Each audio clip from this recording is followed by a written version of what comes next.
This is our main character, a peerless cultivation genius. Why, you ask? This is the talent measurement board. But just by asking him one question, are you a virgin? The board exploded instantly. Not only does he possess cultivation talent, but he also has a massive lineup of sugar mommies backing him. All of them are powerhouses at the soul formation and tribulation transcendence realms. But it's not just about being a virgin. In his past life, he was the strongest in the immortal world. He single-handedly took on every powerhouse in the immortal realm.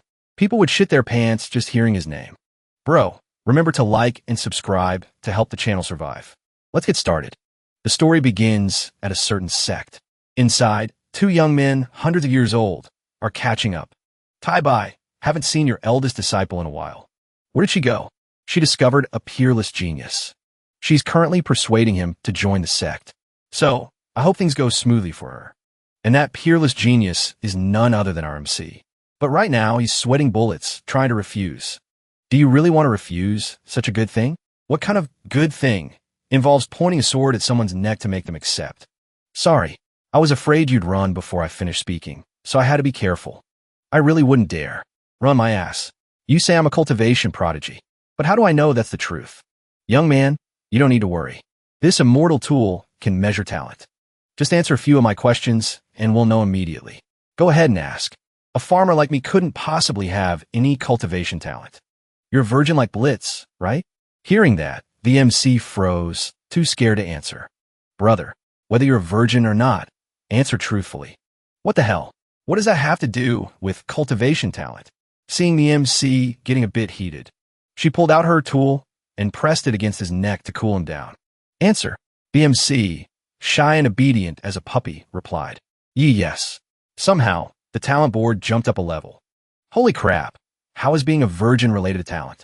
She asked again. Date of birth? What do you like to watch? Do you like and subscribe after watching?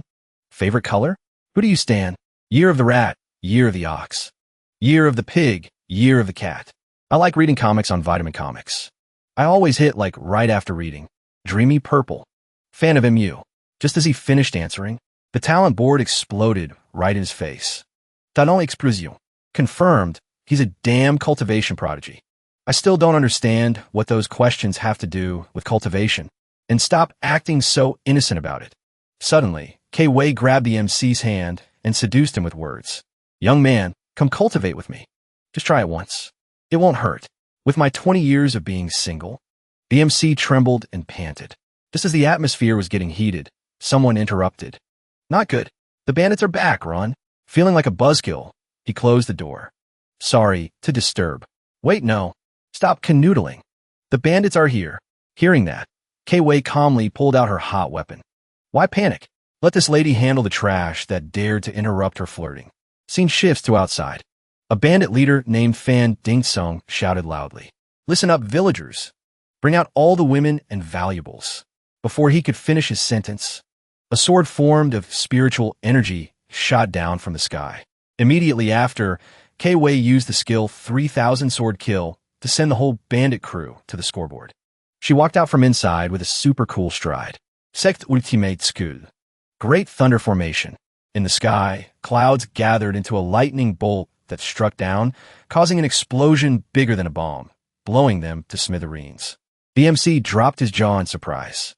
Didn't even let them finish their transformation speech. These bandits are truly pitiful. And I actually dared to refuse this crazy lady just now. To prevent these thieves from causing trouble, I will go sweep the area. A range of 3,000 mountains around here. Everyone, rest assured and wait. Before I go, I will set up a protective barrier for you all. Unless a tribulation transcendence powerhouse comes, don't even dream of breaking these 3 barriers. Just in case the barrier is broken, each of you take 1,300 of these talismans, guaranteed to be absolutely safe. Take care, everyone. I'm going to farm some jungle monsters. Truly worthy of a cultivator. She works so carefully, crushing people with money like that. What does it have to do with cultivation? Do you know that fairy maiden? What is your relationship with her? Hey man, got any room for a guy like me? She said I have a talent for cultivation. She wanted to take me away to become a cultivator, but I think raising vegetables and fish suits me better. So I turned her down. This idiot, this vegetable farmer has no talent whatsoever. She asked you to go cultivate with her? She must have her eyes on your radish. It's true what they say. With a big tool, you'll never starve. I turned around and saw the bandits' headquarters explode like New Year's fireworks. I can't afford to make that lady angry. Otherwise, the whole village will be buried alive. Or maybe, a moment later, Shiwei returns to the village after sending the bandits to their graves. Good thing I arrived early.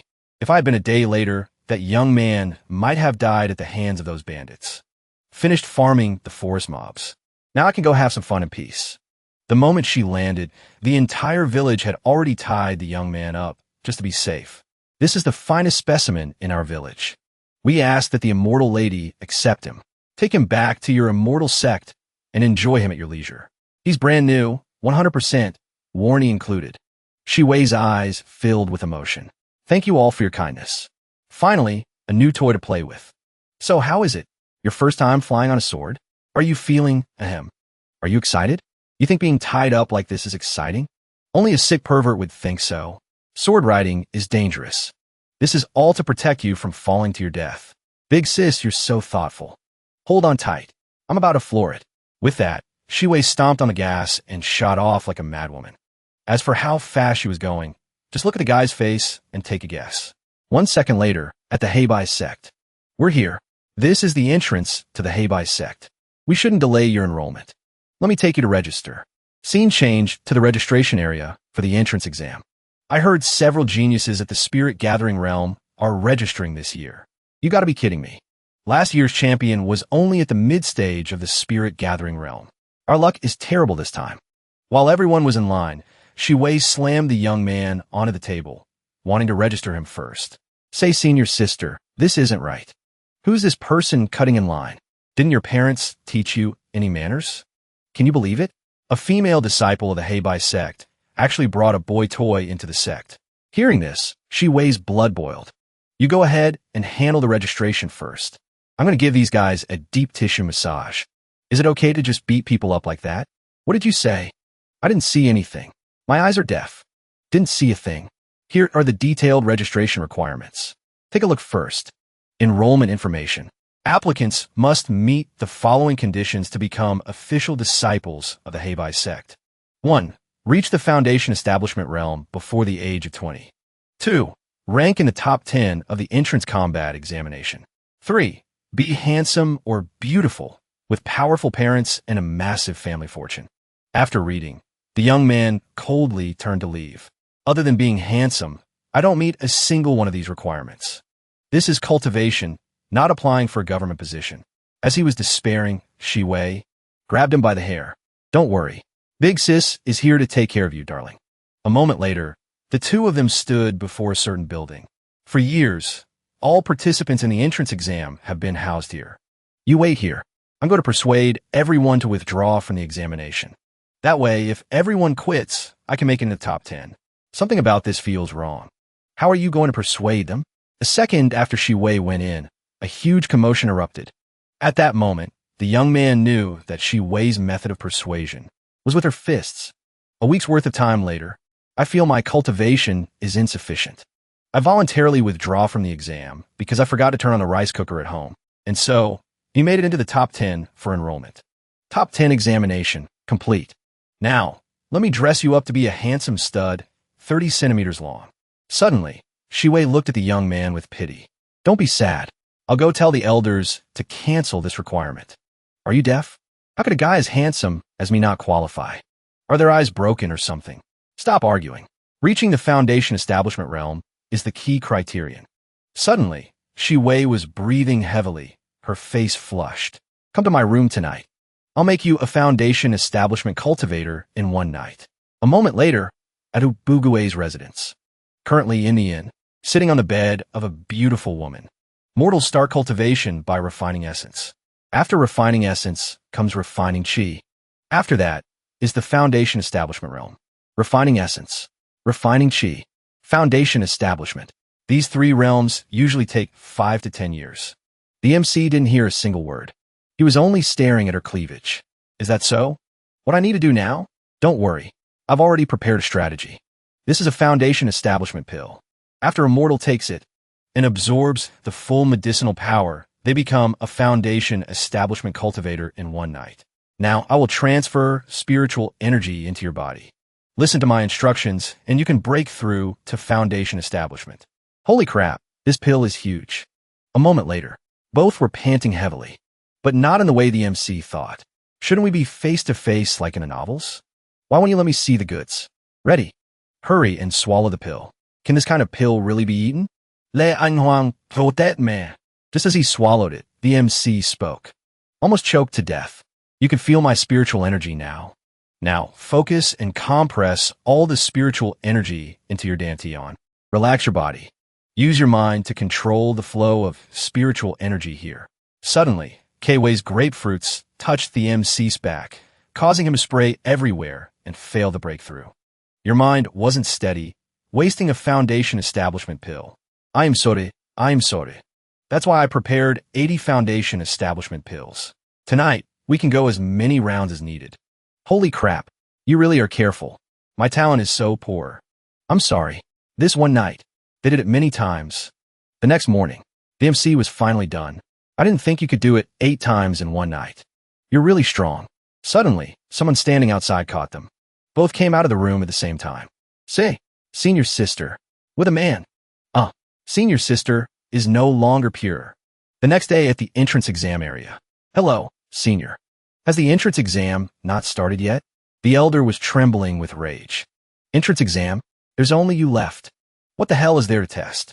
And so, Hubuguwe passed just like that. He even ranked first. Your Taoist title shall be Prosperous Wealth Layman. Are you kidding me?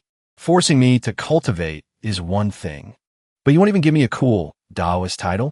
A humble name makes it easier to survive. If I didn't consider your feelings, I would have called you Two Balls Layman. Hearing that, the MC sulked. I'm not cultivating anymore. I want to go home and farm vegetables. If you don't cultivate, who will save the world later? Save the world? What the hell do I have to save anything? Kwei dragged the MC home for a private talk. Actually, I traveled thousands of miles to find you because you are the child of prophecy foretold by Taoist Xinghai. In the future, you will save the cultivation world. Saving the world at the drop of a hat. This world is too miserable, isn't it? Seeing the MC didn't believe her. Kwei pulled out a rusty sword and placed it on the table. Only the child of prophecy can pull out this sword. If you don't believe me, try it. He pulled out effortlessly, not a single special effect. Too fake. If you don't believe me, I can find other disciples to try it for you. Forget it. What if the people you find are all paid actors? I'll go find someone myself. A moment later, somewhere in the sect, pulled a sword. I, a dignified spirit silence cultivator, can't pull out this rusty sword? Huh, you can't be serious. I'm a golden core cultivator. You say I can't pull out your sword? So this young man flexed his butt muscles and pulled with all his might. But even pulling until he pooped rice, the sword didn't budge. Impossible. How can we not pull it out? In the end, no one could pull out the sword. It seems I really am the child of prophecy. In the future, I will definitely save the world. Open a harem of 3,000 girls.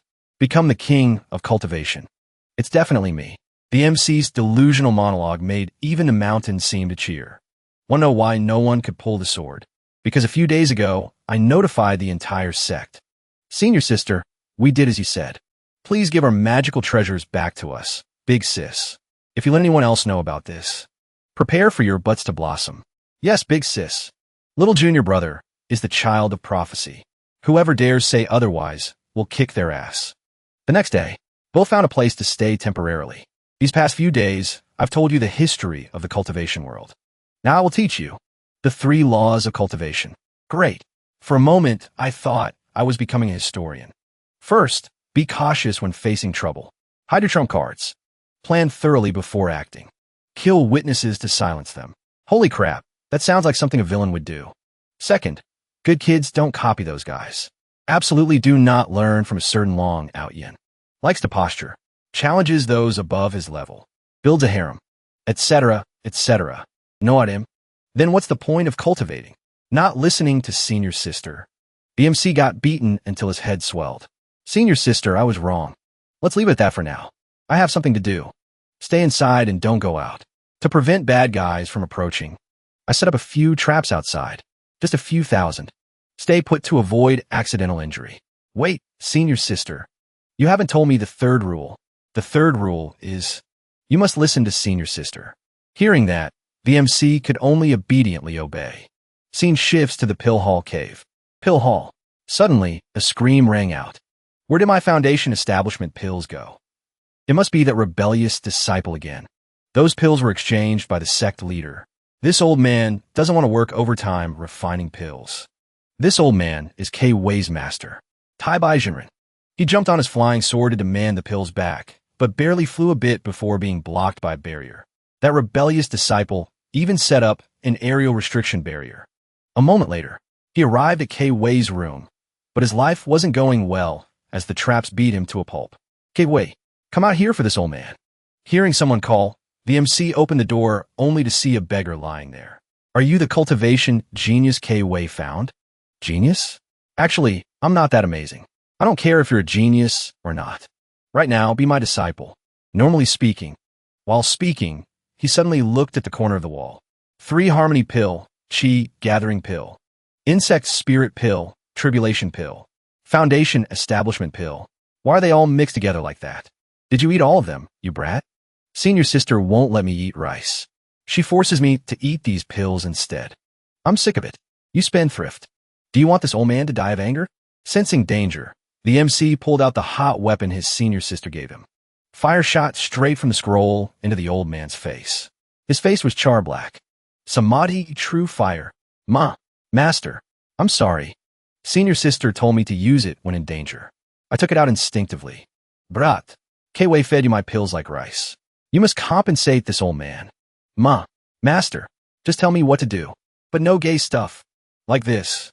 Let this old man throw you into the pill furnace. Refine the pills you ate back out of you. Go in and prepare to be, refined by this old man. Then he clasped his hands, preparing to unleash some exotic fire he got from the battle through the heavens continent. Suddenly, the furnace exploded. Turns out K-Wei had just come to maintain the furnace. She predicted this old man would try to refine this brat. She tampered with it beforehand. Even so, the more you stop me, the more this old man wants to penetrate this brat. Saying that, he pulled out his super hot weapon. Just as he drew the sword, he was dumbfounded. The sword broke into 3 pieces. He cried until his pants were wet. My high-grade, immortal sword. He was so angry he vomited blood and passed out. Seeing this, the MC exclaimed, Senior sister is truly amazing. She predicted everything. In Tai Bai Jinren's dream. Dreaming of being a sugar daddy. No, dreaming of K-Wei taking his grade 8 spirit stones. Followed by a pile of pills. Pills that took this old man a year of overtime. He tossed and turned, waking up, sweating profusely, feeling like he had the worst nightmare of his life. Turning around, he saw a devil in human skin. Master, seeing you're okay. I feel relieved. This old man will be angered to death by you sooner or later. Master, having such a cute genius disciple. You should be happy. Is this silly brat your boy toy? Why are you so devoted to him? Guess. I've never seen this girl treat anyone well. Could it be this guy has a 30 centimeters potato? The old man suddenly stood up and spoke loudly. This silly brat. I Tai Bai Jinren accept him. Master, you're too old for this. Stop acting like a clown on the bed. Little disciple, you took too many drugs. Your foundation is unstable. You might not be able to break through to nascent soul later. No more drugs from now on. Que brunti exposé TBS secret. Our master has been stuck at the peak of golden core for over 100 years precisely because he took too many drugs. Still hasn't broken through. No need to badmouth your master there. Hurry and take your junior brother to farm monsters. Get some EXP to temper his foundation. Hearing farm monsters. The MC peed his pants in fear. 1 second later, his face flipped faster than a pancake. Is this a demonic beast? So cute. In Ubugue's eyes, the cat looked harmless. I thought it would be terrifying. Very good. It seems you don't fear demonic beasts. Then let's start farming monsters now. In K-Wei's eyes, this cat looked extremely dangerous. Senior sister, killing such a cute demonic beast. It's pitiful.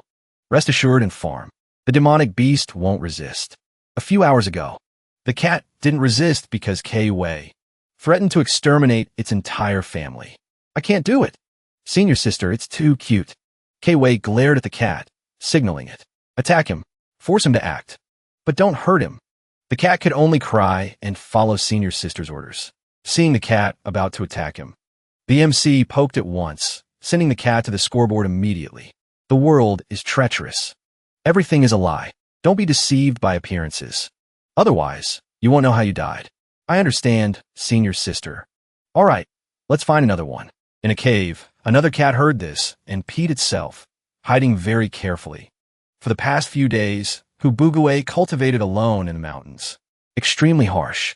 Seeing that he just killed a dangerous-looking snake, the MC felt incredibly strong. Wait a minute. Something is wrong. Scene shifts to the MC's house. Senior Sister, I killed 5 demonic beasts today. Truly amazing. Senior Sister, why have we been eating meat for days? I want to eat vegetables. Because those little tigers from before were too big. Couldn't finish them. Remembering his bosom friend, the MC had to try to finish eating to not waste it. Oh my, you couldn't bear to kill it before. Now you find it delicious? Huh. Senior Sister, why are you still standing there? Suddenly, the MC spat blood and collapsed on ground. Why is this happening? Is the food poisonous? Kwei's face suddenly filled with killing intent. Your Senior Sister was killed by me. Now I'll send you to meet her. But bluffing to anyone else might work. Bluffing to the MC, he didn't believe it. Your thong is the same as Senior Sister's. It can't be fake. Hearing that, Kwei blushed and turned away. Poisons have developed a lot nowadays. High-tech poisons. The strongest ones can even kill a soul formation cultivator. Therefore, before eating, you need to test for poison. Before, I tested all the food. But from now on, you must learn how to test for poison. These are the 108 volumes of Poison Encyclopedia. You must memorize all of them. I suddenly realized I haven't learned any sword art or magic since I started cultivating.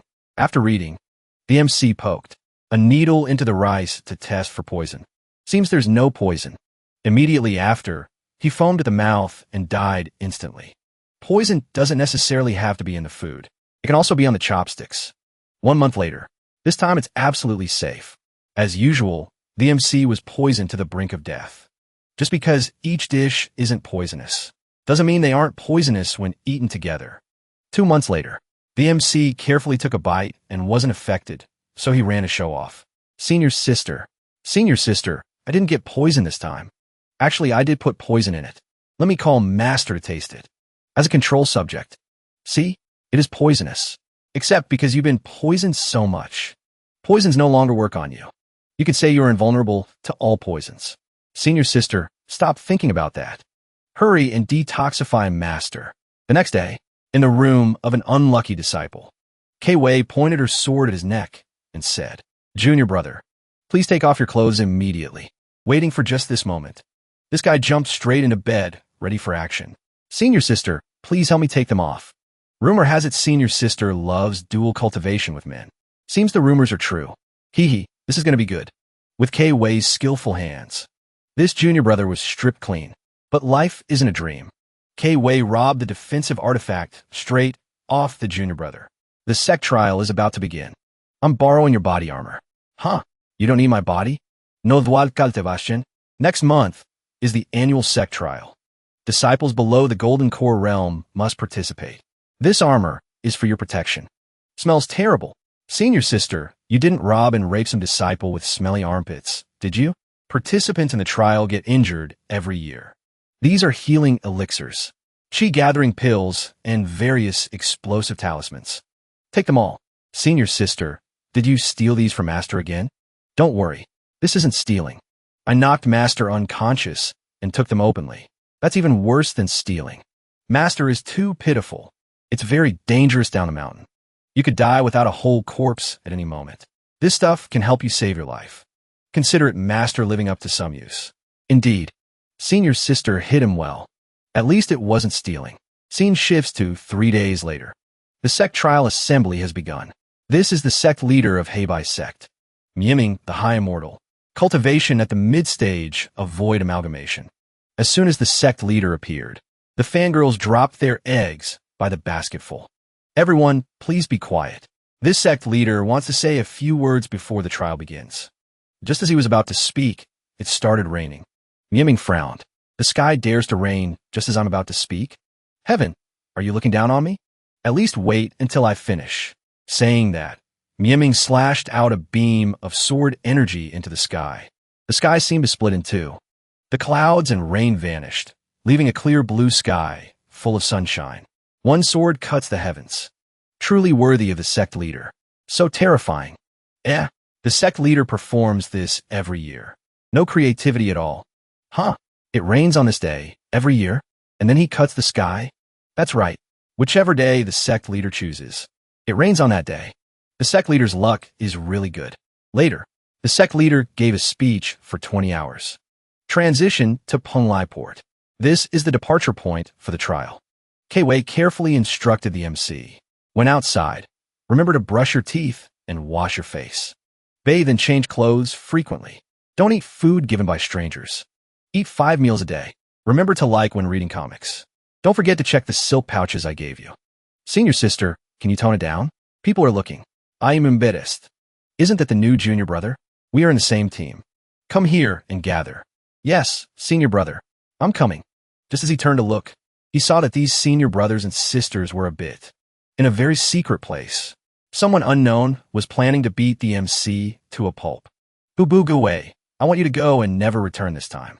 Make you have nothing to do with K-Way anymore. You guys are the #1 fan group of Hey Bye Sect. My fan group. I trust you can complete this mission. We are confident we can make him submit under our skirts. But what if the little junior brother likes playing gay? Holy crap, that makes sense. This is important. We need to be thorough. You guys are famous figures of the Will Be Gay Cave. You guys join this operation too. Rest assured, sect leader. We are versatile tops and bottoms. No matter what the little junior brother's taste is, we can satisfy him. Very good. Truly worthy of the inner sect's #1 gay squad. Wait, what did you just call me? Sect leader? Revealing the mastermind's identity right at the start of the game? Can't you see I'm playing mysterious? Mieming sighed. I hope they work smoothly. Rest assured, sect leader. They will definitely succeed. K-Way, aren't you worried about your junior brother? I equip him with a full set of VIP defense gear. Pro plus 12. No worries. Meanwhile, in a room on the airship, the MC was under surprise attack. Little junior brother, following that fierce senior sister every day must be boring, right? Come play bouncy horse with us. Although this has been my dream for a long time. Right now, I dare not move. Senior sister gave me a few silk pouches earlier. Open the first one upon departure. Open the second one when in seclusion. Open the third one when driven to death by enemies. The world is treacherous. Those who like building harems often die from exhaustion. This is specially made underwear to help you avoid that situation. Whenever you get aroused, it will explode. Be cautious. Senior sister, you plotted against me. Little junior brother, what's wrong? Don't be shy. Come and ravage us. The MC swallowed his bitterness and said, I don't like women. I'm gay. I like cooking oil. Hearing that, the senior sisters turned away immediately. Useless, impotent trash. That was close. Luckily, I was quick-witted. Just as the senior sisters left, the Will Be Gay squad appeared. Little junior brother, we heard everything just now. We are the same. We have no interest in women either. No way. Just avoided the melon rind. Stepped on the coconut shell. 2 senior brothers. I am terribly sorry. I don't like the handsome type. I like the muscular, strong type. That's easy. Since you like being penetrated, you prefer the big ones, right? Don't worry. We are exactly the muscular type you want. Guaranteed to make your butt blossom today. Little junior brother, come here. Let's have fun all night long. The MC felt his butt tingling and shrank back in fear. Wait, you misunderstood. I like muscular old uncles. Like those ugly bastards in NTR. Did I hear someone call me? Wish granted. An old, muscular man with 6-pack abs appeared. It's the master of those gay guys. I am screwed. Walked right into a gay den. They have every type. Come here. Let us master and disciples take you to the peak. Wait, don't rush. Listen to me first. I have mouth ulcers and combined internal and external hemorrhoids. Just a little penetration and I'll bleed. I can't play this game right now. Hearing that, the game master and disciples were speechless. Little junior brother, you live a hard life. It's not easy. Please take care of your body. Haha, I am truly witty. In another room, everyone had heard the MC's heartbreaking story. Little junior brother is so young, yet suffers from so many diseases. Too pitiful. The sect leader wants me to seduce someone with such a tragedy? I can't bring myself to do it. From today on, I am little junior brother's nanny. Anyone who doesn't care for and love him is not human. A moment later, at mealtime, little junior brother, this is fox meat. Little junior brother, drink some turtle soup to nourish your kidneys. Little junior brother, this pill is effective for treating hemorrhoids. Little junior brother, let senior sister use acupuncture to help your blood flow down there. This is the consequence of lying. Viewers, remember not to lie. A while later, the airship arrived.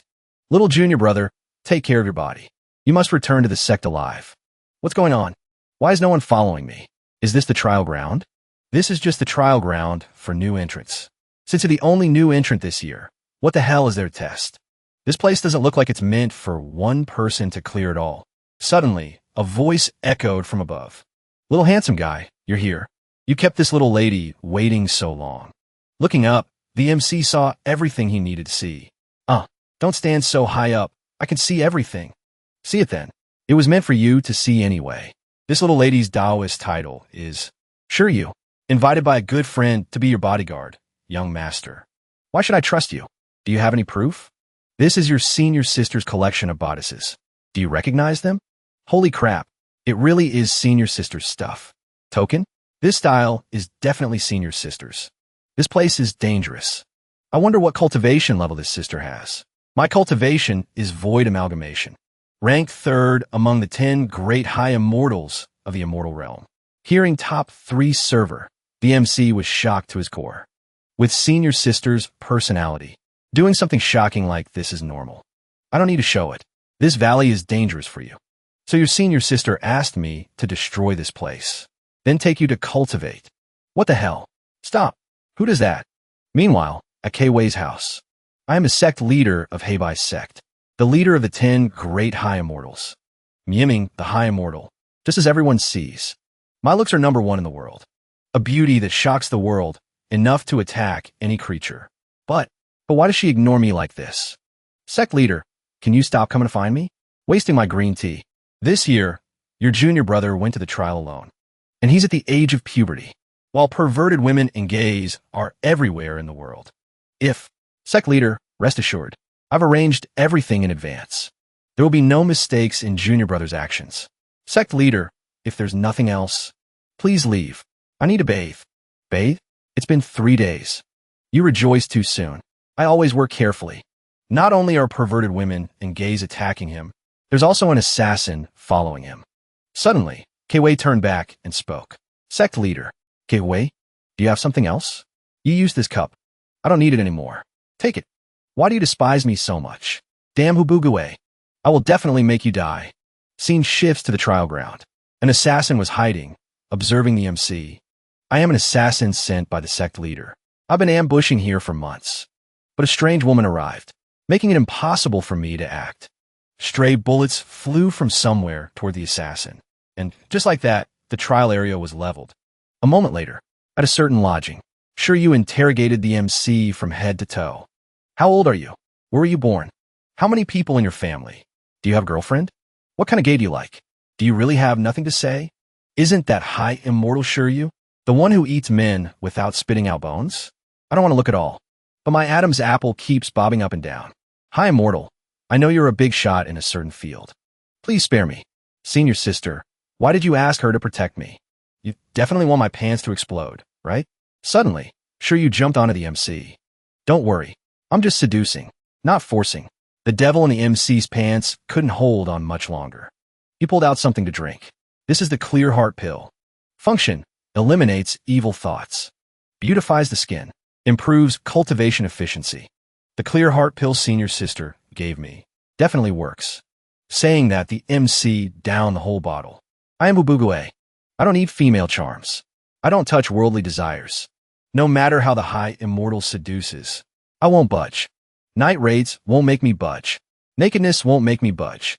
Big boobs pressing down won't make me budge either. No Nut November for too long has turned the MC into a saint. Near death for over 10 days. Finally reached the door of breakthrough. Titseha boring man. In the corner of the wall. The assassin was still breathing. I survived a great disaster. This time, I'll take the opportunity while you're in seclusion breaking through. To take your little life. Scene shifts to a few days ago. Kwei asked Shiryu for a favor. 1 month later, My junior brother will participate in the Sect trial. I hope you can follow and protect him. Rest assured, no problem. You're not allowed to seduce him. You're my best friend. The only one who still wants to be friends with me after hearing rumors about me. How could I steal your man? But I like stealing other people's toys. I can't control it. This junior doesn't go near women, doesn't touch worldly desires. Now, reaching the breakthrough point. I hope High Immortal will protect and assist me. This brat doesn't react no matter how I seduce him. Could he really be gay? Just cultivate in the cave with peace of mind. Does High Immortal have no instructions? This old lady has no interest in gays. Not playing bouncy horse with me? I'll wait for you outside. Might as well set up a barrier for you. High Immortal, wait. What else? Speak quickly. Just in case. Can High Immortal set up a few hundred layers of barriers? Truly worthy of being K-Wei's junior brother. You two have really similar personalities. Just a blink of an eye, and he has reincarnated. From afar, the assassin was hiding and observing. Inviting a High Immortal from the 10 Greats as a bodyguard? Who plays like that? I must think of a way to make her leave. Must message High Immortal Myeoming on Facebook first. Reporting to High Immortal Myeoming. Wei has High Immortal sure you protecting him. How should I use the lure the tiger away from the mountain strategy? Inviting a void amalgamation High Immortal as a bodyguard? K-Wei, I still underestimated you. However, High Immortal sure you has a huge weakness. High Immortal sure you once had a boyfriend named Xianpu, later stolen by our best friend. High Immortal sure you offered a reward of 100,000 spirit stones to hunt them down for nearly 100 years. You just need to say Xianpu has reappeared. High Immortal sure you will definitely run off for revenge. To think there's such a melodramatic story. Excuse me, is High Immortal sure you here? Who are you? What do you want with me? I heard High Immortal offered a reward of 100,000 spirit stones to hunt down someone named Xianpu. This lowly one recently received news that he appeared in the Wester Island nation. Is the info reliable? Reliable. No need to correct. That adulterous couple. I'll give you the 100,000 spirit stones later. Great. Successfully tricked her away. I'm a golden core cultivator. Killing a tiny foundation establishment cultivator should be as easy as turning my hand, right? But this assassin didn't know that. From high above, sure you hadn't left, but was observing him. This old lady is easy, but not easy to fool. I want to see who wants to kill him. Clang, clang, clang. The assassin slashed 3 times in a row. The sword in his hand chipped. Looking up, he exclaimed again. Holy crap. Truly worthy of a barrier set by a void amalgamation cultivator. The assassin pulled out his phone again. Hurriedly messaged the sect leader. High Immortal sure you has left. But she left a barrier. What should I do now? Hope for a quick rep. The sect leader is wiser than most. He anticipated this situation long ago. He borrowed a barrier-breaking tool from MT Shu. Will ship it immediately via flying sword. This tool is shaped like a conch shell. Exquisite patterns. A few hours later, a flying sword broke through the air and shot down from the sky. Attached to it was a conch-shaped tool and an instruction manual. The assassin went to receive the goods. The manual says, Activation chant. Meow, meow, meow, meow, meow. Reading this, he was shocked. What the hell? This is like forcing him to become Chundabeo. Shaking his head, he looked again. The activation chant is actually, My drill can pierce the heavens. The assassin was shocked again. Is this chant a joke? Hesitating for a moment, he gulped and decided to do it. He held the paper, raised the barrier-breaking tool high into the sky, reluctantly shouted, My drill can pierce the heavens. Somehow the conch shell actually glowed. In an instant, it transformed into a giant drill bit, looking incredibly powerful. The assassin immediately pointed the conch at the barrier. The drill attacked the barrier accordingly. A piercing drilling sound rang out. With a bang, the barrier was broken. Dao Chi stood in the air observing, frowning. That drill, could it be? The magic treasure of the MT Shu sect leader? Is the person behind this the MT Shu sect? The assassin trembled as he got up. So bitter. This magic treasure has great power, but the spiritual energy consumption is too huge. He estimated, although not much spiritual energy is left, it's still enough to take down a foundation establishment cultivator in a split second. However, in front of him was a second barrier. He was dumbfounded. No way. There's still another barrier? With a bang, very quickly, The second barrier was broken. He knelt on the ground, body trembling. Oh God, feels like my body has been hollowed out. Then he looked up. Mother asterisk her. A third layer of barrier. With a bang, very quickly, the third barrier was pierced again. He collapsed on the ground, out of breath, lamenting, I must complete the mission. Earn a big sum for the great tribe. Prosperity. While panting, a diagram suddenly lit up around him. He only had time to utter, crispy peanuts. The diagram exploded. Dao Chi sat on her flying sword observing, smiling. Sure enough, it exploded, recalling before. She was annoyed seeing Bugue wasting time digging traps. He even said, my senior sister said, fire prevention, theft prevention, assassin prevention. Traps are never too many. Just this kind of explosive trap. He set up a few hundred around here. A bottle of medicine rolled onto the ground.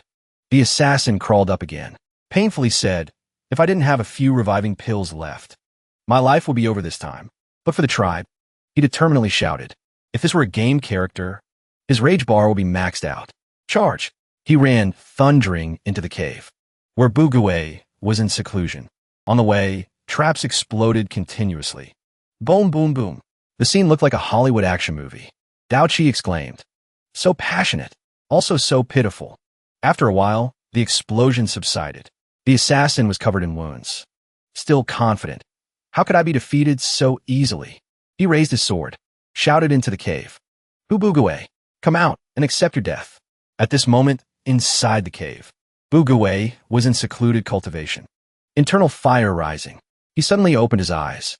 This feeling, turns out he forgot to lay the cushion. No wonder his but felt cold while sitting. He was moved, truly worthy of senior sister. The second silk pouch contained not only earth-digging tools, but even a cushion was prepared. Recalling before, senior sister instructed him. Second silk pouch. When in seclusion for breakthrough, remember, a cunning rabbit has 3 burrows, so always dig a defensive maze. Also, sit on a cushion to avoid hemorrhoids. Now he sat in a winding maze. He exclaimed, thanks to senior sister's magic treasure, I could dig such a huge tunnel in a short time. Back to the assassin. He had entered inside. Now at a fork.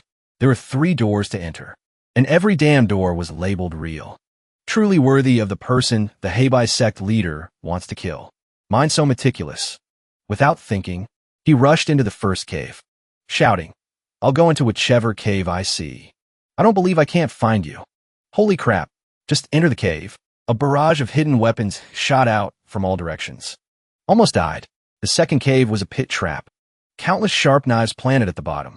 The third cave was a flamethrower. Roasted him into a crispy duck. Huff huff. He panted heavily. Barely crawled past the 3 caves of the first stage.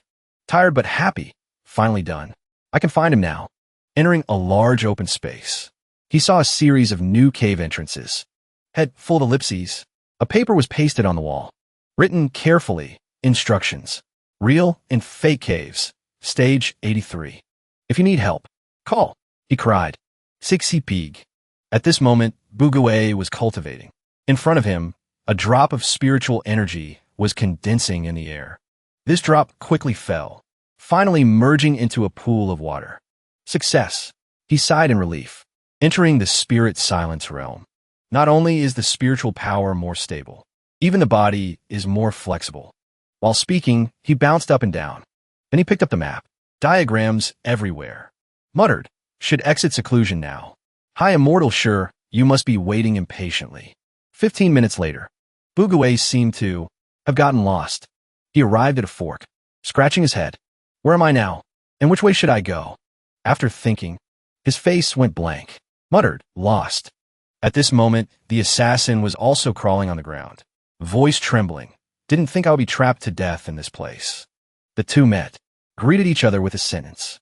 The assassin wept with joy, used all his strength to jump up, shouted, Who Bugue? Finally found you. D. Boom. A punch landed straight on Bugue's chest. His face froze. But then, the assassin was bounced back into the wall and fell to the ground. Damage dealt, 0. Damage reflected, 100. Bugue scratched his head. Sorry, I'm waiting for an armor. Physical resistance is a bit high. Dao Chi standing outside the cave was getting impatient too. Worried, It's been a while. Why is there no movement? Boom! The cliff face was smashed open. Two people rushed out from the mountain, chasing each other. The one in front shouted, "Don't come over here." The one behind shouted, "Brother, please stop. Can you tell me how to get out?" The one running away turned out to be the assassin, and the one chasing turned out to be Buguwe. Buguwe kept calling out. Also, he warned, "There's a trap over there." Too late. The assassin had just taken 2 steps into the mechanism when a click was heard. Next, a giant stone fist punched him into the sky. As he flew away, his screaming could still be heard. "I never want to be an assassin again." A heavy thud hit the ground. The assassin was now bandaged all over, looking withered. He cried, "Mommy, I miss you so much." Dao Chi asked Buguwe, "Just letting him go like that? Not asking who wants to kill you?" Buguwe felt guilty. "Right? Why did I forget to ask?" Dao Chi looked with disdain. "This kind of stupidity truly is your style." Dao Chi immediately pulled out a conch shell from her clothes and said, "You don't need to ask. The magic treasure he just used to break the barrier is a magic treasure of the MT Shu Sect leader." Buguwe analyzed. "You mean the oldest sect in the cultivation world? MT Shu Sect." She added, "I don't know why they want to kill you. However, tomorrow I will go to MT Shu Sect to inquire. Conveniently ask for justice for you." Buguwe immediately hugged Dao Chi's thigh, crying, "Hi, Immortal. Why tomorrow? Go ask for justice for me today." Dao Chi blushed and turned away. "I met my ex-boyfriend today. Not in a good mood." Buguwe's face twisted. "That damn ex-boyfriend. That playboy definitely won't have a proper burial." Hearing Buguwe curse, for some reason, Dao Chi looked furious. She shouted, "I forbid you to badmouth him." Dust flew everywhere. Buguwe was scared almost, to the point of peeing his pants. Trembling, he said, "Hi, Immortal. Have you not forgotten your old love?" Dao Chi heard the question, blushed, and turned her head away. "What old love hard to forget? I just feel that before me is a good opportunity to start over." Buguwe sweated. This woman is so easy to conquer. He didn't know this, which had her own calculations. She chuckled inwardly. Moreover, that little bitch died early. After reincarnating, she has no memories. If she comes to disturb again, this old lady just needs a wave of her hand to eliminate her. Seeing this creepy smile, Buguwe's face was full of black lines. A minute of silence for her ex-boyfriend. The next day, the Heibai sect leader read a handwritten letter with a distorted face. Content: "The cultivation world is too unfair now. Being an assassin is hard and tiring. I want to go back to the countryside to farm. Please hire someone better. Sect leader." Turns out the great assassin has retired to farm. The sect leader cried without tears. Such a good assassin. Don't know what happened, but now he's crazy. Suddenly, something flew in from the window. This thing fell next to the sect leader's feet. From that object, a holographic image appeared. A man spoke. "Old friend Myeming, are you trying to kill me?" Myeming calmly replied, "Sect leader Shanhe, what's the matter that you're in such a hurry?" Turns out that person is the MT Shu sect leader. "Hi, Immortal Shanhe." He questioned, "You borrowed my magic treasure to kill someone, didn't you?" At this moment, Shanhe was hiding behind a screen. In front of the screen was Dao Chi, raging and looking for him, cursing constantly. "Xiao Bao Dao, roll out here for this old lady." Shanhe trembled, calling for help. "Right now, this grand aunt brought the magic treasure to my door looking for me. Did you try to kill her new lover?" Myeming asked indifferently. "Hi, Immortal. Sure, you went to MT Shu Sect. Did she bring anyone with her?" Shanhe replied, "No, only she came. Hurry and think of a way to help me." Myeming pondered for a moment, then replied, "You stall her first. If you can't hold on, just say the magic treasure was lent to me. I will personally go to MT Shu Sect to explain her." Myeming had a different calculation. "Hi, Immortal Sure you is not with Buguwe. Here is a good opportunity. I should." At MT Shu, Shanhe used a smiling face to welcome her. "Sure you, what happened to make you so angry? Sit down and have a cup of tea first. Then talk slowly." Meanwhile, at another location, where the moon was blood red, the city here was full of sharp spikes. This is the assassin organization. Chiayan, in the middle of the organization, a young man shouted, "We just got a big contract." Then he pulled down a huge poster. On the poster was drawn the stupid face of Buguwe. The person continued, "Someone wants us to attack the Heibai Sect's trial team, specifically to kill this person. Reward: 10,000 spirit stones and 30 yang essence pills." The cloak crowd heard the reward and got excited, shouting, "Oh my god! 10,000 spirit stones! 30 young essence pills are enough to eat for a lifetime." Suddenly, from the sky, a woman with white thighs made a grand speech. "Don't cause chaos. I will handle this man myself." A cloaked figure stepped out and asked, "Big sis, didn't you say you don't kill good people? He is a Heibai disciple. Should be a good person. That woman is CIAIN's #1 assassin." He, she was floating in the sky, continued, "I don't want to kill good people either." But she glanced at the huge wanted poster, where the reward stated 10,000 spirit stones and 30 young essence pills. She laughed loudly. "This reward is exactly what I need." The next day, the sun rose high. The gathering point for Heibai Sect's trial disciples was a ravine. Next to the ravine was a giant sword. On the sword was written, "Monument, Out Hien Sword Tomb." At this moment, Bugue was poking leaves, kicking cans, waiting for fellow disciples, sighing in boredom. "Although this is the gathering place after the trial ends. But throw me here just like that?"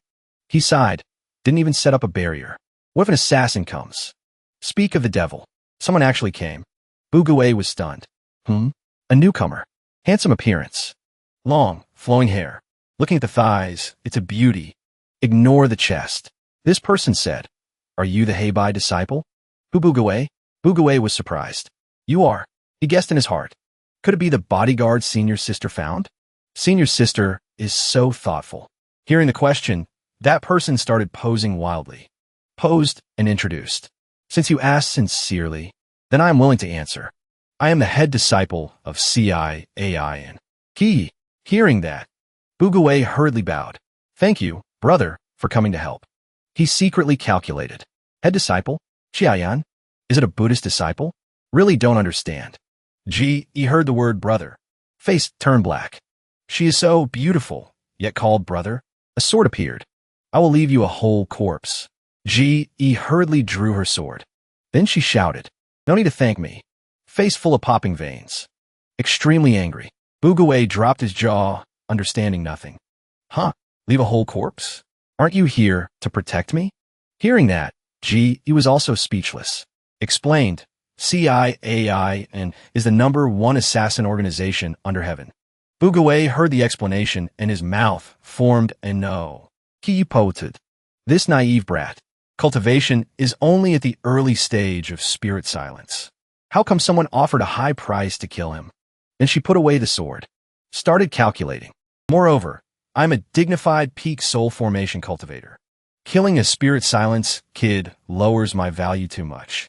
Then she threw a dagger at Bugue's feet. A bottle of poison and a rope, then said, "Choose a way to end it yourself. Don't delay my work." Bugue froze. Because this situation developed too fast. His brain hadn't even processed it yet. Suddenly, a few more people arrived. Seemed to be fellow disciples of Heibai Sect. The leader waved hello. "Junior brother who? You arrived so early?" Someone else asked, "Who is this brother?" The word brother awakened the demon in Ge again. She turned her head coldly. "I am a professional assassin. Only killing who Bugue alone. Unrelated people. Get lost immediately." Saying that, she simply waved her hand. A huge force exploded toward the back. Terrifying power. Although the group wasn't hit, they were terrified, screaming in fear. This person's cultivation is so high, the palm force shot straight to a cliff. Then smashed it into powder. A huge explosion appeared. The explosion shook the heavens and earth, enough to know the power of that gentle wave. He continued posing. Added also, "I am clearly a beauty. Whoever calls me brother again, I will kill their whole family." Saying the last words, her face darkened. Hand made a throat-slitting gesture to threaten. Then she glared at Bugue. "And you? Chosen a suicide style yet?" Bugue saw the scene just now. Sweating like a waterfall. This person is too strong. I absolutely cannot escape. Gulped audibly. He made up his mind. To live, only that move remains. He said sincerely, "Miss, I fell in love with you at first sight. You." The space suddenly filled with pink color. Said it confidently, but Bugue was still sweating with worry. Legend has it, old Tianjian Xian used this move 3 times to escape death. Conveniently collected 3 people into his harem. Hearing those words, Ge remained silent. Bugue swallowed saliva in fear. Sure enough, legends are just legends. How could there be such an easily fooled woman in the world? A moment later, Ji's face turned red as a lobster. Bugue was also surprised. Huh, it really worked? She shyly turned her face away. Stammered, I am a professional assassin. I won't be affected by feelings. Hurry and find a way to kill yourself. I am doomed. Bugue worried. This person's professional responsibility is too high. Is there no way to live? Suddenly, he remembered senior sister's instructions. This third silk pouch. Open it when you're driven to a dead end by enemies. He immediately reached into his chest and took out the last silk pouch. Inside was a piece of paper. Accompanying the paper was a blue ring. He was surprised. A letter and a spatial ring? The paper instructed. Inside the ring are spirit stones and pills. Take out the ring and read the spell. However much he offers, I offer 10 times more. But, Bugue thought, she is a professional assassin. Not easily bribed like that. Thinking so, Bugue still raised the ring high, held the ring sincerely with both hands, and read the script. However much money he offered, I offer 10 times more. Ji turned back as fast as a lobster. Then she frowned in disdain. I am a professional assassin. Whoever pays more, I listen to them. Mouth spoke, hand acted. She took the ring in front of Bugue. Bugue was helpless. Sure enough, money can buy fairies. Shining the ring into the sky, a halo appeared. Seems this halo displays information about items in the ring. He evaluated. This spatial ring actually has 100,000 spirit stones. There are also hundreds of bottles of various pills. Rich. Ji's eyes turned into money symbols, grinning from ear to ear. Bugue stood behind pouting, truly worthy of peak soul formation. One look and she knows what's inside. Ji hurriedly put her arm around Bugue's shoulder and said happily, from now on, I am your person. Who do you want me to kill? Bugue sweated, refusing. Please don't say such misleading things. Also, can we not kill anyone? Suddenly, he noticed something unusual. This person's gaze at me isn't right. Ji was staring at him, cheeks flushed red. She asked again, I'm a professional assassin. Can't take money and do nothing. Speak quickly. Who do you want me to kill? While speaking, Ji's face got closer to Bugue's, making him panic. I really don't need to kill anyone. Ji was surprised, crossing her arms. Could it be? You want me? Then she held her cheeks with both hands. Face completely red. Whispered, you even confessed to me just now. She turned her head away, peeking at Bugue. Bugue was dumbfounded, didn't understand what was wrong with her. He secretly evaluated. This person isn't handsome, but he has money. Cultivation isn't high, but he has money. Age gap is a bit big, but he really has money. Then Ji looked at Bugue again. Righteous aura shone brightly from nowhere. She thought, moreover, don't know why. The more I look at him, the handsomer he gets. Bugue said anxiously, being lively and shy at the same time doesn't suit you. Ji stomped her foot, making up her mind. Cleared her throat a few times. Then she turned around, made a finger heart, and said, Bugue, I accept your confession. Let's get married. It's over. Bugue's face turned pale. Sixty pig, the fellow disciples hiding somewhere, rushed out clapping loudly, constantly congratulating. Congrats, little junior brother, on finding a good match. Little junior brother is so lucky. I want to go inform big senior sister. Don't worry. We guarantee big senior sister won't beat you to death. Bugue waved his hands, refusing. Scared just now. I confessed only to save my life. Ji heard this, approached close behind Bugue, face full of killing intent, making Bugue's heart skip a beat. Immediately, Bugue changed 180 degrees, waving hands wildly, sweating profusely, reluctantly said, the confession just now was absolutely sincere. I'm very happy now. Ha! 2 streams of tears, bitterly flowing down his cheeks. Bugue muttered, Senior sister, you must believe me. I was absolutely forced. Suddenly, a graceful beauty appeared from nowhere. Bugue asked in surprise, Miss, who are you? This girl shyly explained, I am Ji. Now that I want to wash my hands of the sword. Naturally, I must restore my female attire. Seeing this beauty, Bugue eagerly held the beauty's hand, solemnly said, Little Ji, from today on, we are Tao companions. Crash. A cup fell to the ground and shattered, coughing up a large mouthful of blood. Senior Sister K, Wei sitting in the formation, suddenly suffered internal injuries. She clutched her chest worriedly, suddenly feeling uneasy. Did something happen to him? She found it strange, because her plan should have been extremely thorough. He was distributing pills. Words full of care. Senior brothers and sisters. I offended you just now. Consider these pills my apology to you. Everyone receiving the pills was moved to tears. Usually, we're the ones apologizing and giving gifts to big senior sister. Now finally someone apologizes to us. Seeing everyone happy. He smiled with squinted eyes. Appearance extremely beautiful. Everyone praised. Little junior brother found a wife. Truly a good person. The two leaned close to each other, receiving blessings and praise from fellow disciples, like flowers and grass filling the air. Heaven and earth congratulating. Bugawei happily exclaimed, "Is this the feeling of building a harem?" Truly happy. Until the next day. The two were watching the sunset, affectionate and loving. Little G, you look beautiful in both men's and women's clothes. Little Gui, you too. The more I look, the handsomer you get. From afar, a pair of legs appeared. The newcomer had veins popping on her forehead. And you hooked up with a flat-chested woman from somewhere. This person is Dao Qi. Hi, immortal. She drew her weapon, full of killing intent, cursing. The disciples watching the drama commented, right? A jealousy scene is about to happen. However, this new woman has a huge and round soul, but she looks familiar. This nosebleed youth was startled realizing the newcomer. Isn't that the person who eats men leaving no bones? Hi, immortal Shiryu. Two women stood facing each other. Both started channeling energy. The space filled with the smell of gunpowder. The audience panicked. Run. A big fight is coming.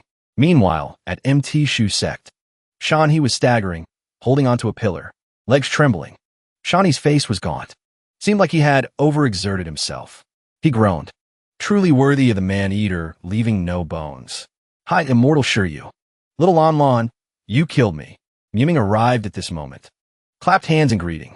Sorry I'm late. Didn't expect you to be disarmed and surrender so quickly. The saint pulled a bottle from his sleeve. Introduced, this is a kidney tonifying, yang strengthening pill. Use it, and you'll be vigorous again immediately. Seeing Shanhi like that, Miming suddenly patted his shoulder. Eyes full of admiration said, This time, I really envy you. Back to the battlefield. At the ravine, the war had broken out. The sky filled with countless explosions. Boom, boom, boom. He gathered strength. Lifted a mountain, ready to throw it down. She shouted, You clearly crave his potato. You slut.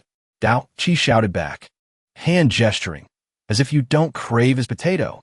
You're also a slut. With a shout, Dao Qi flew up to the mountain Ji was holding. Then she launched a palm strike. The palm force actually split the mountain in half. Rumble, rumble. Dust covered the scene. Ki Dodgit continued, waving her hand to launch attacks. Who said I crave his potato? I crave his money. Dao Qi was stunned. The hell? She retracted her move. The two halves of the mountain separated and fell with a rumble. With a boom, the two halves hit the ground. Dust rose tens of meters high. Bugawei lay flat on the ground in fear. Soul formation, fighting void amalgamation. Truly terrifying. Dao Qi gently landed next to Bugawei and said, Did you hear clearly? She craved your money. Bugawei looked up and said, But I don't have money. Also, I like her body. Hearing this, Dao Qi angrily kicked Bugawei in the face. Are you blind? Anyone can see this old lady's body is better. If you like someone, it should be this old lady. Then she suddenly realized she lost her composure. Embarrassed, she retracted her leg and said, Just joking. I'm reminding you not to forget what your senior sister taught. Bugawei remembered his senior sister's words. Be cautious in trouble. Hide trump cards. Plan before acting. Kill in the dark. Absolutely do not challenge above your level. Do not posture. Do not build a harem. He lamented, the teachings aren't wrong. But, he wailed, cultivating without posturing and building a harem. What's the point? While crying, he pounded the ground. Not letting me posture is fine. At least let me build a harem. Finally, crying until dry of tears. He withered. What's wrong with a man wanting a harem? Dao Qi also leaned in, patting his shoulder in sympathy. I cultivated back then to hook up with handsome guys too. I sympathize with your enlightenment. She seized the opportunity. hugged Bugue into her bosom. Comforted, stop crying. Big sister helping you build a harem is fine, right? Seeing the two hugging and crying, Ji was also speechless. She suddenly felt sympathy for these two, although she felt these two were a bit brain-dead, but also a bit touching. Later, the airship returned to the academy. At the academy, Kwei walked and speculated. The group went out for the trial. Should be back by now. She stretched and yawned. All life tablets are intact. That means suddenly something caught her eye. Bugue had returned, with a girl on each arm. He was smiling. Senior sister, just added a female friend. Doesn't count as building a harem, right? Ki Linkit, hand still hanging on Bugue, said, hello, senior sister. I am little Hui Hui, girlfriend. Bugue's other hand was tightly hugged by Dao Chi. She covered her mouth, giggling. Kwei, I am also Bugue's girlfriend. Kwei bit her lip until it bled in anger. Growled, what kind of game are you playing? Bugue was scared. I have no relationship with high immortal Shiryu. She's joking. I only have one girlfriend. With a swing, Kwei pulled his sword from her palm. Ohablazing. She seemed ready to unleash a killing move. In that case, I'll make you reincarnate again. Pink fragrance. Bugue ran happily. Pink. Kwei jumped with sword. The truth is Bugue was running for his life. Kwei chased right at his heels. He shouted loudly, senior sister, spare me. I really only have one girlfriend. Running forever, but couldn't escape. Kabe successfully grabbed Bugi's neck. She pinned him to the ground, stuck the sword right next to his head. She mocked. Don't you think? With your looks and cultivation, someone accepts being your girlfriend? Bugue explained. She isn't the type to judge a book by its cover. Hearing the defense, Ge posed and replied, that's right. I won't judge a book by its cover. I just like his money. She laughed delightedly. Kwei pouted and shouted, that's even worse. And you say it so proudly. She cursed silently. And his money was given by me. Kwei angrily pointed at Dao Chi and asked, and you? What do you see in him? Dao Chi covered her face, smiling. Actually, he looks exactly like my ex-boyfriend. Kwei asked back, didn't you have 10 ex-boyfriends? Which one? Dao Chi replied frankly, the one stolen by my best friend. Kabe bata bugi shulde. You heard that? One for money. One for revenge on a stolen ex. Yet Bugue said seriously, I'm fine with it. After all, I'm an ugly dog. Having girls follow me is joy enough. Kwei looked at the whole picture.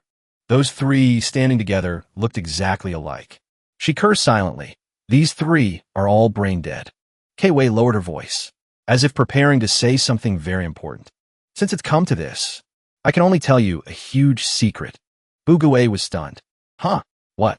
Kwei pointed at Dao Chi and said, she looks like a young lady in her 20s. But actually, she's an old lady over 300 years old. 300 years old. Bugue was horrified. He chiming. That's right. High immortal Shiryu is truly an old hag. Dao Chi heard about her age and got angry. Grebdi Ypsilonius Kolar arguing. You, the dignified head assassin of CI, AI, and Cultivation at peak soul formation, must be over 100 years old, yet shamelessly call me old?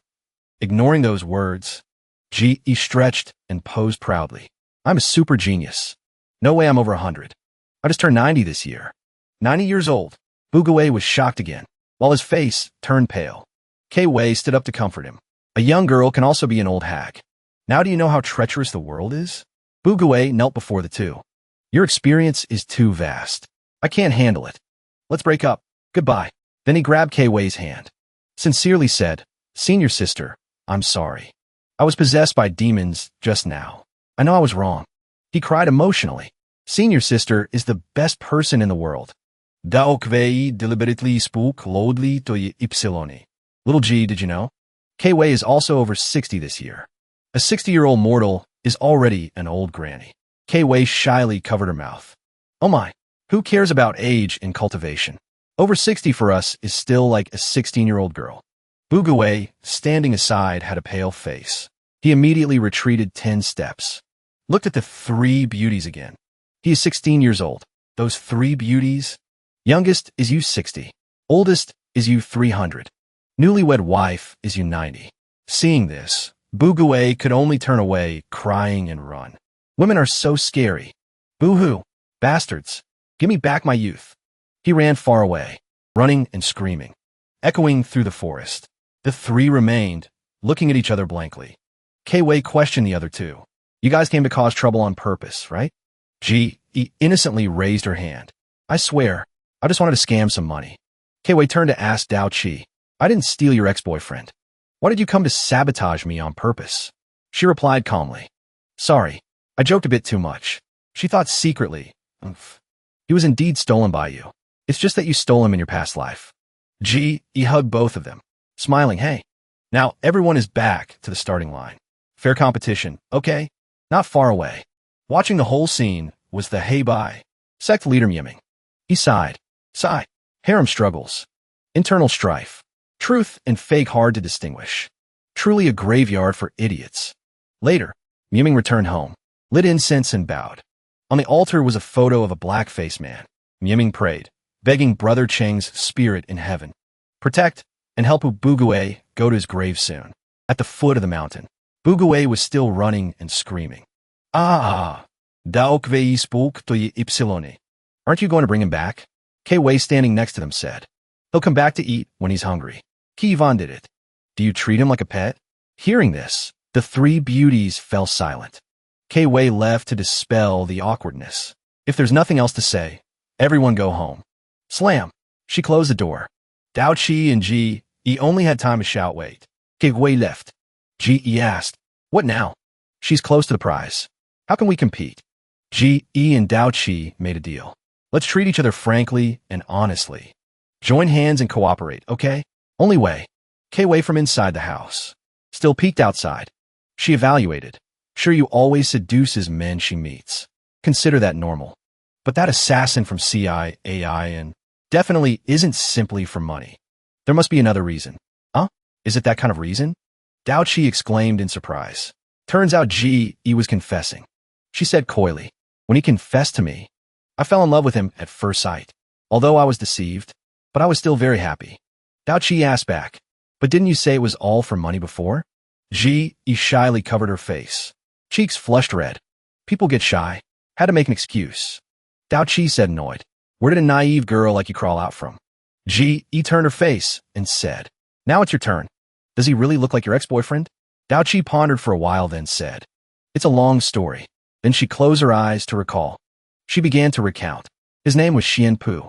We swore oaths to the sea and mountains. Unchanging for a lifetime. I swear, he was the only one I loved among my 10 relationships. Eternally unchanging. Ki interrupted. Dao Chi explained. I had 10 boyfriends at that time. Xian Pu was the 10th.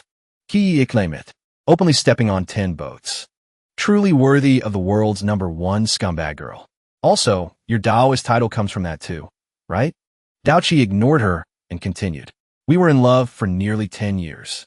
A couple that everyone admired. She remembered the scene of her cuddling with Xian Pu. Flirting with him. Ji interrupted again. Is it just me, or are your roles reversed? One day, Dao Chi discovered Xian Pu dating another white-haired girl. He said, if I and your other boyfriends fell into the water at the same time, who would you save? You actually hesitated. You don't love me at all. Dao Chi cried back then. But you guys are at least nascent soul cultivation. Falling into water wouldn't matter. That was the day Dao Chi's sincerest love was deceived by her own best friend. Ji interrupted for the third time. She pointed at the girl in Dao Chi's memory and said, although the makeup looks different, but isn't that best friend? Dao Chi frowned and replied, that's right. She is the past life of Bugue's senior sister. K-Wei. Then she revealed her plan. That's why I became K-Wei's friend. Precisely so one day I could steal her boyfriend. Ki tvistit hermot. Your personality is truly nasty. Then she blushed and whispered. However, not long ago I saw him at the Trial Valley. I discovered I still love him very much. I even thought about starting over with him. Then she put her face close to Ji's. If you dare steal my man, I will lead people to slaughter your entire CI AI in. Ki siti finit. Head can be severed. Blood can flow. But first love cannot be thrown away. Dao Chi covered her mouth, giggling. Oh, over 90 and haven't had a relationship? Ki retorted. I am serious about love, unlike someone who accepts any man like you. Dao Chi mocked. With your eternal wall, it's truly hard to find a lover. Ji turned away in embarrassment. Can we change the subject? Dao Chi switched to a gentle tone, leaned into Ji's arms, and said, if we are both true love, let's compete fairly. I can even teach you breast enhancement techniques. Ji was moved. Hi, Immortal. You are so good. Then the two raised their hands to the sky in unison shouting. Kwei has too many doubts about who Bugawei. Definitely not true love. We absolutely cannot lose. Right? Cannot lose. Suddenly their faces froze. In the distance was the shadow of a couple. Bugawei was holding hands with a little girl, constantly calling little junior sister. The girl also affectionately called senior brother. The two girls were shocked. What is this situation? Who is that woman?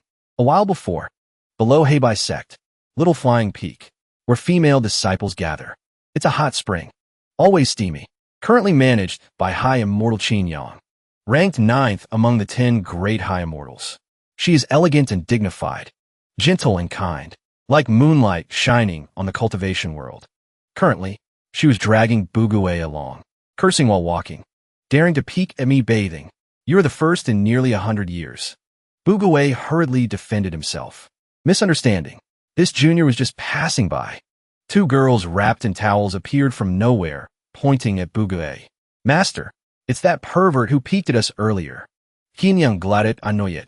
Brat, you didn't even spare my disciples. Bugawei cried his eyes out. This is also a misunderstanding.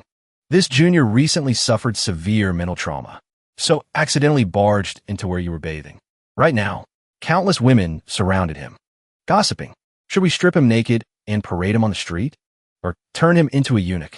Bugawei thought painfully. Senior sister, I'm sorry.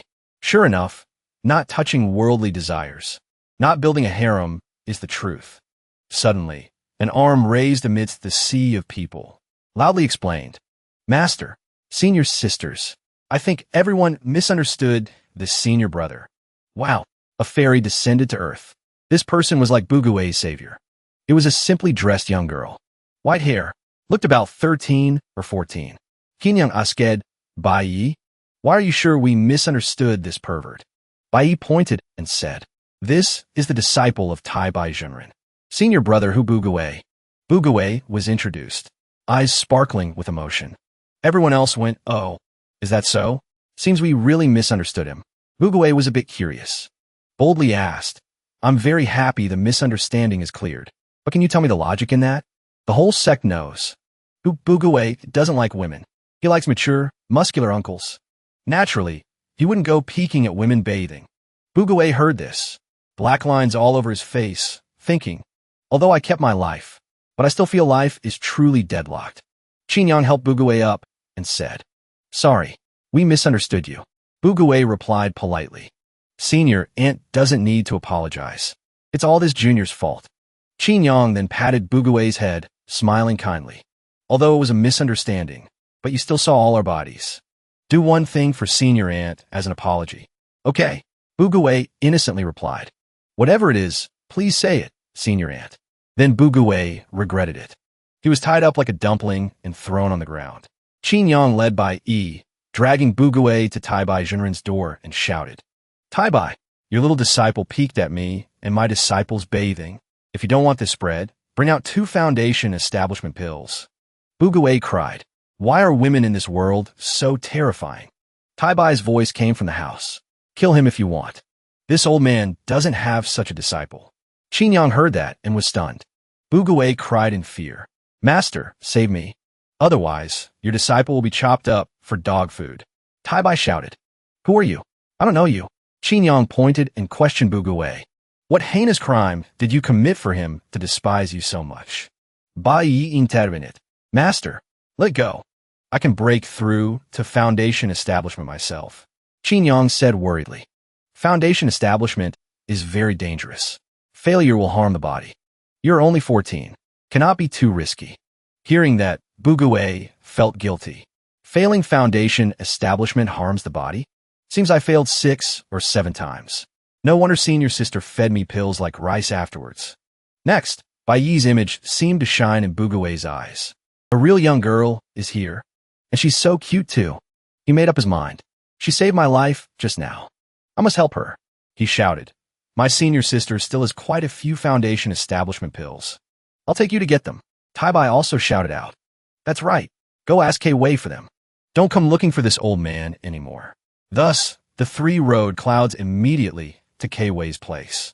On the way, Bugue talked to Bai. "Thank you for helping me out earlier." Bai was shy. "Senior brother, don't misunderstand. I just couldn't sit by and watch." He peeked at Bai's face and thought, "Is this a true young girl? So cute. I think I'm in love." Bai also shyly peeked at Bugue, thinking, "Why do I feel very familiar seeing him? Like I knew him in a past life. I think I like him." Both hearts beat fast, thinking of the same thing. Back to the present. Gue's face went blanc. "What?" Bugue smiled happily. "Senior sister, this is my girlfriend. She needs foundation establishment pills." K-Wei face palmeth. Sure enough, it happened again. That night, K-Wei sat watching the moon. The full moon high in the sky. Gradually, Bai's face appeared on it. K-Wei sighed. Since 7,000 years ago, she appears beside Bugue in every life. Then somehow they fall in love at first sight, unchangeably. K-Wei guandev. What kind of person is she exactly? What is her purpose in approaching Bugue? Gu stood up, muttered, regardless of her purpose. She looked up at the sky and said, "It's best to dispose of her cleanly, just in case. But before that, must deal with that assassin first." K-Wei said finally. At this moment, G.E. was seducing. "Young man, want to study the great Tao of life with me?" Bugue trembled in the corner of the bed, begging, "Big sisters, can you please leave?" "Okay, I want to sleep." Turns out in his room. Besides G.E., Dao Chi was also sitting there enjoying tea. Dao Chi said, "Leave? Leaving would ruin this beautiful night." Bugue groaned. "Save me." Bang! K-Wei kicked the door open and entered. She said, "Since you sincerely asked for help, then I will show mercy and save you this time." G.E. covered her face, giggling. "Threesome or foursome, I don't mind." K-Wei tucked her hair back and spoke gently. "No need. You're all dead people." She pulled out a bottle and explained. "Actually, I put poison in the tea. Colorless and odorless type." Bleg. Dao Chi, who was drinking tea, vomited violently. K-Wei pat her shoulder. "Advised. You have void amalgamation cultivation. Go circulate your energy to detoxify now, and you might survive." Dao Chi looked at K-Wei's face, then said, "We are best friends, aren't we?" K-Wei replied coldly. "From the moment you hooked up with Bugue, we were no longer best friends." G.E. was confident. I didn't drink the tea in the room." K-Wei was solicitous. "Although you are an assassin, but as a person, you are much better than Shiryu." Ki replied. "Should say there aren't many people worse than her." K-Wei hooked her finger at Bugue. "Bugue, come here. I have something to say to you." "Senior sister, what do you want?" "Saving my little life is more important." Bugue crawled over. K-Wei used both hands to slap Bugue's cheeks. Kue el Bugue's face. Turned to G.E. and said, "Actually, I don't intend to stop you two for being together. But this man is the type who can change his love several times a day. If you still don't despise a person like him, then kiss him once to prove your determination." K-Wei held Bugue's face towards G.E. "Ki bullshit. Since you said so, I won't be polite." She puckered her lips, getting closer and closer to Bugue. Then she shyly kissed his cheek. K-Wei smiled sinisterly. "Very good." She pointed at her hand and explained, "I poured poison all over my hands. Just now I rubbed it all over his face. You are dead for sure." Miss Assassin of CIAIN. Hearing this, G.E. realized her mouth was bleeding. Next, she held her breath to stop the poison from attacking her heart. She frowned in annoyance. "You dared to deceive the feelings of a naive girl like me." K-Wei smirked. "Those who seduce him must all die. Besides, you're almost 100 years old, still pretending to be a naive girl to fool who?" Hearing about age, G.E. fell to the ground in shame. "I'm not 100 yet. Only 90. Bugue worried. "Senior sister, you won't really poison her to death, right?" K-Wei gently dragged G.E.'s leg away. Coldly said, "She has peak soul formation cultivation. Won't die that easily. Now I have to burn her to make sure she dies." Bugue begged, "Senior sister, let her go. It's all my fault." K-Wei sneered, "Seducing my man? All must die." Bugue trembled. "Ah, senior sister is so scary." K-Wei turned back, squinting and sneering. "Besides, she was the one who wanted to kill you before. Such a person cannot be easily trusted." Then she walked out the door. Before leaving, She didn't forget to instruct. You go wash your face too. Don't let the poison absorb into your skin. The antidote is in the drawer. Take it and eat it. Remember well from now on. Don't touch worldly desires. Don't build a harem. Understood? Sorry. Maybe you really love him. K-Wei's voice rang out. He was still unconscious lying on a pile of wood. K-Wei stood there, holding a torch, coldly said, "But I cannot leave a single trace of danger. He has no more chances." Saying that, K-Wei dropped the torch, intending to burn Ji-E to death. Bugui ran desperately from afar, shouting, "Stop! Stop!" He leaped towards the torch. In a perilous situation, Bugui successfully grabbed the torch. Then, following the momentum, he hit a rock and slammed into a tree. In pain, he threw the torch on the ground to vent his anger. Questioned, "Senior sister, what's wrong with you?" Suddenly becoming so vicious, he felt guilty. Could this be another test from senior sister? K-Wei channeled her energy. Continued, "I can't explain clearly to you, but everything I do is for your own good." Then, with a swing, she pulled a sword from her palm. "Get out of the way," she shouted. From the sky, countless swords appeared, layer upon layer. Whoosh whoosh. The pile of swords rushed down. Targeting ki. Bugui ducked down cold. Shouted, "Senior sister, wake up. Don't mind these trivial matters anymore." Suddenly, K-Wei coughed up blood. Resentful. He actually said, "I mind trivial matters." Then, all the flying swords dissipated, vanished without a trace. K-Wei knelt on one knee, one hand on her chest, panting. This feeling again. She remembered coughing blood suddenly during seclusion before. Thinking, since the last seclusion, I often cough blood. Has my time come? Bugui worriedly helped her up. "Senior sister, what's wrong? Did the poison on your hand enter your body?" K-Wei said, "Not poison. Just that the spiritual power in my body is suddenly chaotic." She continued to channel energy to cast a spell. Shouted, "Secret art. Great thunder formation." From nowhere, a hand appeared. The newcomer said, "K-Wei, don't be impulsive." Turns out it was Mieming, Heibai's sect leader. He said, "Calm down first." The two shouted, "Sect leader." Mieming picked up the unconscious Ji-E and explained, "She's my closed-door disciple. Definitely not an outsider. So she won't hurt your junior brother. You don't need to be so cautious." He also instructed, "Moreover, tense emotions easily lead to chi deviation, leading to bodily harm." Then he left. "This sect leader will take the disciple away. K-Wei, take care of your body." Bugui sighed in relief. Phew. Luckily the sect leader arrived in time. K-Wei was suspicious. Right. Truly timely. As if he was sitting right next to us. Bugui was anxious. "Senior sister, stop talking. Hurry back to the room to heal first." Meanwhile, at the sect leader's residence, Mieming was treating Ji-Yi's injuries. He pressed his hands on her bare back. A stream of poisonous gas gradually dispersed. Mieming thought, before K-Wei went into seclusion, I meticulously poisoned her, making her unable to use magic power. Ji-Yi woke up at this moment, just in time to hear Mieming's instructions. Without K-Wei's protection, waiting for you to recover, killing Hu Bugui will naturally be as easy as turning your hand. Ji-Yi refused. "I am no longer an assassin. I won't do your mission."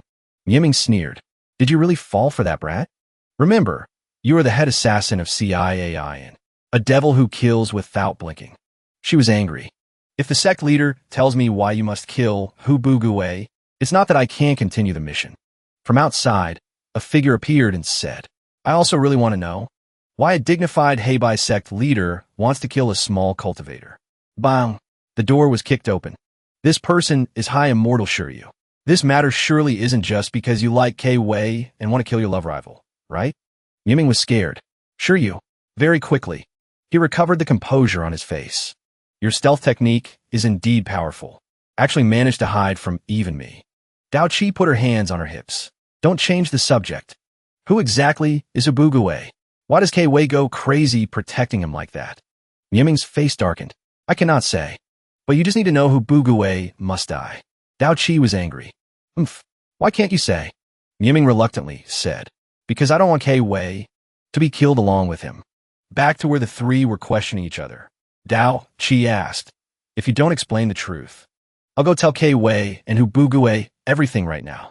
Mieming said decisively, Only if High Immortal Shan, High Immortal by Chun, High Immortal by Ming, and Old Immortal Meng Di all agree. Can I speak? Dao Qi was surprised. You mean they all know about Hu Bugui's identity? Miming added. That's right. Killing Hu Bugui is the decision of the 5 of us. He held the initiative. Dao Qi's face revealed fear. Just a man. You'd better not do unnecessary things. Meanwhile, at K Wei and Hu Bugui's place, someone was checking her pulse. Tai Bai sat by the bed and concluded, except for slightly chaotic breath. This old man doesn't see any problem with your body. He asked, K Wei, what are your symptoms now? K Wei replied slowly, feeling depressed inside, thoughts chaotic, blood and qi not flowing, restless. Tai Bai fell into deep thought.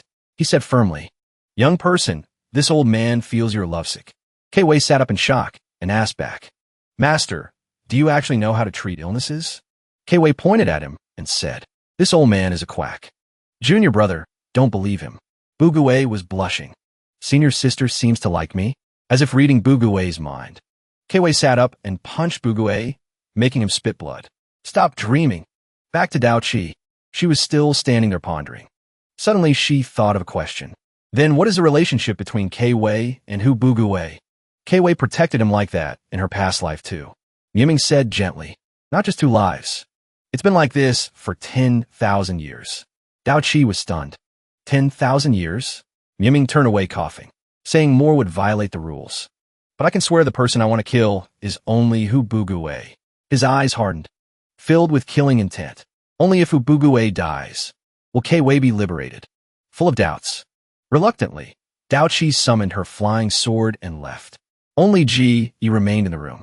Questioned, High Immortal Yiming, you told so many secrets in front of me. Is it that if I don't obey you, you will kill me to silence me? Yiming smiled. I really like talking to smart people like you. Ki siti finit. If you 5 High Immortals all want to kill Hu Bugui, then why do you need me to act? With your strength, killing him should be a small matter.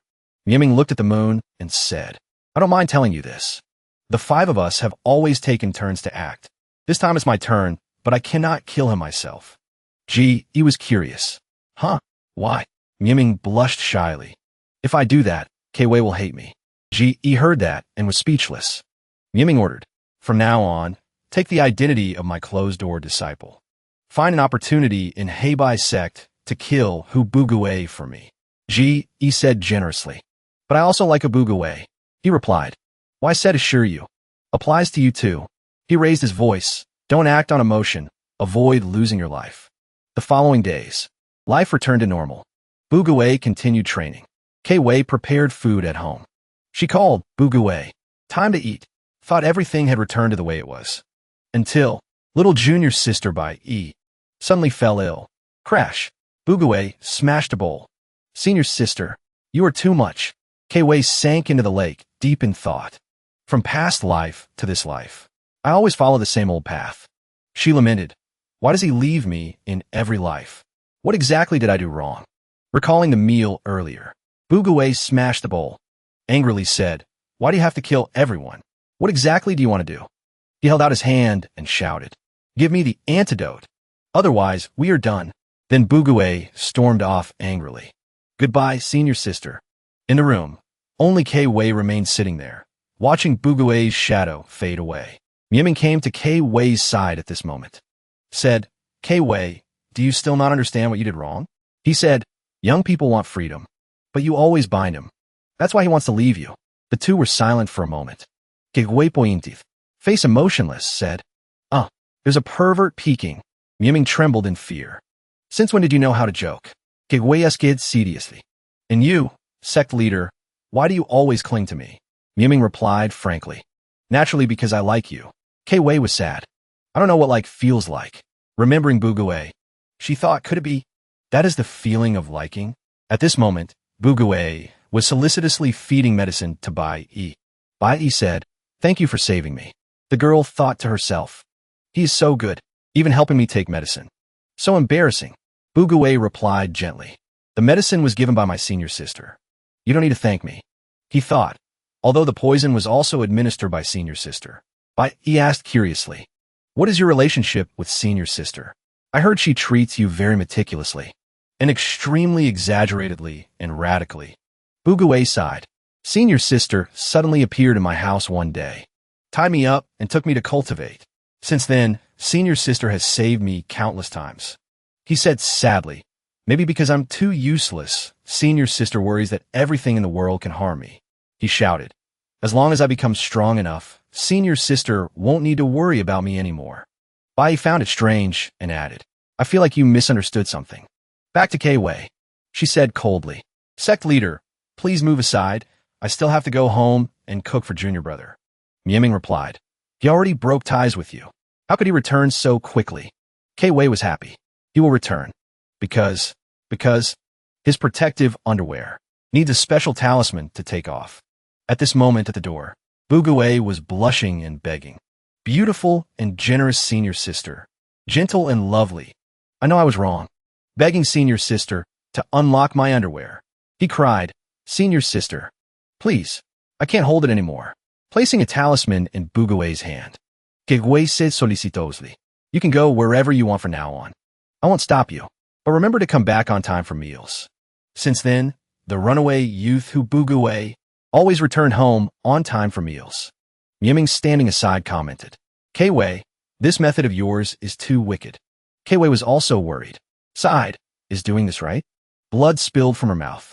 K-Wei secretly watched Bugue laughing and talking amidst countless beauties. Mouth full of blood. She kept telling herself, give him freedom. Give him freedom. Their relationship is pure. Then they continued holding hands. Bai even happily said, Bugue, let's go sightseeing. Blood from eyes, blood from nose. K-Wei's blood gushed out. She kept telling herself, they all think Bugue doesn't like women, so they dare to invite him out. No need to worry. No need to worry. From nowhere, a giant bear appeared. On its head was a pile of fire. Extremely ferocious. Bugue and everyone shouted, let's work together. K-Wei tried to reassure herself. Just a rank 2 demonic beast. Bugue won't be in danger. The bear punched right. 2 people flew away, shouting, Master hasn't given me a magic treasure yet. This is my first actual combat. It's too terrifying. The bear punched left. Bai and Bugue flew away, shouting, sorry, I haven't reached foundation establishment yet. Senior sister hasn't taught me sword arts yet. K-Wei was disappointed. This group of people, how can they be so useless? Sure enough, I still can't let him act freely. While speaking, she channeled her energy. However, her head suddenly hurt violently. Then, she coughed up a large mouthful of blood, slowly collapsing. Mouth still muttering. I must act myself. On the group side, the bear was still rampaging. We, with ILTS 10.0 in beast language, translate this demonic beast's words as, I am a pitiful demonic beast, currently just engaging in self-defense counterattack. Roar, roar, roar. The group scattered. Only Bugue barely managed to sit up, face full of wounds. He worried, senior sister isn't here. Now is the time I must rely on myself to turn the tide. He pulled out a talisman. Then a loud explosion rang out where the bear was standing. Huff! The bear rushed forward. It told itself, 1 or 2 talismans. I can easily dodge. Roar, roar. Bugue smirked. Not just 1 talisman. He threw out layer upon layer of talismans, covering the whole sky. The bear cried in beast language. The F*CK? It stopped, braked, about to run away. Bugue shouted, pinched fingers to control the talismans to attack. Explode. D'une explosion. Blast. Auspicieux triple explosion. A series of explosions appeared continuously. The next explosion louder than the last. A whole area lit up like it was bombed. Seeing this scene, Bugue turned away coolly, displaying main character aura. Something escaped from the dust of the explosion. Bugue then discovered a huge, strange shadow under his feet. Turns out it was the giant bear rushing down from the sky. It kept screaming something even the author couldn't translate. Roar, roar, roar, roar. Moment of life and death. That mouth full of teeth was about to bite Bugue's face. A flying sword from nowhere stabbed into the bear's head. The power of this sword was boundless. Knocked the bear away. Pinned the bear to a nearby mountain. With a powerful bang. Is it senior sister? Bugue guessed. Senior sister, is it you? Senior sister. Bugue called loudly. Not far away. K-Wei reached out her hand, breathing weakly.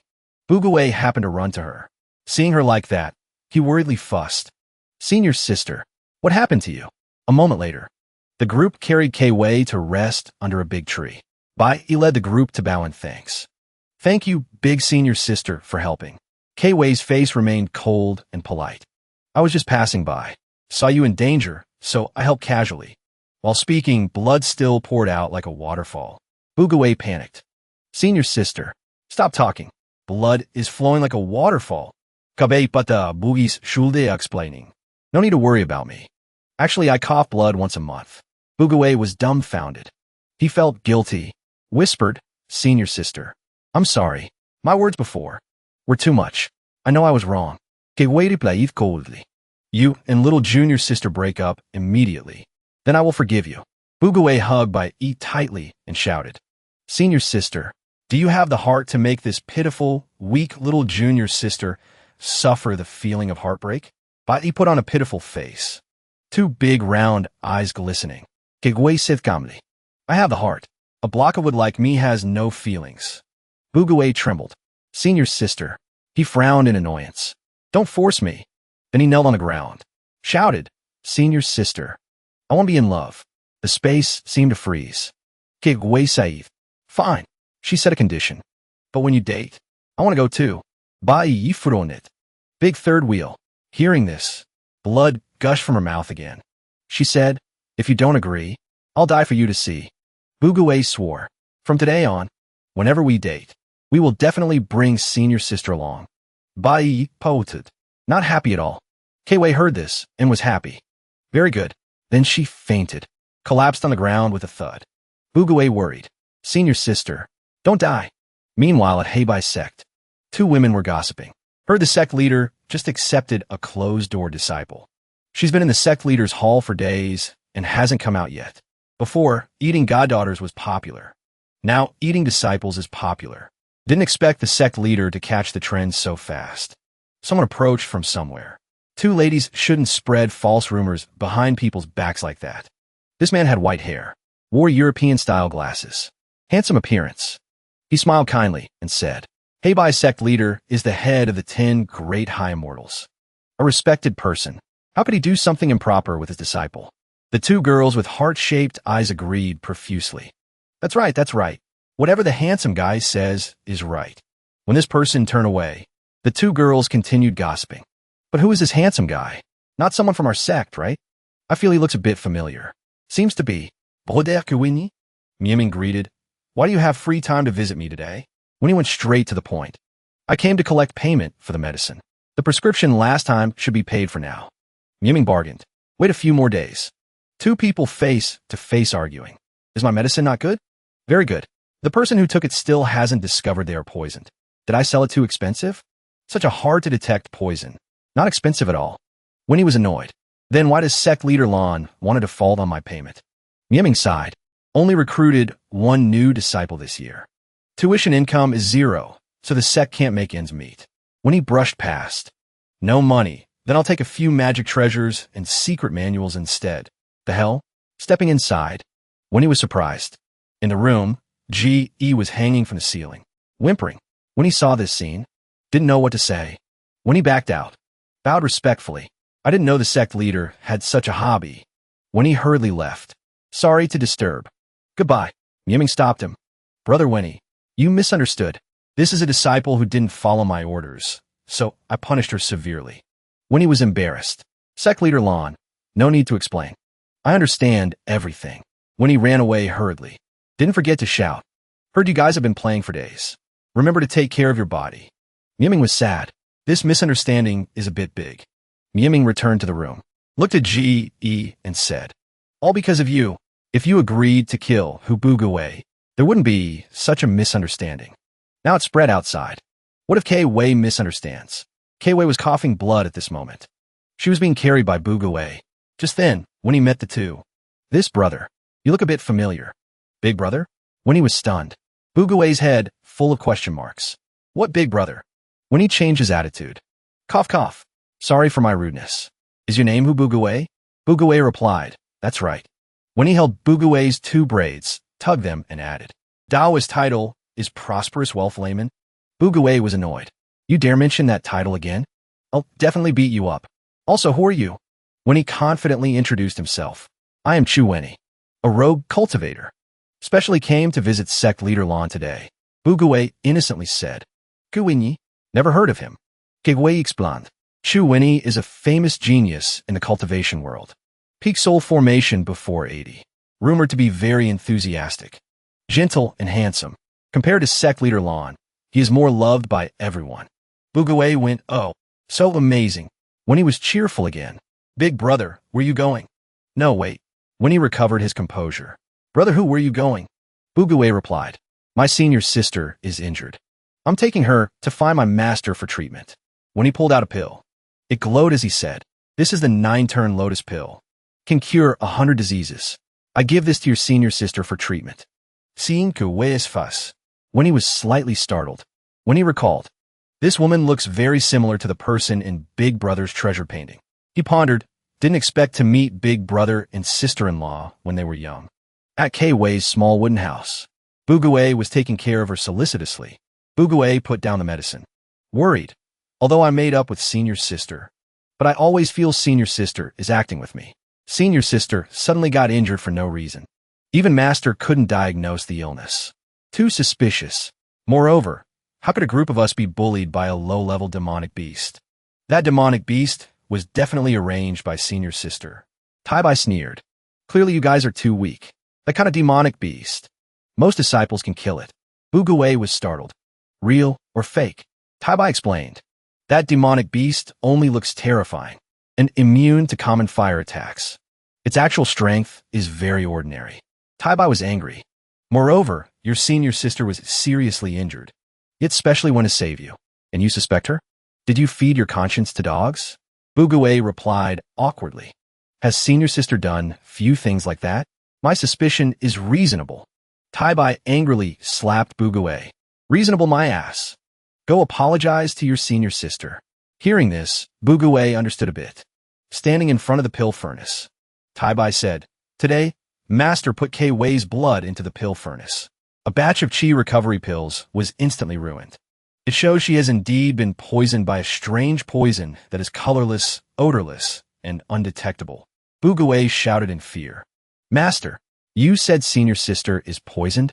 Tai-Bai continuously kicked Bugue away. Scolded him, get out. Don't disturb this old man researching the antidote. Kicked out of the pill room. Bugue rolled dozens of times down the stairs, then fell flat on the ground.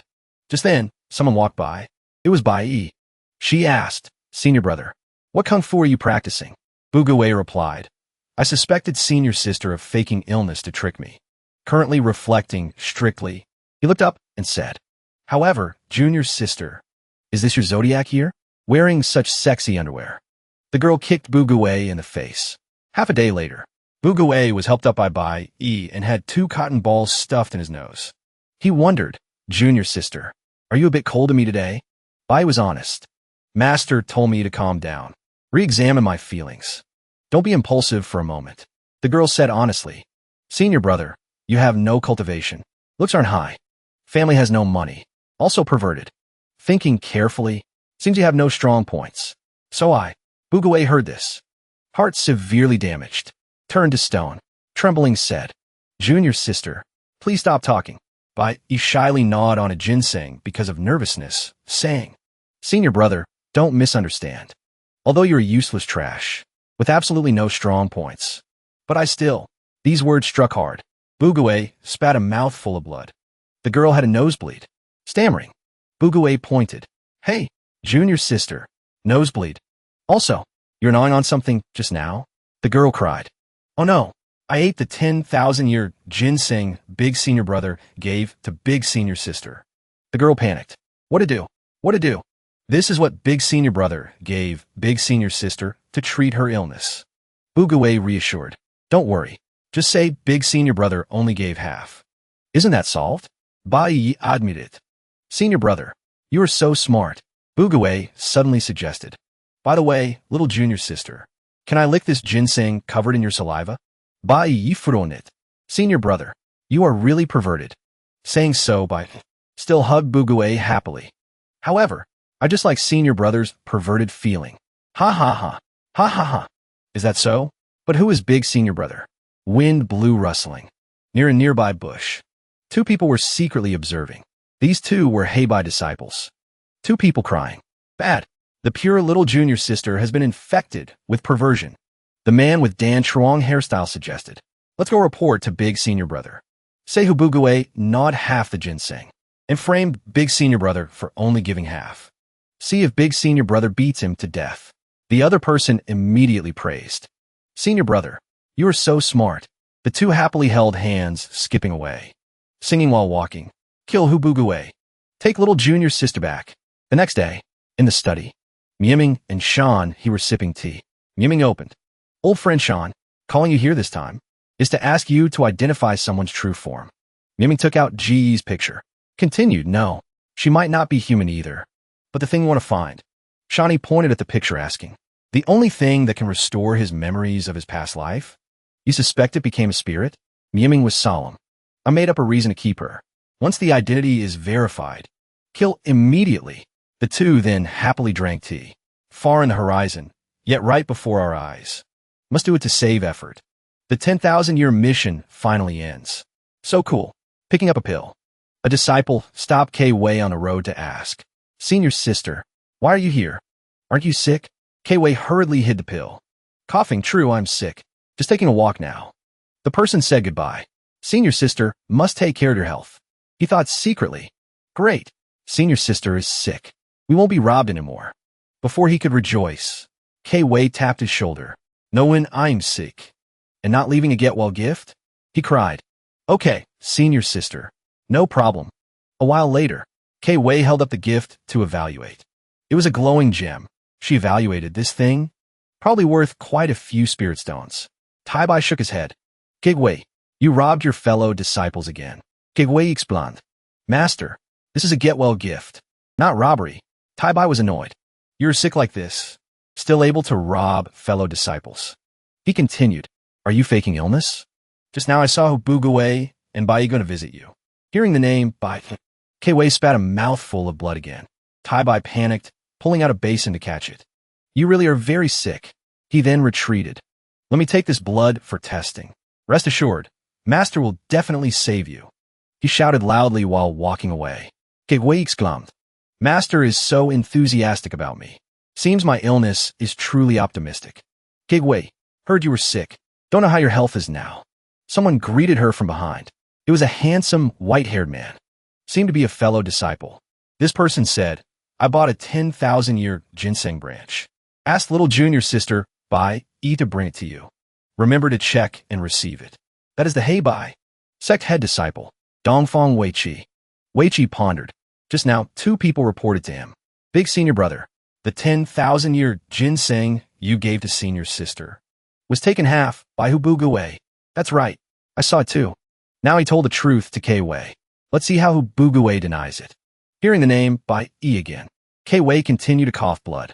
Weiqi hurriedly pulled out a basin to catch it. Panicked. K-Wei, your injury is too severe. Need to find the sect leader? He thought secretly, this is K-Wei's blood. I must take it back to store. Wiping the blood still on her lips. K-Wei said goodbye. Thank you, big senior brother, for your concern. I have urgent business, leaving first. Weiqi called out. K-Wei, don't forget to receive my 10,000-year ginseng.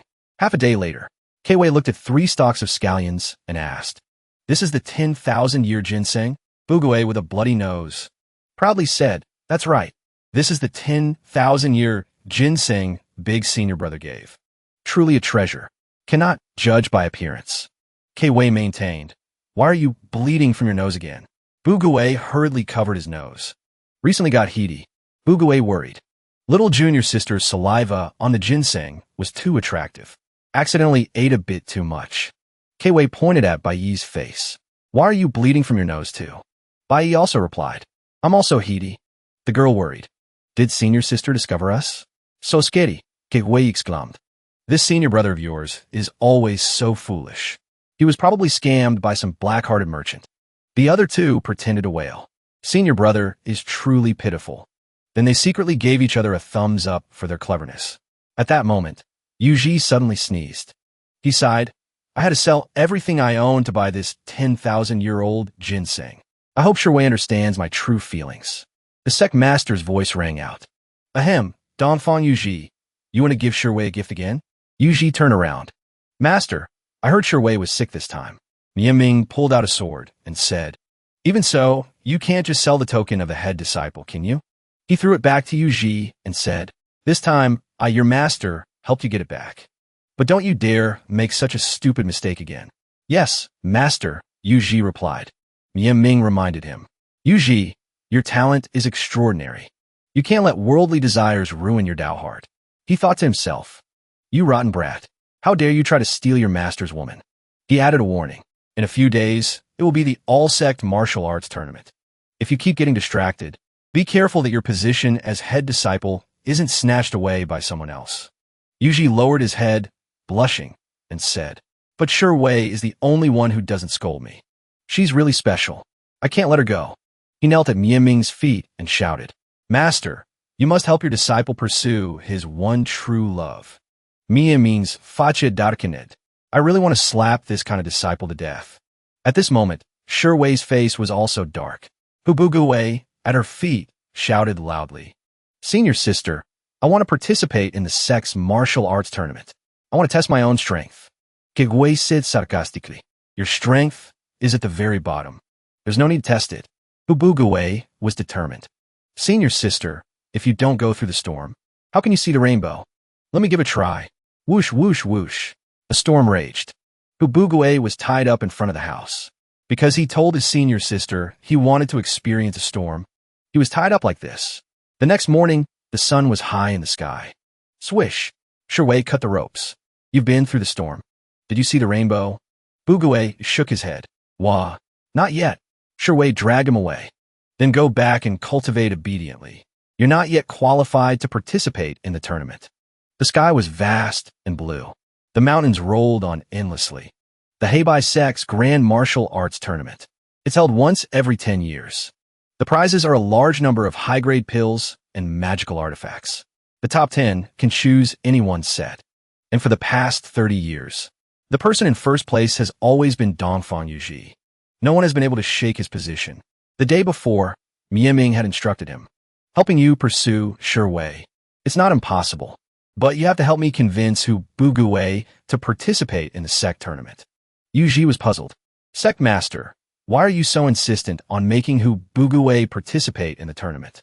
Suddenly, he had an epiphany. It must be because Hubuguwei is also clinging to Sherway. Master wants him to see his own weakness clearly and give up on his own. He was moved to tears. Yuji exclaimed, Master, you really think of everything for your disciple. In his study, Ming was laughing heartily. Ha ha ha. As long as Hubuguwei participates in the competition, you can accidentally kill him on the tournament stage. Jian smiled. No problem. Her hair was sticking straight up, looking very unnatural. It turns out she was still hanging upside down. Can you let me down now? The spiritual energy rope was immediately released. She straightened her clothes.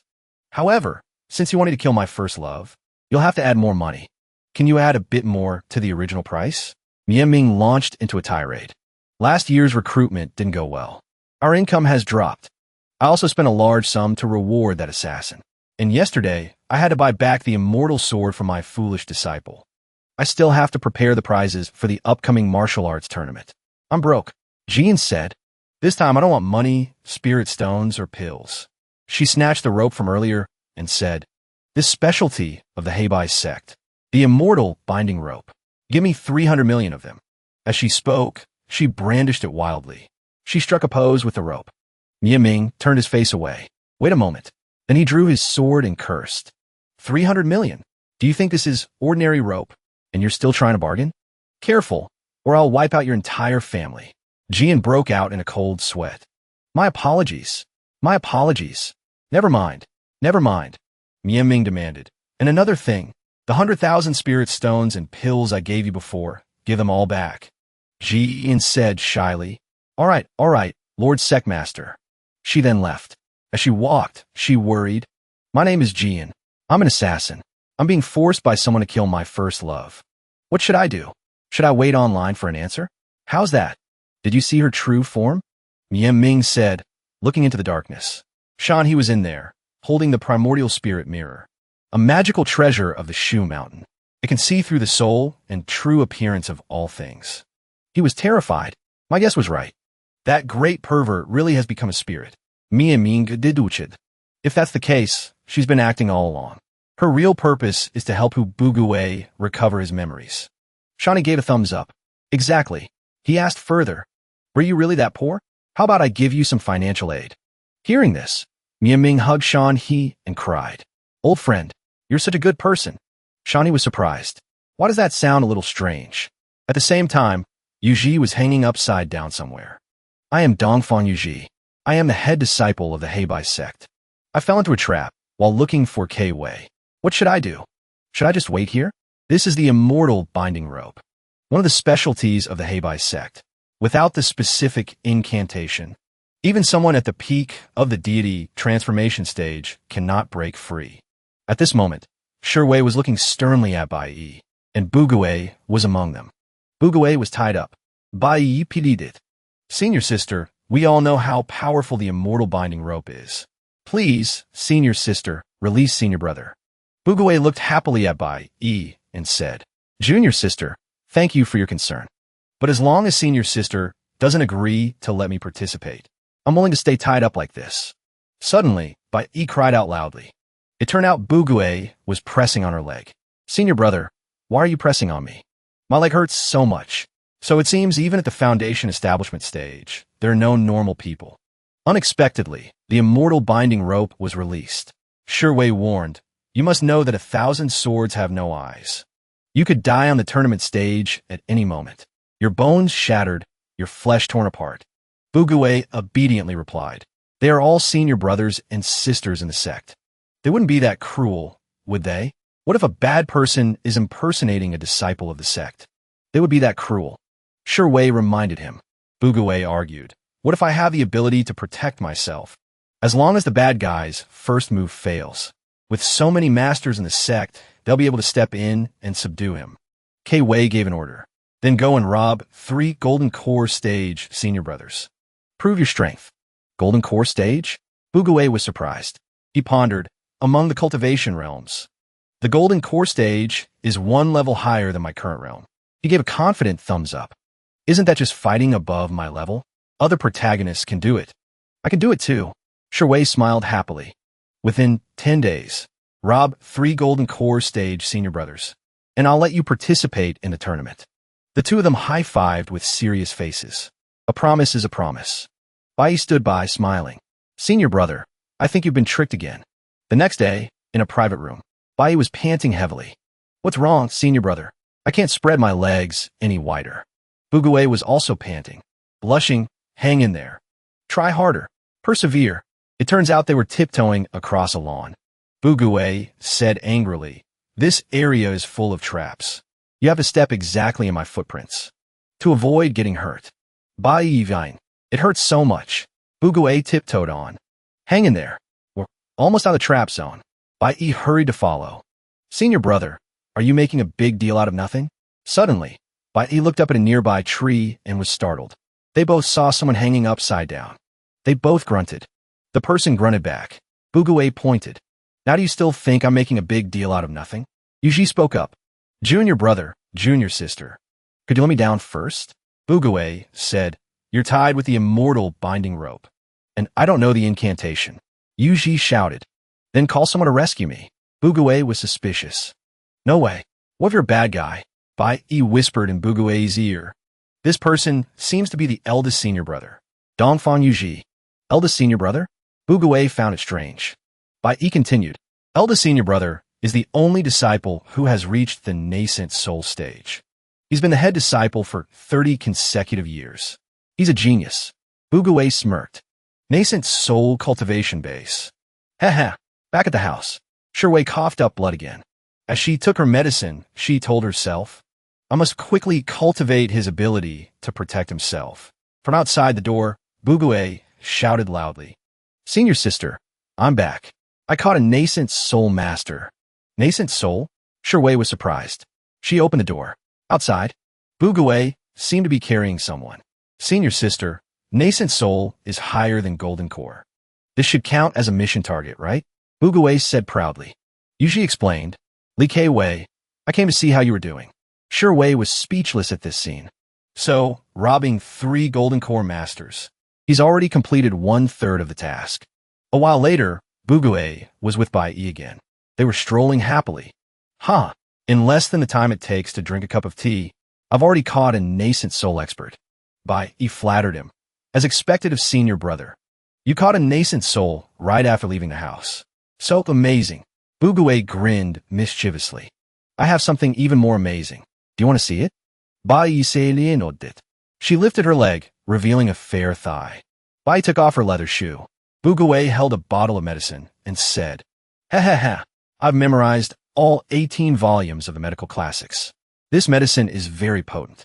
Then, he used a brush to dot 2 spots on the top of Bai Yi's foot. Bai Yi was shy. What are you doing? On the top of her foot were 2 strange little dots on each side. Bugawei smiled slyly. Of course it's... Then he yelled out. Oh no, the lively and adorable junior sister Bai Yi, so warm and kind, has been bitten by a poisonous snake. He yelled with all his might. Someone come quick. Junior sister Bai Yi has been bitten by a poisonous snake. Whoosh, dust billowed in the distance. 3 men rushed over with a roar, shouting, Junior sister, we're here to save you. The 3 of them skidded to a halt. They asked, Junior sister, what happened? Bugawei explained. Junior sister was bitten by a poisonous snake. We're done for. Bai Yi was stunned. So that's what this is about. Then she played along. She pretended to hold her head. I feel so dizzy. The 3 of them discussed amongst themselves. What do we do now? Of course, we suck out the poison. 1 mouthful each. No more than that. Bugawei suggested. 3 senior brothers. Men and women shouldn't be so close. Everyone, please put on these blindfolds. The 3 of them happily agreed. Junior brother is so thoughtful. The one with the long braided hair puckered his lips, preparing to enjoy the foot in the dark. As expected of our junior sister. Amidst the fragrance, there's a hint of stink. And amidst the stink, there's a hint of fragrance. Truly marvelous. He sniffed and evaluated. Unexpectedly, it was Bugawei's foot. Bai stood by, giggling. He had also put 2 dots on his foot to make it look real. All right, next person. And so, the 3 of them took turns sucking the poison from Bugawei's foot. After they were done sucking, the 3 of them were foaming at the mouth, lying in a heap on the ground. Bugawei dusted off his hands. Next, let's see which of these 3 is at the golden core stage. Bugawei searched through each person's pockets. But unfortunately, all 3 of them were at the foundation establishment stage. Bugawei sighed. I knew it. How could someone so stupid have a golden core cultivation base? Bai Yi asked, what's next? Bugawei chuckled. Of course, we do it again. Then he shouted loudly again. Oh no, the lively and adorable junior sister Bai Yi, so warm and kind, has been bitten by a poisonous snake. From the mountains, another loud shout was heard. Junior sister, we're here to save you. Somewhere else, a person wearing a mask knelt on the ground, reporting. Report. A spy from the Heibai Sect reports. Just as you predicted, Heavenly King. The Sect Master's wife is indeed mysteriously and severely injured. Pass down my orders. Continue the investigation. The person sitting on the chair commanded. This person was Winnie. He guessed. It seems the Heibai Sect Master bought medicine from me and gave it to his wife. It turned out he was sitting on a mahjong chair, but I already gave him the antidote at the beginning. Could it be that my medicine didn't work? Then he smiled slyly. But if my sister-in-law's illness worsens sooner, our demon sect will rise sooner. The other 3, 2 men and 1 woman, said in unison. Second brother, if the sect master hears what you're saying, he'll beat you to death. When he recounted, Big brother once told me. After my sister-in-law was killed by the Heibai Sect Master, he entered the demonic path for revenge and founded our demon sect. He laughed excitedly. The sect developed rapidly. 300 years later, we wiped out the entire cultivation world, not leaving a single soul alive. The man with spiky hair gave a wry smile. You've told this story countless times. My ears are growing calluses from hearing it. The dark-skinned woman picked her ear and said, in the end, weren't we all wiped out? Second brother, you were beaten so hard you traveled through time. That's why I'm building the demon sect 300 years early. And I've gathered you all here. It's to change the future. Vain yusimilit selieli. The short-haired man, holding a pipe, said, "Our village was affected by a battle between cultivators. Only I was lucky enough to survive. I also want revenge, but to destroy the entire cultivation world. No matter how I think about it, it's impossible." One E slammed the table and shouted, "Why are you all so pessimistic?" He recounted that great lord. 10,000 years ago, he killed everyone in the cultivation world until only 5 supreme immortals were left. 300 years from now, he will definitely be able to do it again. The dark-skinned woman sighed. "Second brother, it's not that I don't want to believe you." She pointed to her imagination.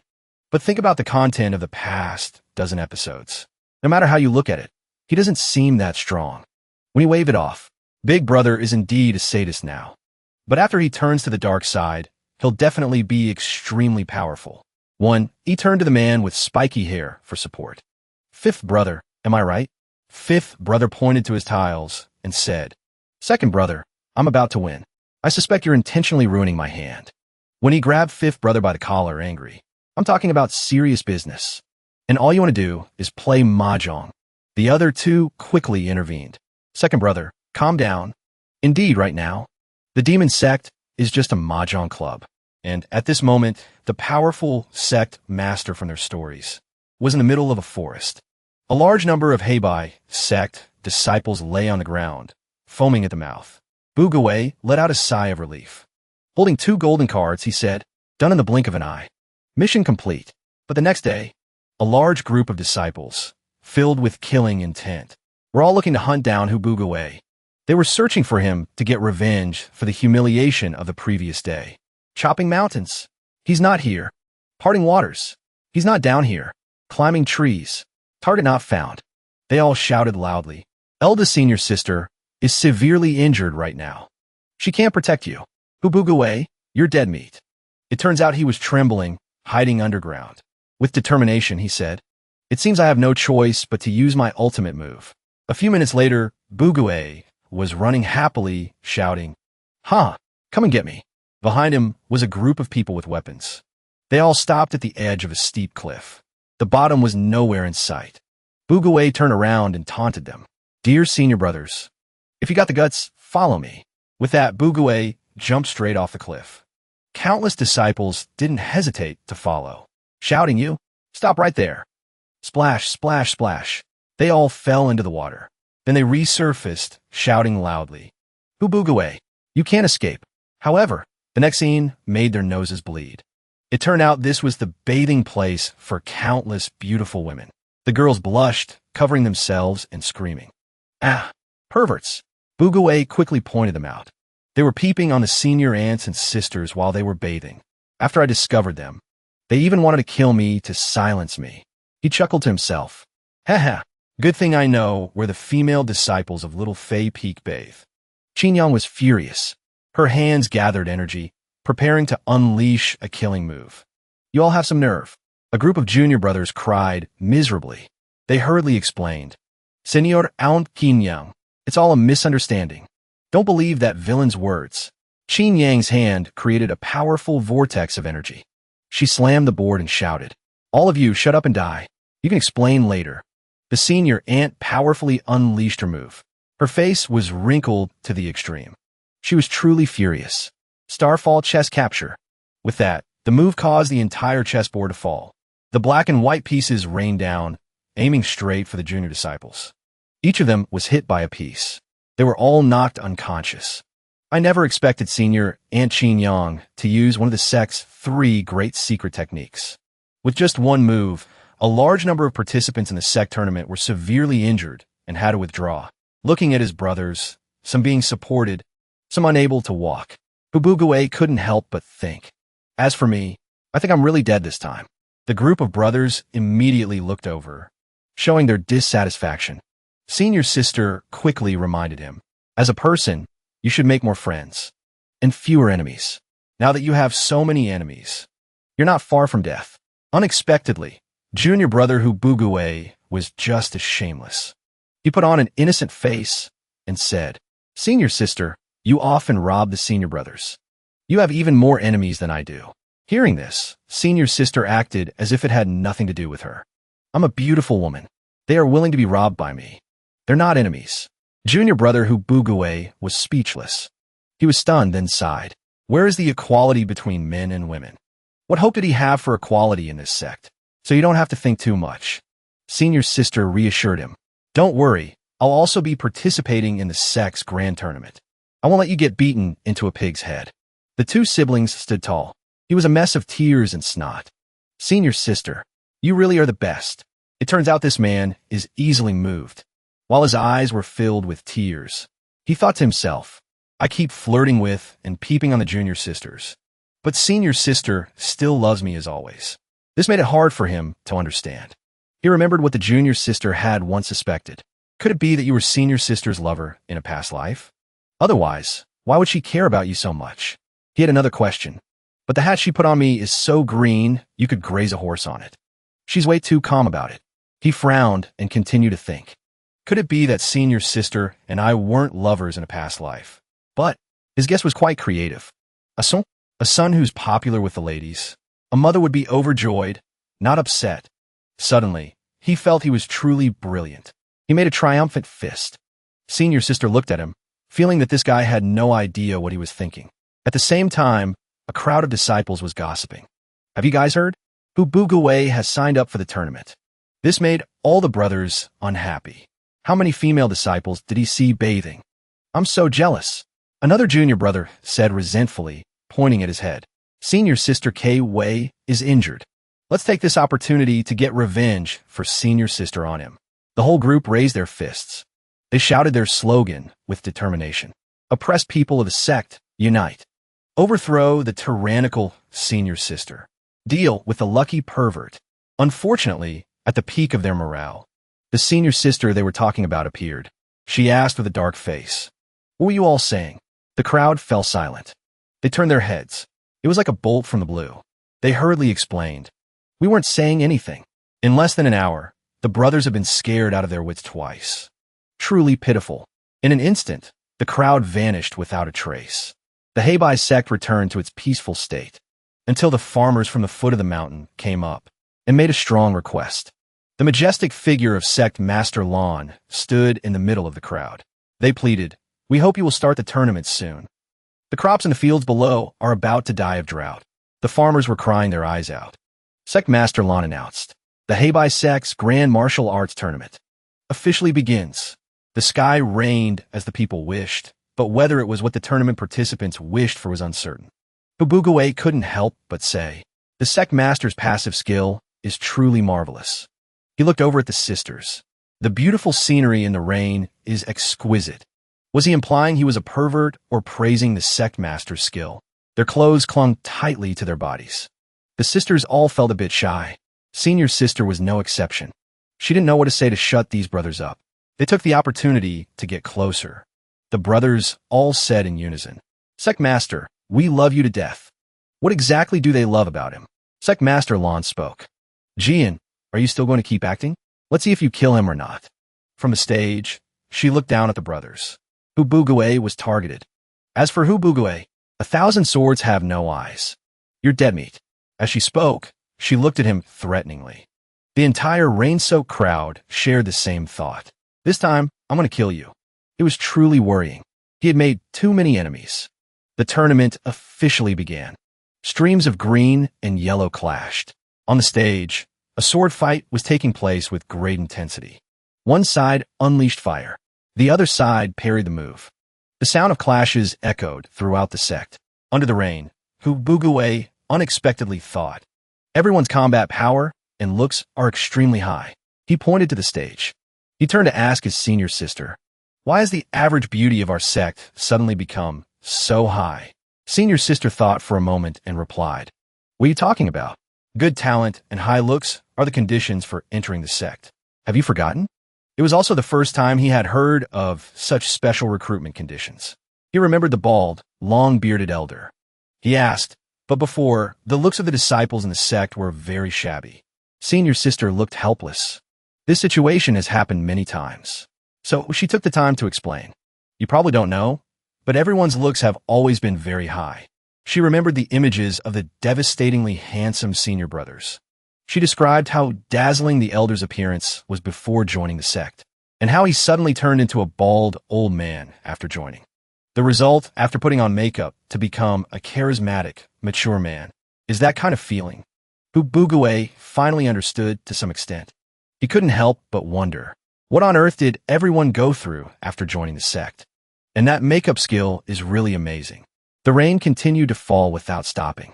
Suddenly, a shout, "Next match, Bugue versus Xiao Ding," rang out, cutting off his train of thought. Sect Master Lon took a sip of tea. His eyes narrowed as he enjoyed the show. He thought, I've already reminded Xiao Ding. Bugue, you can't escape. Is there anyone he hasn't offended? The stage suddenly turned into an introduction arena. Bugue, fearing neither heaven nor earth, waved happily. Hello, everyone. Hello, everyone, huh? Below the stage was a battle of words between sworn enemies. The senior sisters were all cheering for him. Go, junior brother. Go, senior brother. On the other hand, the senior brothers all wanted to drown him in their spit. Give me back my junior sister. You weakling. I bet you'll be eliminated in the first round for sure. Bugue heard it all and looked down at the crowd below. He gave a half smile. He made a I'm number one gesture. I can win this match without making a single move. It would have been better if he hadn't said anything. After he spoke, the rain of eggs, carrots, and radishes came flying at him. They wanted to drown him before the match even started. Suddenly, the elder asked the disciple next to him, "What? That happened?" He immediately announced to the crowd below. Latest news. Disciple Xiao Ding's engagement in his hometown was broken off. He has returned to his hometown. He has forfeited the match. What is this? What kind of divine news is this? The winner is Bugue. This is winning without even fighting. Only someone with the protagonist's halo could have this kind of luck. The cabbage was still in his hand, not yet thrown. The senior brothers were increasingly surprised. What on earth just happened? Sect Master Lon, who hadn't finished his tea, choked on it when he heard the news. That day, everyone saw Bugue's true strength. The second tournament match began, but it also ended quickly. Bugue pointed his sword at his opponent and said, "Lose to me, and I'll sell you senior sister's used underwear." This was beyond saving. This senior brother hurriedly blocked the sword. Deal. He didn't forget to dramatically fall to the ground. Ugh, the sword is too strong. The third tournament match. Know yourself and know your enemy, and you will win 100 battles. He held up a photo album. I found this in this senior brother's room. As he finished speaking, a certain senior sister jumped onto the stage, hitting and scolding him. Pervert. Lecher. He won again without using any effort. The fourth tournament match had arrived. Under the rain, two figures stood like two swords, facing each other, one big, one small. Muscles bulging. It seemed this match wouldn't have a good outcome. His gentle voice spoke up. Someone who calls himself a manly top is actually a little bottom. Being stared at by him, his secret was revealed. The man opposite him blushed from head to toe. He froze for 5 seconds. He covered his face in embarrassment and ran away. Wah, don't tell people my secret. He won every match. Below, the junior and senior sisters' jaws dropped in surprise. The senior brothers couldn't stop cursing. So shameless. They all protested against him. Stop using dirty tricks. Too shameless. If you have the guts, fight with your real strength. It was true that he had won all his matches with just words. But he also went along with the crowd's wishes. Real strength? No problem. I'll let you all see my real strength.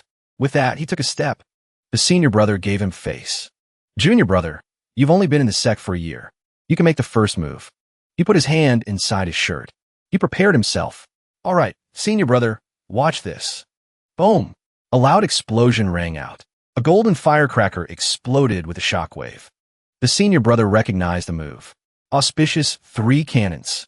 Senior sister's enhanced version. Damn it! Dust and dirt flew everywhere. Golden sparks from the impact shot out in all directions. All that could be seen was the senior brother with his head buried in the ground, his butt pointing to the sky. He was unconscious. The final result. The winner is Bugue. The crowd below had faces as black as crows. Above them, the sky was speechless. Look, in contrast to the state of the senior brothers, the senior sisters were all jumping with excitement. Senior brother is so amazing. He's advanced to the top 4. This is what you call riding the wave of victory. Sect Master Lon frowned. I never expected this brat to make it to the top 4. I also never expected the disciples to be so infatuated with K-Wei. Meanwhile, in the second competition area, a senior brother knelt on the ground. Eldest senior sister, I surrender. Please don't hit me anymore. Just how badly was he beaten to make him tremble like that?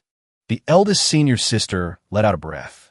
Some people heard I was seriously injured and wanted to cause trouble. With that, she looked down below. Her sharp gaze spat out a single word.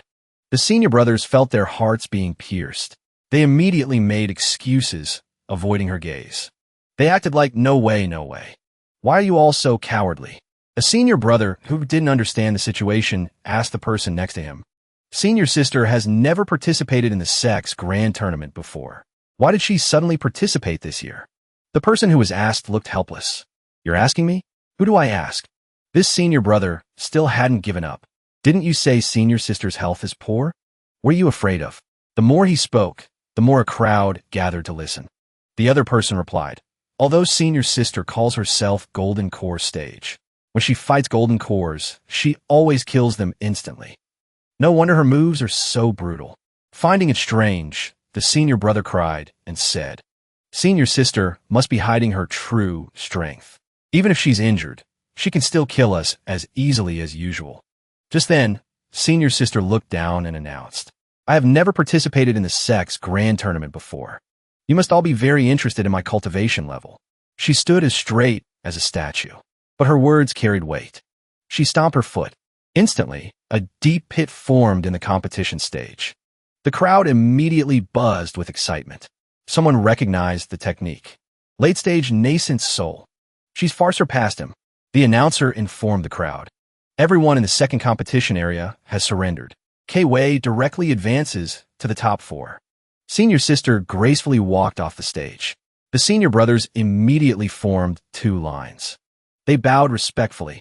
We respectfully send off senior sister. They were sweating bullets, watching her back as she left. They suddenly felt that senior sister was actually very gentle. Before she beat us up, Bubu ran over to ask her, senior sister, so you've been hiding your true strength all along? Blood was already trickling from her mouth. It was probably because she had just used her internal energy, depleting her vitality. She replied softly, this is what's called hiding your skills, your trump cards, and your cultivation level. Unless it's absolutely necessary, you should never reveal them. He suddenly understood, but also didn't understand, and asked again, so, senior sister, haven't you exposed yourself now? Blood was now flowing from both sides of her mouth. She stubbornly told him, don't worry, I have 3 layers of trump cards. This is only the first layer. He felt somewhat relieved. He hesitated, but before he could finish his sentence, senior sister coughed up a river of blood. He caught it all in a basin, shouting, the blood is flowing like a storm. Master, save her. On the highest tier of the spectator stands, Master was drinking from a gourd of wine. His eyes were filled with tears. My disciple is already at the late stage nascent soul. Why am I, an old man, still at the peak of the Golden Core stage? Master blamed himself and wiped away his tears. He looked full of grievance. Sect Master Lon walked over and patted his shoulder comfortingly. Old brother Tai-Bai, don't cry, don't cry. I will definitely help you find a way to break through. What a moving display of brotherhood. Taking advantage of the situation. But old Tai-Bai wasn't about to fall for such a clumsy bait. He pointed at him and said, you brat, you're almost 400 years old. Shut your mouth. But as soon as he finished speaking, he suddenly hugged Sect Master Lon. He cried even more fiercely than before. I want to break through to the nascent soul stage too. I want to stay young forever. He helplessly tried to console him. Little Bai, don't cry. Little Bai, don't cry. Beside them, Qin Yang looked on judgmentally. 2 old men hugging each other in front of so many people. What kind of decorum is this? It turns out the saying, a fish rots from the head down, is true for this sect. Old Tai-Bai was immediately unhappy. He turned to argue with the old woman, Qin. That nearly 300-year-old virgin, Qin Yang. You probably couldn't even get a man to hug you if you wanted to. It really seems like you're just picking a fight, old man. What woman wants to hear that she's old? Looking at her own vibrant figure. The old woman Qin put old Tai-Bai in a headlock with one move. Sect Master, can I kill this old man? Sect Master Lan's eyes narrowed. He said slowly, Qin Yang, calm down. You have to understand Tai Bai. Looking at the spilled wine gourd on the ground, Sect Master Lan recounted. A genius who reached the peak of the golden core stage at over 20 years old. But 100 years later, he still can't break through. He was even dumped by his wife. So pitiful, so pitiful. At this, the brothers below all felt sympathy for old Tai Bai. Perfected Tai Bai is so pitiful. Hubugue was among them. With tears in his eyes, he lamented, "So Master has such a tragic past. I'll treat him better from now on." Senior sister remained expressionless. Is that so? Okay. It made him feel that she was indifferent to their master's past. The arrival of junior sister immediately changed the freezing atmosphere. She said cheerfully, "Senior brother, congratulations on making it to the semifinals." The two of them immediately held hands to celebrate. He looked very happy. "Junior sister, thank you for everyone's support. I will definitely make it to the finals and win the prize." Senior sister said lightly, looking displeased. "The prize?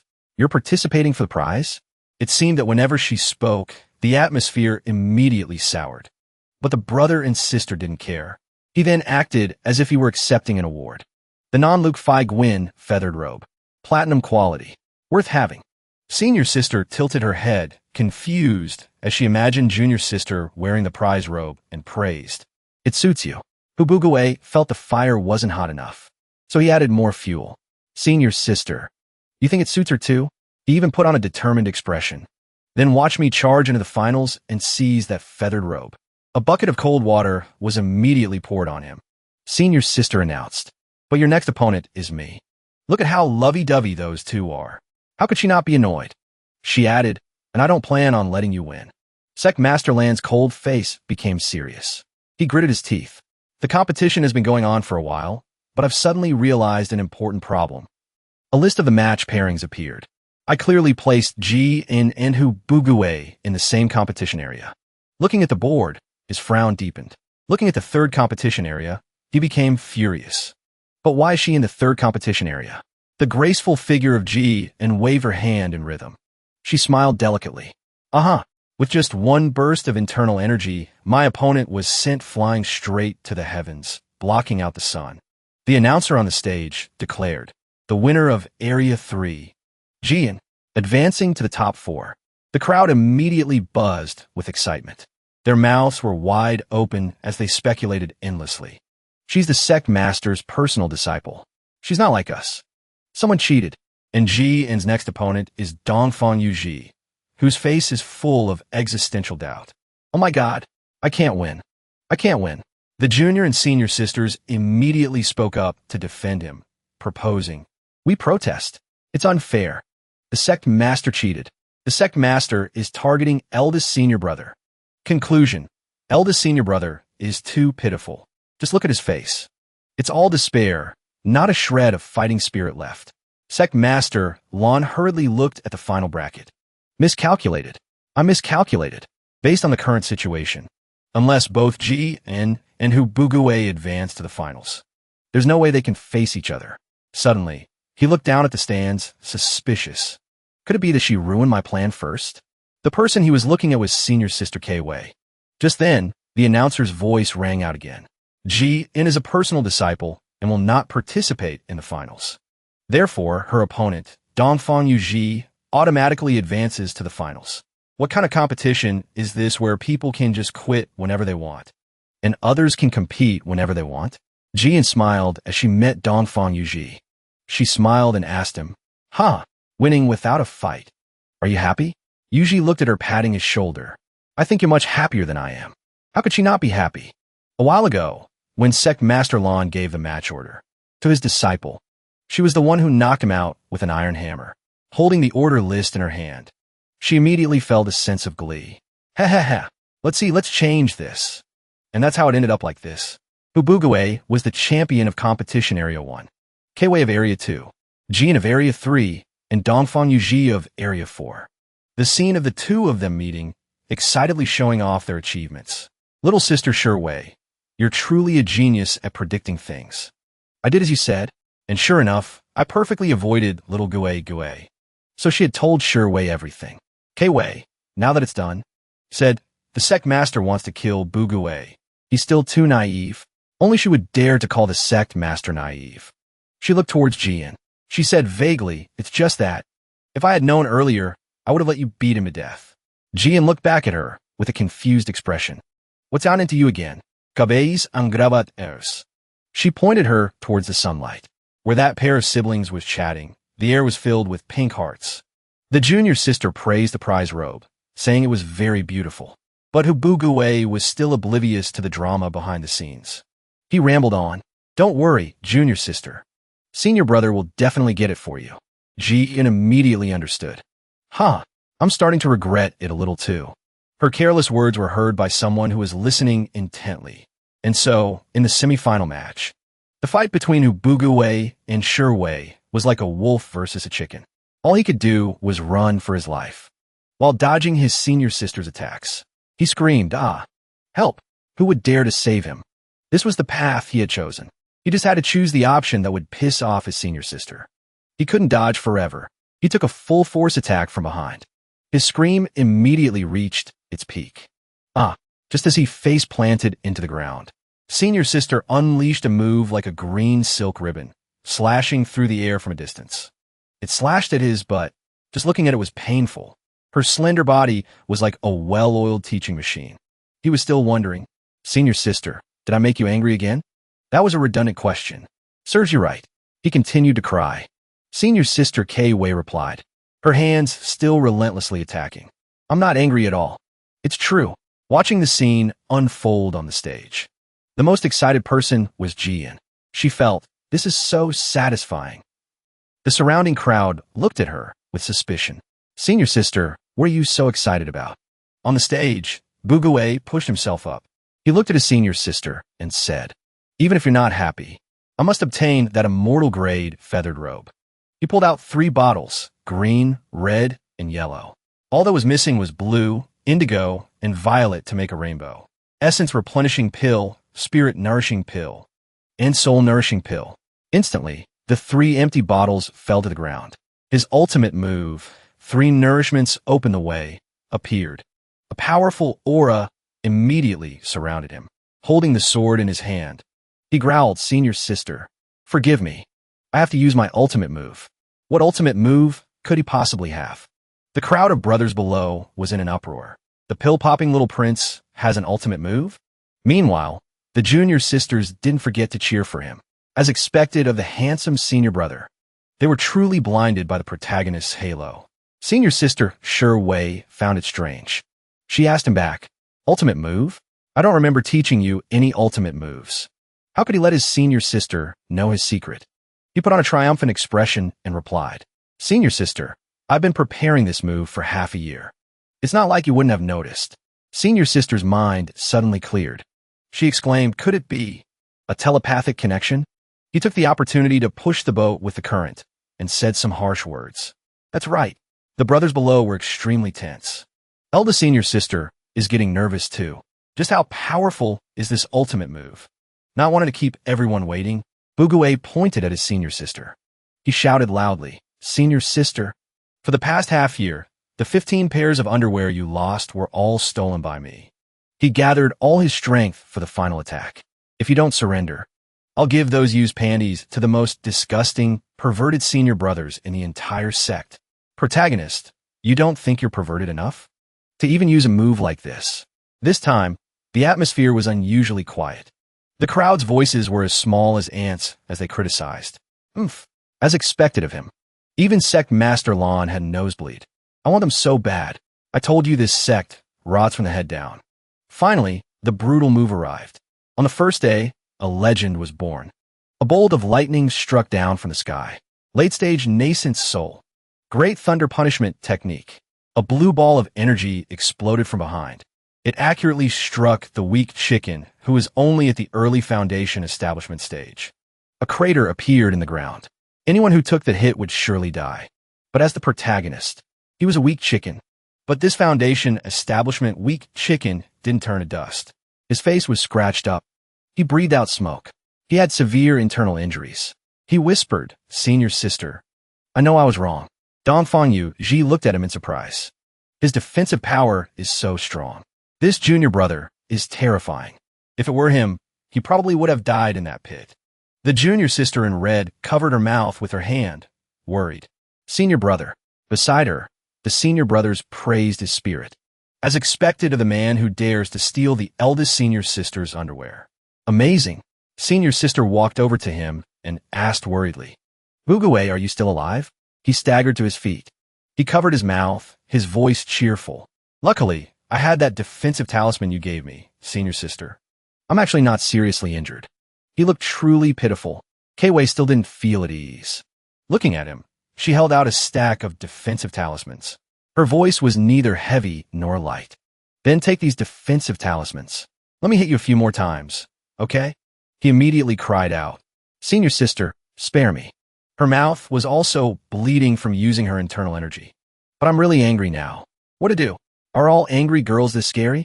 Leaving his senior sister behind, he ran at the speed of light. He ran headfirst. As he ran, he shouted, Senior sister, I know I was wrong. I'll never show off again. I'll hide right away.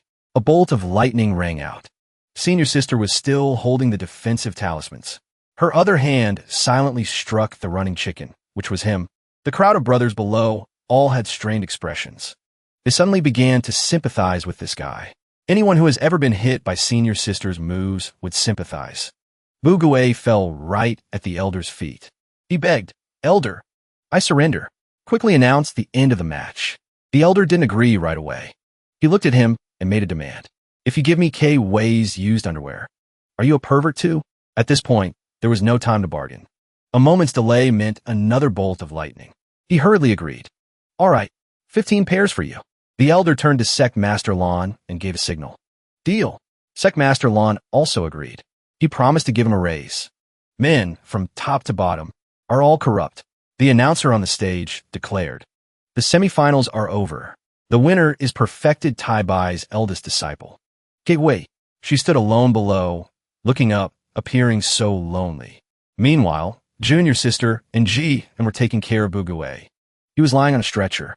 He rambled on. No matter what, senior sister is in the finals. The feathered robe can still be won. He really hasn't given up on that feathered robe. In a daze, Master said senior sister might be poisoned, and the non-Luke Phi Gwyn feathered robe is immune to all poisons. Only if senior sister wears it might her condition improve. It turns out he wanted to win the prize because he was worried about his senior sister's safety. He still has some conscience. Junior sister was worried about him. She told him, Senior brother, rest now, don't talk anymore. Seeing this scene, the other senior brothers felt jealous. I'm so envious. Why isn't that guy dead yet? This is cursing the protagonist to die early. Finally, the shout came. The next match is the finals that everyone has been waiting for. On this side, a figure in black robes slowly walked up to the stage. The introduction, accompanied by the effect of flying rose petals, made him look even more dashing. It's the eldest senior brother that all the junior brothers and sisters love. Donfan Yuji versus the eldest senior sister that all the junior brothers and sisters love. Kei Wei. She was still holding the blood basin. Her internal injuries were really severe. Seeing her like this, Yuji asked with a pained heart, Kei Wei, your injuries haven't healed yet? Blood was still flowing like a river from her mouth. She replied, Oh, I'm fine. Thank you for your concern. The crowd was in an uproar. Is a person like that even a man? Yuji is probably the manliest man among all the men here. He was about to help her up. He boldly declared, If it's not convenient to fight today, how about we do it another day? It sounded like he was asking her on a date. Kei Wei stood up and started to leave. No need, eldest senior brother. I surrender. Not keeping up with the plot. He immediately tried to stop her. Wait, sure Wei. Don't be so quick to talk about winning or losing. I have something I want to say to you in front of everyone. Sect Master Lon was truly sharp. Could this fool be planning to? I like you, sure Wei. Let's duel cultivate. The stage immediately fell into a frozen state. Sure Wei replied with a cold face. I don't want to. Yuji immediately turned to stone. The temperature then returned to a high point. The most direct rejection of a confession everyone had ever witnessed. As expected of eldest senior brother, so direct. As expected of eldest senior sister, so heartless. Sect Master Lon leisurely drank his tea. He laughed, He thought to himself, I knew this brat had no hope. Eldest senior brother still didn't give up. He insisted on asking, then junior sister Sure Wei, Do you already have someone you like? K-Wei lowered her head. Her face flushed as she replied. Everyone, from top to bottom, together.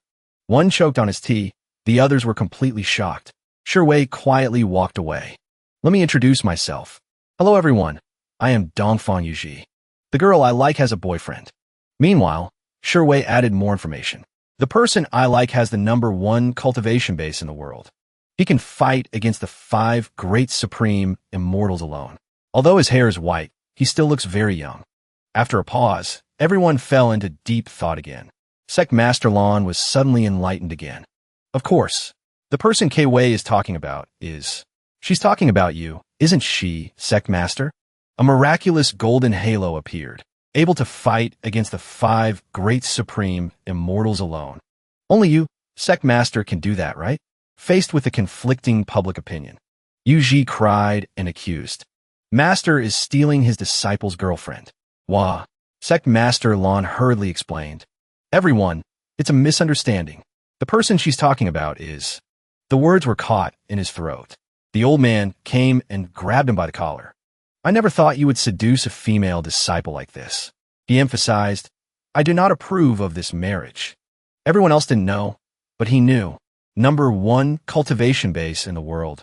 White hair, looks young, but is actually very old. It's not me. Don't misunderstand. On this side, the 3 siblings were speculating. No wonder senior sister acts so domineeringly in the sect. The junior sister was the most enthusiastic. Case closed. Jian immediately became suspicious. I think you two have misunderstood. Yuji immediately thought. No, even if my rival is my master, I can't give up. The martial arts tournament had now turned into a confession scene, then a matchmaking session. He said decisively, K-Wei, I will soon surpass the Sect Master and become #1 in the world. Plus, I'm younger and more handsome than the Sect Master. If there's an award for the most arrogant person in the world, please give it to him. The Sect Master on the stage gritted his teeth. More handsome than me, this rebellious disciple, and he dares to belittle his own master in front of all his brothers. He's really tired of living, Shiwei gently explained. But your flaw is too great. He was stunned and asked, what flaw do I have? Tell me quickly. I'll fix it all. Since you asked, I'll answer. You're too handsome. Your talent is too good. The more he heard, the wider his eyes got. Your family is too rich. He broke out in a cold sweat. You're too kind as a person. He was in a state of shock. Aren't these all strengths? Taking this opportunity, the Sect Master explained to the old man. Shiwei likes bad boys. Poor talent, poor family. A bad person. It's not me. The old master pinched his forehead, his head throbbing. This disciple of mine's taste in men is beyond saving. And so, the famous and bustling Heibai Sect Grand Martial Arts Tournament came to an end. Only the figure of Yuji was left standing blankly in the empty space. The 3 young siblings were still gossiping. One said, I never expected senior sister and the Sect Master to be like that. I am shocked. Another added, I even suspected that eldest senior sister liked senior brother. Only Jian was wise. I think there's a problem with your suspicion. Suddenly, senior sister Shiwei's voice rang out. What are you all talking about? She was dressed in white. Her eyes were red. She looked a bit scary. Buguei and the junior sister trembled as they replied. Say, senior sister, are you still angry? Senior sister, a bad temper can easily lead to... The senior sister threw the robe. Down. Here's the feathered robe for your little girlfriend. Take it. The 2 of them looked at each other. They immediately understood the problem.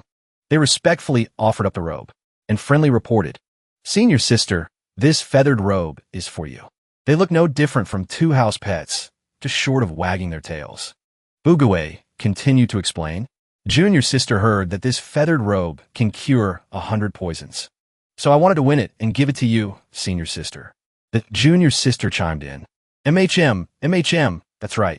Hearing this explanation, senior sister was suddenly stunned. This pink atmosphere is so familiar. She hit Buguei hard on the head. She didn't forget to scold him. You idiot. If this thing worked, I would have taken it from the Sect Master long ago, understand? Buguei suddenly understood. He boldly replied, That's right. After all, you and the Sect Master have that kind of relationship. Replying like this, he must think he doesn't have enough bumps on his head. He was immediately slapped so hard he flew several meters. Nonsense. The person I was talking about wasn't the sect master. Wei angrily scolded him. His figure lay sprawled on the ground. He still managed to ask, "Then who is the person senior sister likes?" "Guess." Wei left him and walked away. Jian also quickly said her goodbyes. "Then I'll be going first," leaving the siblings behind. Before she could get far, her hair was forcefully grabbed from behind. "Where do you think you're going?" It was none other than Sect Master Lon, coming to settle the score with her. "About the martial arts tournament. You have to explain it clearly to me." He glanced over and saw the junior sister, who looked suddenly familiar. Junior sister. The junior sister hurriedly waved her hands to remind him. "Sect Master, you've got the seniority wrong." Only then did the Sect Master realize. He looked at her and replied, "Oh, it's you. You've run off to Bugue's side again. Why are you still cultivating? You almost made me not recognize you." "Recognize what?" The junior sister's head was full of question marks. Sect Master Lon continued to ask, "Why are you wearing this hairstyle this time? Find a chance to change it, you hear?" With that, he turned and left. Still holding Ji An's head, his voice echoed back. "Well then, goodbye." The junior sister stared after them intently. Her eyes were filled with confusion. She sat and pondered. Then she let out a sigh.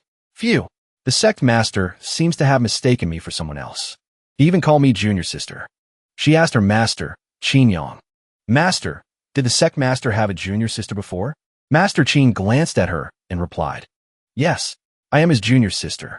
Seeing her disciple continue to mumble. "Then it's fine." Master Qin felt that there was something wrong with her disciple. "What do you mean? Are you hiding something from me?" Seeing her master's concern, the junior sister replied, "Master." Then she recounted the earlier conversation to her master. The two of them, master and disciple, analyzed it carefully. Master suddenly asked, "You said the sect master mistook you for his junior sister? This is indeed strange." Remembering something, Master Qin told her, "I heard that 40 or 50 years ago, when Wei first joined the sect, the sect master also called her junior sister every day." Master Qin suddenly realized, "In that case, you and Wei look very similar." With that, she took out a comb. "Let's try a different hairstyle and see." The junior sister changed her hairstyle to match senior sister Wei's. She dyed the tips of her hair a little. Master Qin froze. The junior sister asked in surprise, "Master, what's wrong? Does it not look good?" She was curious about her new appearance. Master Qin waved her hand and replied, "It's a bit creepy. It's better to change it back." The junior sister touched her head. Her hairstyle was still the same as before. Master Qin was lost in thought again. "It seems I've discovered some terrible secret." This became a puzzle. Supreme Immortal Qin Yang never dared to ask the sect master for the truth. He sat by the bed, watching over his unconscious disciple. And at this moment, a turning point appeared in Bugue's life. He asked his master worriedly, "Is senior sister okay?" Master replied gently. Senior sister was a bit overzealous on the tournament stage and used too much spiritual energy. That's why her condition has worsened. At this moment, senior sister opened her eyes. Fresh blood was still trickling from her mouth. She whispered, "I feel like I don't have much longer to live. And I still have so many wishes I haven't fulfilled." Bugue, with tears streaming down his face, said to her, "Senior sister, whatever wishes you have, I will definitely help you fulfill them." What a devoted junior brother. As if waiting for just that, she emphasized, "You said it." Bugue had a bad feeling. He then saw a stack of notices being held out in front of him, accompanied by his senior sister's voice. "Go and post these notices." The main content was, "For 1 month, starting from today, if you have a score to settle, settle it. If you have a grudge, get your revenge. Wei, will not interfere. I only hope that you all will be a little rougher." He felt like he wanted to die on the spot. "Senior sister, if you're still angry with me," before he could finish his sentence. Master also felt that something was wrong, but he only encouraged him. "Disciple, to ask others to beat you yourself. That's impressive." And so, for 1 month, this is what happened in the sect. When the junior sister met Bugue again, her voice was full of sympathy. "Senior brother, I heard you've been getting beaten up these past few days.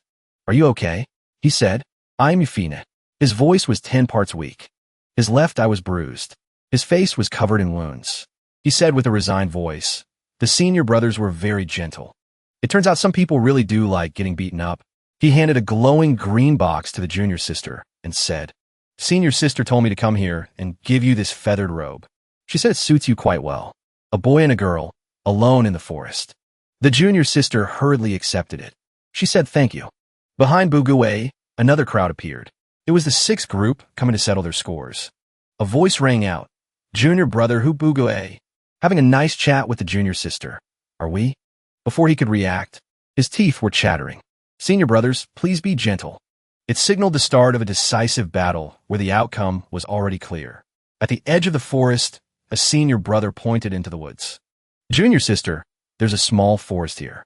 Why don't we go and do some embarrassing things? The junior sister hurriedly clarified. You're so annoying, senior brother. I shouldn't have listened to you. Just how many embarrassing things have happened in this forest? The two of them held hands and went inside. They were suddenly stopped by the scene in front of them. Haha, you're being quite obedient today.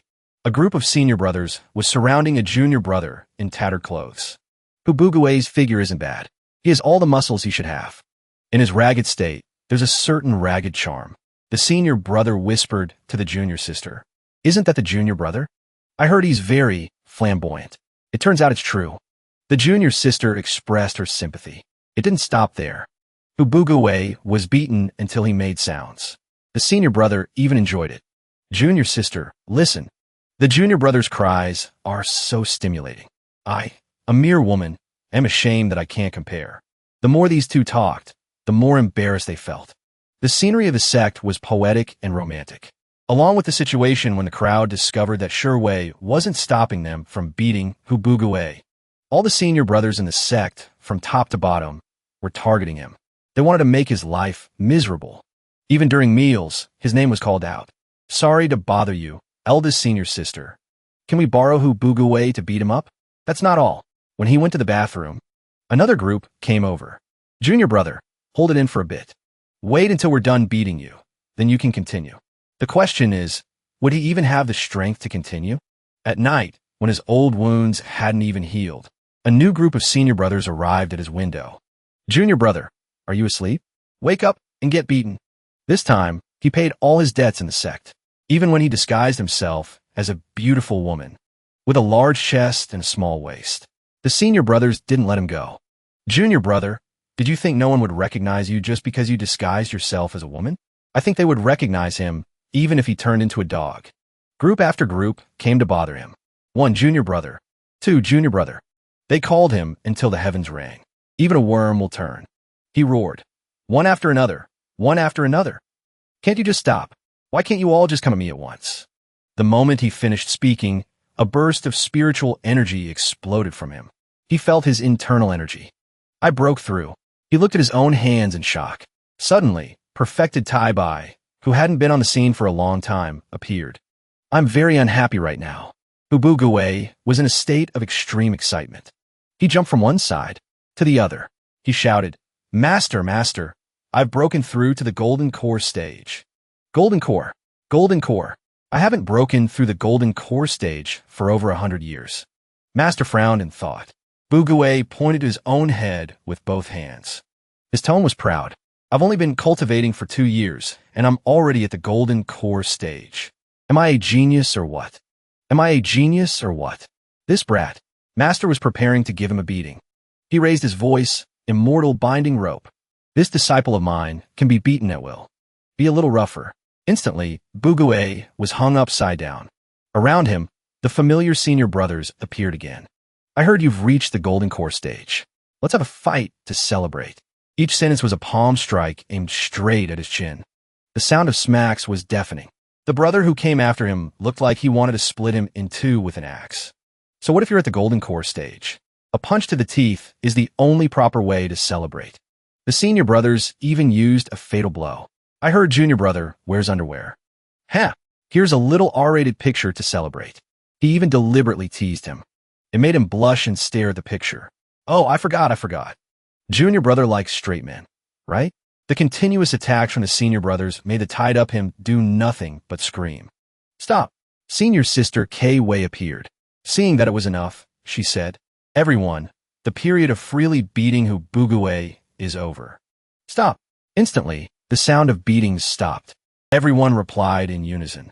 All right, senior sister. No problem, senior sister. MHM.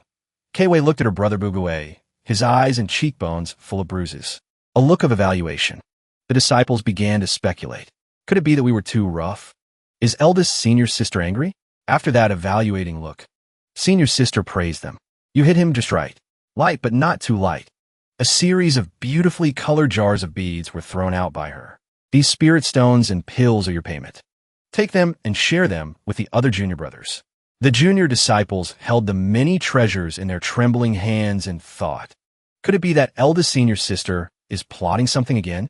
This sudden change in behavior must mean she has a motive. I'm really scared. They left with their hearts full of confusion. Bubugue was in extreme pain. He cried, his tears flowing freely, and lamented. Eldest senior sister, I was wrong. I won't dare to make you misunderstand again. One hand held Bugue. On the other hand, senior sister Sherway said sarcastically, what are you talking about? I'm just helping you improve your strength. She continued, based on my experience, after you break through to the foundation establishment stage, you'll only be able to advance to the golden core stage after being beaten by others for a few months. Bugue was surprised to hear this.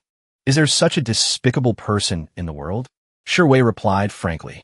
Haven't you already broken through to the golden core stage? And you've only been beaten for a month. He said naively, luckily, it was quite effective. But why are you tying me up here now? He had just been untied from being hung up. Now he was being tied up again. Senior sister Kay Wei explained to him, based on my experience, for you to break through to the golden core stage, you'll only be able to break through to the nascent soul stage after being beaten by women for a few more months. His eyes were filled with tears. His tone was aggrieved. I don't think I want to do that. Senior sister didn't say to stop. She tempted him. Just trying a little won't hurt. She continued, besides, I also think Kay Wei is right. We can give it a try. Dao Chi's voice suddenly rang out. He cried even louder. Then you don't need to have someone at the Dao integration stage beat me. That's deadly. Gathering internal energy in her hand. Dao Chi looked at him and assured him, don't worry, I'll be gentle. He looked at the ball of internal energy about to collide with his cheek. He heard her continue, gently, and then there was the image of Bugue's cheek being slapped to one side. Bugue's nose was bleeding. Bugue and the pillar broke with a crisp sound. All that could be heard was the scream, ah. The person was gone. Dao Chi's slap sent the pillar and Bugue flying. Such a gentle slap. It's fine. He has a lot of life-saving treasures on him. He won't die. Dao Chi turned back to reassure Sherway. Senior sister Sherway. She turned away, her voice unhappy. Why do I feel like you've been so vicious lately? Dao Chi reminded her. There's not much time left. We have to make him improve his strength quickly. Bugue, with a few teeth missing, was knocked unconscious by the slap. After that, Bugue recuperated for over a month before recovering a little. Looking at the bandaged figure on the bed, Sherway shared with Ji and, don't worry, her cultivation level isn't as high as the 10 great supreme immortals. Not as high, and yet she beat him until he was covered in bandages. You really know how to pick people to beat him up. Immediately after, it was the second round of training. Bugue was tied to a pillar again. His 2 rows of tears were still not very effective. Looking at the senior sister in front of him, she's also at the peak of the deity transformation stage. Senior sister, spare me. The little junior sister ran over just in time to report. Oh no, Master, he... Sherway looked at the junior sister and asked, has Master finally run out of lifespan? But it didn't hit. The junior sister's eyes couldn't hide her surprise as she announced, no, Master is about to have a breakthrough. What did you say? Impossible. Eldest senior brother exclaimed. Eldest senior sister retorted. This must be a rumor. Who dares to spread rumors that perfected Taibai's cultivation has stagnated? Sect Master Lon fell into deep thought. I don't know if this is a blessing or a curse. Old Taibai explained cheerfully. I'm just preparing to advance to the nascent soul stage. Is that so hard to believe? With his golden core cultivation, he became a first-rate alchemist. If he breaks through to the nascent soul stage, won't he be defying the heavens?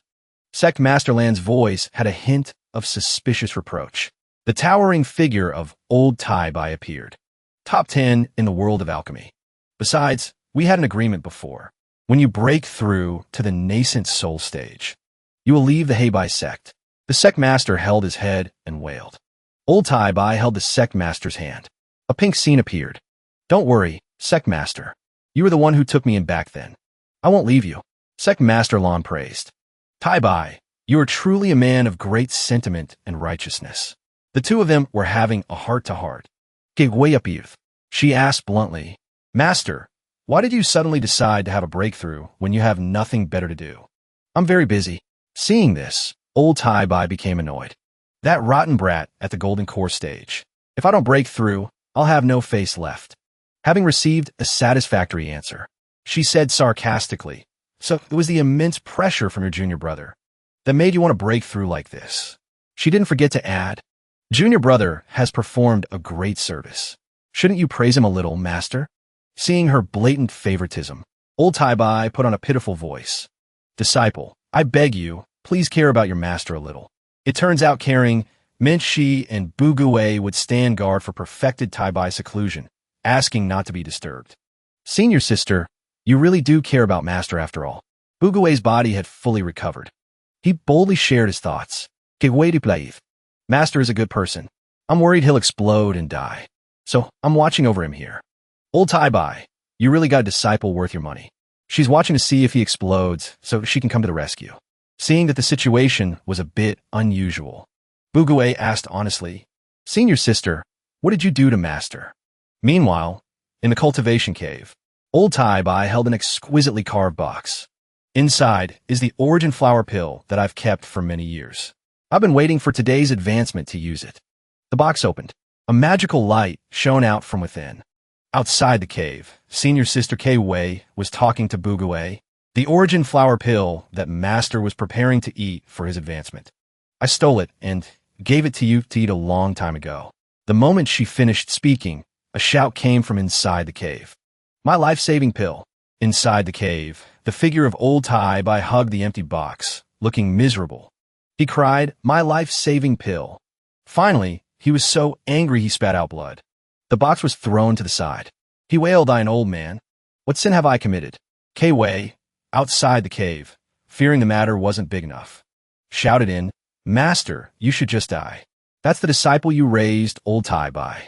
His voice, still not over the sadness, replied, Don't rush me. It's coming soon. It seems his mood isn't bad. She handed him a bowl containing a green liquid. Master is already old. Even if you break through this time, you won't make any great progress in the future. But junior brother has a boundless future. Why not let him have his wish? Hearing this, Wei's words were not wrong. Old Tai Bai knew when to retreat. Although he was still wailing, he replied, I can't beat you, so everything you say is reasonable. But I want some peace and quiet. Wei left. The cave returned to a state of him being alone with his thoughts. Among the council of elders, I'm the youngest, but I look the oldest. That's not all. Looking up at the light above the cave, he also thought, if it weren't for my miraculous alchemy skills, I don't know how everyone would mock me. He closed his eyes, his voice full of helplessness. He said, forget it, forget it. Everything is empty. In the end, he just let things be. Seeing his senior sister come out without their master, Bugue asked with concern, How is Master? Is he very angry? Wei replied with a straight face. Master said your future holds greater promise than his. He thinks you're more suited to use the origin pill. Senior sister, you're such a smooth liar. Bugue was filled with empathy upon hearing this. From the bottom of his heart, his voice trembled as he spoke. Master, he cares for me so much. Master, this disciple will never forget your immense kindness. He knelt before the cave entrance. I will spend my entire life repaying you, Master. Wei continued to instruct him. Master also said that since you just broke through, you should take some pills to consolidate your foundation and replenish your essence. The two of them left, following Wei's words. Bugue was still rambling on. Master, you are too good to me. I'm truly moved. Wei unconsciously instructed him. Don't cry. I'll take you to Master's alchemy room to find some pills. At that moment, inside the cave where his two disciples had just been, the old Tai Bai could only swallow his bitterness and mutter to himself. That wasn't me. I didn't do it. Don't spread rumors. At the Sect gate, the topic on everyone's lips right now is, although you can't normally tell, perfected Tai Bai is currently in seclusion for a breakthrough. This is a massive event for the entire cultivation world. Within the Heibai Sect, large crowds were buzzing with discussion. Buzz. Perfected Tai Bai enjoys the treatment of an elder thanks to his alchemy skills. If he succeeds in breaking through this time, I'm afraid that in the sect, his status will surpass all the other elders. This is bad, this is bad. The news spread to the alchemy sects. After 100 years at the peak of the Golden Core realm, perfected Tai-Bai is finally breaking through. With his Golden Core cultivation, he achieved world-class alchemy skills. If he reaches the nascent soul realm, I'm afraid no one will be able to match his alchemy skills. None of them could have imagined how his disciple had screwed him over. The Medicine King Valley region. A graceful figure appeared behind a screen and spoke. He's finally breaking through. Then it's time to settle the debt from over 100 years ago. The sect received an invitation card. Sect Master Lon was bewildered as he read it. The Pill Pagoda Master is inviting me and Jin Yang to a celebratory banquet.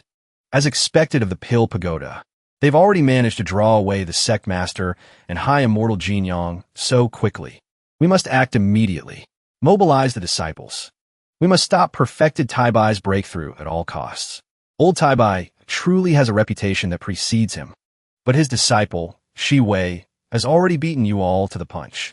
Inside the cultivation cave at this moment, perfected Tai-Bai was still deep in thought.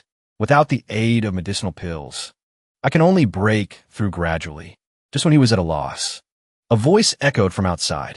I wonder if there's anything I can do to help? Tai-Bai looked at the well-meaning sect master, who continued his advice. It took me a full 10 years to go from Golden Core to Nascent Soul, quite similar to your situation. Perhaps my experience could be of use to you.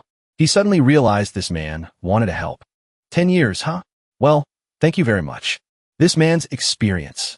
He held up a book that could bewitch one's mind. Also, this is a masterpiece that I've treasured. A gift for you to use during your seclusion. Looking at the book's cover. Oomph. He grunted thoughtfully. A moment later, he threw the book on the ground and roared. Reading books during seclusion? Are you trying to make me suffer a cultivation deviation?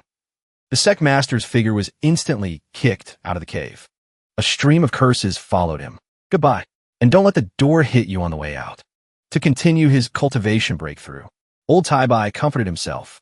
Focus my mind, calm my heart. Focus my mind, calm my heart. But how could he calm his heart when the first page of the book fluttered down and landed at his feet? Old Tai-Bai stared at the page. Outside, the sect master spoke again. Tai-Bai, don't be shy. It's just a small token of my appreciation. As if he wasn't distracted enough already. That sect master immediately leaped 3 feet away and fled for his life. The next day, while cultivating, old Tai-Bai smelled a certain aroma. He quickly identified it. This is the smell of grilled meat. So this is their new tactic. They want to break my concentration while I'm cultivating. The brothers grilling meat outside the cave chatted as they cooked. This meat smells amazing. As expected of our ancestral secret recipe. The brothers were having a great time barbecuing when suddenly, old Tai-Bai appeared. Barbecuing at my doorstep? Are you intentionally trying to cause trouble? The 2 brothers broke out in a cold sweat. My master said you wouldn't be eating well during your seclusion. So he told us to come over and let you have a sniff. Get lost. The 2 brothers, sent by some master to cause trouble, immediately jumped 3 feet. They disappeared in a flash. After that, the master's tricks became more and more outrageous. The scene of a lively dance party was described. 4th square dance. Hey by Sect. A loud song echoed. The vast horizon is my love. The brothers danced around the cave. They danced with great skill. Old Tai-Bai let out a sigh. So noise? Endure it. Endure it. Just then, whether intentionally or not, a few more brothers stood outside the cave, talking to each other. Have you heard? Eldest senior sister is about to empty out perfected Tai-Bai's alchemy room. Hearing this, old Tai-Bai still thought to himself, it's just emptying out the alchemy room. Must not get distracted. Must not get distracted. Could this be considered condoning his disciples' behavior? Before the cave, since the day old Tai-Bai started cultivating, a series of strange events had occurred. Today, there was even a pair of siblings having a heart-to-heart. I really love you. I love you so much. The junior sister replied with a cheerful face. I love you too. I love you so much. The pink atmosphere spread all the way into the cultivation cave. Old Tai-Bai mumbled, being lovey-dovey in front of my cave. The 2 outside continued to whisper sweet nothings. When I break through to the nascent soul stage, can we get married? The junior sister's eyes sparkled as she replied, "Okay, a promise is a promise.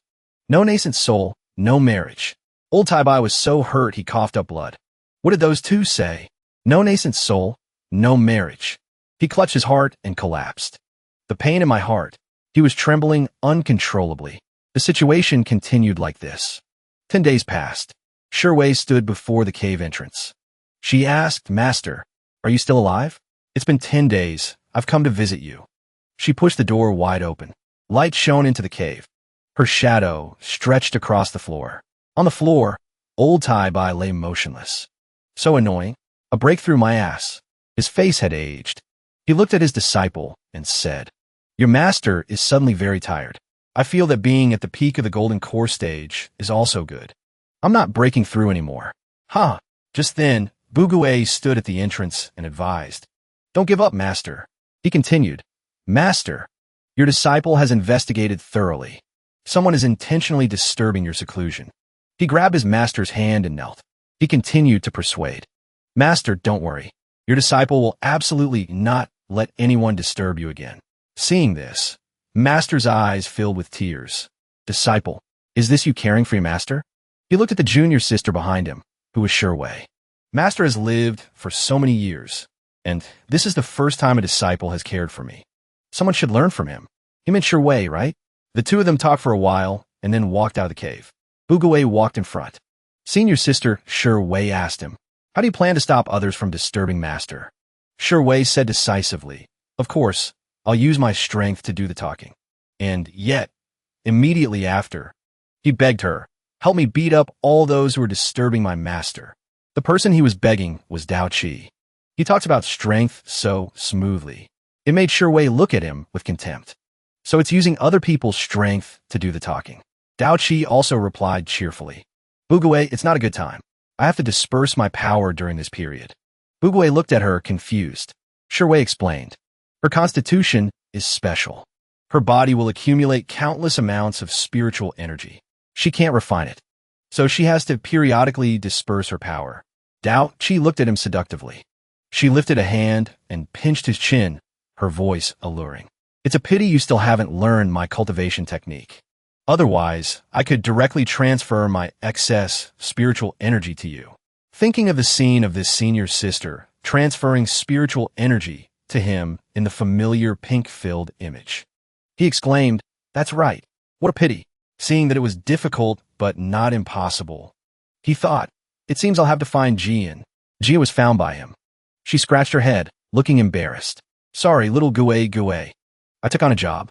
I have to go to Su province to kill someone." He fell into despair.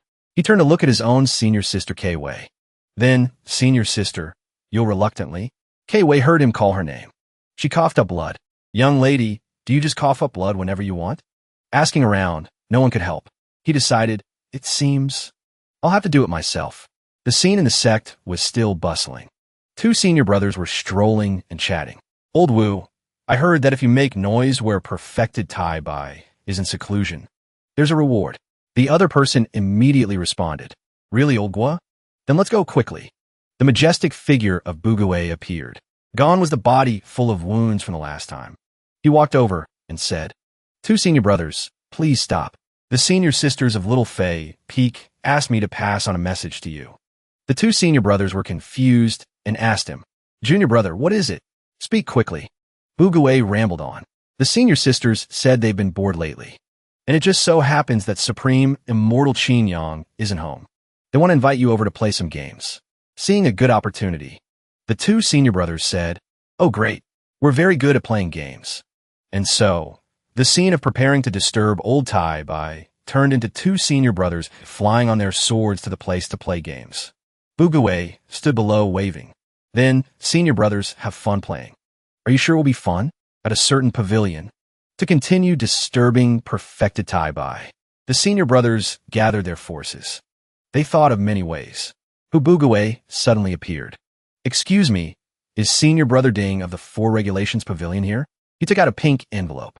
Looking at the senior brothers, he said, "A senior sister asked me to deliver this letter to senior brother Ding." And so the whole group looked at him puzzled. "We're all surnamed Ding. Who are you looking for?" Bugue scratched his head. a bright smile on his face, and said, I don't know the specific name either, but this love letter, how do you senior brothers feel about it? And so a fight broke out. It must be a confession to me. Third brother, you shameless person. That's clearly my letter. Many hands reached out, wanted to grab the letter. Fubugawa watched the scene of them fighting over a letter, punching and kicking each other. Mine. One of them managed to grab the letter after getting his face all scratched up. Let me see what it says. The content of the letter. Senior brother Ding, last night we were so entangled, making it rain until dawn. I wonder if we can continue today? I'll be waiting for you at the old place. The brother finished reading. His nose was still running. He shouted at the brothers lying at his feet. Which bastard ran away? We agreed to withdraw together. The brothers held the letter in their hands. They all said in unison, Oomph. The content is so explicit and shameful. The small war broke out again. Now, it was mutual suspicion. Eldest brother, you know me. I haven't even had my first love yet. Another senior brother quickly replied, Eldest brother, you know me. With my health, I can't last the whole night. The last one was even more pathetic. I don't like doing it in the wild. Fubugawa looked at the four heads, pointing at each other. One of us is lying. He unexpectedly proposed a solution. There's only one truth. I have a way to find the culprit. The moment he finished speaking, everyone urged him on. What way? Speak quickly.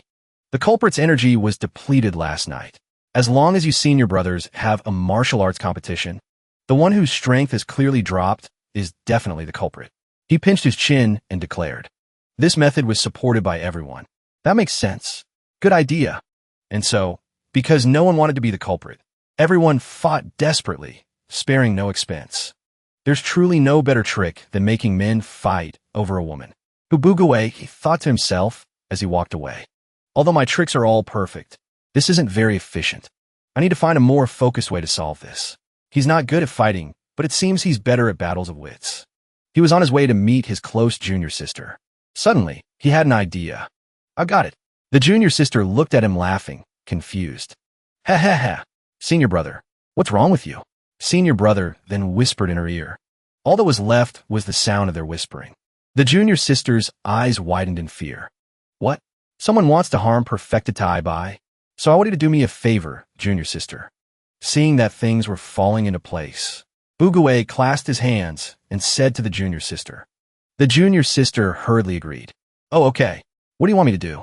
You're too easygoing, young lady. Before she even heard the plan, Fubugawa suddenly shouted loudly. Breaking news. Fubugawa is molesting junior sister by E. Come quick. Ha ha ha. Take it all off for me. This method of his was shameless, but it was effective. He really did what he said. He grabbed the back of the junior sister's shirt and pulled it down. Ha ha ha. Take it all off for me. Playing the villain seemed so appropriate at this moment. Hey! The junior sister saw his actions and screamed along. Senior brother, what are you doing? The scene was immediately filled with brothers from all directions. The junior sister was still clutching her clothes. Fubugawa had stopped. He looked at the crowd preparing to surround him. A senior brother shouted, Beast, let go of our adorable junior sister. Fubugawa was fearless. He added, I won't let go. I even dare to touch her back right now. With that, he suddenly ran away. Catch me if you can. He must have forgotten that just a few days ago, these same brothers had beaten him half to death. And so, all the young men in the sect chased after him, shouting loudly, Fubugi, I must avenge our junior sister. I want to touch her junior sister's chest too. He laughed and cried at the same time, saying, Ha, come and catch me, all of you. The junior sister looked down from a high wall.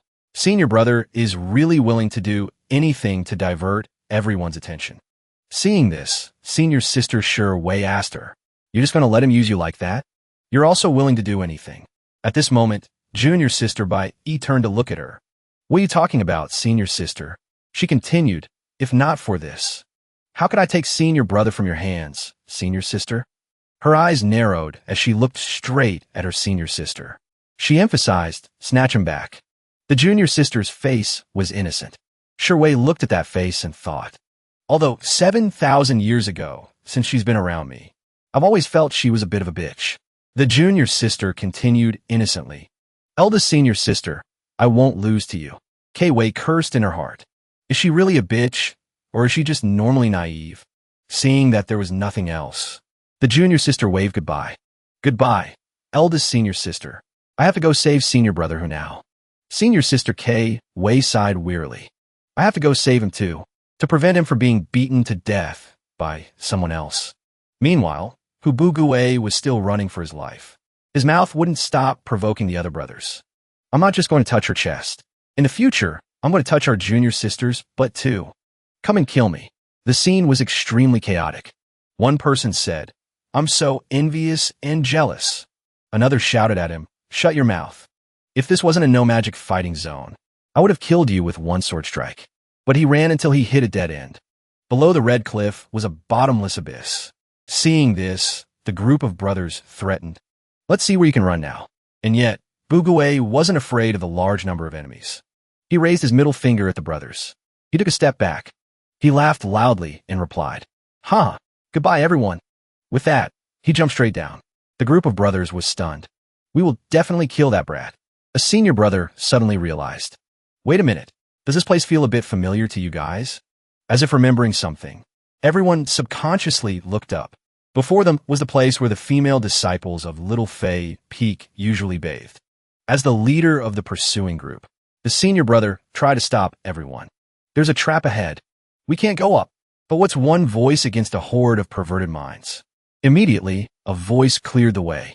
Supreme Immortal Qin Yang and the Sect Master have gone to the Pill Tower. They haven't returned yet. We have nothing to fear.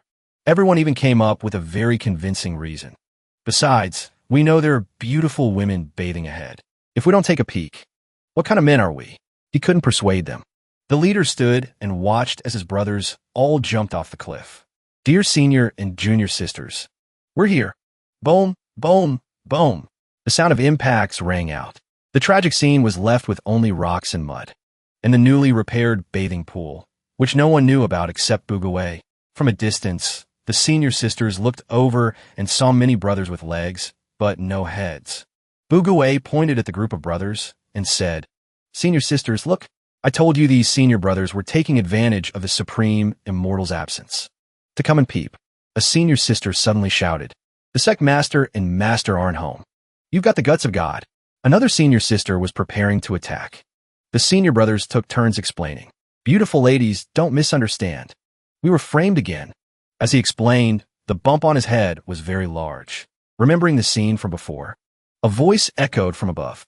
We know there are beautiful women bathing ahead, and we're not going to peep? What kind of men are we?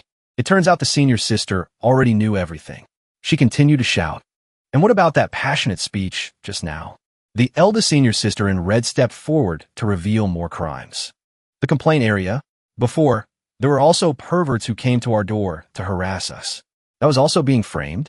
You guys also said, ha ha ha, I heard you wanted to play some embarrassing games with us. The senior brothers were anxious. Whether you all believe it or not, we were really framed. The eldest senior sister saw that the senior brothers were still being stubborn. She took the lead and drew her sword. She announced, The mouths of men are deceiving ghosts. Obediently accept your death. Shing, the sound of the senior sisters drawing their swords in unison, rang out. The formation was ready for battle. The scene turned into women kicking and chasing the group of senior brothers. As they ran, they shouted loudly, Hubugue, you'll remember this. And so, the male and female disciples engaged in a friendly and cordial exchange. Hubugue watched this and couldn't help but exclaim, once again, intellect has prevailed. I am truly the chosen one. Kei watched her little brother orchestrate such a scene. She was also moved. He can handle this area independently. He's really grown up, seeing that the great task was half accomplished. Bugue skipped along. He chirped, Next, I have to deal with those troublemaking elders. On his way, he saw a senior brother confessing his love. Perfected Ziwei, I've liked you for a long time. Let's dual cultivate. Bugue didn't slow down in the air. He grabbed the hem of the senior brother's pants and snatched them away. Ha, come and hit me.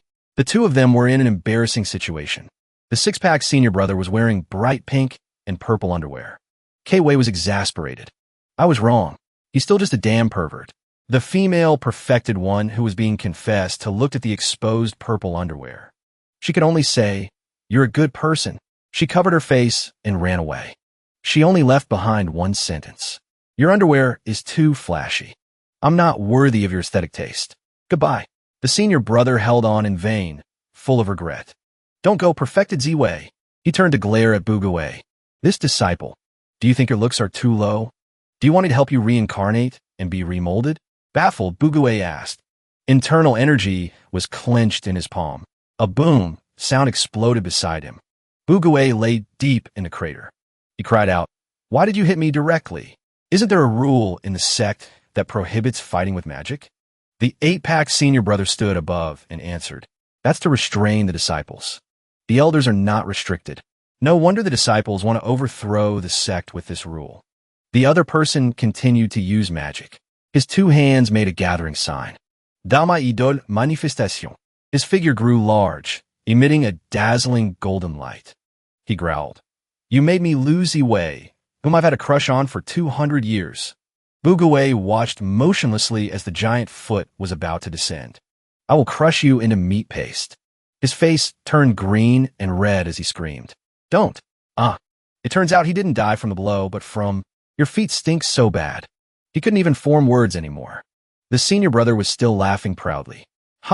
Beside Bugawei, 2 blue coins appeared. Seeing that object, the other person's celestial technique was immediately nullified. The large figure turned into nothing. The senior brother was stunned. "What is that magic treasure? My Dharma idol manifestation can't be maintained anymore." The Dharma idol was sucked dry by the coins until it deformed, distorted, and disappeared. K-Wei's hand picked up the coins. The old brother then asked, "That magic weapon, could it be?" K-Wei explained, "This is the arrogant heaven sword immortals, one of the 7 great magic treasures. Spirit horse identification."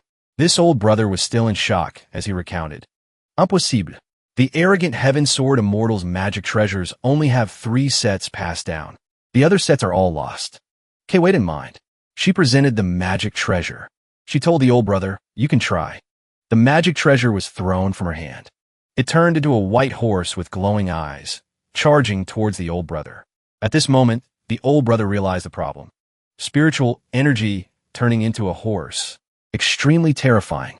The white horse kicked out, aiming straight for the old brother's face. The old man immediately bled and fell onto the grass. The triumphant expression on the white horse's face was very provocative. The old brother exclaimed, "Spiritual energy turning into a horse, kicking straight in the face. It really is the magic treasure of the arrogant heaven sword immortal. So, Elder Shi, are you going to continue?" K-Wei asked the one who had just been seriously injured. Seeing this, Bugawei intervened. "Senior sister, don't use your spiritual energy anymore. You're coughing up blood again." He hadn't been worried for long. The old brother sat up straight and raised his hand to the sky, swearing an oath. "I swear, I will absolutely not cause you any more trouble." He ran away like the wind with the excuse, "I still have to go home and clean up the cat's poop. I'm leaving first." And so, the great matter was concluded. He hadn't even had a moment to rest. Bugawei looked at the crowd in front of him. "Dear old masters." A brother stood at the cave entrance and shouted inside, "Perfected Tai-Bai, you condone your disciples, showing no respect for their elders. They run rampant and act tyrannically, and you still won't admit your guilt? Isn't this the same elder, she who ran away like the wind in fear the other day?" He shouted even louder, "Elder Shi, you swore you wouldn't cause us any more trouble." This elder Shi replied with a straight face, "Do you have any proof? Who saw it? If you have the guts, tell the heavens to come down and be a witness." Hearing this, Bugawei was so angry he broke out in a sweat. So shameless. Outside the cave, they shouted even louder. They insisted, "Hand over the culprit who harmed people." Inside the cave at this moment, old Tai-Bai said to his disciple, K-Wei, "The public outrage has finally erupted. It's all your fault for always bullying your fellow disciples." He was already numb. He was a bit weary as he stood up. "Let me go out. Let's see how much an elder's face is worth." Seeing this, Wei pushed his shoulder down. She instructed, "Master, focus on your seclusion. Your disciple can handle this." The disciple's heart moved the heavens. She even offered up, "This is the void refining pill I originally prepared for Junior Brother. Now you can use it." Old Tai-Bai's voice trembled. He opened the box and looked inside. A void refining pill. Inside was a void refining pill, a breakthrough for the deity transformation stage. used in conjunction with the Dao integration stage. It can increase the chances of a breakthrough. He looked at his disciple. He said emotionally, although I don't know where you got such a high-grade pill, but disciple, your conscience really hasn't been thrown to the dogs, so that his master could cultivate and break through in peace. Shi Wei reassured him. Master, don't worry. The origin of this pill is very legitimate. You can use it. Hearing this, Master's tears suddenly flowed. He was moved to tears. I, an old man, am being cared for by my disciple. So touching. Wei appeared from inside, outside the cave entrance. As she walked, she thought, only by helping Master break through soon can I prevent Bugue from continuing to do stupid things to protect him. People say a senior sister is like a gentle mother, and it's true. She takes care of her master. She protects her junior brother. Moreover, to resolve this chaos, I have no choice but to play my trump card. Seeing Shi Wei appear, the group of brothers below was in an uproar. She's out. Senior sister. Bugue worriedly tried to stop her. Senior sister. Wei waved her hand. She instructed, you don't have to do anything. I'll handle this quickly. Watching her prepare to fight the group of brothers alone, he became even more worried. But senior sister, your injuries. Elder, she saw her and pointed straight at her face. The karma from your usual actions is coming back to you. Wei seemed not to care much about the situation before her. She sat down and lifted a square patch of grass. Seeing this, that old she scolded, don't you ignore me. She still ignored him. She replied, I'm very tired right now. Looking at the octagonal object that appeared underneath, it seemed she was preparing to do something. She pressed one hand on the formation. Her eyes glanced at the group of brothers. Her voice turned cold. So, please die a step ahead. With that, a series of runes slowly separated from the grass. The entire octagonal formation appeared right at the cave entrance. Her voice continued to echo. Formation.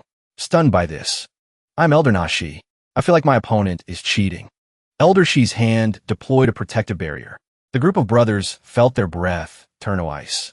Their guts churned. A whoosh sound echoed from behind. Protect yourself first. Elder Shi didn't forget to ask, how do you know such an advanced formation? And when did you set it up? Wei didn't mind explaining. Because of deploying the formation, she suffered internal injuries and coughed up blood again. 30 years ago, when the sect was being renovated, I secretly set up a formation here. It was precisely to prevent what's happening today. She turned to smile at her junior brother. Originally, it was to protect you during your seclusion. Now, I'll use it for Master first. Bugue sensed a problem. He thought, 30 years ago, I wasn't even born. What is the relationship between senior sister and me? Elder Shi's body was still gradually freezing over. His mouth wouldn't stop scolding. Wei, the sect master will not let you go. Finally, affected by the formation, his entire body turned to stone. Around him, the other senior brothers were all turned to stone. The scene was truly terrifying. So much so that Bugue had to exclaim, oh my god, this formation is so powerful. But it's not quite like the immortal extermination formation I imagined. He pointed to a frozen figure. Shi Wei, everyone thinks the immortal extermination formation is some kind of bloody, killing formation. Actually, it's not. She put on a lecturing expression. Modern cultivation is not about tempering the body. It's about relying on the spiritual energy in the body to maintain its growth and prevent decay. Finally, she concluded, therefore, spiritual energy is the life of a cultivator. That is to say, this immortal extermination formation is just a formation that forcefully extracts the spiritual energy from the body.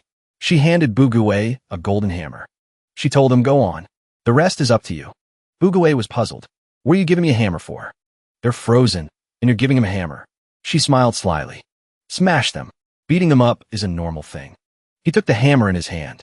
He replied, trembling, senior sister. Everyone is a fellow disciple. In his heart, he was always thinking of a way to come and save everyone. The protagonist truly gets whatever he wishes for. Zap! A light flashed down from the sky. Break formation. After the loud sound, the entire formation was dispelled. Their clothes fluttered in the wind. Everyone was unfrozen. The head disciple's token. The formation breaking sword, which specializes in breaking all kinds of difficult formations, was stuck straight into the ground. The eldest senior brother's foot stepped on the hilt of the sword. He said to the two of them, Wei, If you can spare them, spare them. Why must you kill your fellow disciples? He said it with his mouth, but in his heart, he was secretly supporting the one he loved. Buta Murderukuwe is also quite lovely. Sherwei looked at the eldest senior brother. Her face was still expressionless as she explained. They were plotting to harm my master. I had no choice but to fight back. Beside her, Hubuguwe added, That's right. They were intentionally disturbing my master's seclusion. They almost caused my master to suffer a cultivation deviation. Hearing this, Elder Shihada whispered offense. Nonsense. We never plotted to harm perfected Taibai. Buguwe retorted even louder. My master is in seclusion. And he's single. And you guys gave him an R-rated book. You even flirted outside his door and had a barbecue. Elder Shi thought that was normal. He just said, huh? And that's considered plotting? Only a ghost would know. At this point, the eldest senior brother's ears were hurting. He immediately shouted, Elder Nashi, you forced them to do such a brutal thing. The heavens will not tolerate it. The eldest senior brother really knows how to distinguish right from wrong. With that, he turned to leave. This junior should not have saved you. Farewell. Seeing this, Elder Shi's eyes widened. I don't really understand the minds of you young people. He pointed to his now free self. Elder Shi said to her, But the formation is broken now. Let's see how you fight so many with so few. Kei-Wei was neither shaken nor afraid. Sigh. I didn't want to say it so soon. She continued, Today, all the spirit condensing pills that my master refined, I secretly added an ingredient to them. The main point was to threaten them. Those who have taken a medicine, if they stop taking it for 2 months, the spiritual energy in their bodies will dissipate. Her voice echoed straight into the heads of the brothers below. It made Elder Shi break out in a cold sweat and fall silent. The brothers whispered to each other. We all use perfected Taibai's medicine. So shameless. Could she be playing with us?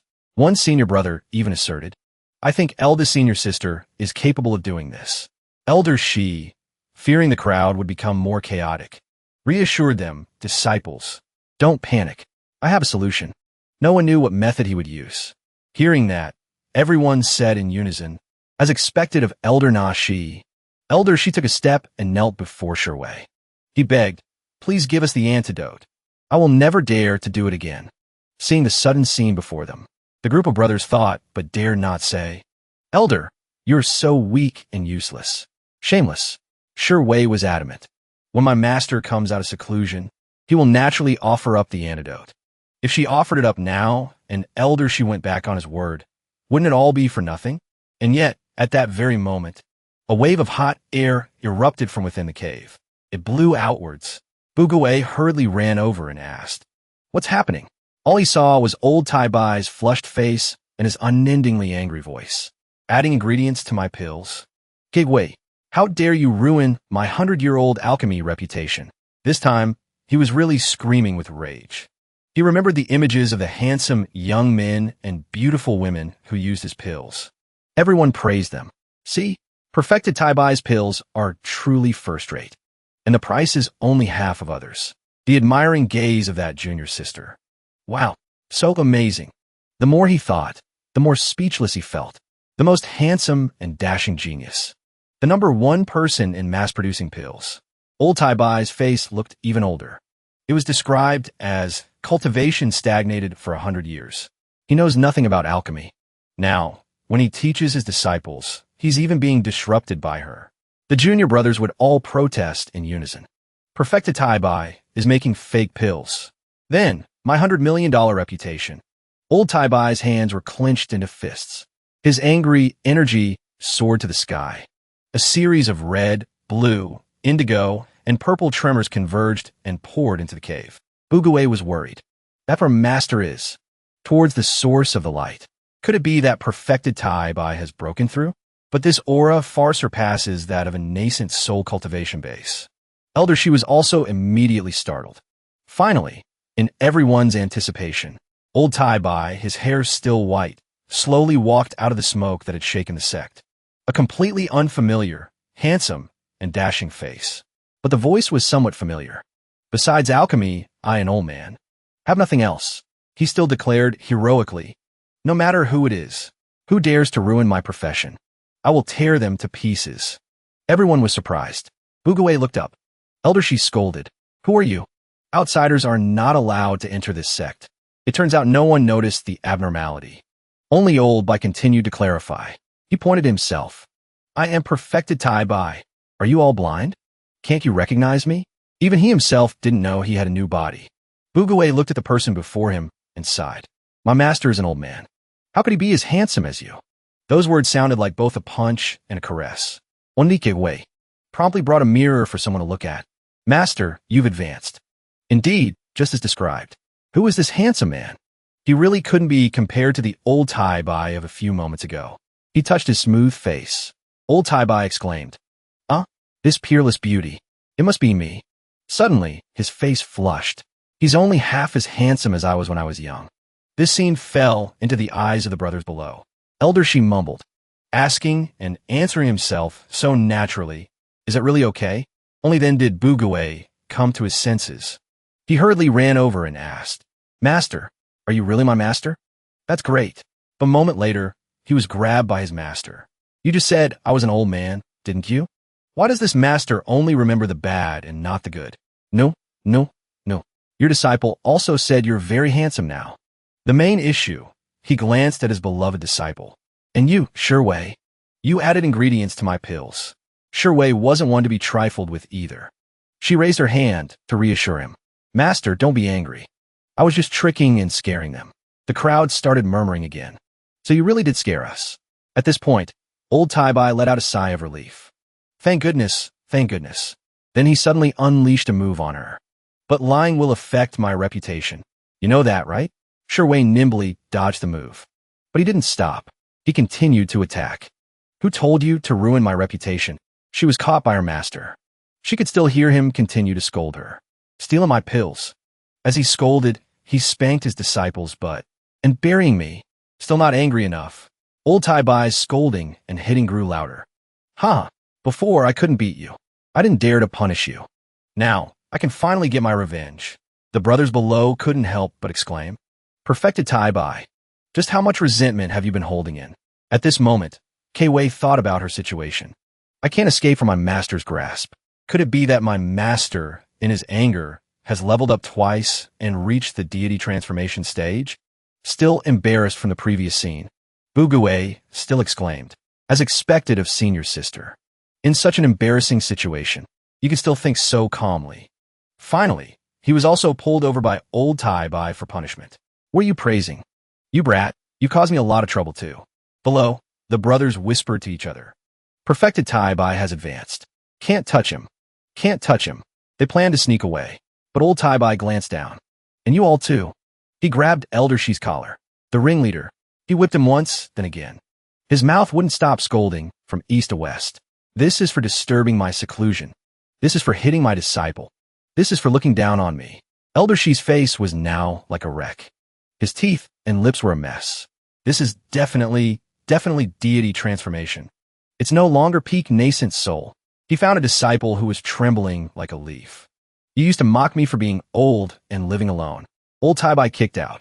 You were the one who spread the story about my wife leaving me. That person's feet left the ground. He flew straight into the sky. Another one was grabbed by the leg and thrown left and right. You used to complain that the pills I made were hard to swallow, didn't you? It seemed old Tai Bai was venting 100 years of accumulated resentment. He growled as he looked down at the rest of them. And you lot, when Kei was 12, you bullied her, seeing his master deal with all the brothers. Bugawei said unconsciously, so our master holds grudges like that. He was also puzzled. But master is quite protective. The sound of his senior sister coughing up blood and falling. He cried out, senior sister. He tried to stop his master. Master, come quickly. Something's happened to senior sister. He supported his senior sister with both hands, blood still flowing from her mouth. She had already closed her eyes. The familiar pink scene appeared. But this time it was, people only know how to cherish something when they've lost it. Only then do they know regret. At the old sickbed, Bugawei was crying nonstop. Senior sister, come back. Hearing his incompetent disciple crying until his head hurt, old Tai Bai scolded, what are you crying so loudly for? Your senior sister isn't dead. The figure of Shiwei lay motionless on the bed, seemingly seriously ill. Looking at his beloved disciple, old Tai Bai exclaimed, It's been 5 days. Her aura is getting weaker and weaker. I can't figure out her illness. He clenched his fists. His teeth chattered. My alchemy skills. I've really learned them for nothing. The two of them, master and disciple. Bugawei hugged his master's leg and cried again. Master, you must save senior sister. He had no other choice but to hug him. Disciple, your master is also powerless. The sound of hoo-hoo crying rang out at the same time. At this moment, the door was suddenly thrown open. Jian stood at the door and said decisively, I have a way to save her. The two of them, master and disciple, immediately asked, What way? Jian looked at them. She thought of the way Sect Master Lan had told her. The sixth one is already in a coma. Go and kill Hubugawei. He continued, when Shuwei wakes up, I'll say Hubugawei ran away with you. What kind of bizarre solution is this? Jian stared at him. She said, Only if you leave the Heibai sect. I think your senior sister will be able to recover. She said it like that, but in her heart, she was constantly exclaiming, If you're gonna lie and say he ran away, why not just run away for real? Bugawei asked with a dumbfounded face. What do you mean? With that, his hand was grabbed by her, and she started to run. It means we need to leave here quickly. Let's go. The situation in Jiaxing City. Old Taibai immediately moved to intervene. Wait, he asked. Where are you taking my disciple? A standoff between the three of them. Jian began to channel her power. Let go, or you'll be too late. The three of them fell into a brawl. Wham! A palm strike hit Old Taibai squarely. She said, Old man, stay out of this. That single palm strike sent Old Taibai flying through a wall. He landed in the courtyard outside. He realized, this cultivation technique of hers is not from the Heibai sect. He immediately charged back through the hole he just made. He prepared to launch an attack at Jian. Who are you? Why are you abducting my disciple? Jian couldn't be bothered to explain. She channeled her next internal art. She lifted her knee, preparing to kick. A newly advanced soul formation cultivator should know his place. Old Taibai was kicked and severely injured. One blow wasn't enough. A series of fiery clashes erupted, heating the air. In the end, Old Taibai was embedded into the rock face. He coughed up blood and fell unconscious. Bugawei was slung over his shoulder like a sack of potatoes. He cried out in worry. Master, Master, you can't die. Let's go. Jian took off. She launched another kick and soared into the air. Only by moving quickly can I ensure he won't have time to react. Just as she reached a certain altitude, she was startled to see the person in front of her. Sect Master Lan spoke with an angelic voice, looking at the two of them. Oh, isn't this my dear Jian? Where are you off to? This guy really knows how to talk. Wasn't he the one who sent her on this mission? Why are you here? Jian's voice was filled with shock. Bugawei, ever the fool, asked him. Sect Master, my master was injured by her, as if waiting for the fish to bite the hook. Sect Master Lan spoke again. Little disciple, do not panic. I, the Sect Master, have already investigated the truth. His face was as cold as a corpse. He pointed at Jian. Jian approached you with the intent to assassinate your senior sister. Your senior sister has been poisoned by her. Jian finally realized the problem. She asked in a panic. What? He continued to mock her. And she is actually an assassin from the CAI, an organization planted undercover in the Heibai sect. Sect Master Lan clutched his head and continued his act. The Sect Master was truly blind. To think I would accept such a disciple. Bugawei was horrified when he heard this. An assassin from CDIN? And finally retorted. You're trying to frame me. You wanted to silence me from the very beginning. A fine accusation, young lady. But it's too late. Sect Master Lan unleashed his internal energy. On one hand, he said, I'm sorry. You'll have to die together. A formation of 8 trigrams appeared, trapping the two of them. Bugawei, not understanding what was happening, could only cry. Sect Master, I'm still here. Help. Crying for help was truly his greatest skill in life. Sect Master Lan saw his plan nearing completion. Everyone knows the best way to deal with a terrorist is to eliminate both them and the hostage. Looking at Shuwei, he continued. This way, when Shuwei wakes up, how will she know I did it? What a perfect plan. To eliminate 2 people, he used a formation that covered an entire forest. He wanted them to die without a trace. A great wind blew from all directions, causing the trees to sway as if they would be uprooted. Sect Master Lan stood high above, looking down. His sword remained beneath his feet, serving as a platform. Ji-in couldn't withstand the force with just one hand. She still cursed defiantly. You dare to deceive me. At this moment, he still had the leisure to reply to her. Did you think I didn't know your true identity? Target locked. He gave the command. Fall. He stroked the sword in his hand. He said goodbye. Boom. A deafening explosion échouait everywhere. Ji-in's body could no longer resist and fell freely downwards. She was constantly coughing up blood. Above, his reproachful voice was heard. Little sword spirit, don't meddle in this. Continue your life of playing games. Thousands of internal energy swords flew straight at her. A white halo appeared. She fell into a state of nothingness. That's right. I'm just a sword spirit. Remembering the past, a man dressed in green robes, holding a sword, was crying. As long as I can save her. So what if I have to fight the entire world? The image of the fierce battle that year. He stood on a mountain of corpses. He was constantly mumbling. In the end, only you did not betray me. Holding the sword, he promised the entire immortal world. Then let's fight one more battle together. Another person was eyeing his sword. It is indeed the personal sword of the Wind Lord. Truly extraordinary. His body had no strength left. He declared, this sword has a different master. After I die, bury it with me. It must never see the light of day again. The little sword spirit was Ji-in, who had escaped her shell at that moment. It was difficult to cultivate into a sword spirit. But it's so boring. She decided to go out and have some fun. Haha, it's still more fun to play outside. Remembering when she was still young. When she saw injustice, she would scold. Bullying others. You're a bad person. She even stabbed him in the butt with a sword. Bad people deserve to die. Then she traveled the world. She constantly killed bad people. Her mouth was always smiling brightly. Ha ha ha. All the bad people are dying. At a suitable time, she had gathered a team of warriors. She declared from today on, the CJI and is established. We are a house of righteous assassins. We specialize in killing scoundrels. It turns out Sect Master Lan was right, but only 3 parts right. After many centuries, she said to her brothers, it's been 500 years. It's getting more and more boring. I'm preparing to erase my memories and become a child again and play one more time. You guys remember to maintain the business of the CAIN. This instruction came true in an instant. When she became small again, a disciple ran over to find her. Eldest sister, we finally found you. Time and time again, she would always turn small again after finishing her business. It made all the disciples exclaim, this is our eldest sister. Let us take care of her. Once she even turned into a shape. Eldest sister, what did you do this time to turn into a rabbit to play? Finally, the memories connected to form a coherent story. All that was left was the sad, resigned figure of Jian. So you are him. No wonder it was love at first sight for me.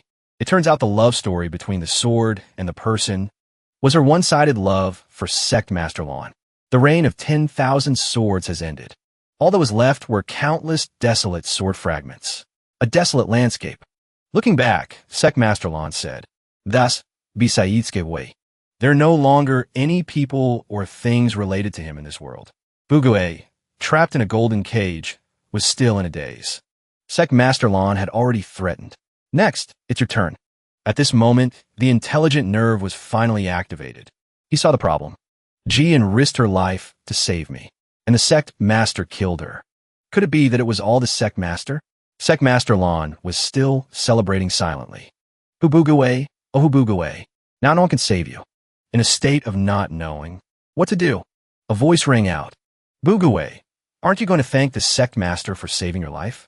Surprisingly, the handsome Master Tai Bai was holding the now-awake senior sister, Shi Wei, joining in the fun. At this moment, Sect Master Lan was also surprised. You two, why are you? He immediately turned the situation around. That's right. The barrier on Hubugue was set up by me. How could I kill you along with the assassin? His face had already tensed up. He thought, I can't kill Hubugue in front of K-Wei. I'll have to find another opportunity. Just how lucky are you, Hubugue? Master's treasured sword. The 3 of them, Master and disciples, sat at a square table, having a heart-to-heart. Master, senior sister, I don't think Jian would harm me. I suspect there's something wrong with the Sect Master. I never thought Bugue could reason so well. Why didn't I notice before? Old Tai Bai understood the problem. You can be suspicious, but you can't say it out loud. The handsome face immediately frowned. He speculated, before you have enough strength, you have to pretend to be stupid. Pretend you don't know anything. Surprisingly, old Tai-Bai transformed back into a supreme immortal. He explained, because it's hard to distinguish friend from foe. What you see may not be what it seems. As he finished speaking, the person who was supposed to be Sure Wei started removing her disguise. A head of gentle purple hair appeared. Hi. Bugawei looked at the two before him, finding it strange. Supreme Immortal and Junior Sister. He brought his face close to the Junior Sisters.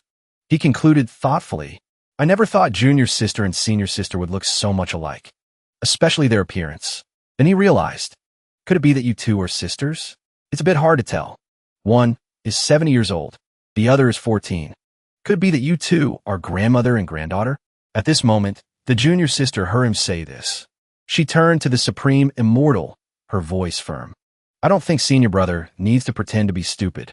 He's really stupid. The sword pointed everyone towards old Tai-Bai, who was buried in rocks. Bugawei asked worriedly, Master, do you need help getting down? The old man still replied without needing to. I can get out myself. He tried to use his strength to escape. It seemed he had used too much internal energy. His old face returned. He sighed, Disciple. Give your master a hand. His voice was weak. Bugawei held his master's head. He lifted him out of the rock pile. Master cried endlessly. I just broke through. My foundation is unstable. I've reverted to my original form. Seeing his master like this, he also felt heartbroken. So he advised, Master, actually, your current appearance is more handsome. He was definitely lying in his heart. Hey, old Tai-Bai was pulled with a jerk. The Supreme Immortal pulled old Bai with one hand. On the other hand, she teased him. You're really becoming more and more like your senior sister. She added an instruction. So, the priority is to think of a way to save your senior sister first. Returning to the family's common home. Bugawei was lost in thought. Is Master trustworthy? Should I tell him what happened today? At this moment, Master was still wholeheartedly focused on his seriously injured disciple. He said to him, after being on the cliff for so long, I've actually thought of a way to save your senior sister. The air was silent again. Bugawei was still looking at him motionlessly. Old Tai-Bai said impatiently, Disciple, don't make your master feel awkward.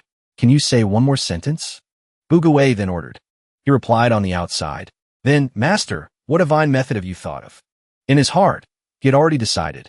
It's better to be safe and not tell Master about the Sect Master's matter. Old Tai-Bai pointed to the sky. He announced, I'm preparing to... Before he could finish, the Junior Sister quickly interjected.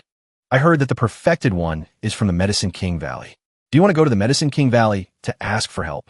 Unexpectedly, the Junior Sister's guess was correct. It even made him widen his eyes in surprise. Little girl, you're very smart. Ha! A pat on the shoulder was heard from outside the door. Sect Master Lon unexpectedly appeared at this moment.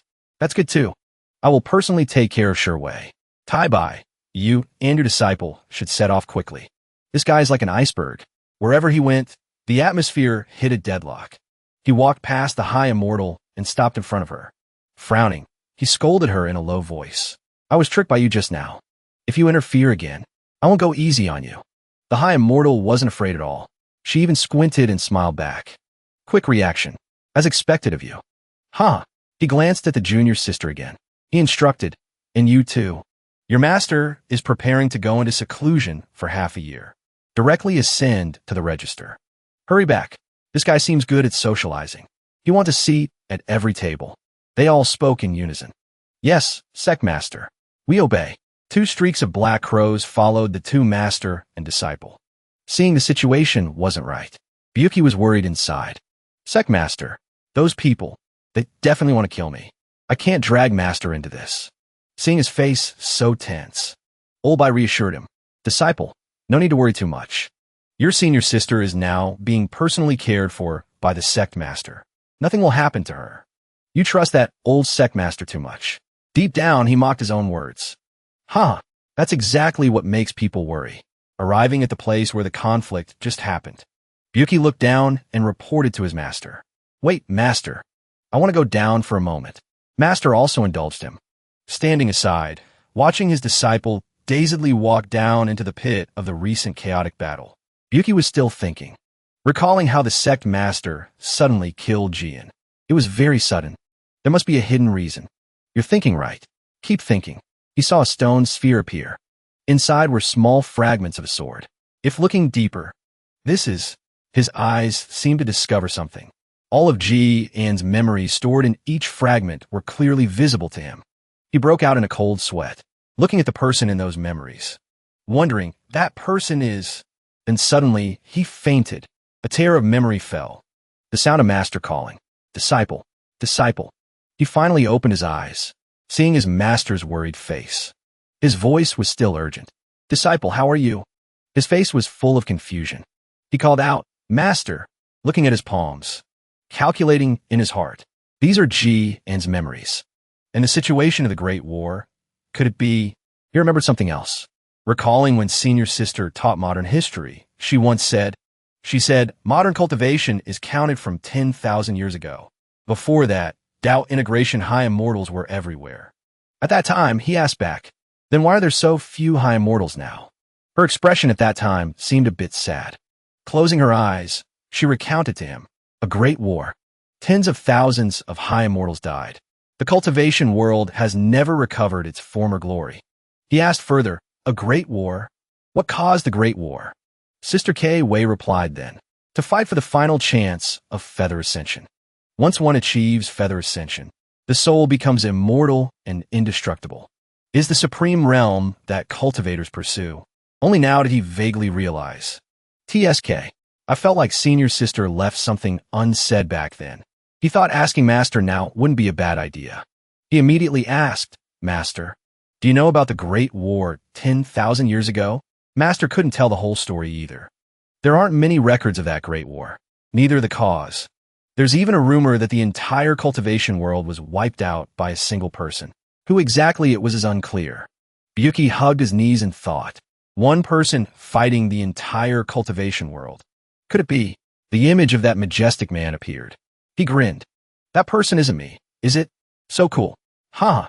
Master didn't want to waste energy, so he taught him a lesson. Stop asking such nonsense. You should hurry up and learn sword flight. Hitching rides on other people's flying swords all day. Aren't you ashamed? Master, you're wrong. Maybe he's not afraid of losing face. He pointed at his face and replied, this guy is at the golden core stage and still doesn't know sword flight. In a flash, they arrived. Byuki looked at the scenery ahead and reported to old Tai-Bai. Master, we can't delay. Let's go inside. Old Tai-Bai was sitting in front of a mirror, smoothing his hair. Wait for your master to put on makeup first. At this moment, he wanted to ask, Master, are you preparing for a blind date or something? Master continued applying cream with one hand. His appearance instantly brightened. On the gate tower, the guard shouted down, Halt! Who goes there? Master made a peace sign. This old man has changed his name to Started Cultivation. Alias is Tai-Bai. Especially here to visit the Medicine King Valley Master. Hearing that, Byuki couldn't help but think. First time I've heard Master's name. Amidst chuckling laughter, the two guards looked closely at him. Just started cultivation? Tai-Bai? They suddenly shouted. Men, the Valley Master's mortal enemy is here. Just after the shout, a group of soldiers pointed their spears at the master and disciple. Opportunity to earn merits and rewards is here. Byuki's face drained of blood. Looking at the soldier behind him, he said, Master, these people's cultivation is at least nascent soul. Master didn't deny it. We can't fight them. He looked over at old Tai-Bai, starting to calculate. Master, I think we should. Master understood immediately. We have no choice. The two immediately knelt before the guards. Heroes, spare our lives. We surrender. Don't think surrendering is enough. Everyone continued beating them. It seems the Valley Master's guards aren't easy to talk to. Their aura was raging, wanting only to kill. Then, a flurry of blows rained down on the master and disciple. The shouting grew louder. Scumbuck, I must avenge the Valley Master. The battle of many against few ended quickly. The two masters and disciple were left in tatters. Byuki, head smoking, asked, Master, what on earth did you do to their Valley Master? The two were tied up like worms and taken to the waiting hall. The Valley Master's voice echoed out. Tai-Bai, you actually came back? Lying on the ground, Olbai replied. Momo, long time no see. Are you well? The beautiful silhouette of the Valley Master appeared again behind the bamboo curtain. I am very unwell. Her voice sounded bitter. Men, throw that old man into the oil trench below. Soak him for 3 months. Byuki saw the situation wasn't good. He shouted, "Don't hurt my master. Let me go." This sounded a bit wrong. Looking at the purple oil trench steaming in front of him. He himself was hanging by a thread. One cut, and he'd be gone. Byuki was angry. Are you kidding me? Oil is bad enough, but boiling oil? Master, you're on your own. Old Taibai looked at him reassuringly. Disciple, I was almost touched for a second there. Byuki kept screaming. I am gonna die. I am gonna die. A beautiful voice rang out as the curtain was pulled, repeating exactly what he said. Gonna di tilde. A youthful figure stepped out, completely different from the mature beauty behind the bamboo curtain. She continued, Taibai, this disciple of yours is quite fun. This is the Medicine King Valley Master. Liang, Mo suddenly realizing he was pranked. Byuki looked at the scene before him and sighed. I am not who Byuki. I want to sue my master. Dog food? No, it's a whole table of dog food. Over there, Master was acting out a romantic scene. Valley Master Liang, Mo expressed. Little Bai, for over 100 years, you weren't here. I missed you to death. On this side, Master immediately replied. Mo, I thought of you every day. In his head, there was only one thought. I can't believe the Medicine King Valley Master is a sugar baby, and she's entangled with my master. He pointed at the 2 people in front of him and shouted, Master, you're seducing a little girl sugar baby.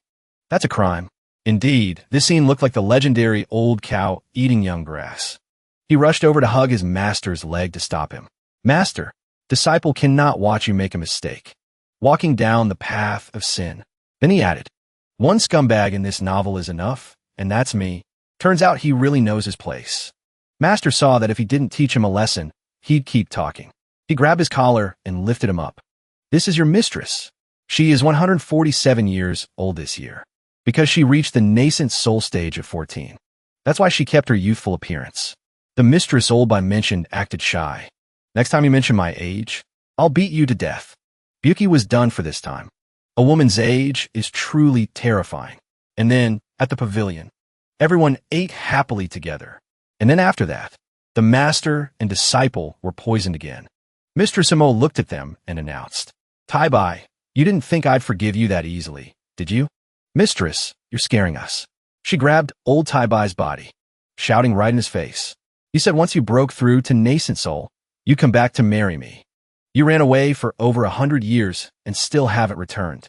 The situation hit a deadlock. Byuki's voice rang out again. Mistress, it's not that master didn't want to return. Montakemo was surprised. She signaled him to continue. It's just that he hasn't broken through in over 100 years. She wondered, why can you still talk? Why haven't you fallen? Byuki stood up proudly. His mouth was still foaming with poison. His eyes still couldn't open. His mouth mumbled. Luckily, thanks to senior sister's training, ordinary poisons can't harm me. The Valley Master looked at him helplessly. Your senior sister is truly a genius. Even this can be trained? Back to the main topic. She spoke to the master on the ground, asking him clearly, what did you say? Covering her mouth. I always thought the world was dangerous. I thought he was intentionally hiding his cultivation. Byuki was now smooth-talking, defending his master. Mistress, master has become like this. How could he have nascent soul cultivation? The Valley Master hurriedly sat down and hugged her man. So that's it. I misunderstood him. The event wasn't dramatic enough. He reported, however, a while ago, Master broke through to deity transformation, but he was beaten back down to golden core, truly harming his master. The Valley Master grabbed his collar. How can one jump from golden core past nascent soul directly to deity transformation? She kicked her man into the wall. And you say you weren't pretending? And you say you didn't intentionally avoid me? This kick was truly a fateful kick. Kicked until Master suddenly emitted an aura. A ring of light wrapped around the Valley Master. A handsome master was coming. Mo, I really didn't lie to you. I really jumped 2 levels. Looking at the handsome man in front of her, the Valley Master changed her attitude and hugged him. Little Bai, you're so handsome. I believe you, okay? Master patted Mo's hair, his voice gentle. My disciple has a strange poison in him. Can you help me find a cure? When her beloved asked, the Valley Master just squinted and smiled brightly. Leave it to me. Looking at the scene of pink hearts splashing everywhere, Byuki ate dog food and said, I am so disappointed in this world. Outside the door, two people were eavesdropping. One is the planner. The words of Sect Master Roland. Valley Master, you must go into seclusion to study this in the future. One is the supporter. This is also a good opportunity for us to rebel and seize power. Why is this sect so full of schemes? Sect Master Lon stood on a mountain peak, gazing into the distance. Haha, Hubugawe. You didn't expect this, did you? I've long been planning a rebellion within the Medicine King Valley. This time, I'll make sure you die without a burial place. He continued speaking. You'll die in a rebellion. It will have nothing to do with me. Shiwei won't suspect me either. Just then, Shiwei woke up. Her recovery was surprisingly fast. Not coughing up blood, I suddenly feel a bit unused to it. She stretched, greeting the morning sun. Her body still maintained its perfect proportions. Besides, pretending to be sick all day is exhausting. So she was faking all along. Rewind to a month ago, after the Sect's grand martial competition. She met with the High Immortal. She said to her, "The pill you gave me has been verified by the Medicine King Valley.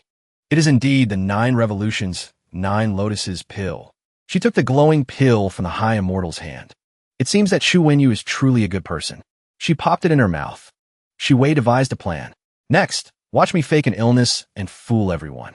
She didn't forget to remind the High Immortal. While I'm in a coma, the Sect Master might try to kill Hubugawe. I hope you'll keep an eye on things. The High Immortal joked. Don't worry, he's my boyfriend. Of course, I'll save him. As for what happened next, everyone already knows. Looking at the beautiful scenery outside, Shu Wei thought to herself, I've been through 6 lives. Although my memories of each life are incomplete, the memories of my very first life, 10,000 years ago, are completely gone. She continued to speculate. Furthermore, I only remember that in my previous life, High Immortal Shiyu and I were good friends. I don't remember Buguei being Shiyu's boyfriend at all. Could it be from that lost period of memory? She had figured out. In conclusion, Sect Master, you must know the reason for all of this. Then she hugged the blanket. Why must I protect him? And who is he to me, really? It's time to make everything clear. The main character is being force-fed his own master's public displays of affection. He looked at the 2 people in front of him, so angry he wanted to sue his own master. His master was being fed by a little lowly who kept saying, Little Bai, I missed you to death during the 100 years you were gone. Mian, I thought of you every single day. The main character was helpless. It was unbelievable that the Medicine King Valley's master was a sugar baby and was involved with his own master. He couldn't swallow another bite of this lovey-dovey display. He had to tell his master that seducing a sugar baby is a crime. He cried and hugged his master's leg. Master, your disciple cannot watch you make a mistake and walk down a path of crime. The only scumbag in this story is you, and that's enough. His master couldn't stand his own disciple anymore, grabbing the main character by the collar and saying, This is your Shenyang. She's 147 years old this year.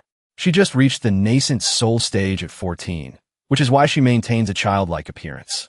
The little lowly even gave the main character's master a coquettish look, playfully scolding him that if he ever revealed a lowly's age again, she would beat him to death. He gulped, looking at his Shenyang, feeling that a woman's age is truly a terrifying thing. And then, everyone ate happily together. But just moments later, the master and disciple duo, Hubuge, collapsed to the ground, poisoned. The lowly Shenyang's face turned dangerous, her eyes radiating a deadly aura. Tai Bai, did you really think I would forgive you so easily? She grabbed her master by the collar.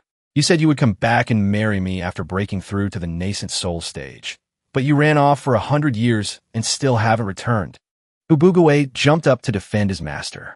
Shenyang, it's not that master didn't want to come back. It's that he couldn't break through for over 100 years.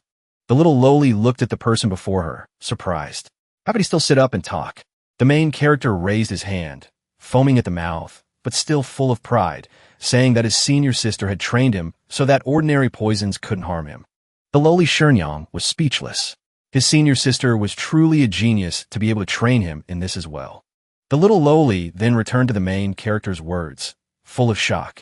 She thought the world was a dangerous place, so his master was hiding his true cultivation level. Hubugawe's face was extremely serious as he clasped his hands and said, Shenyang, my master is so old. How could he possibly have nascent soul cultivation? She hugged the man with white hair and beard, whose face showed no signs of life. It turned out she had misunderstood him. But life is never smooth. As the ancients say, fear not a strong enemy, but a foolish teammate. Before his master could recover, the main character added another sentence. However, a while ago, Master broke through to the soul formation stage, but he was beaten back down to the golden core stage by someone. Seizing on this key point, the little Shenyang exploded with strength, grabbing her master by the collar and lifting him high. How can you skip the nascent soul stage and directly break through from golden core to soul formation? Then, with a single straight throw, she slammed his master into a pillar. He was clearly avoiding her on purpose. A halo of light surrounded Master Tai Bai. That light shot out and wrapped around the Medicine King. Valley Master.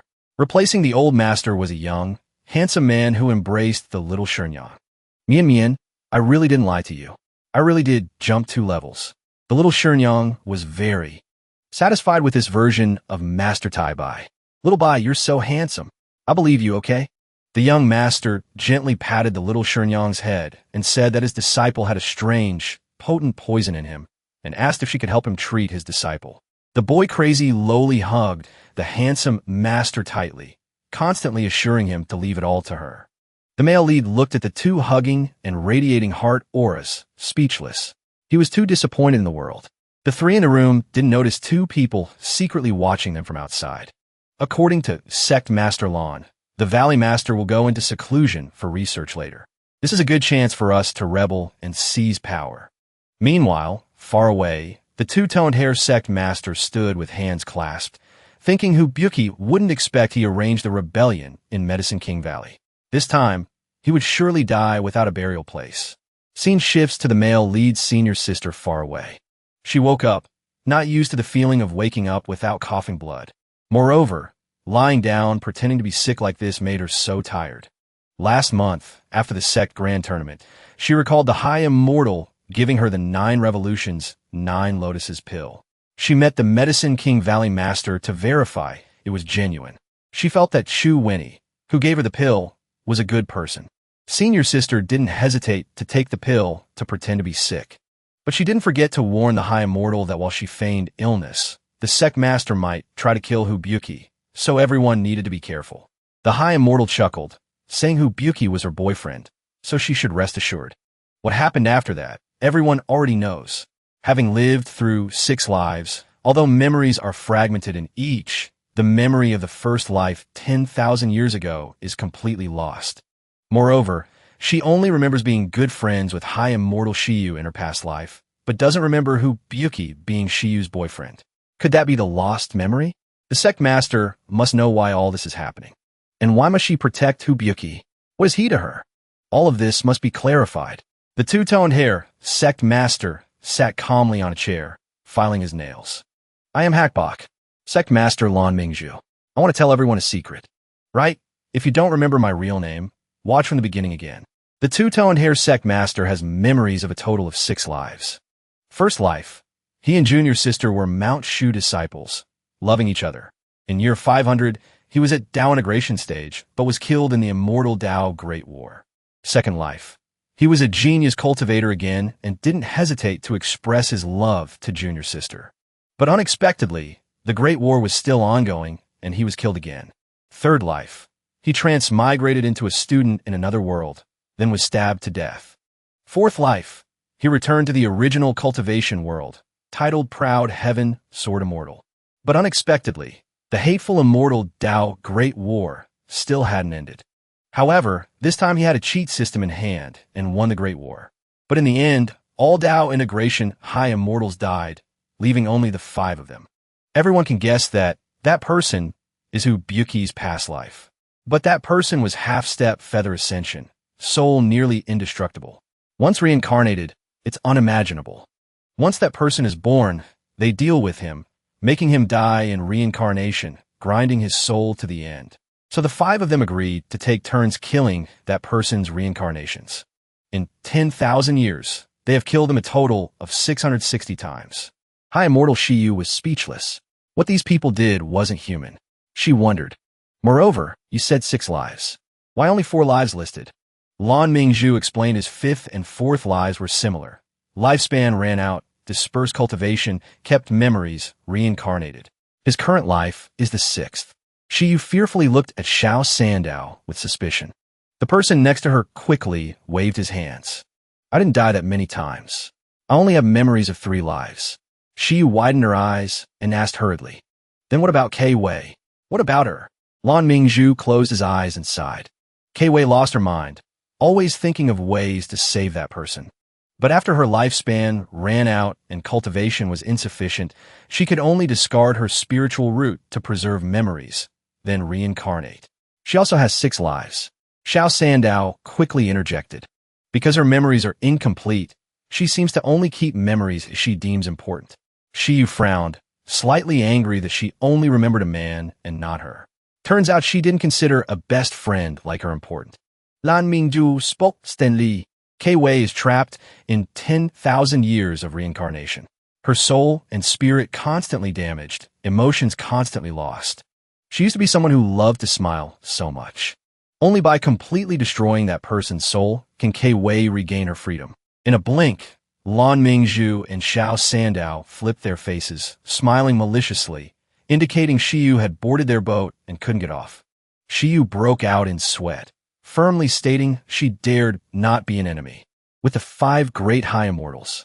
She raised her hand to swear. I swear from now on I absolutely won't care about who Buki's matters. Ha!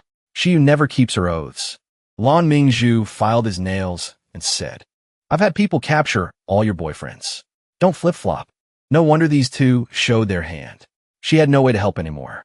High immortal Shiyu couldn't help but wonder. However, you always call him that person. What was Ubuki's name 10,000 years ago? Lan Mingzhu and Xiao Sandao looked at each other. What was his name back then? I was about to ask you. They didn't know his name, only calling him that person or he who must not be named. Shiyu was helpless with these 2, fighting someone for 800 years and not knowing their name. These guys are lame. Enough talk. The political change in Medicine King Valley has begun. 2 figures appeared in the large mirror. Reporting to High Immortal, the Valley Master has gone into seclusion to refine medicine. This coup cannot fail. At Medicine King Valley, the male lead sat bored in front of a table full of bottles with colorful liquids. His master went to strive in the cave with his sugar mommy, leaving him alone here, so boring. A beautiful girl appeared behind him and spoke. What era is this to still use the 18 volumes of poison testing? He wondered, if not that, then what? The girl pulled out a needle, saying this is Medicine King Valley's latest treasure, the 10,000 poison treasure. Just dip the 10,000 poison treasure in, and no poison can escape. Before the male lead could react, the girl switched to sales mode. Original price $19.98, now only $998. Are you moved? The male lead got a nosebleed and said, Dare not move. In the end, he still bought it. Just as he was about to use the new treasure to test poison, a figure appeared and said, Junior brother, what era is this to still use the first generation 10,000 poison treasure? The male lead stared wide-eyed at the beautiful sister in front of him. The beautiful sister presented a professional edition 10,000 poison treasure, not forgetting to advertise it increases poison detection rate and comes with effective antidotes. The beautiful sister leaned in close. Original price $49.99, now only $2,999. Buy one. The male lead blushed, saying he didn't need it. One was enough. But in the end, he still bought it. Just as he was about to use the 2 newly bought treasures, a voice interrupted again. Still using 10,000 poison treasure to test poison? The male lead was really angry this time. He slammed the table and shouted, Will you stop it? Is there a Supreme Plus Mac version too? Slash. A sword cut off the male lead's head, his face still full of surprise. What nonsense are you talking about? I came to borrow your brain. Before the guy could react, the male lead appeared behind him. He was full of surprise, not expecting him to dodge the sword. That guy pointed his sword at the male lead. Kid, Medicine King Valley has been controlled by our people. Obediently accept death to avoid pain. Meanwhile, at the Medicine King Valley bathhouse, some female elders were blocked. The mob threatened them to stay inside if they didn't want to be seen naked. The female elders hugged their towels and scolded the shameless mob. At the same time, at the Een Go second gate, a guy was getting the Een soldier 2 elders drunk. The male lead tried to run out, but was blocked by a group. A tall, bald guy drew his sword and advanced towards the male lead. Now the Valley Master's people are controlled by me. Medicine King Valley has changed its name and owner. Kid, we have no enmity, but I accepted a commission, so I have no choice. The bald guy rushed forward, thrusting his sword straight at the male lead. The male lead blocked the bald guy's sword. I don't want to die yet.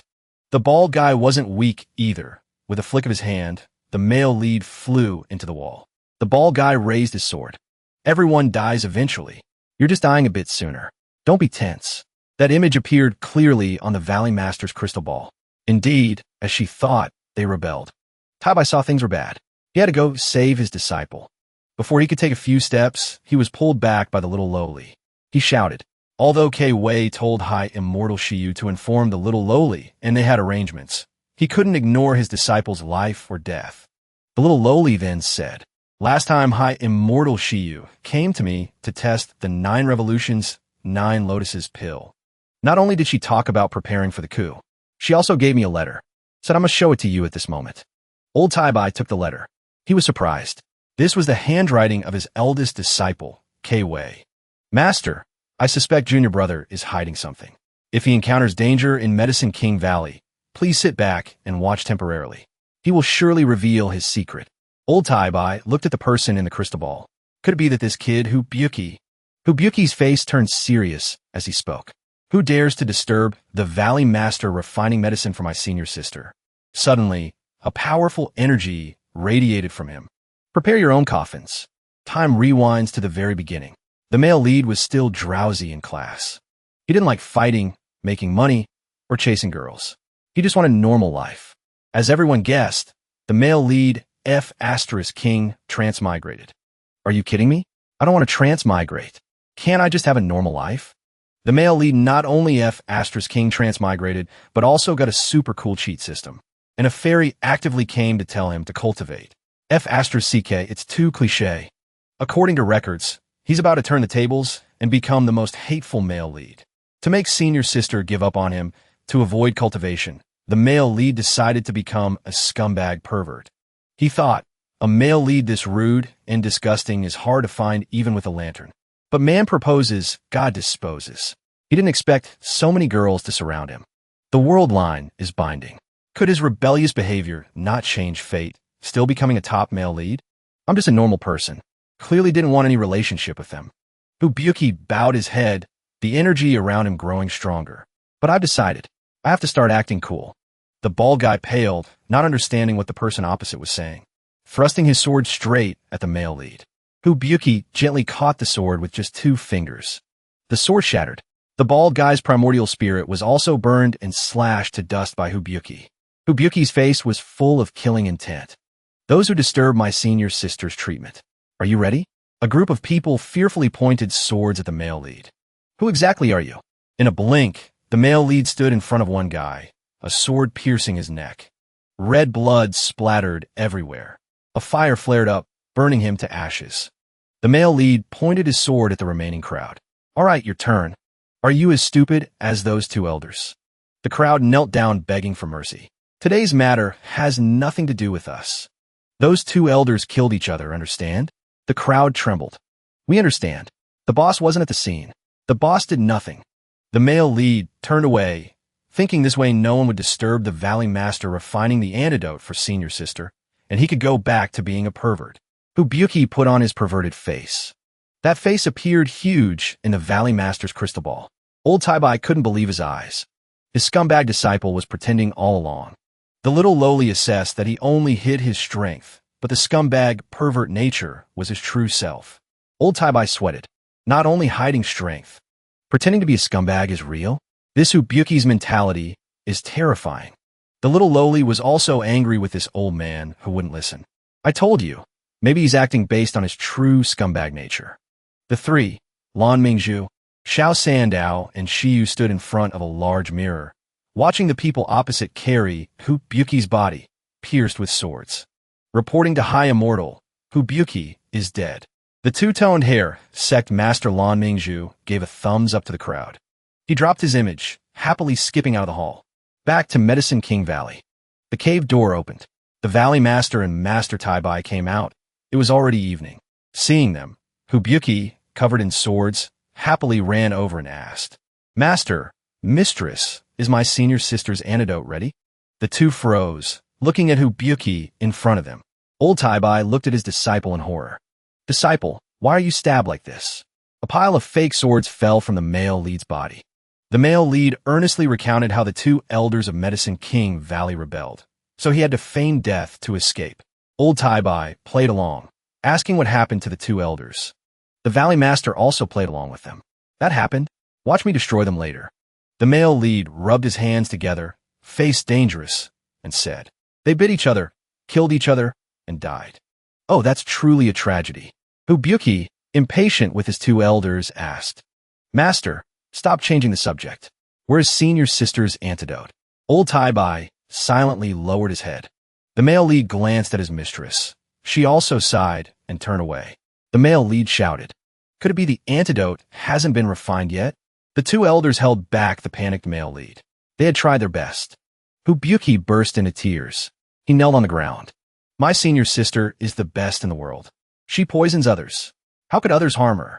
Seeing their disciple so despairing, the two elders smiled brightly. They held their bellies laughing, almost crying. Hubyuki looked at them with question marks. The lowly mistress explained. Actually, your senior sister's poison was cured a month ago. She's been pretending to be sick all along, just to lure out the final truth. The male lead was startled. What the hell is going on? Your feelings for your senior sister are truly touching. Mistress is very moved. The male lead pointed down at himself. Mistress, you patted my balls.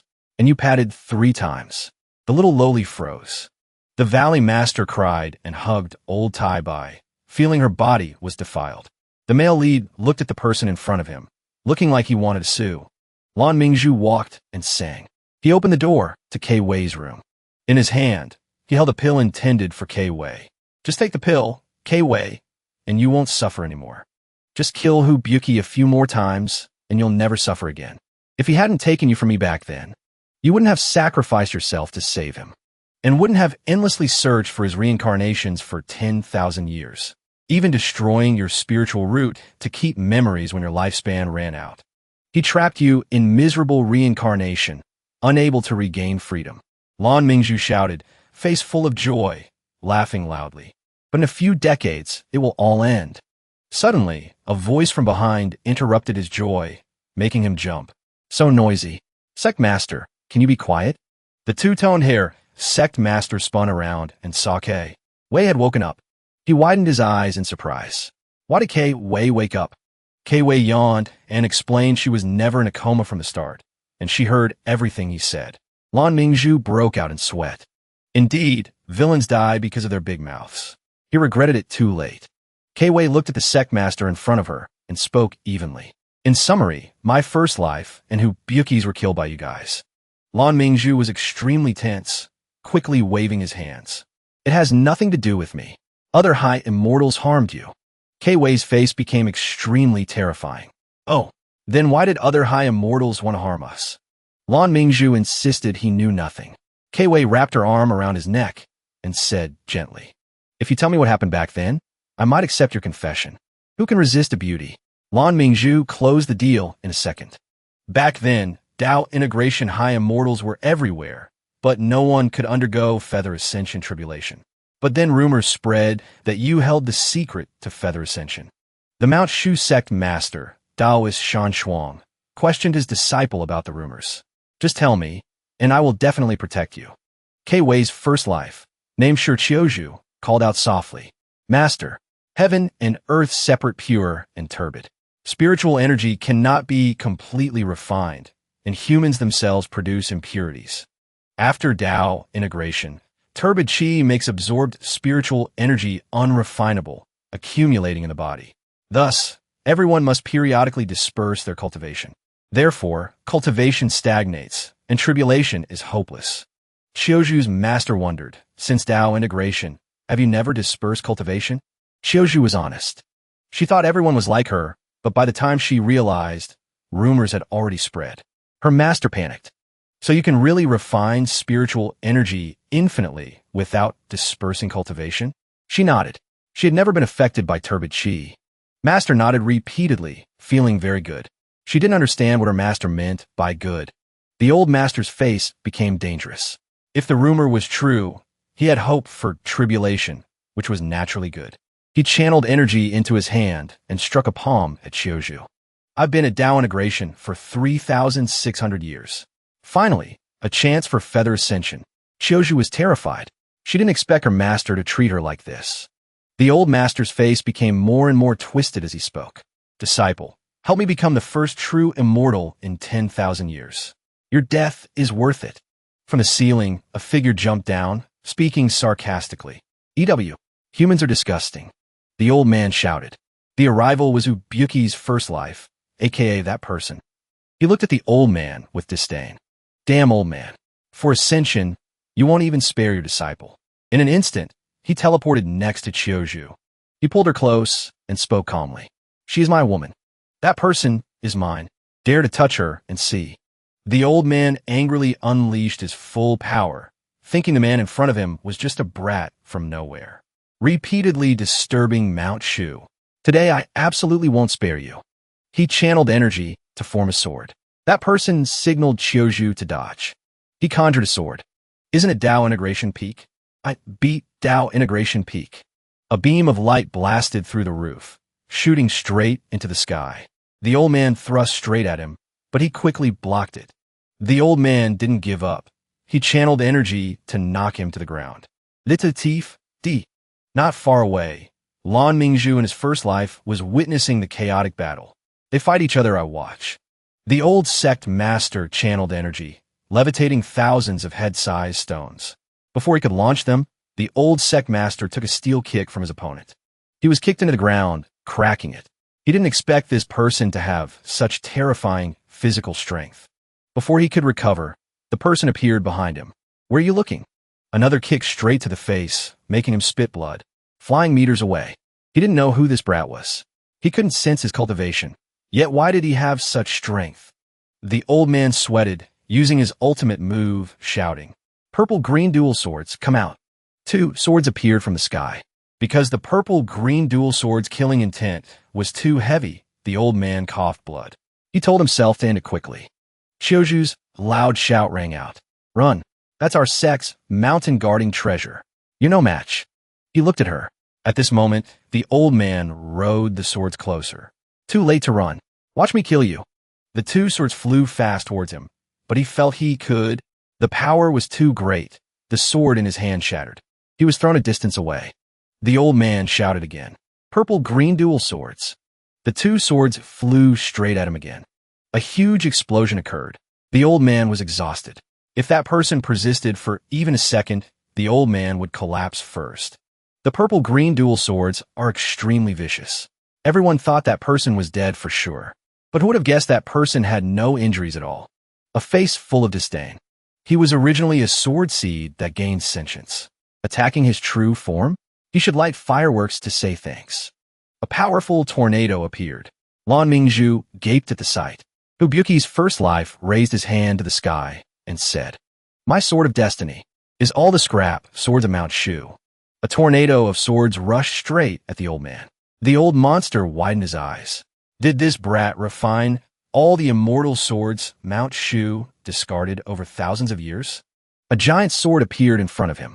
The old man channeled energy to call the purple-green dual swords to attack him. He stared at the 2 swords and flicked his hand lightly. 2 powerful forces collided. He felt this time it was really possible.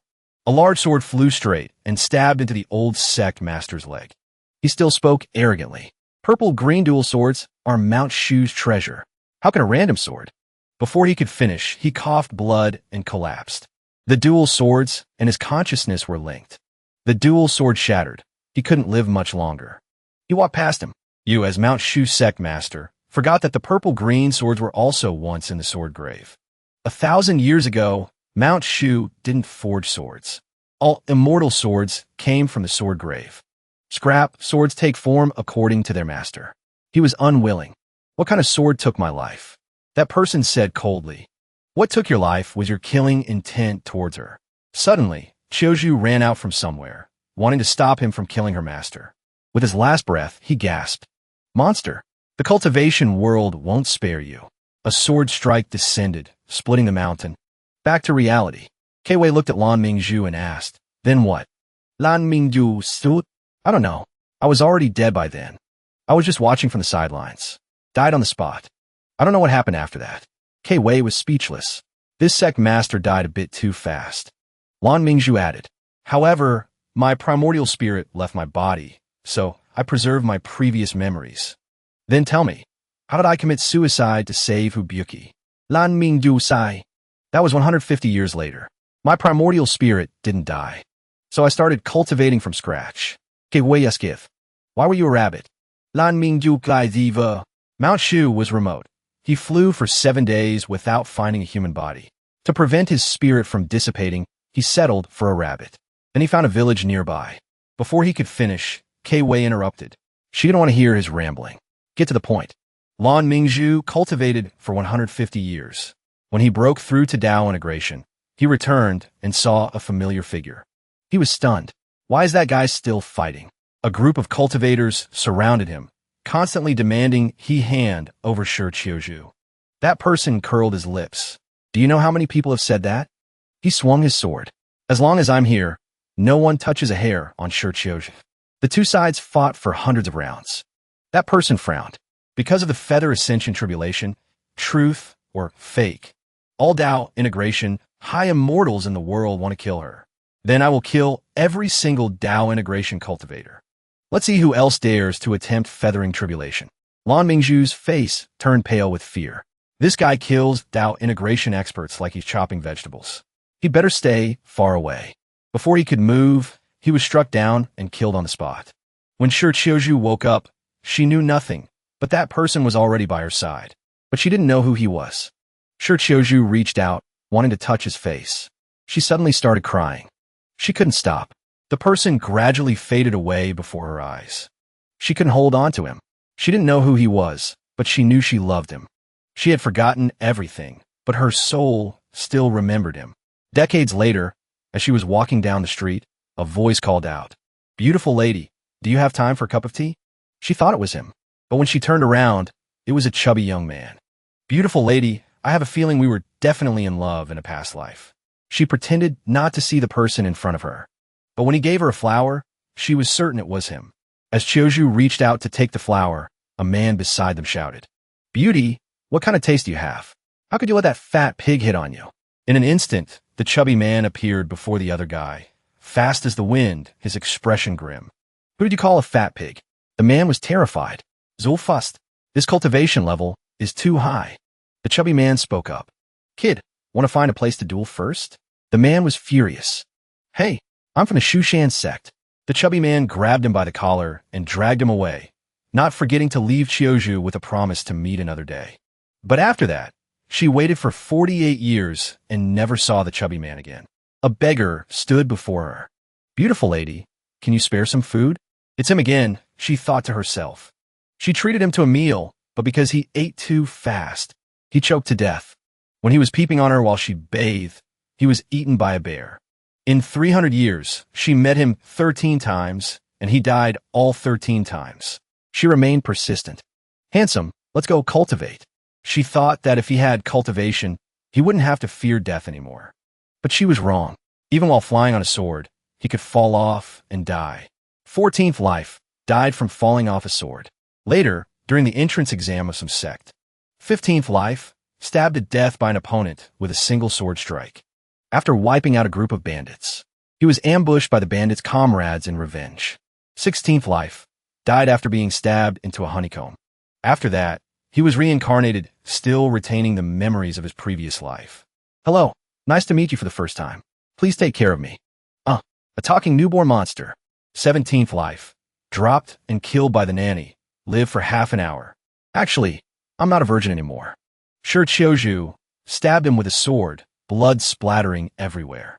18th life, died for losing his virginity too early. Time passed, and finally, her wait was over. Finally, he had arrived. "Qiuzhu, I've made you wait a long time." In the last 3,000 years, this was the first time he had broken through to the Tao integration stage, which was why he could remember his past lives. He sat by the bed, looking at Qiuzhu lying there, and couldn't help but sigh. "From now on, let me protect you." But her lifespan was nearly at its end. She reached out her hand, wanting to memorize his face. "You should go. The 5 great high immortals are coming soon." The grievances of this life must end here. He turned and walked away. Wait for my return. She watched his back as he walked further and further away. But he never returned as promised. A stranger told Xiaoju that he had a way to preserve the memories of her past lives. It was to exchange a part of her spirit root for a part of her memories. Although she kept a part of her memories, it also meant erasing another part. Joy, anger, sorrow, love, cultivation, experience, or anything related to him. She left nothing behind. Xiaoju only knew she desperately wanted to save someone, but she didn't know why. Her love was also erased. She didn't care about the reason. She had to save him no matter what. Over 7,000 years later, he had died more than 400 times, no longer at the Tao integration realm, and his situation was getting worse. Lan Mingzhu raised his hand with a question. Why weren't he and the other 4 great high immortals in Shi Wei's memories? You all were just passers-by, so of course I erased you. The two-toned hair Sect master couldn't help but let out a sigh of relief, thinking it was good that those memories were gone. Because the one time that person regained his memory, he was the one who killed him. Not only that, he also manipulated that person, telling him that men should like women with long legs and big breasts, and that they must know how to peep. 3 wives and 4 concubines. If a man isn't bad, women won't love him. Life isn't perfect without a harem. Lan Mingzhu was teaching that person how to be a scumbag. Unfortunately, he was seen by the Shi Wei of a past life. Lan Mingzhu laughed until he couldn't breathe. It was a good thing those memories were gone. The two-toned hair Sect master looked at Shi Wei with deep affection. I've told you everything I know. Shi Wei, be my girlfriend. Shi Wei said sorrowfully. I'm not the junior sister, you know. The meaning of my life is only to protect him. She couldn't hold back her tears. Sect master, it can't work between us. Then she clasped her hands and bowed before the shocked face of the two-toned hair Sect master. Thank you, Sect master, for taking care of me all these years. Let's leave it at that for today. Seeing her turn to leave, Lan Mingzhu hurriedly grabbed her to stay. He looked at Shi Wei with affection and said, You too can stay. I won't tell the other high immortals. You promised. Lan Mingzhu felt like he had been tricked. Sect master, this disciple is going to the Medicine King Valley to bring my junior brother back. Lan Mingzhu was surprised. Isn't Hubugu Wei dead? Shi Wei put on an expression that said, What did you just say? Making Lan Mingzhu feel guilty and quickly wave his hand, telling her to go. He watched Shi Wei's figure disappear into the distance and thought, Hubugu Wei can't break through to the Tao integration realm. The sword that was reborn as a sword spirit is also dead. Hubugu Wei can't recover his memories anymore, so I'll just let her be. After all, Hubugu Wei won't live for many more lifetimes. Hubugu Wei felt weary looking at the 2 people in front of him. Master, when are we going back to the sect? His words had no effect on the fragrant display of affection happening before him. He feeds her a grape. She praises him for being good, making the main character's eyes burn. Master Taibai held a grape, striking a handsome pose. When this is all over, your senior sister will come to the Medicine King Valley to find us. Hubugu Wei grimaced and asked, If we all know someone wants to rebel, why don't we stop them beforehand? His master was currently focused on holding a comb, wanting to brush his lowly Shenyang's hair, not paying any attention to him. Old Taibai said as he combed her hair, We've already captured that elder's entire family. If they dare to cause trouble, we'll kill them all. So ruthless? The main character thought to himself, so the rebellion will be stopped without me even having to lift a finger. He was startled. Oh no, I've fallen into a trap. Someone from the Medicine King Valley came to announce that a niece wanted to see perfected Taibai. All right, I'll take a little bite to see her. Hubugu Wei's head was full of question marks. Niece? Shi Wei, with a cold expression, raised her hand to greet her master in Shenyang. As soon as they met, perfected Taibai and Shi Wei began whispering to each other. After hearing the whole story, both sides felt that Hubugu Wei had been acting all along. Taibai was puzzled. When did you start suspecting him? Shi Wei's face was serious. A foundation establishment pill should only take 2 or 3 doses to work, but he needed 8. I was suspicious from that moment on. After that, he didn't use any techniques other than the 5 Thunder Talisman, which made me even more suspicious. I had the inner disciples and the 10 high immortals test him, essentially trying to force him to reveal his true strength, but it failed. Taibai spoke up. Perhaps because he was in the sect, he assumed you wouldn't let him die, so he didn't reveal anything. That's why Shi Wei used the chaos at the Medicine King Valley to make Hubugu Wei think no one could save him. forcing him to act. Shi Wei made a slicing motion at her neck. Master, please continue to pretend you don't know about junior brother's strength. Keep up the act. Old Tai-Bai laughed heartily. Don't worry. Although I don't know what the relationship between you and who Buguwei is, your master will definitely help you. Master, I was planning to tell you everything. I wonder if you'd like to hear it? After hearing Shi Wei's explanation, old Tai-Bai couldn't believe the Great War from 10,000 years ago was so complicated. Old Tai-Bai's face turned serious. The secret of feathering ascension, you told me. Aren't you afraid I'll kill you for it? Master, you probably won't be able to break through to the Tao integration stage in this lifetime. So, of course, your disciple isn't afraid. Shi Wei's words were like 10,000 arrows piercing old Tai-Bai's heart. She turned to her Shenyang, noticing she hadn't said anything this whole time. But at that moment, the lowly Shenyang was only focused on Shi Wei's chest. She couldn't help but wonder how they got so big. Buguwei stared wide-eyed at Shi Wei. Shi Wei stood with her hands on her hips. Did you hear that I was almost killed by the rebelling elders? You need to cultivate diligently from now on, you hear? Shi Wei held a golden cord in her hand. You're still too weak, so take this cord for self-defense. Buguwei stared at the cord in his hand. Thank you, senior sister. I will definitely work hard on my cultivation in the future. Buguwei thought to himself. I don't know what's going on. Didn't I fall into a trap? Wasn't this all arranged by Shi Wei? Am I overthinking things? Senior sister, have you found the culprit behind all this yet? Shi Wei's expression was cold. I've already found out the truth. It was all done by our Sect master. The Sect master wants to kill you. Buguwei's eyes widened in anger. Why would the Sect master want to kill him? What had he done wrong? The Sect master likes high immortal Shiyu, but she was stolen away by someone. The Sect master likes junior sister Bai Yi, but she was also stolen away by someone. The Sect master also likes Jian, and she was stolen away again. He even killed Ji and out of love turned to hatred. It's all because of love. Buguwei was shocked. He had stolen the Sect master's love interest 3 times? Damn, no wonder the Sect master wanted to kill him. He wouldn't dare to flirt with girls anymore. Shi Wei smiled slyly. Now do you understand the meaning of not having a harem and not getting entangled in worldly affairs? I've already explained everything clearly to the Sect master. It was all a misunderstanding. The Sect master has forgiven you. The main character was startled. How on earth did his senior sister explain it? Shi Wei said nonchalantly, High immortal Shiyu likes you, but you always reject her. My junior brother hates the sweet but dark type like Bai Yi. As for Ji and my junior brother, it was just a monetary relationship between an employee and a customer. Shi Wei didn't forget to describe in detail how the two-toned hair Sect master had laughed heartily and said it was all just a misunderstanding. The main character felt that his senior sister's explanation was a bit miraculous. After that, they returned to the Heibai sect. Before they could even leave the Medicine King Valley, the Valley Master shouted, I won't let you go. The Medicine King Valley Master frowned. Little Bai only comes back once every 100 years. If he leaves this time, he might be gone for good. Tai-Bai was startled, his expression serious. My disciples, you've heard her. As your master, I cannot return to the Heibai sect. With you. Old Tai-Bai did a complete 180 and ran towards the Medicine King Valley Master. Mian Mian, I can't bear to be apart from you.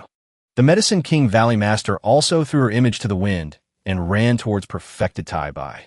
I can't bear to be apart from you, either, little Bai. The two embraced passionately. Mian Mian, let's get married and go on our honeymoon. The Medicine King Valley Master blushed and agreed. Tai-Bai turned back. So there you have it. Your master has to stay here and get married. He waved his hands dismissively. You two go on back. A spring night is worth 1,000 pieces of gold. Don't bother your master. The main character felt that this master of his was too impulsive. The public displays of affection continued unabated. Rumble. Rocks and tiles fell from the ceiling. The crowd stared wide-eyed as the main character spoke. Even the heavens are angry with you too. Miles away, the disciples of Xiankong Island also felt a strange phenomenon. They didn't know how there could be a sandstorm in the middle of a forest. Could it be that the sacred ancient tomb has been activated? At that moment, Buguwei, far away, also sensed the strange phenomenon. Shi Wei noticed he seemed off and asked, What's wrong with you? Buguwei felt that something was calling him. Thousands of miles away, a sword plunged deep into the sand began to glow, as if calling out to someone. Music echoed across the desert. How cold the winter night. How cold the winter night, la la. How cold can it be?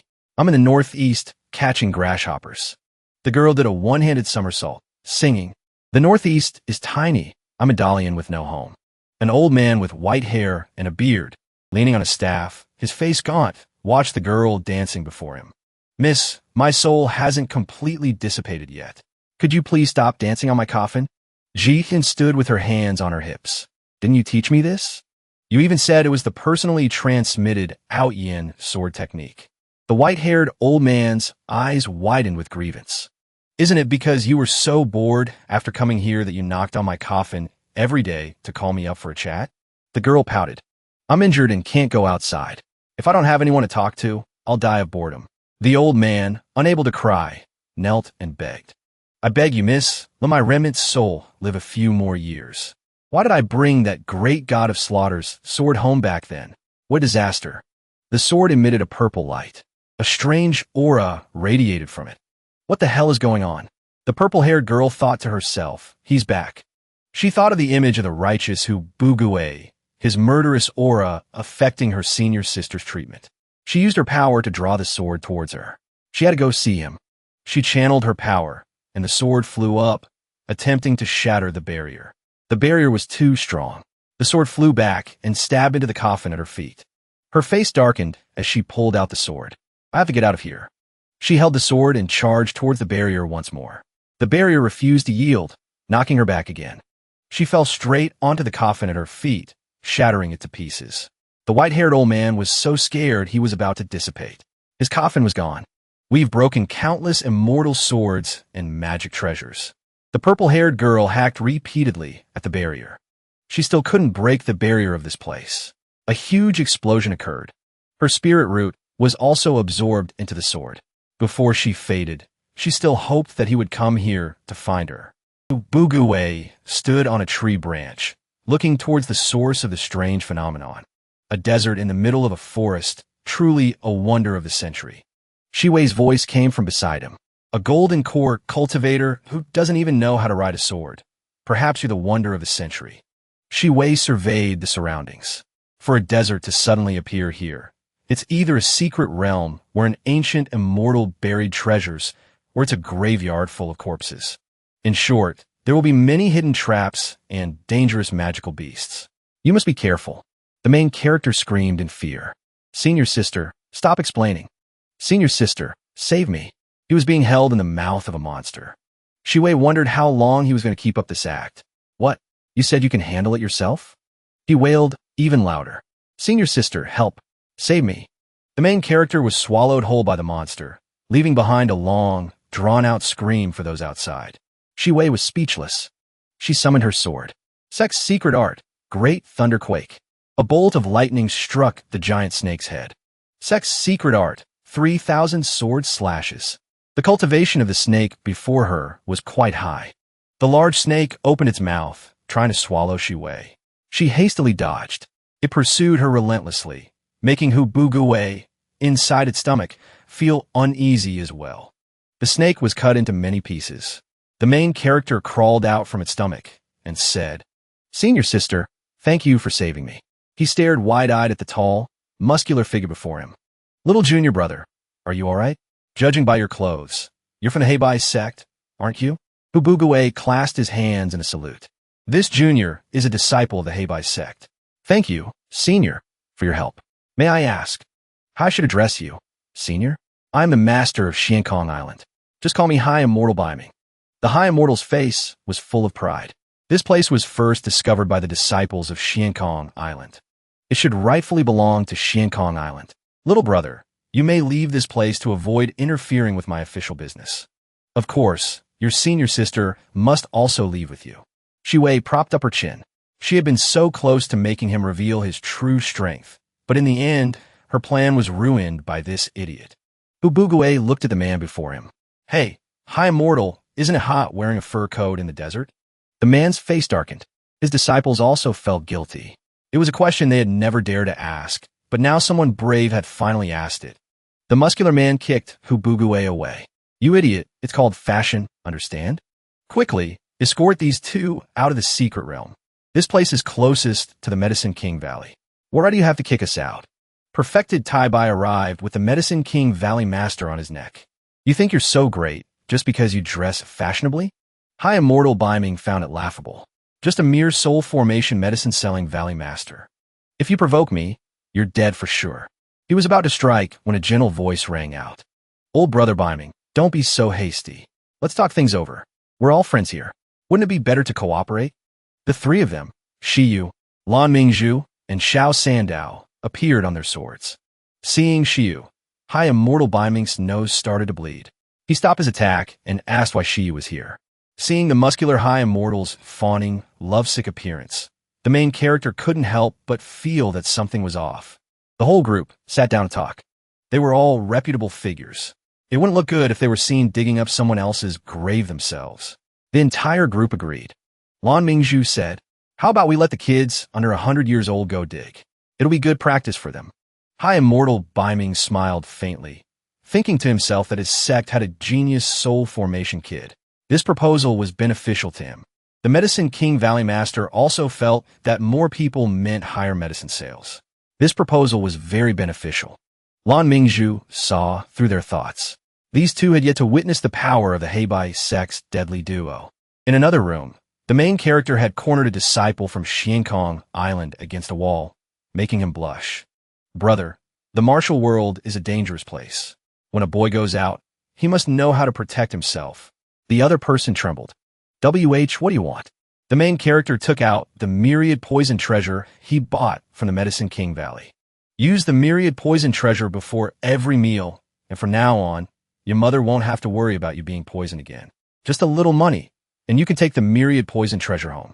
The Xiankong Island disciple told him to get as far away as possible. Suddenly, another Xiankong Island disciple fell to the ground, foaming at the mouth. Bubugue's eyes widened. It seems that brother has been poisoned. The remaining disciples' eyes widened. What did you say? And so, the myriad poison treasure was successfully sold. Thank you for your cooperation. Here's your payment. The person who had just bought the myriad poison treasure was furious. These people had teamed up to scam him. The other person with a cute face giggled. Cute my ass. You even scam your own sect brother? Bubugue comforted the buyer of the myriad poison treasure. Brother, don't be angry. Don't you want revenge? That single sentence hit him right where it hurt. After a brief, hushed conversation, he had his arm around him. There's poison in the air.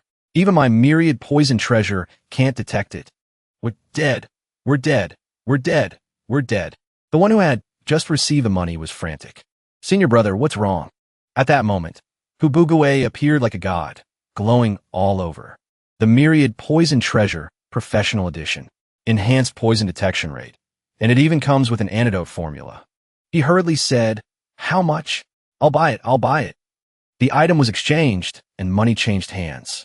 Senior brother, how could you betray your own sect like this? The two Xiankong Island disciples started fighting, neither willing to back down. Bubugue closed the door, a sly look on his face. You two take your time arguing. I'll be taking my leave. High Immortal Biming pointed at Bubugue.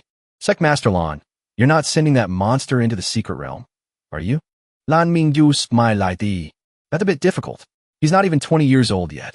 If my little genius doesn't go, then your monster can't go either, right? The two sides shook hands on the deal. A few days later, as they gathered before the secret realm, both sides' faces darkened when they saw who the other had brought. The muscular High Immortal pointed at Bubugue. Didn't we agree not to let this kid participate? Lan Mingzhu gave him the middle finger. I knew you wouldn't keep your word. Didn't you bring someone along, too? High Immortal Biming felt guilty. What? I clearly told him to wear women's clothes and sneak into the group. How did you find out? Lan Mingzhu pointed to the group on the other side. Your little genius looks like that. Only a ghost wouldn't recognize him. The two sect masters turned their backs on each other, sulking.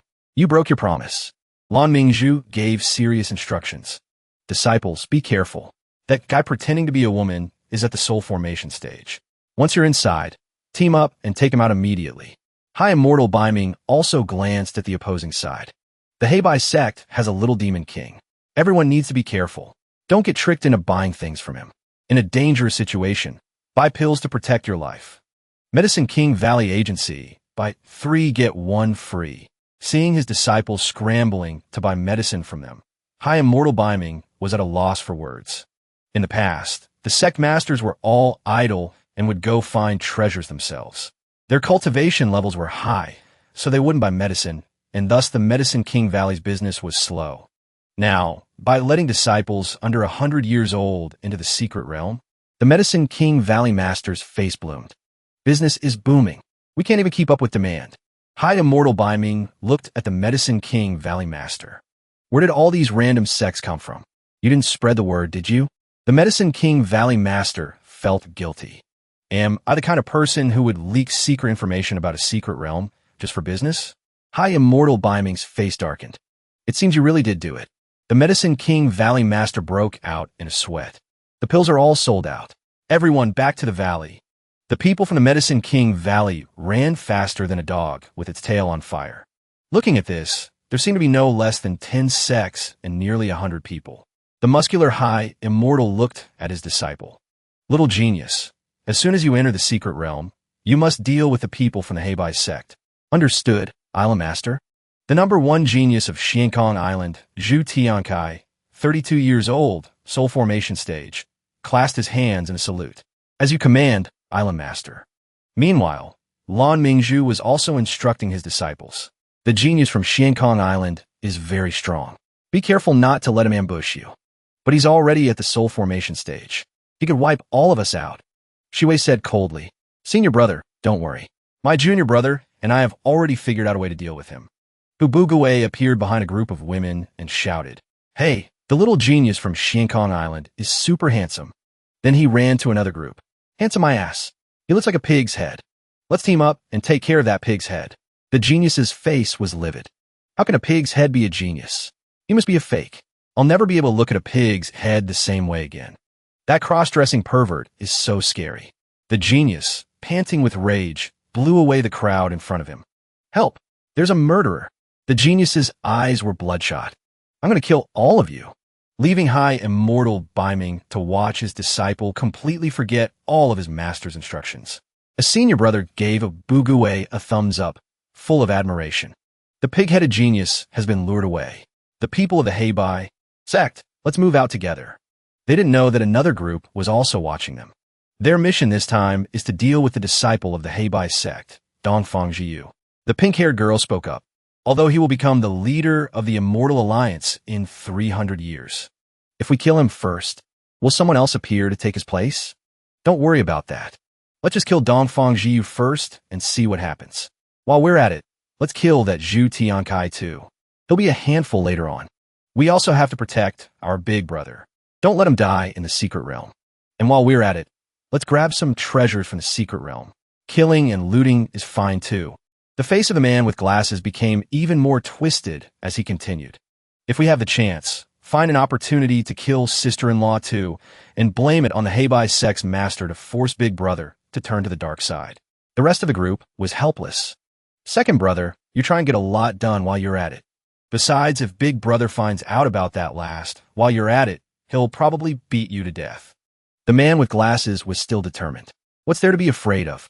There's no such thing as fate. Everything is created by man. His name was Chu Wenyu, and he was a good person, at least in his own opinion. His goal was to destroy the cultivation world. Chu Wenyu was originally an ordinary child in a village. When he was 5, his mother fell ill. Then, a cultivator came and said he would cure her. The man said that after he returned to his sect and took care of some matters, he would come back to save his mother.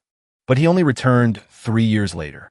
His mother was already long gone, leaving only a tombstone. When he was 12, a pair of cultivating lovers came to his village and fought in the sky. They fought so hard that their attacks hit his village. Besides him, no one else survived. Not only that, but the two of them also wanted to silence him. He was pierced through by a palm strike from one of them. Lying in the rain, he truly didn't understand why cultivators were so heartless. Why were ordinary people treated like ants to be trampled on? At that moment, Chu Wenyu met a god. If he agreed to belong to the underworld forever, the god would save him. From that moment on, his life had only one purpose: to kill all cultivators and destroy the cultivation world. Que Wenyu shooted ludli. To all those who have been trampled by cultivators, the time for revenge has come. Kill all cultivators. Liberate all of humanity. Following Chu Wenyu's command, A group of people wearing cat masks charged forward. They surrounded the cultivators. A single sword strike sent a head flying. Someone's arm was chopped off. The group was horrified. Is that an immortal sword? It's not afraid of our protective spiritual energy at all. One man shouted, "Everyone, don't be afraid. Prepare to face the enemy." Above, before the cultivators could even make a move, a sense of danger emerged from behind them. A single sword strike split the entire group in two. "Quick, find Dongfang Jiyu." Meanwhile, the group from the Heibai sect, completely unaware, was eating melon seeds and cheering on their senior brother, who was struggling against a rock monster. The senior brother, surrounded by rock monsters, shouted, "Stop watching the show and come give me a hand." The senior brother chanted an incantation. Great thunder god technique. First form, wind demon. A bolt of lightning struck the group of rock monsters, shattering them. Then, with just a wave of his hand, a single sword strike dealt with the remaining ones. In the distance, with just a single slash of his knife, Hubugue was able to slice a melon into perfectly even pieces. He couldn't help but admire him. As expected of senior brother. So amazing. Little junior brother, is there any melon left? Bring it over. Hubugue brought the melon over and offered it to everyone. Everyone ate happily while commenting, "There are too many statues. We can't finish fighting them all. Or senior brother is so good." This action made the senior brother furious. "Where did you get so much melon?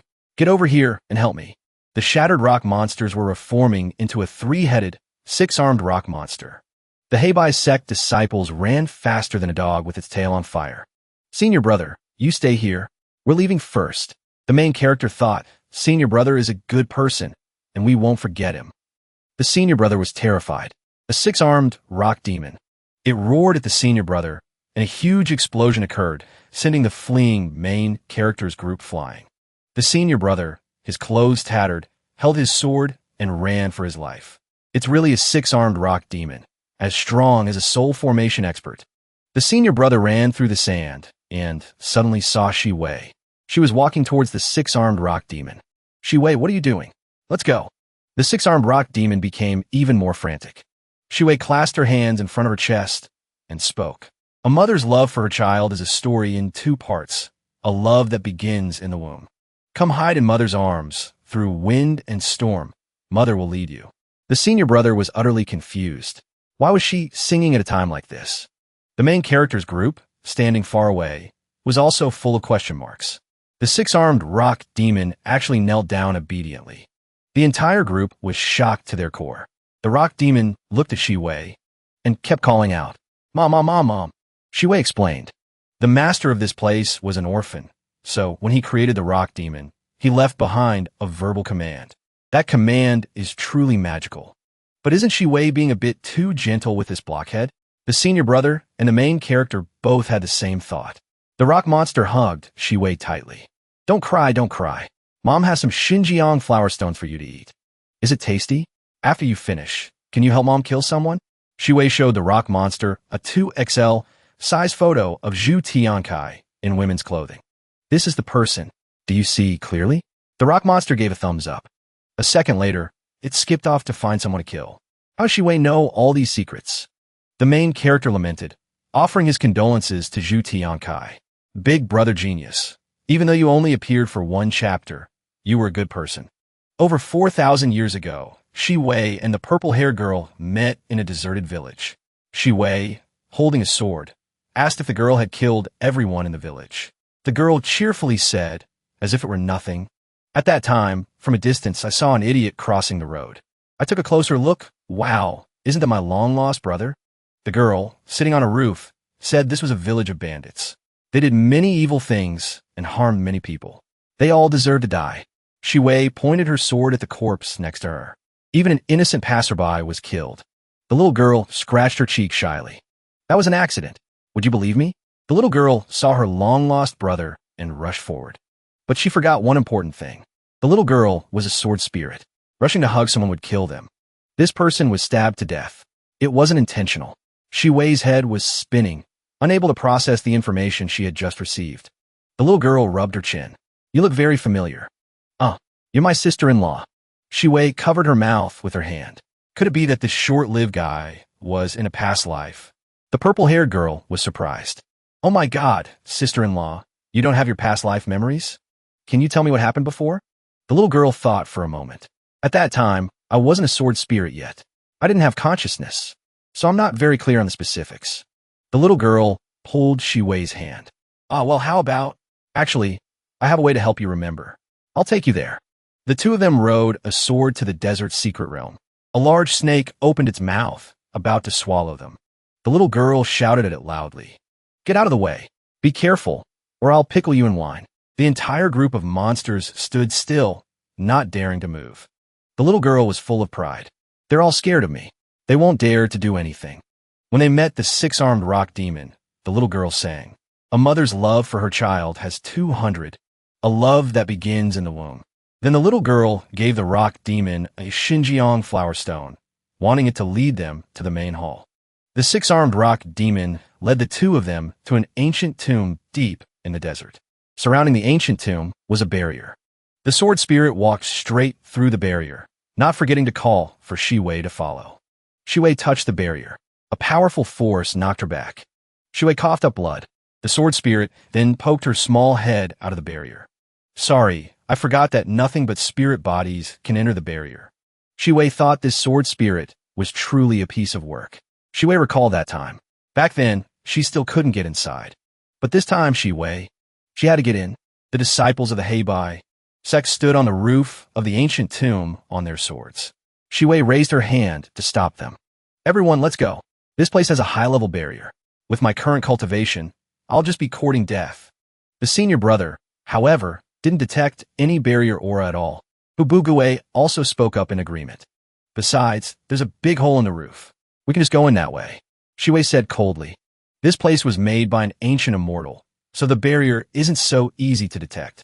Furthermore, that hole is too obvious. It's very likely a trap to lure us in. The disciples of the Heibai, Sect nodded in unison. That makes sense. We must be careful.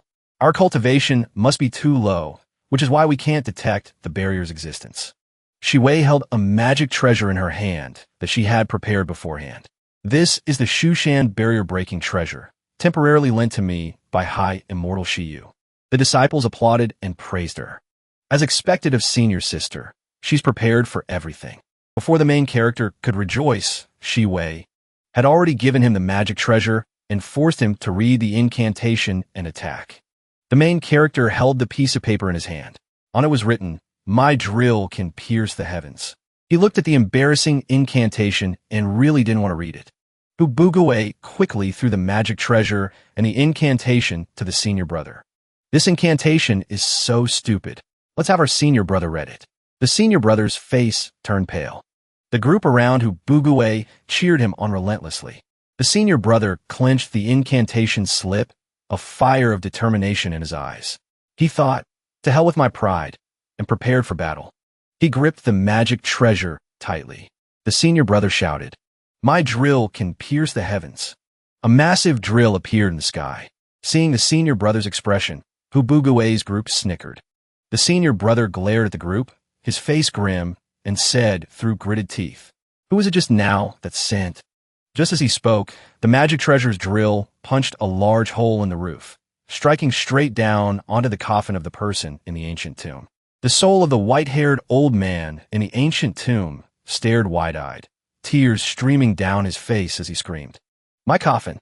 Hubugue and his sect mates changed their tune faster than flipping a pancake, pretending they knew nothing and looking at their senior brother. What was senior brother saying? "You look so cool just now. How could we possibly be laughing?" The senior brother looked at the group suspiciously. Each and every one of them had the face of an obedient cat, nodding repeatedly and saying, "It's true. If I'm lying, I'm not human." Seeing the force of the attack inside the hall, the senior brother couldn't help but look at Shiwei suspiciously. It seemed like the main hall didn't have a barrier at all. Shiwei blushed. The senior brother had a nosebleed. Hubugue's group had sparkling eyes, thinking, "Senior sister is blushing. It's love, it's love." Hubugue spoke up. "Senior brother, when the barrier was intact, you couldn't see it. After it broke, of course you can't see it. This is very normal." Behind his back, Hubugue gestured for his brothers to quickly cover for senior sister. The rest of the sect mates insisted that the barrier existed and that their senior sister's high cultivation was the only reason she could see it. The senior brother patted Hu Bugui's shoulder, thanking him for the explanation. Shuwei remained cold on the outside, but inwardly she let out a sigh of relief. All right, the barrier is broken. Let's go inside. The group also let out a sigh of relief. They had finally managed to cover for their senior sister. Somewhere in the desert, Zhu Tiankai was being beaten black and blue by the six-armed rock demon. The six-armed rock demon held up Chu Wenyu's sword, signaling that this was the person it had to kill. Chu Wenyu was not allowed to kill him. Chu Wenyu looked at the person. It didn't matter which of them killed him. The rock monster stubbornly gestured again. This was the person its mother told it to kill. Only it could do the killing. Well then, Brother Rockhead, please be my guest. Zhu Tiankai looked at the six-armed rock demon and could only cry out in terror.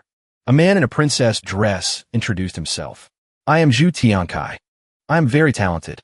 My physical defense is extremely high. He confidently waved his hand and said, a little rockhead like you. I'm not afraid at all. The moment he finished speaking, he was hit with a punch right in the face. Oh, a nosebleed. He screamed. Why isn't the rockhead using a physical attack? Why is it using a magical attack? It turned out the one who attacked him was the rockhead. Someone on the side praised it. Brother Rockhead, your attack power is so strong. Amazing.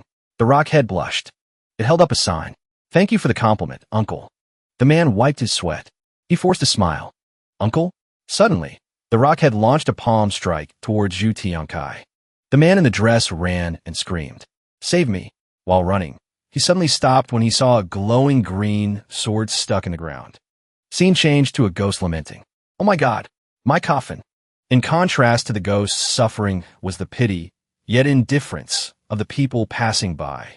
That ghost is so pitiful. It's just a remnant soul. It's not a remnant soul. Just ignore it. At that moment, the senior brother of that group was giving orders. Everyone, split up and look for treasures. Be careful of traps. Instantly, they all shot off like the wind. As you command, senior brother. Meanwhile, senior sister was staring at an empty shelf. She remembered the girl's instructions from before. My main body is on the shelf in the center of the great hall. A man approached and asked, Senior sister, what are you looking at? Then he glanced behind him and saw a strange light emanating from that spot. Scene changed back to Zhu Tiankai being attacked by the rockhead. When he got his hands on the glowing green sword, he was able to shatter the rockhead's attack. The sword transferred a wicked power to his hand. He glanced at the sword in his hand. To suddenly obtain a sword like this, then that power spread to his neck. His eyes and tone of voice also changed. He stood up straight and proud. Facing the rockhead, he suddenly felt confident that he could kill a god if he met one. This feels so good. This power. So exhilarating. The evil spirit of the sword appeared behind him like Valak, grinning with blood-red eyes. He pointed his sword and charged at the rockhead. His face looked terrifying. With just one powerful slash, the rockhead was quickly cut into many pieces. Its head fell off and rolled away, calling for its mother, but was immediately stomped into smithereens by him. His power was truly terrifying. He challenged the remaining person. You still want to kill me, don't you? Chu Wenyu was surprised. Hey, that sword. He immediately went berserk. He launched a palm strike and shouted, That sword belongs to my big brother. Suddenly, the scene changed to Chu Wenyu picking up a piece of the shattered rockhead and muttering, Poor little rockhead. Big brother will avenge you. Then the fragment in his hand flew out. It joined with the other fragments, forming an incomplete rock head. It held up a sign. That was really scary just now. Good thing I played dead and escaped. So this guy isn't dead. He's as smart as the other guy said. Chu Wenyu acknowledged this as well.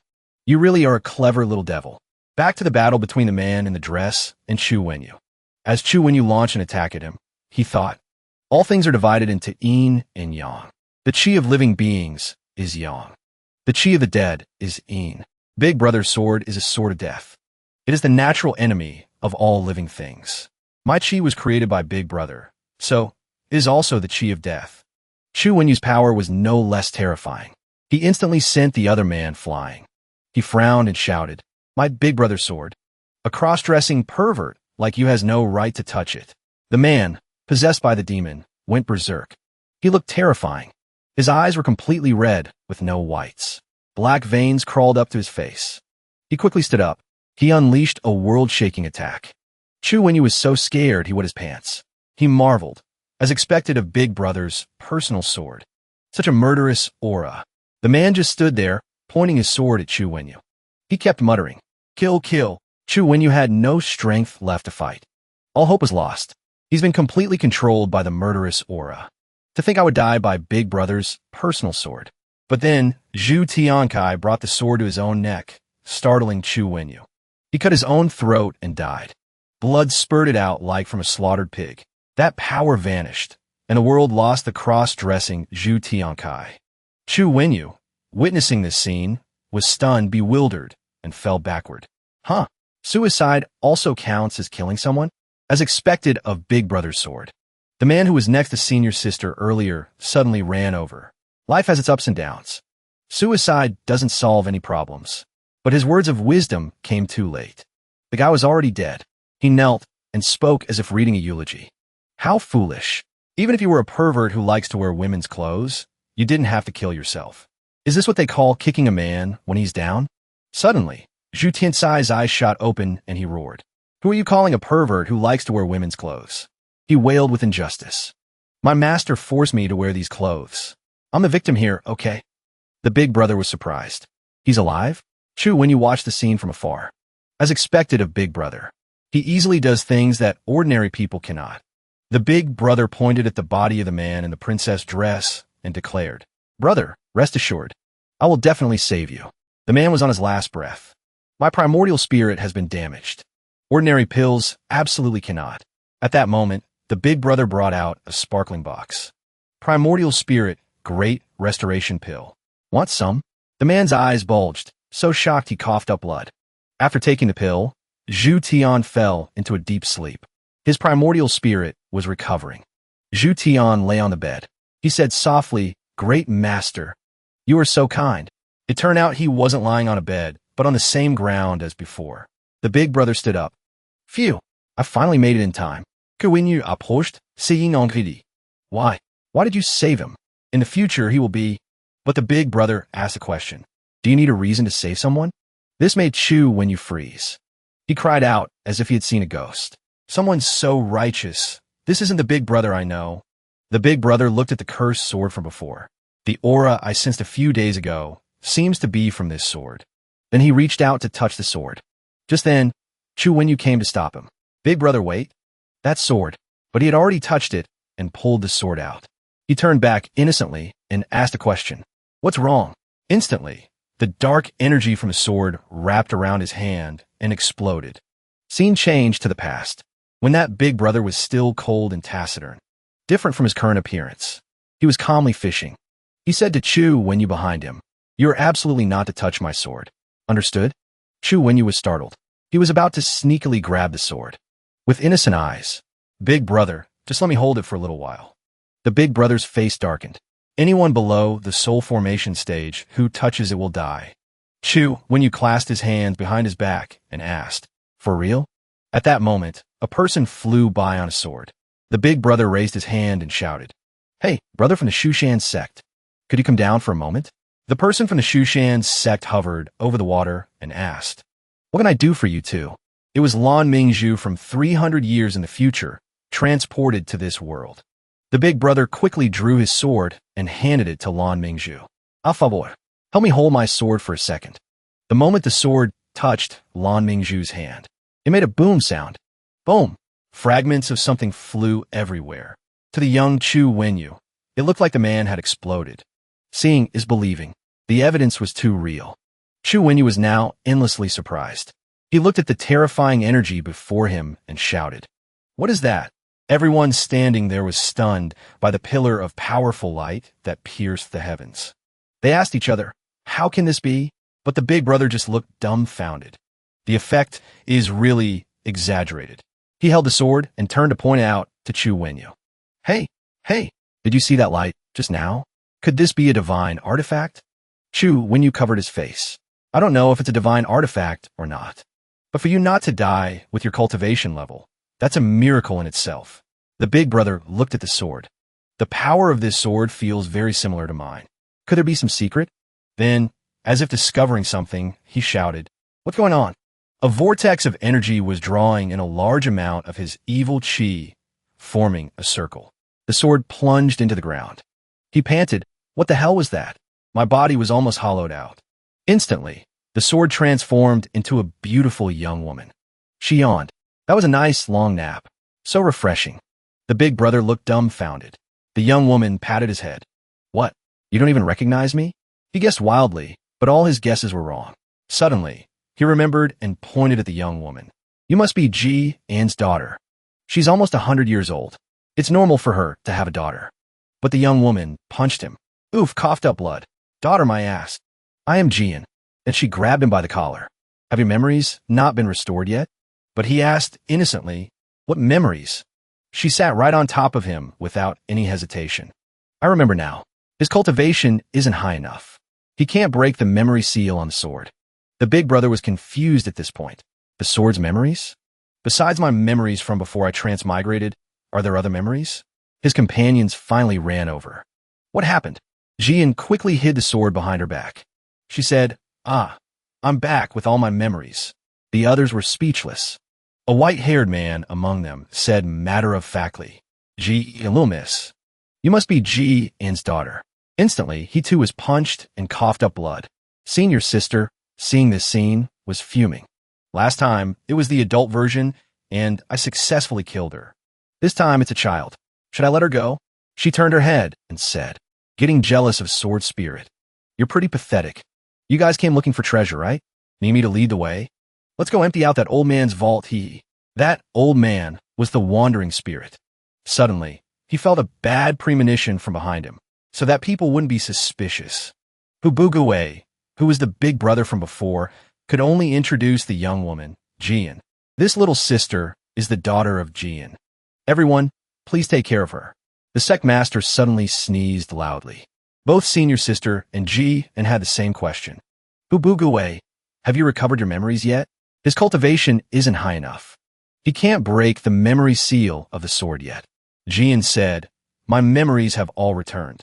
You clearly knew my identity, yet you still let Lan Mingzhu kill me." Senior sister sneered. "Annoying. Little girl, stop staring at me." Senior brother Dongfang Jiyu waved his hand. "It's getting late. Let's hurry up and find the treasure." Suddenly, his foot stepped on the face of the man in the princess dress from before. "Whoa, I didn't realize there was someone on the ground." The others pointed. "It's true. There's a dead person on the ground." Senior sister frowned. Everyone was so focused on Jian. Even I didn't notice there was someone on the ground. The man in the princess dress was speechless. He shouted, "I'm this big, and yet I have no presence at all?"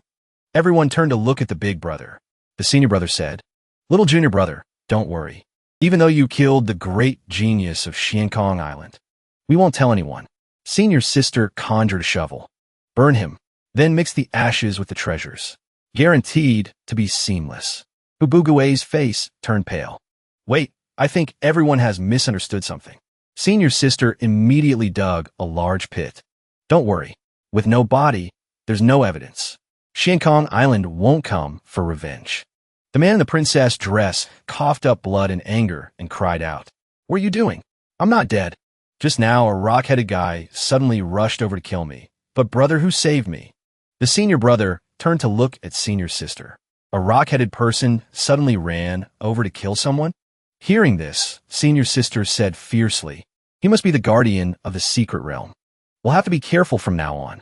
After that, everyone became friendly and cheerful with the man in the princess dress. Hubuguwe thought, in just a short time, he's already befriended someone from Xiankong Island.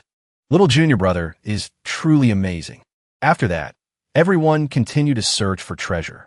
One person said, "We were so busy watching the Sect master's illegitimate daughter and junior brother's skirt-chasing skills that I think we forgot something important." Chu, when you felt niche. How come no one asked what that sky-piercing black pillar was just now? So strange. And I'm only a few dozen meters away from them. How come no one discovered me? The senior brother thought as he walked. The good person Chu, when he was also there just now. That was dangerous. The Sect master warned us that if we see Chu Wenyu, we should pretend we don't.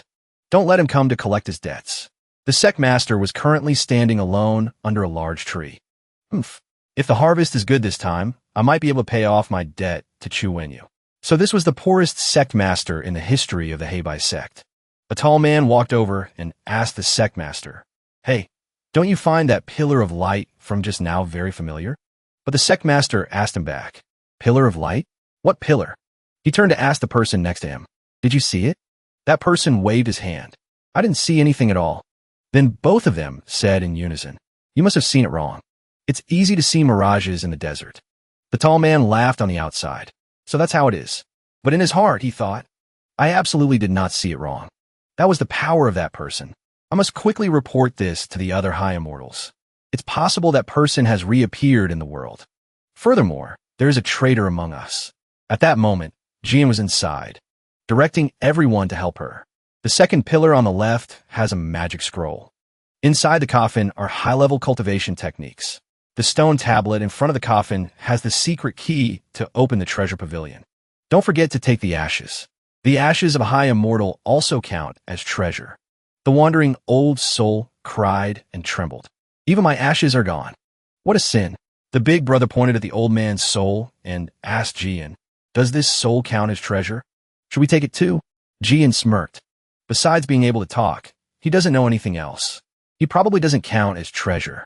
Bubugue looked at the old man's soul inquisitively. "This is the first time I've seen a soul. I thought they were very rare." He shouted angrily, "If you don't understand, don't talk nonsense. A talking remnant soul is very rare." Then suddenly, the sword caught his eye. He looked at the person before him, and an image of someone who looked exactly like Bubugue appeared. He immediately cowed out. "This lowly one kowtows to you, my lord. A remnant soul like this lowly one is just trash. Whatever you say is right." Scene changed to Bugue's group. Everyone was carrying a lot of stuff. This treasure hunt was clearly not as dangerous as before. At the Heibai sect, it was all thrill and no danger. Surrounding them were monstrous beasts with terrifying shapes. Inside the chests they carried were precious gold, silver, and jewels. The sect master looked at the light before him and nodded. A very bountiful harvest. Not bad, not bad. As the poorest person, his favorite color was definitely gold. Seeing the island master's strange attitude, he asked, "What's wrong with you?" He pointed at the man in the princess dress. "Zhu Tiankai, why is there only one of our people left?" The sect master replied nonchalantly, "It must be because the secret realm is too dangerous." But he angrily pointed at Ubugaway.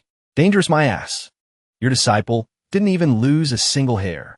The sect master said proudly, "That's because my disciple is skilled. Haha. Besides, look at those other sects. None of them came back. Not a single one. They're in a worse state than you." Seeing this, the man was speechless. He then turned to Zhu Tiankai and said, "What exactly happened in there? Where are the other disciples?" Zhu Tiankai reported, "Master, the demonic beasts and the rock monster in the secret realm were extremely powerful. This disciple was almost killed. It was all thanks to Brother, who that I was able to overcome the danger." Brother whose face turned red with embarrassment. Not at all. It was what I should have done." But the master was staring intently at the sword Bugue was holding. "This kid, he's holding the sword of slaughter." At that moment, on the other side, the sect master was still laughing heartily. Behind him, a woman was grilling meat and asked innocently, "Is steak better rare or well done?" This left him speechless, but his face suddenly turned terrifying. There's no doubt about it. Those two have turned traitor. That person has retrieved his personal sword. It's only a matter of time before he recovers his memories. Right now, the only thing to do is... He made a gesture with his hand and then turned to the disciples below. "Your master is going on a long trip. You must all cultivate diligently. Do not cause trouble." He stepped onto the flying board he had just created. The only option is to find the old immortal MOD of the Western Desert. Below, all his subordinates replied in unison. "Yes, Island Master. Xiankong Island is part of the Beiming Cloud Sea, thousands of miles away from the Western Desert. In a distant capital city, there were 3 snake spirits who had transformed into 3 beautiful women. They were the old beauties trio. They were swaying to the rhythm of the music coming from the flute of an old man on the street. All the passers-by stopped to marvel. Wow, so cute, so plump and juicy." When the island master arrived, he saw everyone surrounding the 3 snake beauties and was puzzled. What the hell is going on? The person playing the flute was a legend in the cultivation world. The old immortal, MOD. He was still an ordinary person until the age of 80. One day, for some unknown reason, he was suddenly blessed and ascended to the Tao integration stage in a single day. To hear the Tao in the morning and die in the evening is a worthy fate. This old man no longer wishes to concern himself with worldly affairs. After that, he went into seclusion in the great desert. People called him High Immortal MOD. After that, another 700 years passed. The island master saw MOD like this and shouted, "Are you kidding me? Don't tell me you've just been playing with snakes for the past 700 years. That person has returned to the martial world. The Heibai Sect and Shushan have turned traitor." Everyone was startled at that moment. The island master and MOD faced each other. But he just said calmly, "This old man has been researching methods of transmigration for over 700 years with no results. A few years ago, I suddenly realized that if I can't transmigrate to watch AKB, then this old man can create it himself. This old man will become the Akamoto Yasushi of the cultivation world." Then he thought about the sect master. "Lan Mingzhu, my old friend, you were the one who let me know that something as wonderful as AKB exists in the world." The island master's face darkened. "Akamoto Yasushi? Girl group? AKB? Lan Mingzhu? What the hell is all this?" The sect master was currently writing something on a piece of paper. He laughed as he wrote, "Haha, with my videos. The old immortal MOD has long been obsessed with AKB and the power of the great law." Then he looked at a book. As someone holding the protagonist's script, 10,000 years ago, I already thought of a problem. He thought back to the past. Senior sister said, "Only the 5 of us know the secret of feathering. If the other 4 also want to achieve feathering ascension, what should I do?" The sect master's face turned grim. "I have to neutralize all 4 of them. After that, I introduced Shiyu to Xiao Sandao, the big-breasted guy." As expected, Xiao Sandao became infatuated with Shiyu. "He's as good as neutralized. I also researched the great summoning technique. I summoned high school students from other worlds to buy things for me. The things I asked them to buy were mostly BL novels and comics from home and abroad." Scene changed to a very clear lake. A girl was sitting in the middle of the lake. The sect master arrived and waved. "Hi, Immortal Baiken. This junior has brought a gift to visit you." But behind his back, a sly smile appeared. A woman nearly 3,000 years old. "That's one taken care of. But the hardest one to deal with is MOD. He once said, 'I don't like money. The biggest regret of my life is cultivating. It's a blessing that my cultivation level can't get any higher.'" He thought to himself. Faced with this pretentious old man, he conjured many books about beautiful women and said, "Accept the brainwashing of beautiful women." His eyes lit up, and he bowed to him. "I want to be an idol too." He was stunned by this statement. "You're old. Who would watch you be an idol? It's an eyesore. Just be a fan." After that, he had completely won over MOD. The old immortal MOD became a crazed fan. The sect master muttered, "Furthermore, I've also learned a secret technique that can kill the old immortal in an instant. All I need to do is..." Then, in his imagination, he imagined himself standing behind MOD, saying, "Have you heard? AKB has disbanded. This is truly a dirty trick." And he imagined that upon hearing this, the old man would immediately spit blood, fall over, and die. He thought as he walked, "So far, there's only one person who can threaten Shiwei." Scene changed to the conversation between MOD and the island master. The island master was still puzzled. Akamoto Yasushi? AKB? A girl group? And the person he said could threaten Shiwei was the island master. That's right. Only the island master of Xiankong Island, High Immortal Baiming. He snorted. "Women, I'm not interested." These were the words the island master once said. He kicked away the women who came to him. What handsome man. Annoying. Singing and dancing is not as interesting as cultivating. Money? Money is a worldly possession. I don't care about it. The sect master had tried many methods and held out his hand in front of him. "Then lend me some money. The kind you don't have to pay back." "A guy this clever? My hometown is full of them." The sect master thought as he walked away, hugging the pile of borrowed money. "Although I got the money, he's immune to both hard and soft tactics. He has no weaknesses. This kind of person who only cultivates is the most dangerous." The island master shouted, "We're the group of 5 who protect the world. That person is about to return." MOD didn't understand what was happening. Protect the world? He closed his eyes and said, "Cultivation cannot save the world. The abilities of cultivators are limited. Then he unleashed his 3 snake beauties, causing the crowd below to cheer. The island master held his face in disappointment and said, "They're all crazy. This old man and the people here are all crazy. But I haven't lost yet." And he pointed at MOD. "I heard that in that person's next life's world, being an idol fan is the most looked down upon. Only morons like idols." The 3 snake women hugged MOD's leg, their eyes sparkling. "Grandpa, is what he said true? Only morons like us?"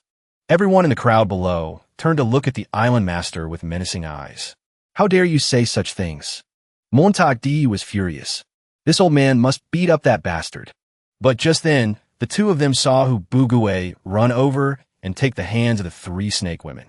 He shouted, "Wow, an idol group. So cute. I'm dying of love. I can't take it. I'll be your fan, okay? Please." MOD looked at the island master with suspicion. "Didn't you just say that person hates idols?" The island master broke out in a cold sweat. I must have remembered it wrong. Today, the snake trio held their first major concert. People from the Shushan sect all came to participate. Of course, not everyone came. The sect master thought to himself, "If I develop the idol business, I wonder if I can make a profit for the Heibai sect." Montauk was crying. So many people came to see her concert. This old man is very moved. The island master was speechless. What kind of plot is this? This is infuriating. This is infuriating. That person's next life is here. The spirit root used for the tribulation is also here. The others were clamoring. "I'll help you promote your idols. How we split the profits?" "Happy to cooperate. I want to form a 48-member idol group." Seeing Hubugue and the sect leader laughing and chatting about idols together, he screams internally, "Don't tell me. The 3 of them were in cahoots from the very beginning. They definitely found the method for ascension, but deliberately cut me out. Bastards. Those 3 dared to toy with my feelings." Hubugue runs over to pat the island master on the shoulder. "Why did you come to the black and white sect? I was actually looking for this place." The island master turns around and glares at him. "You traitor. I've known about your little conspiracy for a long time." Hubugue freezes in confusion. "Conspiracy? I just wanted to discuss ascension with you." The island master is startled. Could it be he's going to tell me the secret to ascension? But then he points his finger and shouts, "Don't think that just because you tell me the method of ascension now, I'll forgive you. From the moment you guys stopped including me, we were no longer walking the same path. I will definitely kill that person. And I'm definitely taking the secret of ascension, too," he says, summoning a giant drum. At first, I thought it was a hoverboard. He flies off, leaving a parting threat. "You 3 traitors and that person, wash your necks and wait for death. Those 3 have definitely gone rogue. Now I just need to find that last person." Back then, she was the most enthusiastic killer. She contributed half of our battle achievements. It's just that she preferred to act alone. Where is she now? He holds up a silk scroll with a portrait of a beautiful woman, asking passersby, "Excuse me, brothers, have you seen this beauty?" But everyone shakes their heads. "Never seen her. Nope, never." People in the tavern start whispering and pointing. There's a pervert going around looking for girls. Speaking of perverts, I heard the black and white sect has a terrifying one lately. Another customer chimes in. I heard that too. In just 1 year, he became one of their top 4 fighters, harassing senior sisters, bullying senior brothers, and dominating the sect. Terrifying. The other guy shrugs. There must be someone pulling the strings behind him. Someone even the black and white sect is afraid of. The other man laughs. Maybe he's the young master of some hidden sect. The man in red raises his glass. I also heard he recently saved the life of a genius from Xiankong Island. The other guy looks shocked. You mean the super genius who reached the spirit transformation stage at 30? The man in red smirks. The great Sect went to explore a secret realm, and Genius Chu was almost killed by a demon. The other guy gasps. Even a spirit transformation expert wasn't a match? That's insane. Hey, you in the red. What's that pervert's name? The man hesitates. What was it again? The island master suddenly sticks his head through the window and screams, startling them. It's Hubugue. Hubugue. Then, the island master's train of thought shifts. Come to think of it, those 3 have been diligent for 10,000 years. They couldn't possibly be traitors. Could the person backing him be from the black and white Sect and Shushan? The innkeeper runs out and yells at the island master. Hey you, get off the windowsill. The island master recalls how he used to introduce himself. I am the high immortal of Bei Ming, one of the 5 who slew that person. He pants heavily, thinking, but I'm not like the other 4. A memory appears where the sect leader speaks to him. Fellow Taoist, did you just arrive to help? We've already taken care of that person. He had arrived too late for the final showdown. He bursts into tears and wails. How could this happen? I was prepared to fight to the death. Boo-hoo. The sect leader gently pats his head. There, don't cry. It's perfectly normal for the 4 heavenly kings to have a 5th member.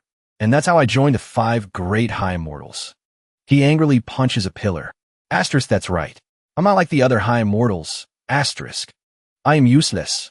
To prove I'm not inferior to you all, I will personally handle Hubugue's final incarnations. But if there really is a secret sect backing him, maybe I should just let go for now. What a coward I am. Someone behind him shouts. Boss, you pondered for so long just to decide to let it go. What the hell? He turns around furiously. That's a hidden sect we're talking about. God knows how many true immortals they have over there. Only an idiot would provoke them. I don't want my sect to be annihilated. At that moment, late at night, 2 mysterious figures wearing masks appeared. They were workers from Cai. One of them said, our target this time is Hubugue. Succeed or die trying. He kidnapped our big sister. He definitely won't die a peaceful death. Suddenly, a woman's voice spoke up. What are you 2 doing? Appearing before them was by E at the spirit purity stage. She blurted out, could it be you 2 are? Then she misunderstood that they were taking a dump and quickly turned her face away. She offered a stack of paper. Here. If you need it, please use this. They took it and quickly said, thank you, beautiful lady. Then she quickly ran off. Next time, you 2 should choose your spot. And remember to bring paper. The 2 men stood there stunned, as if they had been psychologically manipulated. They thought they really were taking a dump and needed paper. Then they suddenly remembered their mission. They threw the paper on the ground. Damn it, I'm not taking a dump. Why would I bring paper? But the disciples of the Heibai Sect are too naive, even though they discovered we were bad guys sneaking into the sect. Just then, the senior brother pointed at the 2 of them. He had discovered the 2 who called themselves bad guys. The 2 idiots looked at each other and thought, we've been discovered, as expected of the Heibai sect. One of them trembled and raised his hands in surrender. What? It's a misunderstanding. We're just here to visit a friend. The senior brother quickly cast a spell. Visit who? Don't think you can fool me by making up a name. Both of them quickly said a name. Who? Hubugue. Hearing this, the senior brother pondered for a moment, then laughed heartily. So your friend's a junior brother who? And here I thought you were bad guys. Then he took out a piece of paper and a pen. The Heibai Sect is very large. Let me draw you a map to junior brother who's place.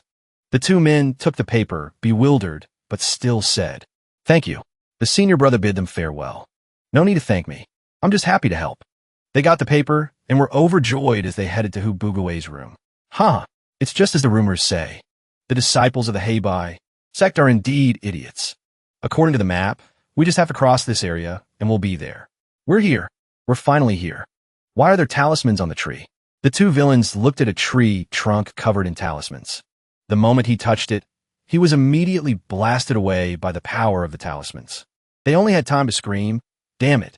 Talisman papers fluttered all around. Then, a chain of traps went off for a full hour. Loud explosions echoed throughout the area.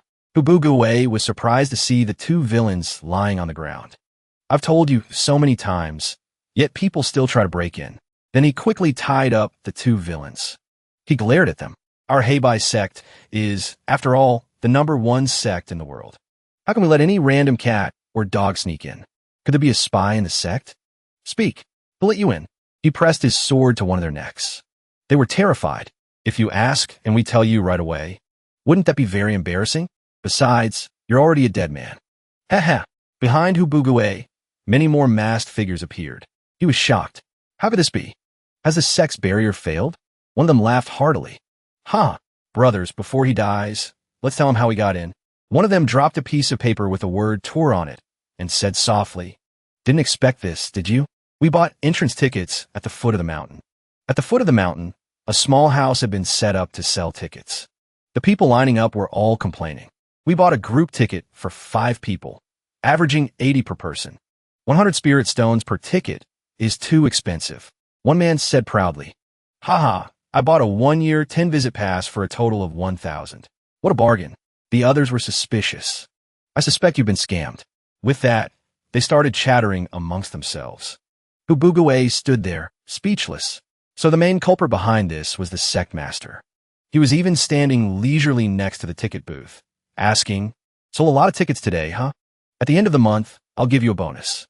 The person inside said joyfully, "Thank you, Sect master, for the bonus." A woman, Lan Mingzhu's master and the previous Sect master of the Heibai sect, High Immortal Chiu Shui, thought, "You probably won't believe me if I say this, but I actually opposed the commercialization of the Heibai sect. It was all the fault of a certain person from 100 years ago." She said with a smile, "Little Lan Lan, your master has decided to pass the position of Heibai sect master to you." Under High Immortal Chiu Shui's leadership, the Heibai sect became the #1 sect in the world. Lan Mingzhu knew his own cultivation was insufficient, so he completely refused. Lan Mingzhu looked at him with sparkling eyes. "Why not? Little Lan Lan, think about it again." Then she touched his cheek, making him blush. "If you become the Sect master, you can do whatever you want with the female disciples. Just thinking about it is exciting." The Sect master frowned and said, "Master, I don't covet the position of Sect master." Besides, he thought of the pile of account books taller than his head and flared up. "Isn't it because master can't pay the bills and wants her disciple to do it for her? One of the account books stated that your esteemed sect owes our sect a total of 190,000 spirit stones for medicinal pills, 500 years overdue this year. Principal and interest must be paid for a total of 1,982,333 spirit stones. Signed, Medicine King Valley." That's right. High Immortal Chiu Shui had purchased a large quantity of cultivation pills to recruit disciples. Thus, she was drowning in debt. She rolled around on the floor, throwing a tantrum. I don't know. I'm not the Sect master anymore. I want to resign." The Sect master, seeing this scene, froze. And so, the new Sect master of the Heibai sect took office. He smiled through his suffering. He then said confidently, "Let's set a small goal. Pay off 1 billion first." After more than 100 years of business, the Heibai sect's debt was finally gone. Truly amazing. This was a story told by one of the masked men. I heard that's what happened back then. Hubugue was silent, at a loss for words. Then they prepared to kill Hubugue with a single slash. Meanwhile, he was lost in thought. You gotta be kidding me. How could someone who looks this much like a bad guy be allowed up the mountain? One of the masked men growled. Big Sister went to kill someone and then disappeared without a trace. You bastard, what did you do? I'm going to chop you into minced meat and feed you to the dogs. Avenge Big Sister. As your brother, please don't insult dogs. How could a dog eat this kind of meat? Hearing this, Hubugue pointed at his face and shouted, Don't be so unreasonable. Who is your big sister? I don't even know her. They described her. Our big sister hates evil as if it were her enemy. Her self-appointed mission is to kill all the bad people in the world. The martial world often calls her the friend of justice. Could be Jian? Tell us where our big sister is. Suddenly, Hubugue understood. He knocked down their swords with one hand and said, Hey, you have to believe me when I say this. Then he pointed to a tiny beauty lying on his head and said, This is your big sister. Everyone fell silent. The big sister Sidai and his Jian. All of them were silent, at a loss for words. Then they shouted at Hubugue, Do you think we'll spare you just because you have our big sister on your head? All of them took out cloth dolls in the shape of Jian. Every member of CAI and has a cloth big sister. Ah, big sister is so cute, so beautiful. Hubugue looked at them with an expression of utter hopelessness. These crazy fans are a lost cause. Then one of them raised an axe. Besides, the big sister on your head is too ugly. It must be a fake. I'm going to chop you up. Hubugue thought to himself. There's no one around. Even if I reveal a little bit of my power, it probably won't. But suddenly, someone was approaching.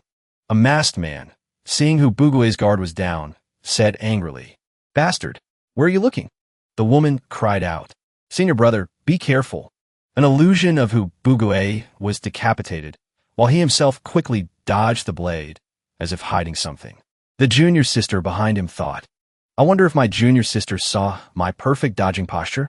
After all, I'm at the golden core stage. Your little trick could never hope to hit me. But the villain pointed to the bloodstain on his axe blade. I think I did hit you. Besides, I'm at the nascent soul stage. My cultivation is higher than yours. Just then, a large amount of fresh blood spurted from Hubugue's neck. A small bottle fell to the ground. He said defiantly, even if you're at the nascent soul stage, a tiny axe like that can't do anything to me. He lifted his chin at the villain. This made him furious. Don't think you can pretend nothing happened just because you drank a healing potion. Hubugue clenched his fists and gritted his teeth. Don't you dare insult my integrity. What did I drink a potion? Show me the evidence that I drank a potion. Then he broke out in a cold sweat. He took the junior sister's hand. Junior sister, did you see me drink anything? The junior sister shyly turned away. I didn't see anything. I just think senior brother is very amazing. Then she smiled at Hubugue, making the masked man behind them admire her. Oh, this girl is so kind. She can't even bear to embarrass a bad guy. Miss, please come this way. Don't get hurt. I never thought there would be a bad guy in this world who cared so much about a woman. All of them flew into the sky in unison. This bad guy not only enticed our big sister, but he's also seducing a kind little girl. Hubugue, seeing this, lamented. One moment you want me to hand over Jian, the next you want to kill me. Do you have any morals at all? The junior sister, seeing the bright light emanating from behind them, pushed away the villain's hands. Who are you people? Her eyes suddenly turned completely white. She said coldly, Why are you harming my senior brother? But Hubugue stood tall amidst the dust and smoke, comforting her. Junior sister, don't worry. I'm Fina. The villains were horrified. How can this be? A golden core cultivator managed to block our fusion technique? From within the smoke, Hubugue swung his sword. He cut through the cloud of dust. Although I want to show off in front of my junior sister, I can't get blown up. I can only use that move. He then shouted, Cloud-piercing sword, 1,000 troops and 10,000 horses, come forth. The villains, seeing this technique, were worried. This is a secret technique of the Heibai Sect. Then many fireworks shot into the sky. They formed the shape of Hubugue, smiling. But the senior brothers below looked on indifferently. Junior brother Wang Kai is calling for help. I have to pretend I didn't see it. Hubugue is in trouble. Great. Prepare a coffin. I'll go collect the body. To dig a grave for my junior brother, should I bring a shovel or a pickaxe? Truly good brothers. Hubugue scratched his head. It's fine if no one comes, because senior sister will definitely come. This move of mine is actually the key to senior sister. Suddenly, the woman beside him said worriedly, Today, the Sect master took the senior sister and senior brother to Shushan. Hearing these words, Hubugue's eyes went white. He seriously turned to talk to the villains. Whatever you want, I'll give it to you. Just please spare my life. One of the villains said, You're very serious. But I only want your life. I don't need anything else. He then raised his axe before Hubugue's hopeful eyes. Just then, one of the Sect master's underlings arrived, carrying a wooden crate. Oh, found it. Gentlemen, I've come to deliver a coffin. The villain's eyes went wide. They stood frozen in place. A disciple of the Heibai Sect has come to the rescue. This man snapped his fingers. Gentlemen, don't worry. I'm just here to deliver a coffin for my junior brother, Hubugue. Then he waved and turned to leave. Enjoy your killing, gentlemen. Everyone present was stunned into silence. Another man arrived, carrying another coffin. Oh, junior brother, do you still need a coffin? Junior brother, don't be shy. Please accept it. They looked so happy. People came and went, and soon, a pile of coffins was stacked up. One man was suspicious. Are they really Sect brothers? Or are they enemies? With this many, you could open a coffin shop. But Hubugue just had a slight twitch. People who are too outstanding are often envied by others. A man took out a sharp sword, radiating terrifying power. With so many coffins, it would be a waste not to chop you up. Huh, but Hubugue just smiled calmly. Huh, do you think I was really begging for my life just now? While you were busy talking nonsense, my immortal binding grand formation was already complete. Then he shouted, Ropes rise. Instantly, many golden ropes shot up from the ground, tightly binding the masked men. One man was puzzled. A magic treasure like a rope. Why are there so many immortal binding ropes? Hubugue smiled mysteriously. I have 100 million of these ropes. Then he clenched his fist to tighten the ropes around them. This made them unable to move. He slung his sword over his shoulder menacingly. The tables have suddenly turned. With so many coffins, they're just right for you all to use. With that, he flew into the sky and swung his sword. The people below panicked. You despicable, shameless villain. I won't let you go. But when Ubugue's sword struck them, all the ropes suddenly vanished. The villains were now gloating. Our divine sword can break magic treasures. We're so lucky. With that, they all advanced. Ubugue quickly waved his hands. Gentlemen, calm down. Even more surprisingly, all of them knelt down. This lowly one has eyes, but failed to see Big Brother Boss. Please quell your anger, Big Brother Boss. Ubugue didn't understand what was happening. Big Brother Boss? Ji-in had woken up. She sat majestically on Ubugue's head. She crossed her arms and instructed her underlings. You all still remember my teachings. I'm very pleased. That's right. This is the person I told you about, my big brother. They were crying. It's Big Sister. Big Sister has turned into a puppet. Scene changed to another person. I am Gu Yang. I'm a clear stream in the Heibai Sect. Everyone knows the entry requirements for the Heibai Sect are very strict. It requires foundation establishment cultivation, being under 20 years old, and ranking in the top 10 of the entrance combat exam. A bright appearance, outstanding talent, a fortune of millions.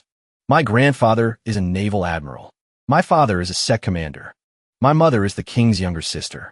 Therefore, in the sect, those who are not descendants of cultivating aristocratic families are masters of unknown power, like this guy. He shouted, "Oh no, the beast power inside my body is about to explode.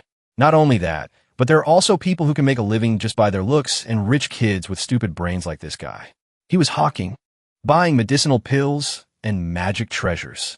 Money is not an issue.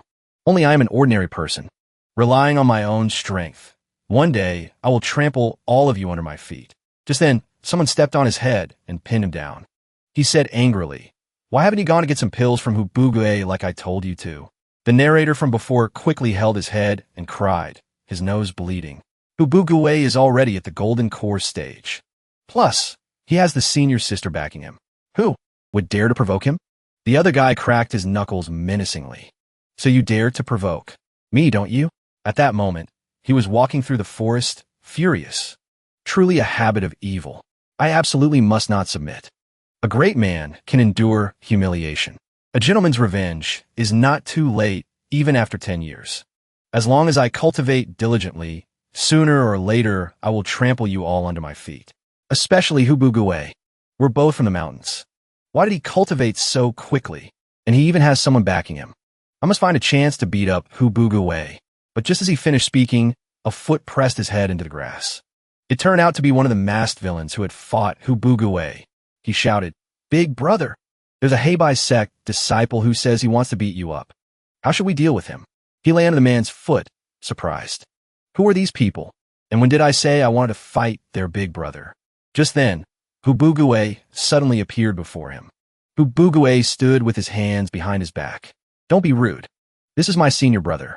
He has helped me many times in the past. With that, the two masked men helped him up. Our apologies, our apologies. Big brother, senior brother, please don't blame us. He was now stunned, not understanding anything. Gu Yang was puzzled. What's going on? Ubugue said proudly. How should I put this? They decided to become my subordinates. Gu Yang's face turned pale. He felt wronged. What the hell is going on? Why does Ubugue have so many junior brothers? Could the legends be true? Is he the young master of some secret noble family? How can that be? How can a noble young master have the appearance of an idiot? He turned to Ubugue and said, "Ah, junior brother who? I heard you came from a mountain village. I wonder where exactly." Then he coughed up blood when he saw Ji and standing on Ubugue's head and asked, trembling, "Little junior brother, could that be a demon spirit? You even managed to tame a demon spirit?" Ubugue pointed at Ji and on his head and said nonchalantly, "It's just a sword spirit, not as mysterious as a demon spirit." Hearing the words sword spirit, he coughed up blood. He completely collapsed. A sword spirit? A sword spirit. I heard there are no more than 3 sword spirits in this world. Even the sect master doesn't have one. I can't provoke this junior brother. I can't provoke him. After that day, everyone changed. One person said fawningly, "Junior brother, what do you want to rob from me today? Let me prepare it well for you. Layman Bugue, if you have any requests, just come find this old man." This old man will do everything. Welcome, little junior brother, to inspect our cultivation progress. Hubuguwei, seeing this, didn't know what to say. He just asked a silly question. Has everyone gone crazy? Two people bowed respectfully before Hubuguwei. Senior brother who? We just joined this year. Senior brother who reached the golden core stage in just over 2 years of joining. So amazing. Please give us some guidance. Hubuguwei showed them a way. It's simple. Just take a lot of medicine. Here's some medicine for you. The two men smiled. Brother who is so generous with everyone. A person had been observing from a distance for a while. Shiwei is at the nascent soul stage. Junior brother who has reached the golden core stage. If I continue like this, the gap between me and Shiwei will only grow wider. I must become stronger. From behind, another person asked, Young man, do you want to become stronger? It turned out to be Chu Wenyu. The man turned his head. You are the sincere and enthusiastic Chu Wenyu. Chu Wenyu, while playing mahjong, thought, in the secret realm, Dongfang Jiyu was always with our big brother. It wasn't convenient for us to act. We have to find a way to deal with him. The man playing mahjong with Chu Wenyu offered a plan. Find a way to lure him down the mountain, then we'll kill him. Another hot girl asked, how we lure him down the mountain? The last person among them, the super big shot 13 demons, said only one sentence. I suspect you guys are deliberately changing the subject because you don't want to pay up. Chu, when you grabbed him by the collar. We're talking about important matters with you. Damn it, all you know is gambling. The man being lifted by Chu when you broke out in a sweat. Instead of killing Dongfang Jiyu, why don't we make him turn to the dark side and use him as we please? Chu when you agreed with that idea. That's right. He's an honest, foolish person, the easiest to deceive. And so, scene changed to Chu when you whispering in the young man's ear.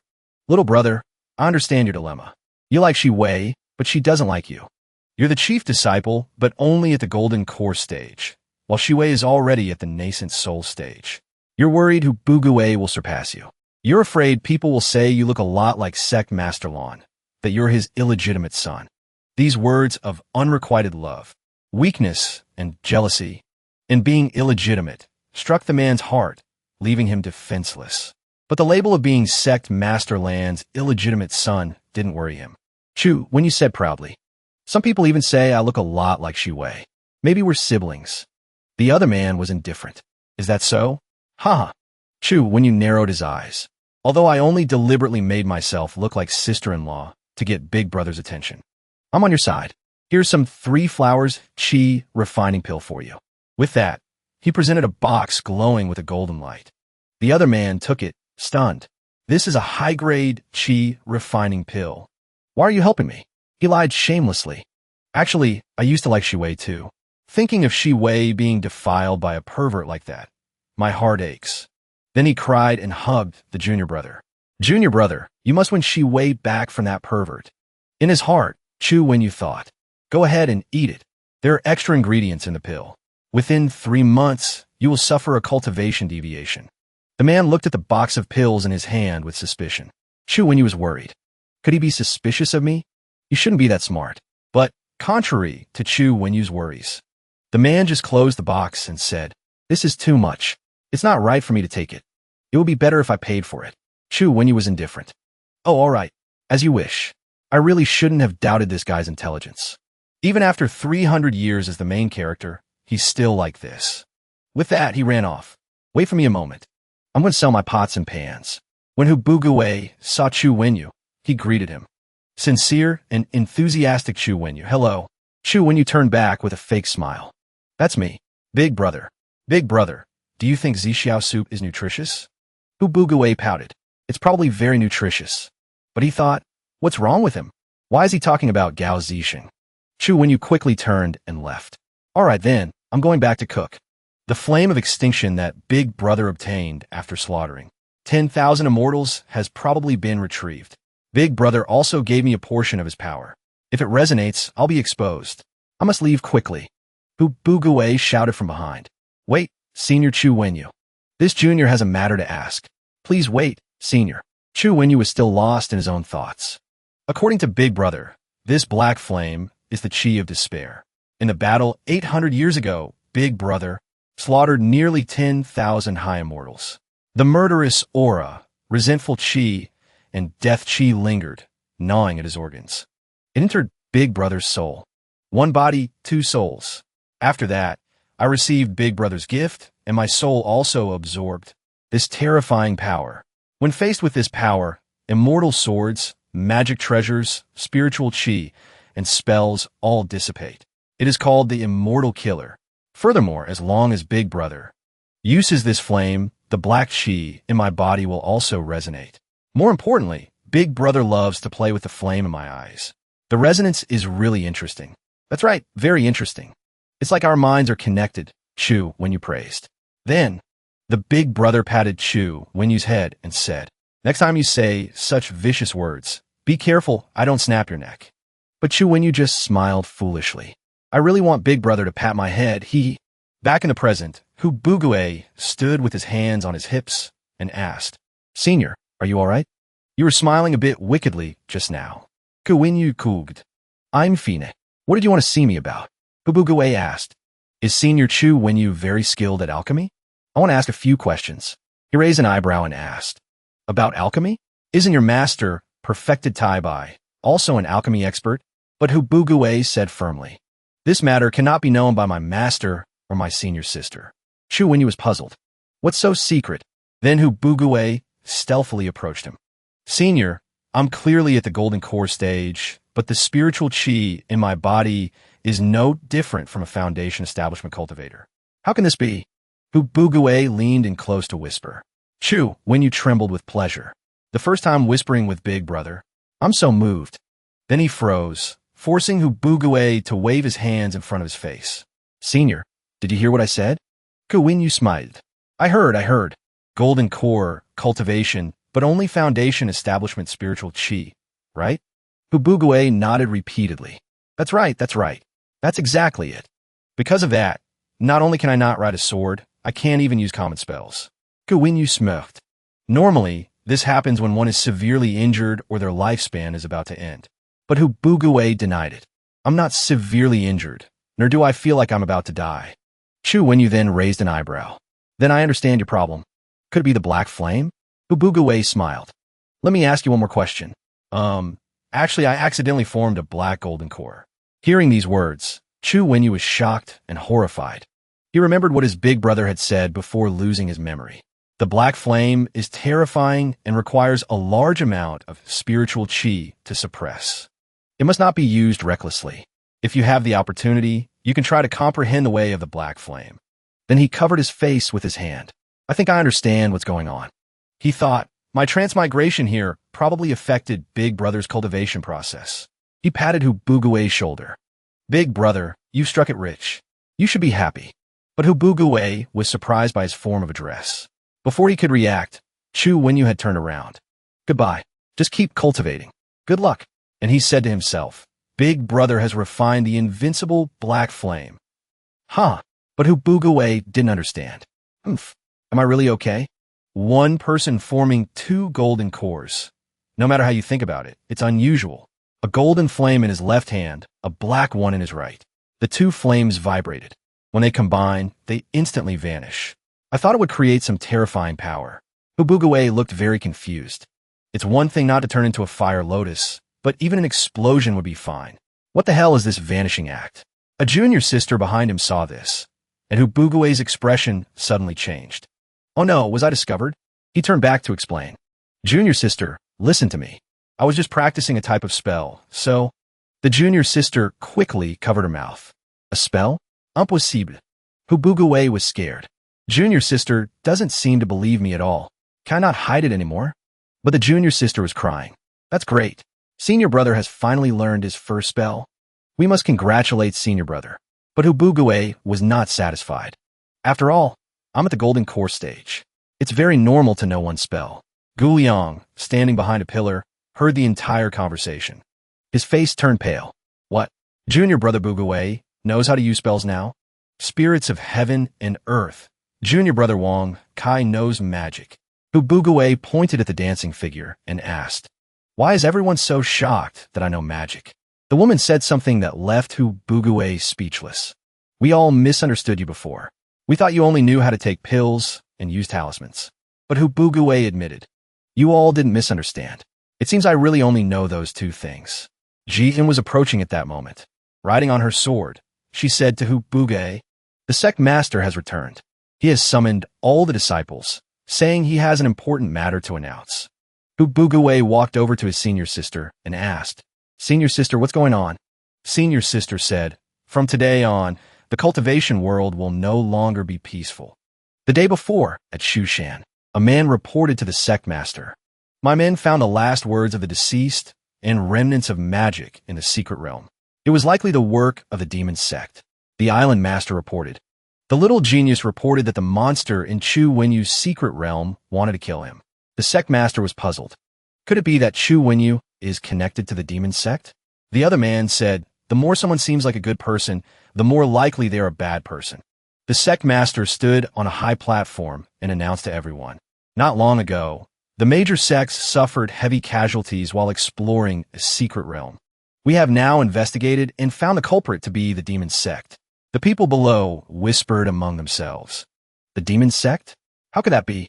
They've returned to the martial world?" The Sect Master's face darkened. The master of the demon sect is very likely someone everyone knows. At that moment, everyone turned to look at Hu-buge. "He looks familiar to me." "That's not right." Hu-buge glanced at his senior sister. His face was covered in sweat. "Senior sister, are they suspecting me or you?"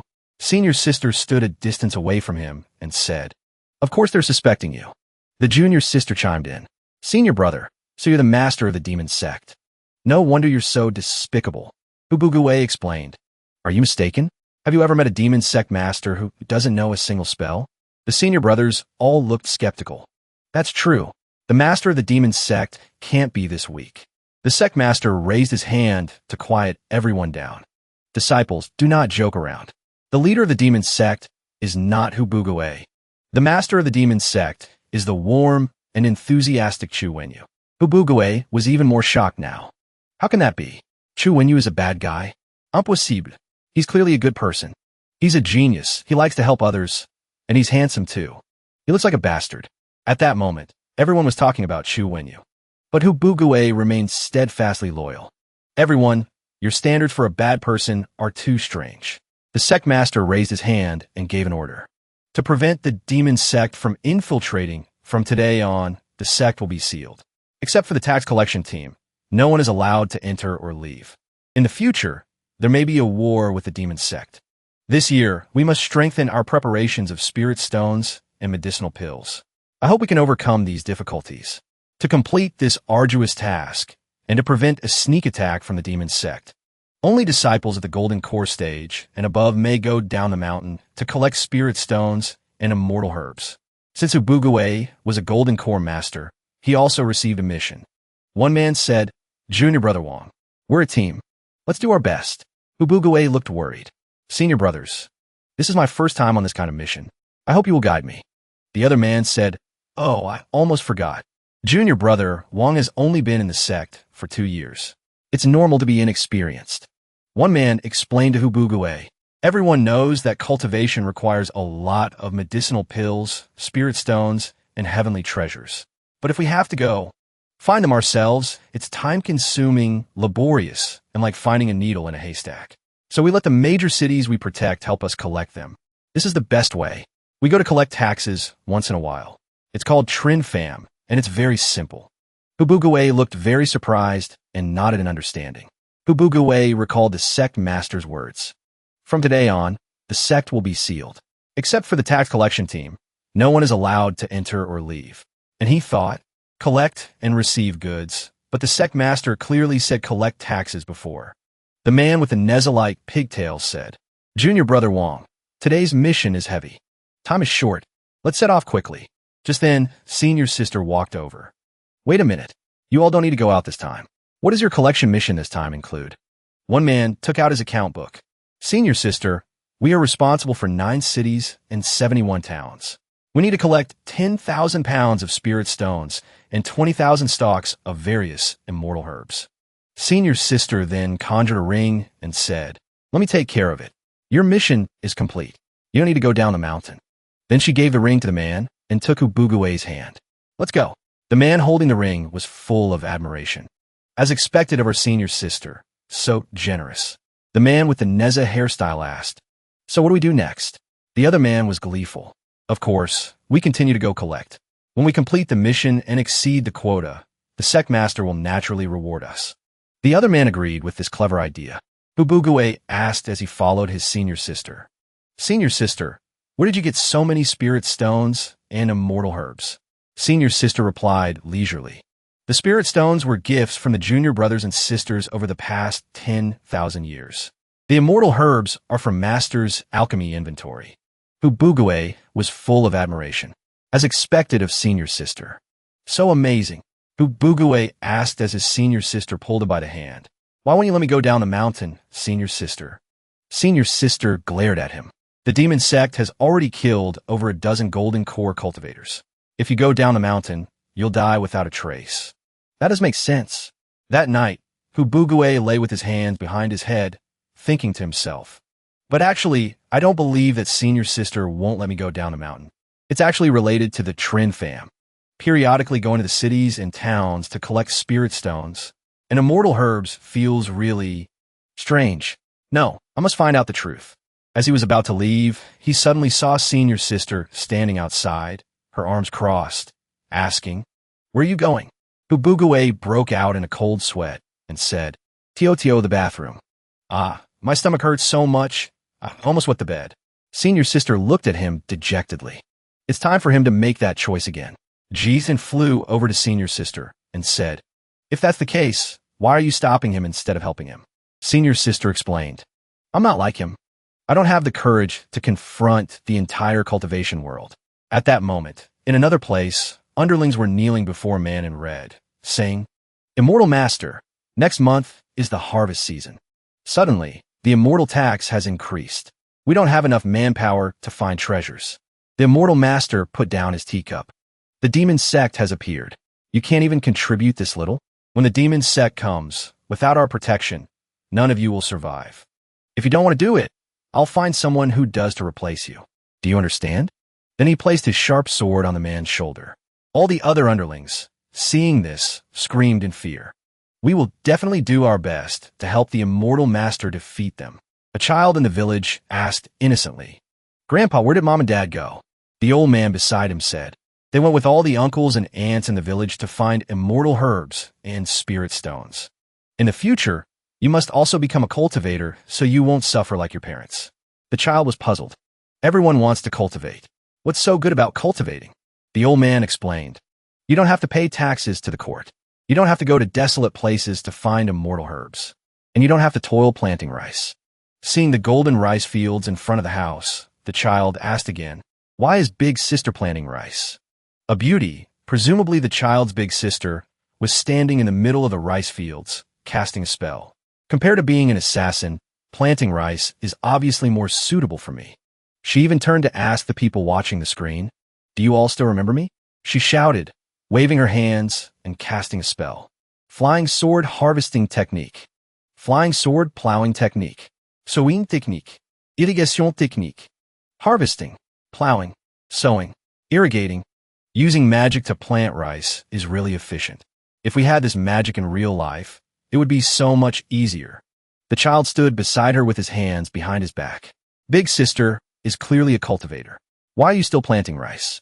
She patted the child's head. The cultivation world is a very scary place. It's not a place for good people like us. Magic is a good thing. It shouldn't be used for fighting. One person can plant tens of thousands of acres of fields. There's nothing better. At that moment, a man ran over, shouting, Immortal Lady, oh no. Help, Immortal Lady. In my daughter's husband's village, the seeds are about to rot in the ground. Please save us, Immortal Lady. This woman said confidently. No problem. Leave it to me. The man kowtowed in gratitude. Thank you, Immortal Lady. If it weren't for you, we would have starved to death. She waved her hand. There's no other way. It seems everyone in the village has gone to dig for immortal herbs and spirit stones. The boy looked at his big sister with sparkling eyes. Big sister is so great. A man who seemed to be an official here said, with a bored expression, This year, no one is harvesting anywhere. I'm afraid we won't be able to collect our taxes. But just then, a subordinate entered. Master, the water and grain taxes have all been collected. The master couldn't believe his ears. The subordinate slammed his hand on the table. I heard an immortal lady used her immortal arts to help us harvest. The master was excited. Huh, cultivators still have a conscience after all. But the subordinate's face darkened. But master, our finances this year will probably be in deficit. The master asked, stunned. Why? Weren't all the taxes collected? The man reported. Because they went to dig for immortal herbs and spirit stones. Over 380 people in the county were killed by magical beasts. The relief fund has been depleted. The master was furious. What? The relief fund is depleted? Who gave you permission to distribute relief funds? They were working for the immortal master, so their deaths are not the court's responsibility. What the hell are you distributing relief funds for? Take back all the relief funds for me. If you don't, I'll demand the money from you. The subordinate quickly replied. Yes, master. I'll go do it right away. Just then, a person flew by on a sword. It was that big sister. She wore a mask as if to hide her identity and sat at a round table, surrounded by the same masked men who had attacked Hubugue before. She frowned and asked, Don't you feel that cultivators have been too outrageous lately? They completely disregard the lives of mortals. One man said, The various generations of the demon sect were indeed very terrifying. The cultivation world has been destroyed several times. Their strong reaction is understandable. But if you want to do something, we can't make the decision. How about we go ask the big brother and big sister? After some discussion, the big sister walked out of that place. She thought as she walked, the #1 assassin organization in the world, CJI, and serves justice and only kills the wicked. I joined the organization because I admire this style of work. Of course, it was also to make money. But I still don't understand the leader of this assassin organization. Why is he a person from the Heibai sect? A man from the Heibai? Sect stopped her. Miss, to prevent the demon sect from infiltrating, we are now closed to outsiders. She acted charmingly. Oh, little brother, please be understanding. I'm just a weak woman. I don't look like I'm from the demon sect at all. The man blushed. Don't think you can seduce me with your feminine wiles. If you can't enter, you can't enter. She thought to herself, as expected of a disciple of the Heibai sect, very principled. But he immediately took out a piece of paper and said, Everyone, whether you're selling vegetables or meat, must buy a ticket to enter. She didn't know what else to say. She took the ticket and gave the man money, saying, As expected of a disciple of the Heibai sect, very principled. The Heibai sect is so big. Where do I find that person now? Is there really no problem with this portrait? This new boss is too young. He even has the big sister on his head. And besides, I feel like I've seen this face somewhere before. A man from behind pointed at the portrait she was holding. Isn't this junior brother Wang, Kai? She turned back and asked, Fellow Taoist, you know this person? And she thought, Wang is his Taoist name. As expected, the more forgotten the name, the stronger the combat power. The other person's heart didn't waver as he asked, He is a disciple of perfected Tai Bai. Why are you looking for him? She used her sparkling eyes. I'm from his hometown. Can you take me to find him? The man's heart still didn't waver as he turned around. Follow me, she thought as she walked, as expected of a disciple of the Heibai sect, faced with feminine wiles, yet unmoved. But just then, the big sister saw him run like a child towards the senior brother. Senior brother, you're back. Are you tired? Do you need your junior brother to give you a massage? She was speechless. I heard the Heibai sect has many strange people. Seeing it today, it's truly impressive. Looking at the scene before her, one might imagine this is BL. But in reality, the senior brother pushed him away in disgust. I'm a straight man. Get away from me. After that, the image of the Heibai sect completely collapsed. A group of women were chasing after an underwear thief with their swords. In another place, a man was punching someone, shouting, You dare to come to my house to collect taxes? You don't want to live anymore. Not only that, but two women were whispering to each other. Lately, no one has been peeping on us when we bathe. It's so boring. Truly a great place to live. The big sister must be thinking that. In another corner, 3 men were discussing. The senior sister's underwear is circulating in our sect. We had to find a way to buy a pair. Witnessing all of this, the big sister was speechless. What the hell kind of #1 sect in the world is this? The guide pointed her towards a house. That is the residence of junior brother Wang. She turned around, not forgetting to thank him. But he quickly stopped her. Wait, ahead, there's a... But it was too late. The trap was sprung, causing a loud explosion. Her face darkened as she fell to the ground. So many traps in his own sect. Is he crazy? The bastard who set the... Trap is him. Ubugue opened the door and asked, "Who is it?" She trembled with fear. This lowly one is from CDI and has come to ask for a favor from the Great Master. In her heart, she thought, why is this the boss of CDI? What happened in the 1 year I was away? Jian sat on Hubugue's head, smiling. Jian, please come in. She was surprised to see Jian. Big sister. Little big sister. Jian introduced. I am the sword spirit in his sword set. So, CDI belongs to him. The big sister's eyes widened. Sword spirit? There are only a few in the entire world. What kind of divine being is this man? A powerhouse like this might be able to persuade the major sects to spare the mortal commoners. Hubugue asked nonchalantly, Miss, what exactly is the matter? She knelt down and begged. I've come to ask Big Brother to step in and save the common people. Hearing the words, save people, Hubugue's heart suddenly blossomed. He suddenly remembered what his senior sister had once said. You are the chosen one in the Star Sea Taoist prophecy. In the future, you will save the entire cultivation world. So senior sister wasn't lying to me after all. He smirked, then shouted loudly. The chance to save the world has finally come. Suddenly, he fell into deep thought again. But on second thought, saving the world is a lot of trouble. Why should I have to do that? The young lady didn't understand what kind of act he was putting on. Big Brother, the girl said, but Hubugue interrupted. I just want to be an ordinary person. Why must I be the one to save the world? The young lady was stunned on the spot. But Big Brother, you were so excited just a moment ago.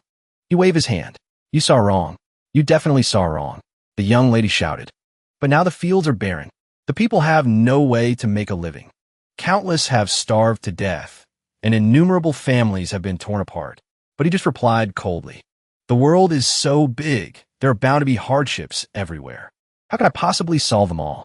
The young lady angrily swung her fist at him. Just because you can't solve everything, does that mean you should just ignore it and do nothing? Jian stepped in to mediate. Don't get so worked up. Just tell us what happened first. She turned her head and explained. To prepare for the war with the demon sect, the cultivation world has increased the required tribute of immortal herbs and spirit stones. If we don't complete the task, we'll have to bear the consequences. They threaten to kill people. They demand that the people contribute more spirit stones and immortal herbs. In the end, is the harvest more important, or are our lives more important? The tribute for the immortal masters must be paid in full. It's autumn harvest time now, but because of the tribute, the people can only abandon their fields to search for spirit stones and immortal herbs. A large amount of grain couldn't be harvested in time and rotted in the fields. Countless villages have run out of food. To find more spirit stones and immortal herbs, people have to venture deep into the forests and mountains, only to be killed by demonic beasts. On my way here, I saw many abandoned villages. It wasn't because they were destroyed by cultivators, but because the people had fled as refugees. The young lady angrily slammed her hand on the table. Compared to the demon sect, perhaps the cultivators are even more vicious. Hubugue was surprised. Is something like that really happening? The immortal herbs and spirit stones aren't being bought, but robbed from the common people? So that means the cultivators are no different from a bunch of robbers. Just then, his senior sister suddenly threw open the door and shouted, You all, that's enough talk about this. Don't say another word. Hubugue turned and asked, Senior sister, is what she said true? Senior sister snorted coldly. I've never been down the mountain. I wouldn't know. Her glare made the other young lady's face turn pale. Hubugue persisted.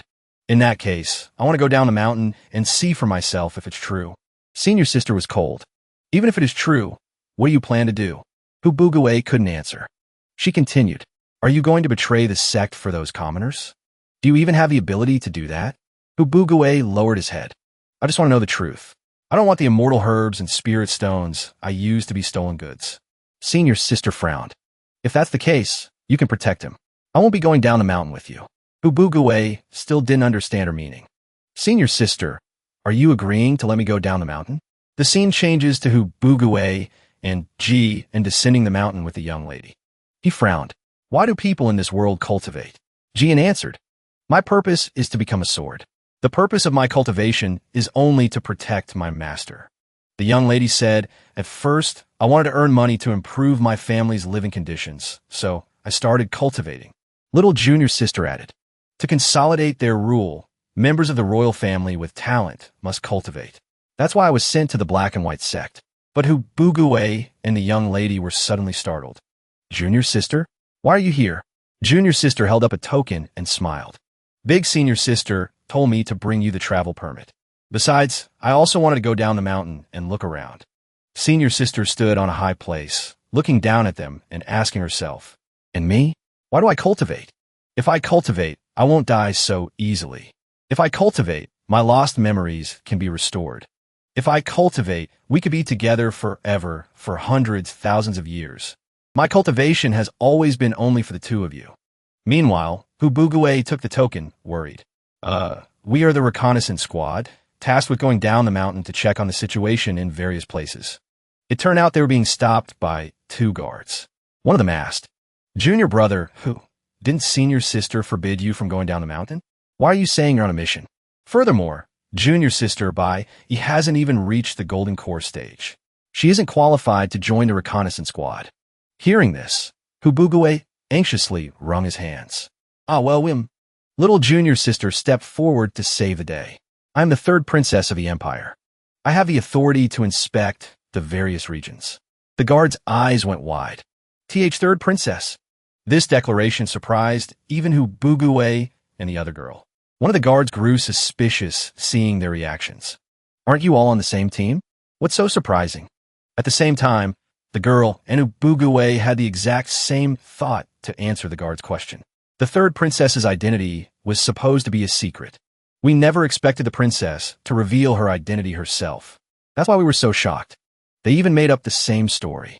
What a coincidence, Bugue praised inwardly. As expected of our clever little junior sister. To think of pretending to be a princess to scare them off. But little junior sister just replied calmly. Pretending? I really am the 3rd princess. Bugue was stunned. She turned around and smiled. I haven't told you before, senior brother. I got in through the back door. Just then, Bugue remembered the time he dropped her robe and saw little junior sister's bare back. Bugue hurriedly knelt down. This humble one has peeked to the princess too much. Please spare my life, princess. Little junior sister lifted her skirt, revealing her fair legs, and asked, Senior brother, do you want to see a little more now? Bugue's face turned pale with embarrassment. This humble one wouldn't dare. Seeing this scene, the other girl asked Jian, what's the relationship between those two? Jian said, a romantic relationship. The girl was impressed again, as expected of the boss. He even managed to win over a princess. The Sect master was reading a book. Hearing his senior sister's report, he asked, I let him join the reconnaissance squad before. Many people disagreed. Why let him go now? Aren't you afraid he'll understand the relationship between cultivators and mortals? After understanding everything this time, if he makes the same choice, won't you be afraid? The island master strode in and said loudly, compared to your ascension, we prefer the Bugue of this life. All 3 of them spoke in unison, excluding the more than 200 lives, and the 400 lives where he died early. In all the rest, he chose to destroy the cultivation world. The Sect master frowned. If he had listened to you and obediently stayed, I might have shown mercy, but he wants to overturn the world ruled by cultivators once again. Kwei, I won't go easy on you anymore. The other 2 applauded. Wow, what great acting. So realistic. Kwei was now angry. The spot where she stood suddenly turned into a wooden pillar. One of them said to the Sect master, it would be great if you had such magical power when you meet the real person. The Sect master glared at him. Don't worry. As long as Bugue truly chooses that path, I definitely won't be swayed by personal feelings. A disciple rushed in, shouting, Sect master, big senior sister wishes to see you. Hearing Kwei's name, he quickly transformed into a child. Kwei came to see me on her own initiative. Excellent. Huh. The other 2 looked on, speechless. He's truly a lost cause. Fleeing from the dilapidated village, the pink-haired assassin ran, glancing back over her shoulder. Such a difficult situation. I can't believe Big Brother and Big Sister would do nothing after seeing that. She realized with frustration. But why? Why are there so many people? And I'm the only one who knows how to fly a sword. Big Brother and Big Sister were behind her, clinging to her. Big Brother said, I was drinking before we left. Don't fly after drinking.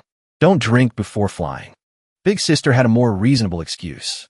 Sorry, I just reached the foundation establishment stage. I don't know how to fly a sword yet. The pink-haired assassin was starting to feel tired. One sword carrying 3 people. It's overloaded. This is killing me.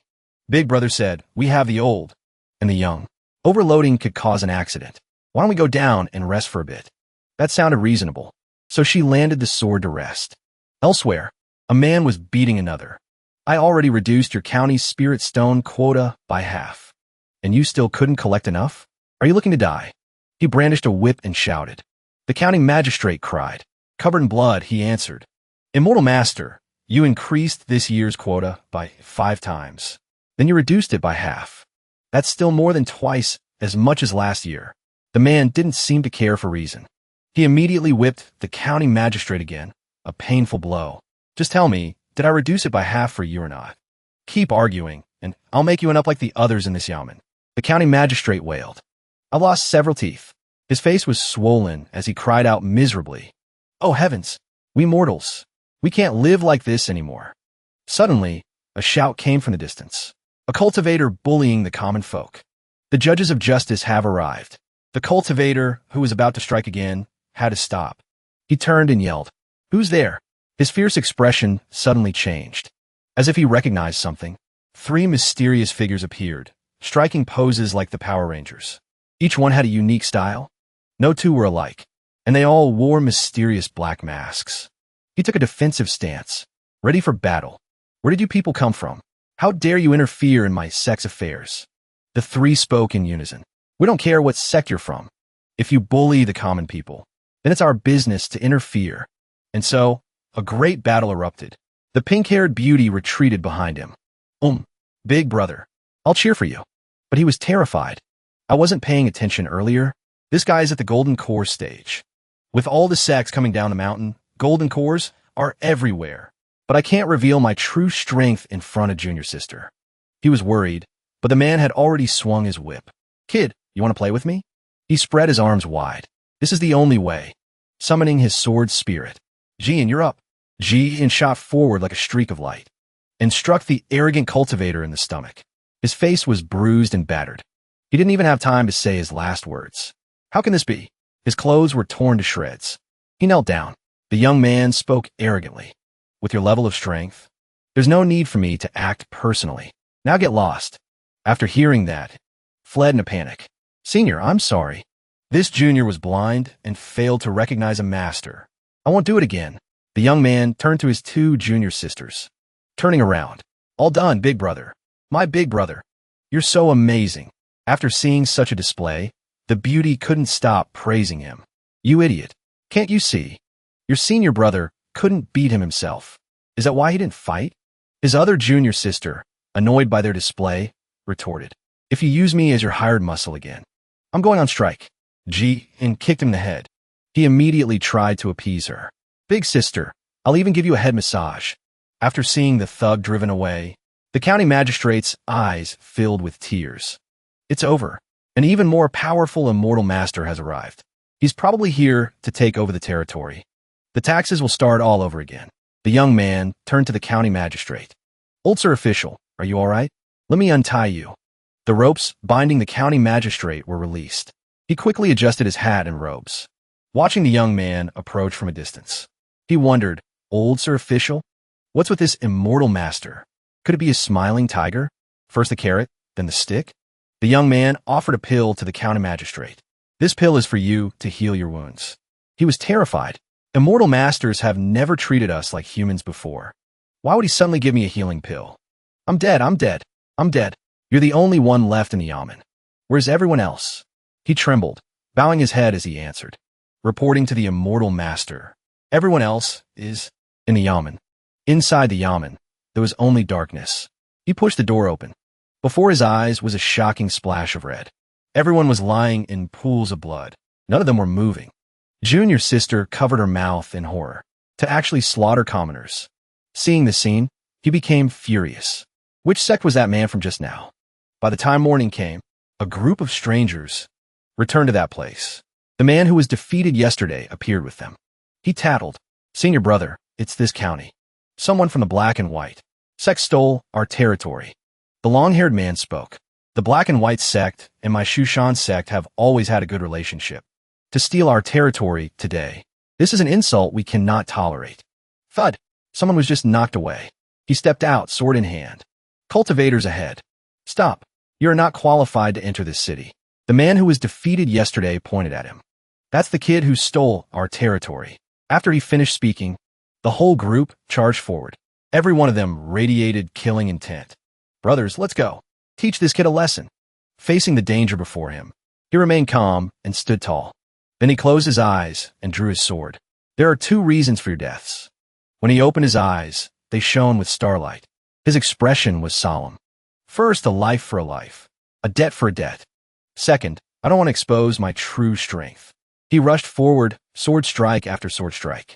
His sword shattered one man's blade. He quickly killed one of them. Then, using the momentum, he gathered power in his palm. He charged, killing another. Then another, as fast as lightning. Everyone who has seen my true strength is already dead. I won't be exposed. And then the entire group was dead. They hadn't even managed to make a move against him. He walked out, unscathed and stylish. Then the sword in his hand suddenly vanished. In the distance, his 2 junior sisters witnessed everything. Seeing such a scene, junior sister praised him. My useless senior brother is actually this strong, as expected of big brother. That was terrifying. He draped a fox fur coat over himself, a wicked smile on his face. Then he stood before the city gate and pointed to the sky, shouting, from this day forward, this place is the territory of my Xian Kong Island. Next, he threw off the fur coat. Returning to his usual useless appearance, he yelled at the top of his lungs, murder!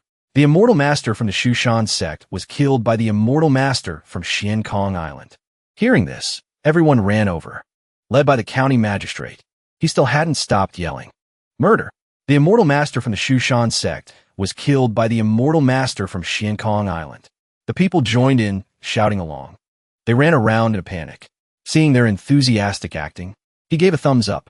Thanks for the cooperation. The entire county was extremely grateful for his actions. They also gave a thumbs up. The High Immortal is truly amazing. His 2 junior sisters watched this scene, exasperated. Framing someone, I hope the other party is gullible enough to fall for it. Bam! How could that be? A member of the Shushan sect became furious after hearing the news. Xian Kong Island, you dare kill my disciple and steal my Shushan's territory? Seeing his anger, a subordinate knelt down in fear to report everything. We asked the commoners in the city. They all said it was a cultivator wearing a goatskin coat who did it. Hearing this, he became even more enraged. Sent out the order. The reconnaissance mission is postponed for a few days. He grabbed his sword and strode out the gate. We're going to Xian Kong Island to demand justice. Not long after, all the townspeople were celebrating. Hubugue is back. Hubugue, who was taken away by the immortal lady to cultivate, is back. They were all overjoyed. After becoming a cultivator, have you forgotten us? At the former residence of High Immortal Hubugue, everyone cheerfully led him to his old house. We've taken good care of your house. We even turned it into a tourist attraction. The children were happy. They crowded around him. Magic. We want to see magic. His face was filled with discomfort. He thought, this is how it should have been. But the reality is, he snapped out of the daydream he had created. In front of him was his completely destroyed village. A desolate scene. The village was littered with bones. There wasn't a single grave. The familiar wheat field nearby had rotted before it could be harvested. They were massacred. That's why there are no graves. And no harvest. His mood sank. He was incredibly upset. The princess couldn't bear the tragic scene. She hugged his junior sister and cried. Cultivators actually do things like this. I've never heard of it before. His disciple comforted her. This is just killing the chicken to scare the monkey. It's a common tactic to urge the commoners to work. Jian said sadly. To treat the people as straw dogs. To establish one's own destiny. To seek the great Tao of ascension. It has been this way since ancient times. He thought about what had happened and finally understood. I finally understand why senior sister didn't want me to come down the mountain. Shovel by shovel. He dug graves to bury the people of his village. The others could only stand by silently, watching him dig. Everyone was filled with a sad, indescribable feeling. The surrounding scenery was bleak, desolate, tinged with sorrow. Is this really the village where Big Brother used to live? Jian replied, I'm afraid only he himself knows. Junior's sister encouraged him. Senior brother, don't be sad. You have to pull yourself together. Another shovel of dirt was dug up. He was silent. After a moment, he slowly replied, I don't know why, but I'm very calm right now. Is it because cultivation makes one's heart grow cold? Seeing him like this, Junior's sister comforted him. The way you look right now, how was this considered calm?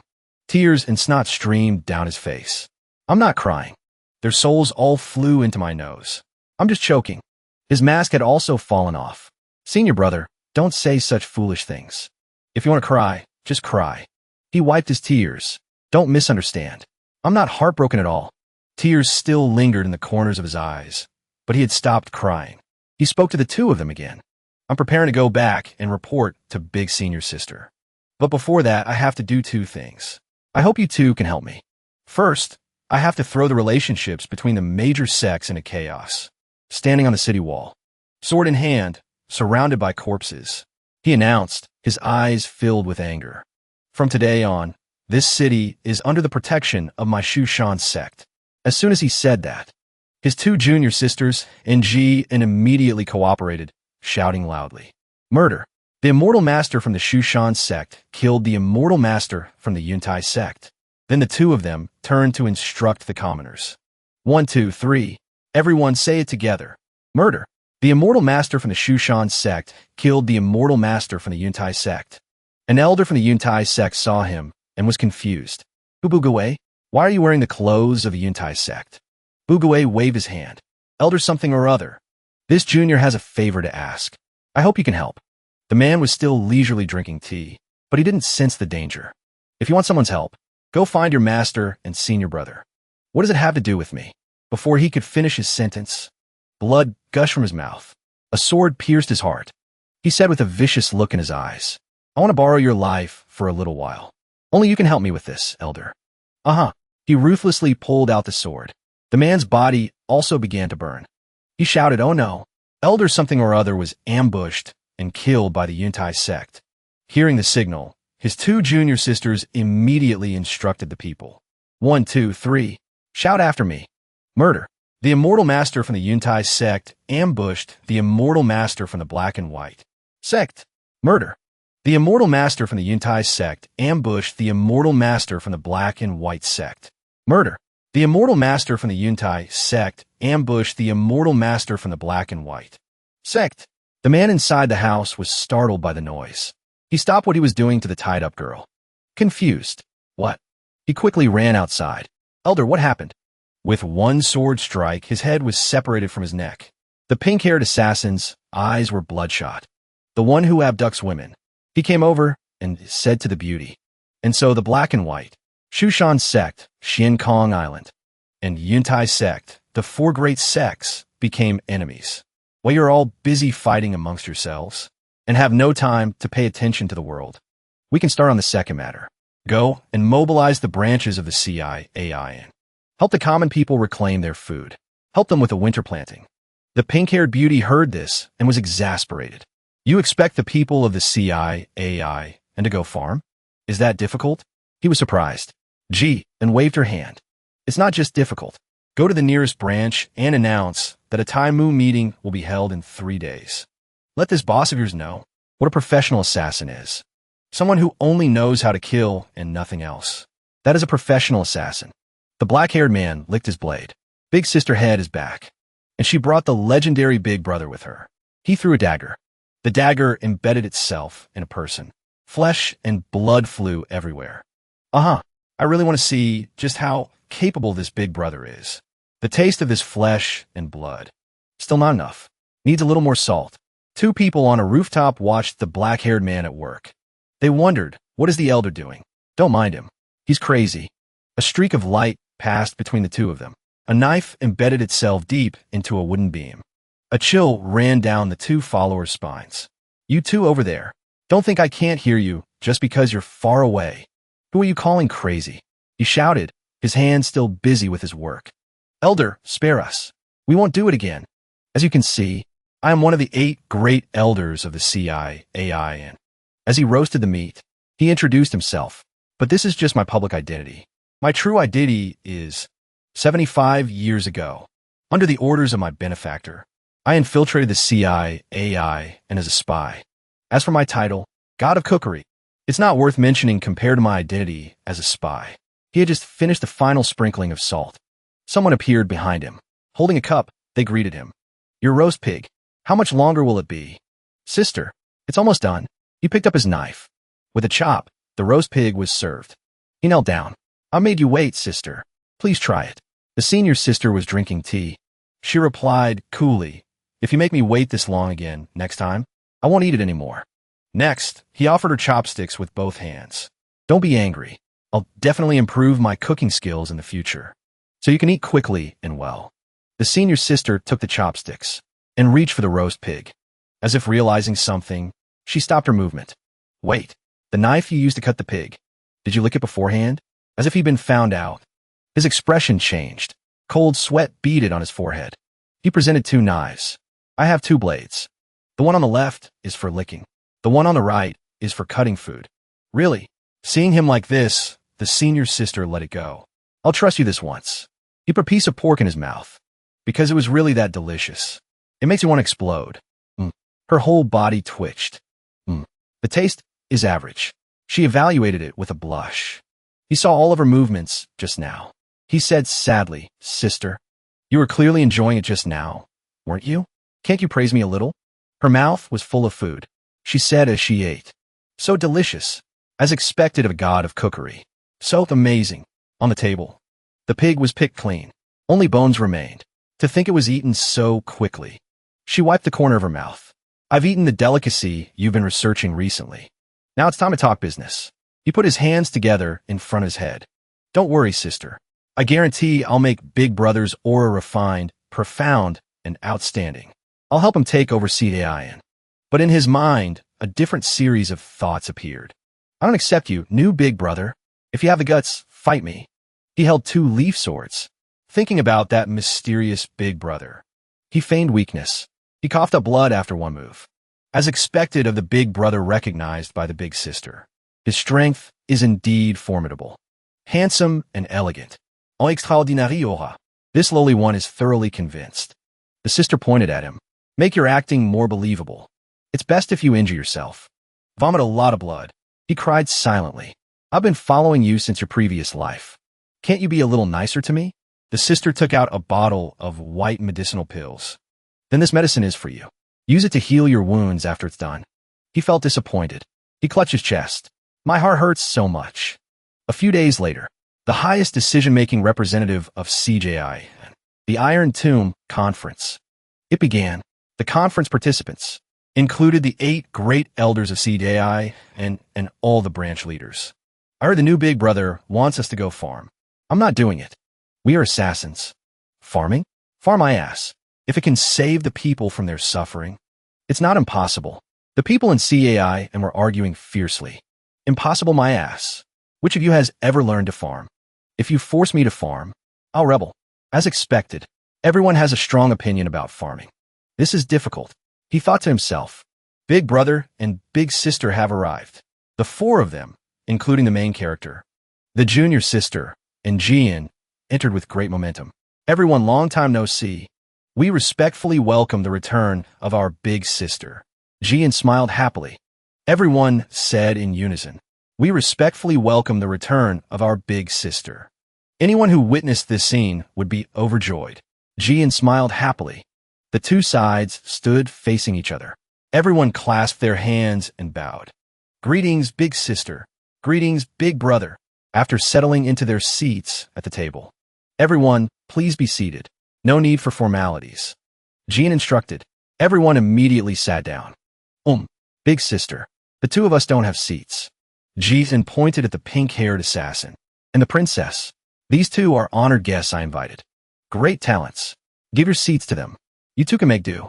Just sit on the side. There are 2 stone slabs behind you. The 2 of them sat down, aggrieved. Fine. Whatever you say goes. While everyone was busy killing people, I've called everyone here because of an urgent situation. We are holding this Iron Tomb conference this time, mainly to officially announce our new appointee. New appointee? It's been so long I forgot. What is the title of our CJIN leader? Sect Master or Cult Leader? Jian asked back innocently. Before, Big Sister was the leader. The leader was just Big Sister. It seems there was no official title. He looked grim. The two masked men discussed. So, we've always just called her Big Sister, Sect Master, or Cult Leader. It always felt like it didn't fit our organization's vibe. The man with the stitch mouth mask said, since we're an assassin organization, let's call him Organization Head. The man with the half mask replied, CIAI and sounds like a temple. Let's call him Abbot. How about Valley Master? What about Cave Master? President? Let's call him Heavenly Master. He listened with a blank expression. Junior Sister proactively offered her opinion. Since it's the CIAI and Benevolent Love Nunnery, the leader's title should be Abbess, right? Oh, that makes sense. I've learned something new. Everyone who heard agreed. At this point, he couldn't take it anymore. He slammed the table. Are you kidding me? You're an old sect that's been around for thousands of years. Why haven't you even decided on a title for your leader? That person immediately criticized him. If you're so smart, then you come up with one. He immediately thought of a bunch of names. Abbot Cave Master, Sect Master, Dharma Master, Sect Master, Pavilion Master, Palace Master, Heavenly Master, Organization Head, President, Island Master. Since you all put it that way, then I'll leave it to you. He asked Jian. This name, CIAIN, is too weird. Who came up with it in the first place? Jian replied, at that time, the sect was founded in a ruined temple. And that ruined temple was called the CIAIN. He was speechless. You're something else. He turned back. Then, after careful consideration, the highest leader of our CIAIN will be Big Brother. Everyone was disappointed after hearing that. So nothing's changed at all? Hearing this, Jian said, hereafter, I officially announce. From today on, my Jian's Big Brother, Hubuguwei, will become the new Big Brother of the CIAIN. Next, let's welcome Big Brother to give a speech. Then someone raised their hand. Wait, Hankubing, Objekt. Our CIAIN is full of heroes.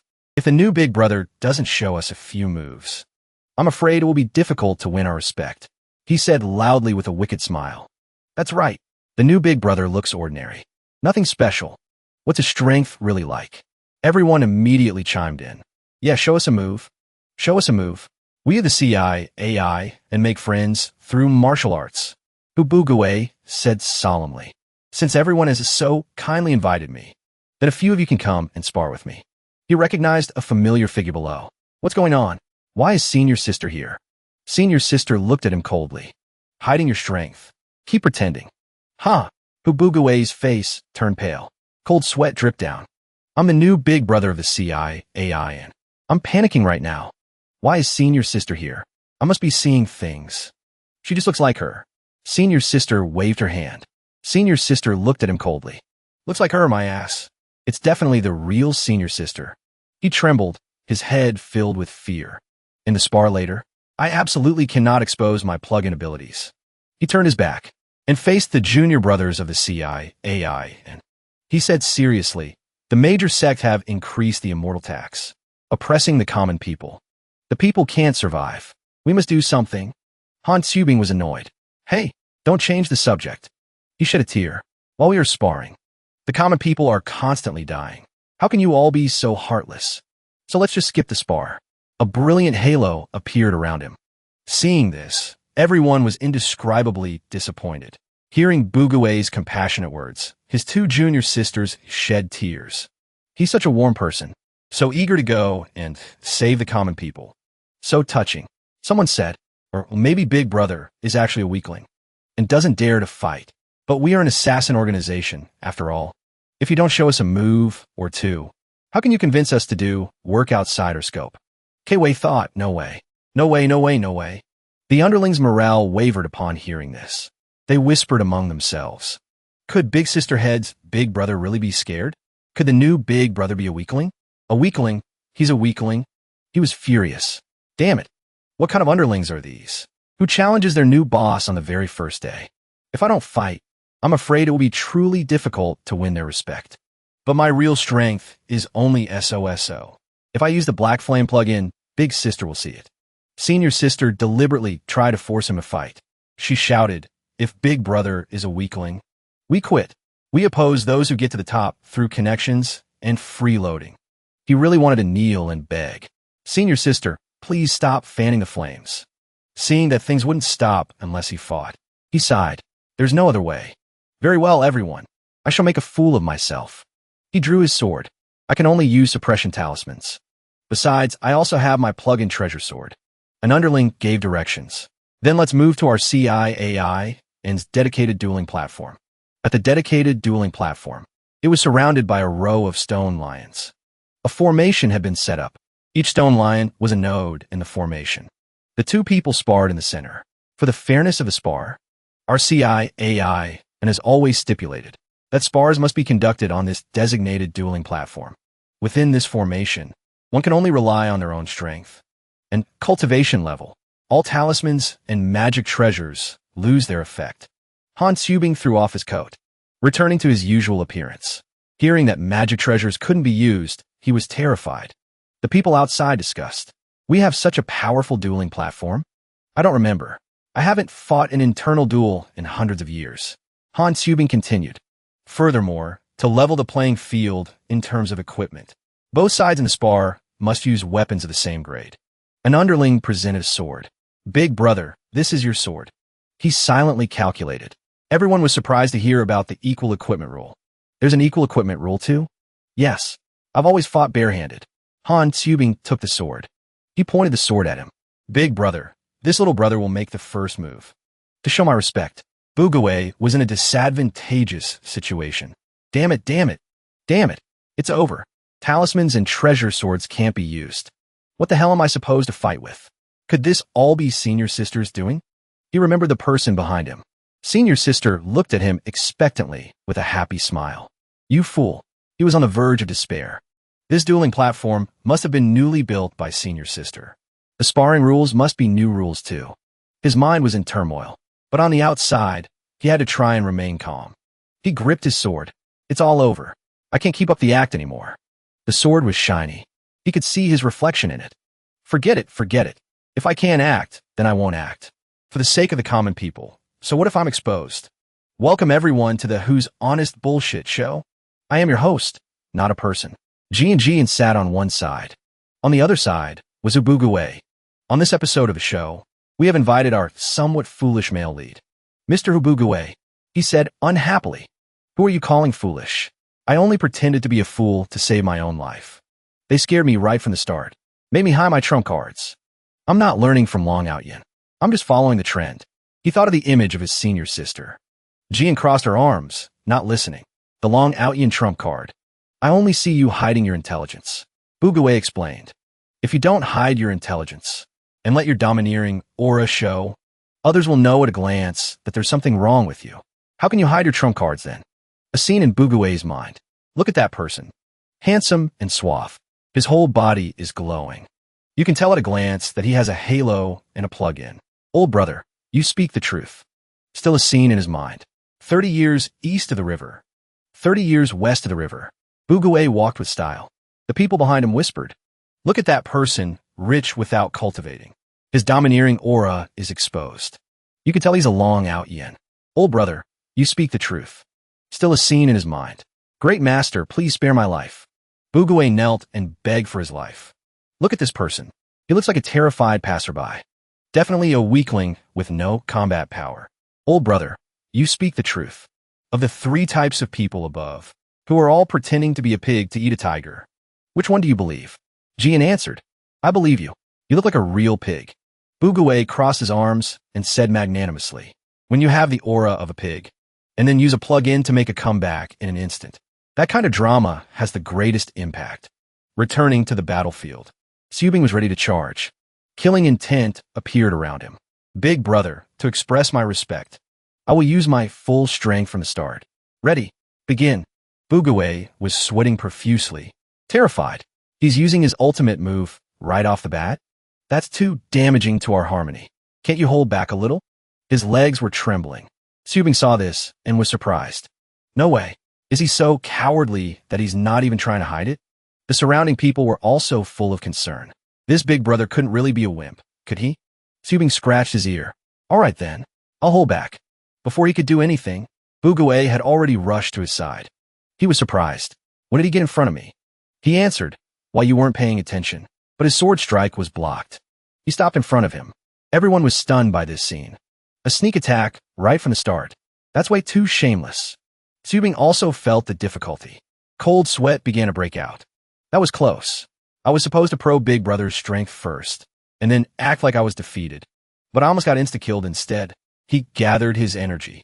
His state also changed. His body radiated a halo. A heavy pressure. Rocks and dirt flew around. He remembered his senior sister's instructions. First move, you must reveal your killing intent. Force Hubuguwe to use his real strength. Behold my ultimate move. Flowing water severance. When Hubuguwe counterattacks, you can act as pathetic as possible. Highlight Hubuguwe's strength. His sword was filled with water. He charged forward. First move, reveal killing. Intent, a full power attack. He found it strange. Why isn't he dodging? Could it be that he can't dodge? Boom! A huge explosion occurred. Not good. The power is too great. I can't pull it back. He tried to control his hand, but couldn't. What? Everyone was shocked. Impossible. He was shocked too. He blocked his sword with just one hand. 2 fingers, he said. Senior sister, actually, I didn't want to hide it from you. I was just afraid you'd worry. The sword gradually dissolved under the black flame. After all, this flame uses memories as fuel. Poof! Subing's clothes were blown away. His sword also vanished. He knelt down in fear. Damn it, this is just ridiculously strong. There's no need for me to act at all. Big Brother is strong enough on his own. He trembled. He touched the black flame with his hand. The first time I realized the black flame would devour memories was when I was 10 years old. 2 small hands struck a flint stone. Damn it, could this flint be any harder to use? The young Buguwe couldn't start a fire no matter how hard he tried. He said tiredly. Poof! A black flame suddenly appeared. QQ password. After starting the fire to cook, I found that I couldn't remember my QQ password anymore. But I've transmigrated anyway. Passwords are all fleeting clouds. I didn't pay it any mind at all. But later, after getting excited and burning down a field, I discovered. He screamed in fear in his memory. What was my name before I transmigrated? Only then did he realize the danger of using the black flame.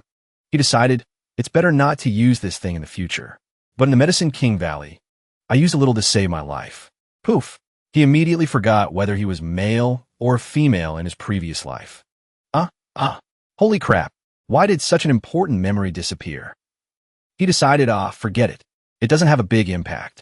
I just absolutely won't use it again in the future. The timeline returns to the present.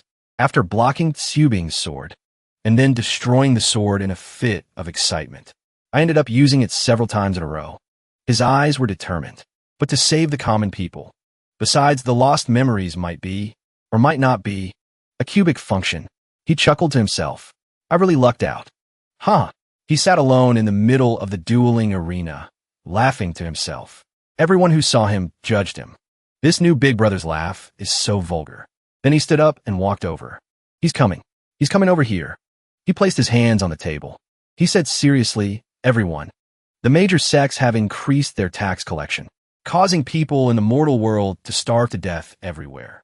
I'm sure you all know this. Everyone paid attention to what he was saying. Because of that, because I want to help the people of the world, I want you all to help the commoners in various places. Complete this autumn's harvest. He clasped his hands together and pleaded. Someone said, saving lives is a good thing, but we are assassins. We don't know how to farm. He pointed at the pink-haired beauty.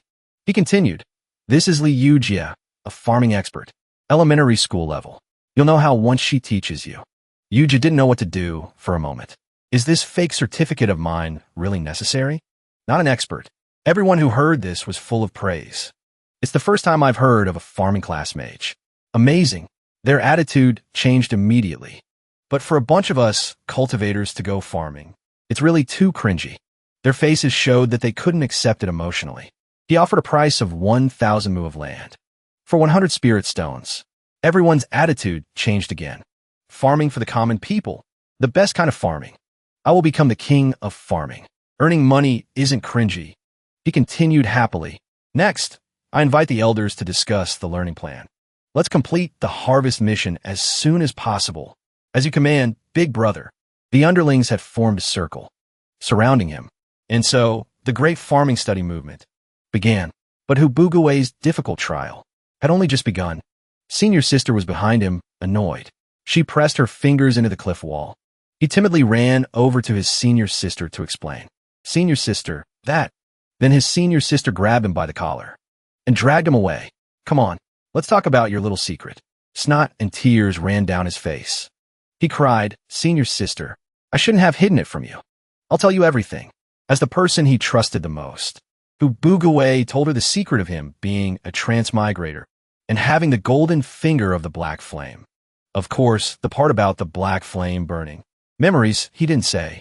He told her the story of his life, all the way. Finally, senior sister turned her head. Transmigrated from another world? Born with the power of the black flame? So that's how it is. Senior sister's face was full of killing intent. She said, through gritted teeth, such a fake lie. Do you think I'll believe it? Even if transmigration is real, having a powerful skill from birth is too fake. He was startled and replied, where we're from, it's a transmigration novel. Having a built-in skill is standard. Senior sister reached out to grab his collar again. Tears welled up in his eyes. He cried without making a sound. Tell me, did you collude with the demon sect? Did you learn some unorthodox arts? No, I didn't. There's no relationship with the demon sect. It's over. He realized he had just slipped up. Senior sister continued to ask, then before you transmigrated, were you male or female? What was your name? He stretched out his hand and answered proudly. Heavenly King covers the Earth Tiger. Pagoda Town River Demon. Palace Jade Night Wine. 180 a glass. The reward is 996. Talking about money is too vulgar. If you trust me, being without money is the happiest. Bugaway had grown a beard at some point. Then he lay sprawled out. One leg kicked up to the sky. Well, do you believe me now? After putting on such a shameless performance, senior sister was exasperated. Are you crazy? He knelt down and said pitifully, why is it so hard to prove I'm a transmigrator? Making the main character prove he's a transmigrator. This plot point is a trap. Senior sister continued. Although your acting skills are very good, as someone who also specializes in acting, I won't easily believe you, unless you can tell me your name or gender before you transmigrated. She said coldly. He replied dejectedly. Senior sister, can we change the question? You already asked this question last time. I don't know. He clasped his hands and pondered. Senior sister, change the question again. Then tell me your age. And your hometown. As expected, he didn't remember this either. Ha! Bugaway scratched his head and laughed foolishly. Then how many people were in your family? How many mu of land per person? How many cows did you have? Did you grow rice or wheat? How many seasons a year? How many tons did you harvest a year? Hearing senior sister's questions, he gave up. He threw up his hands in surrender. My family lived in the city. We stopped farming a long time ago. The two were silent for a long time. Then he blushed. All right, I admit it. I'm not a transmigrator. I got my golden finger when I fell off a mountain. Senior sister crossed her arms. Her face was as cold as money, as if she had thought of something. Fell off a mountain? That makes sense. Bugaway was dissatisfied. You don't believe me when I tell the truth, but you believe a random excuse I made up. That was too fast. Senior sister was cunning. She glanced at him and smiled. You don't even know what kind of fortuitous encounter you had. Junior brother, you're still too young. He broke out in a cold sweat. Fine. I won't be a transmigrator anymore. From this day forward, I am a native who had a fortuitous encounter after falling. As he was walking, he slipped. He never expected that just saying that would immediately jinx him. Before he knew what was happening, he was already flying off the cliff. Poof! He fell into a 1,000-fathom abyss. Senior sister was alarmed. Junior brother, calm down. Quickly ride your sword. Bugaway yelled. I don't know how to fly. Seeing such a pathetic scene, she covered her eyes. She couldn't watch anymore. A feeling of disappointment crept into her heart. Immortal binding rope. She threw out her magic treasure. Then the immortal binding rope accurately tied up the free-falling man. But it wasn't tied around his body. It was around his neck. His eyes sparkled, hanging himself on the southeast branch. The setting sun is infinitely beautiful. The scene of him hanging, along with the colors of the sky, seemed to merge into one. In just a few minutes, so many things had happened. It made him determined. Sword flight. I have to learn it. White foam was still coming out of his mouth. Farming in the mortal world doesn't make you rich. You must learn good techniques. One person can do the work of 100. The wheat yield increases by 1,800. So, while the great elders were learning how to farm, Bubugue officially began the difficult lesson of learning sword flight. If he was just a little lazy, he would get whipped. After listening to Senior Sister's explanation of sword riding, he asked again, "Senior Sister, are you talking about a sense of balance?" Senior Sister replied, "The most basic thing about sword flight is a sense of balance. Your cultivation is sufficient, yet you don't know how to ride a sword. It must be because your sense of balance is too poor." He stood on a wooden plank, placed on a log. Steady, not shaking. Senior Sister continued, "The nature of a cultivator's cultivation method can differ. Perhaps you're not suited for riding a sword. Try something else." Behind Senior Sister were several different types of magic treasures. A gourd, a lotus platform, a scroll, a zither, and so on. After he tried all sorts of things, every one of them failed. None of them could fly. He asked dejectedly, "Senior Sister, which magic treasure do you think I should switch to?" Senior Sister felt like she had entered a new world. Why can't he learn? Is it that I don't know how to teach? Or is he too stupid? Or is there some curse or restriction that I haven't discovered? But very quickly, Bubugue still managed to learn sword flight. Full of spiritual energy. Single-engine, light, flying sword. Cool. He crossed his arms. His feet were on the hilt to the sword. Like a rocket, flying freely through the sky. Well, as long as he can fly. How he flies doesn't matter. Senior Sister had to reluctantly convince herself to accept reality. Whoosh. High in the sky. A streak of light flashed by. Bubugue flew through the air, then dived rapidly towards the ground, flying past his junior sister and Jian. The two could only endure it. There was an indescribable annoyance. It's been 3 days. This guy's gone crazy. He flew over the water, creating surging waves. He cried as he flew. Snot and tears streamed down his face. "Senior Sister, don't abandon me. Why'd you just leave like that?" He dived headfirst again, jumping into the water, then flew along the water's surface. He stopped in the middle of the lake. His tears had also stopped falling, remembering the past that year.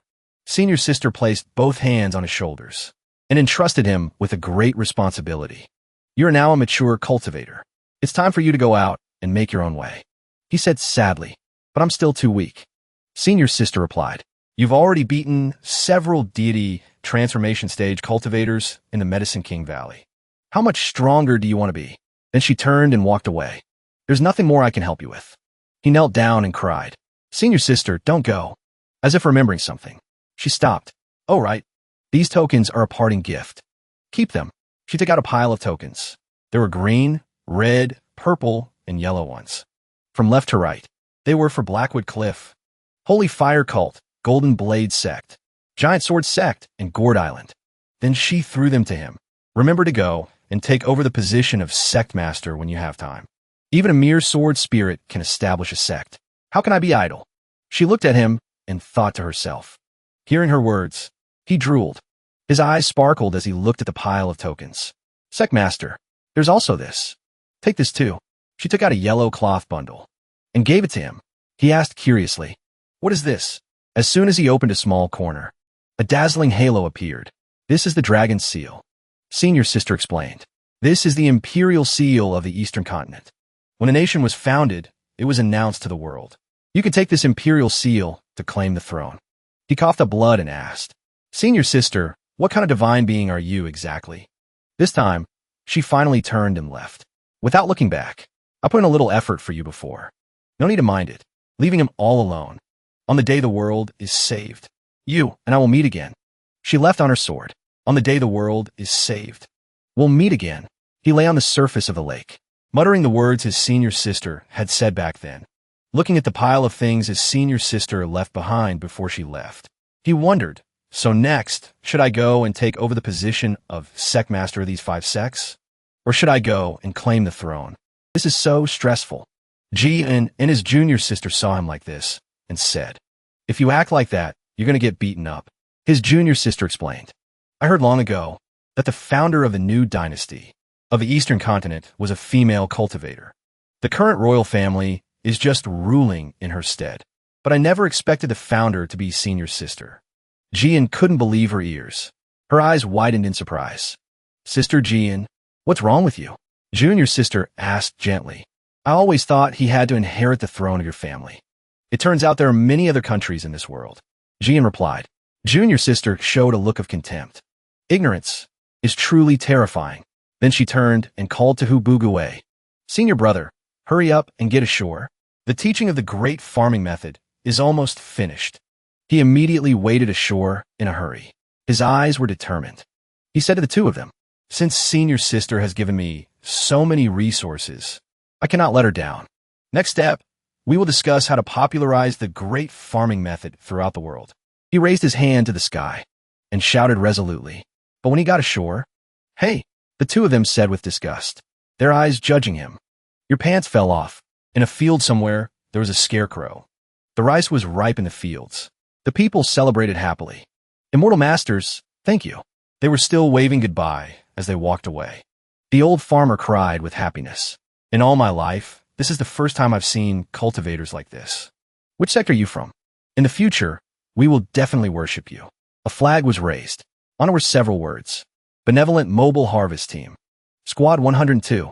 3 people from the CIAI. Wearing masks, they struck a super cool pose and recited their slogan. Do good deeds, leave no name. Then the 3 of them clasped their hands. We will meet again. See you next year. Then they left in style. As they left, they even did a stylish walk. Walking in an orderly line. One person sighed and took off his mask. He said, I've cultivated for decades. It was just emptiness and loneliness. I didn't even know why I was cultivating. Now, being thanked by the village elders like this, I suddenly feel so fulfilled. It turned out to be Tsubing. Tears streamed down his face. Then the 2 people behind him also took off their masks. Tears were streaming down their faces too. Us too. The 3 of them looked up at the sky and raised their hands to the heavens. Labor is truly glorious. At the CIAI Anne's territory, Ubugue was waiting. The 3-person harvest squad has grown to 121 squads. The food within a 500-mile radius has all been harvested. Zulfust, he was reviewing the report. Jian was happy. To join our CIAI, you have to be at least at the foundation establishment stage. A small farming technique, isn't it something you can learn just by being taught? Bugue frowned. He was still pondering something. Are you still thinking about how to expand the technique? Jian asked him. He replied, I've already figured out the strategy to expand the technique. I'm thinking about where to get the spirit stones to pay them. He slumped onto the table, dejected. Jian heard this and smiled. 100 spirit stones for 1,000 mu of land is indeed a lot. He scratched his head in frustration. It seems I can only contact those sects of senior sisters. If I don't hurry, the conflict I stirred up between the sects is about to be resolved. While Hu Bugue and his group were busy learning crop harvesting techniques. Extra, extra, extra, extra. The 4 great sects have arranged a sword debate at Zhongshan to determine a winner. The entire cultivation world was in chaos. Your disciple actually dared to kill my disciple. You're looking to die. Our Shushan has always minded its own business. Why did you have to kill my disciple? At the Yuntai sect, they were causing trouble for Shushan. I'm here to smash things up. Bring your people out. At the Black and White sect, they stormed into the Yuntai sect. Shinkong Island killed the Shushan sect. The Shushan sect killed the Yuntai sect. The Yuntai sect killed the Black and White sect. The Black and White sect and the Shushan sect formed an alliance.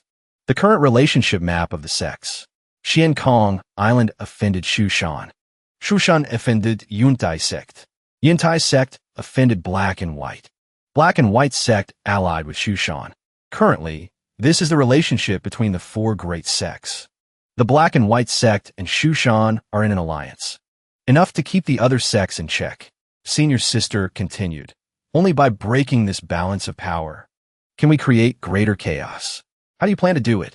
The black-haired beauty asked back. You go and deal with the Shushan sect master. Senior sister pointed at her. She said excitedly. Isn't that a bit much? 3 days later, she received a note. She couldn't believe her eyes. How can this be? Sure, Yuhai Immortal fought the Shushan sect master for 3 days and 3 nights? The Shushan sect master's life is hanging by a thread? He was frustrated. This Shiryu, why does she have to cause trouble at a time like this? He was dejected, losing an ally. The current situation is disadvantageous for our Black and White sect. At the same time, Hubugue finally found the first sect K-Wei mentioned. He and his junior sister entered the Sect's territory. However, in front of them was only a desolate scene. One of the 5 great sects of the Eastern continent, the Holy Fire Cult. The two of them realized with shock. This Holy Fire Cult has been wiped out. Kwei replied to the sect master. The strength of one person is limited. Therefore, organizations are born out of necessity. The sect master replied. The strength of one person is limited. Therefore, hesitation cannot lead to success. At the Holy Fire Cult, Bugue realized with surprise. The Holy Fire Cult was burned down? Junior sister said, even if it was burned down, their sect must have moved to a new location. As she finished speaking, the stone tablet made a sound. This place is the Holy Fire Cult. We haven't moved. Someone stepped out from behind the stone tablet. Could you be? Bugue and his junior sister were surprised. A frail old man. He appeared, trembling and leaning on a cane. That's right. I am the 40th generation leader of the Holy Fire Cult. After speaking, he coughed violently. It looked like he was about to collapse. Seeing this, the two of them clasped their hands as if in prayer. They shared the same thought. It looks like he could kick the bucket at any moment. He held out the jade tablet. I'm here to take over the position of cult leader. The old man turned and replied. A strange light suddenly emanated from his body. What is your Taoist title, Your Excellency? Do you have the Heaven's Chosen Sword? He scratched his ear shyly. Laiman Wan Kai. As for the Heaven's Chosen Sword, is it this one? He took out a black treasure sword. Seeing the sword, the old man's eyes lit up like stars. Layman Wan Kai, it is this sword. There's no mistake. The old man turned back inside. His whole body glowed with starlight. Quickly come. The successor designated by the sect founder has arrived. He was excited. What? The Holy Fire Cult still has people? Junior sister whispered a suggestion. This wasteland must be a disguise. The real Holy Fire Cult is probably beneath these ruins. That makes sense. He immediately agreed. Then the two of them turned around in unison. The old man was overjoyed. Our cult was destroyed 400 years ago. I never thought I'd live to see the day we welcome cult leader Wang Kai. Then another decrepit old man, covered in injuries, came out in a wheelchair. I have not forgotten the teachings of our founder. I have waited here for the new cult leader for many years. And a tiny old man, a total of 3 people. 1 large, 2 small, came out to greet them. New cult leader. The pension and disability compensation will probably be distributed now, right? Bugue and his junior sister were speechless. Bugue thought to himself, the competition in the cultivation world is fierce. It's normal for 1 or 2 sects to be destroyed. But why? At Blackwood Cliff was also burned down? The 3 members of the Holy Fire Cult cried out. The one who destroyed our Holy Fire Cult 400 years ago was Blackwood Cliff. But they also suffered heavy losses. Not long after, they were wiped out by a mysterious group of people. Hearing this, he was disappointed. Why did the 2 sects fight each other? The old woman turned away, covering her face shyly. It was all because of my peerless beauty. The leader of Blackwood Cliff, in order to have me, started a conflict between the 2 sects. He was terrified. There's even this kind of melodramatic love-hate drama? No, we were all deceived back then. You are the leader of Blackwood Cliff? The mysterious person in the tree. Yet another old man appeared. It was the Shushan sect that sowed discord among us, which ultimately led to the destruction of our 2 sects. They told me that the Holy Maiden of the Fire Cult had a secret crush on me, but was bound by the cult's rules. So I went to the Holy Fire Cult to demand justice. But then I discovered that the Holy Fire Cult's leader was seducing my wife. I couldn't tolerate it. So a great war broke out that wouldn't end until one of us was destroyed. After hearing all this, he was speechless. What kind of family drama are you people acting out? Then he pointed at the old man standing on the tree branch. Besides, as a married man, why were you trying to steal someone else's holy maiden? He turned and walked away. This is too much drama. I hope the remaining sects are still alive. At the Golden Blade sect, a young boy came out to greet him. You must be the legendary cult leader Wang Kai. I am the current sect master of the Golden Blade sect. At the Giant Sword sect, standing before the stone tablet of the Giant Sword sect, a cat was rubbing against the stone tablet. He saw that everything had been destroyed. He cried, Senior sister, you established so many sects. You should have managed them properly. He knelt on the ground and wept. Senior brother, don't despair. There's still Gourd Island. He remembered when he left Jian. The day I inherit the leadership of the 5 great sects will be the day I return. Jian waited with joyful anticipation. I wonder how many new powerful experts will join. I'm so looking forward to it.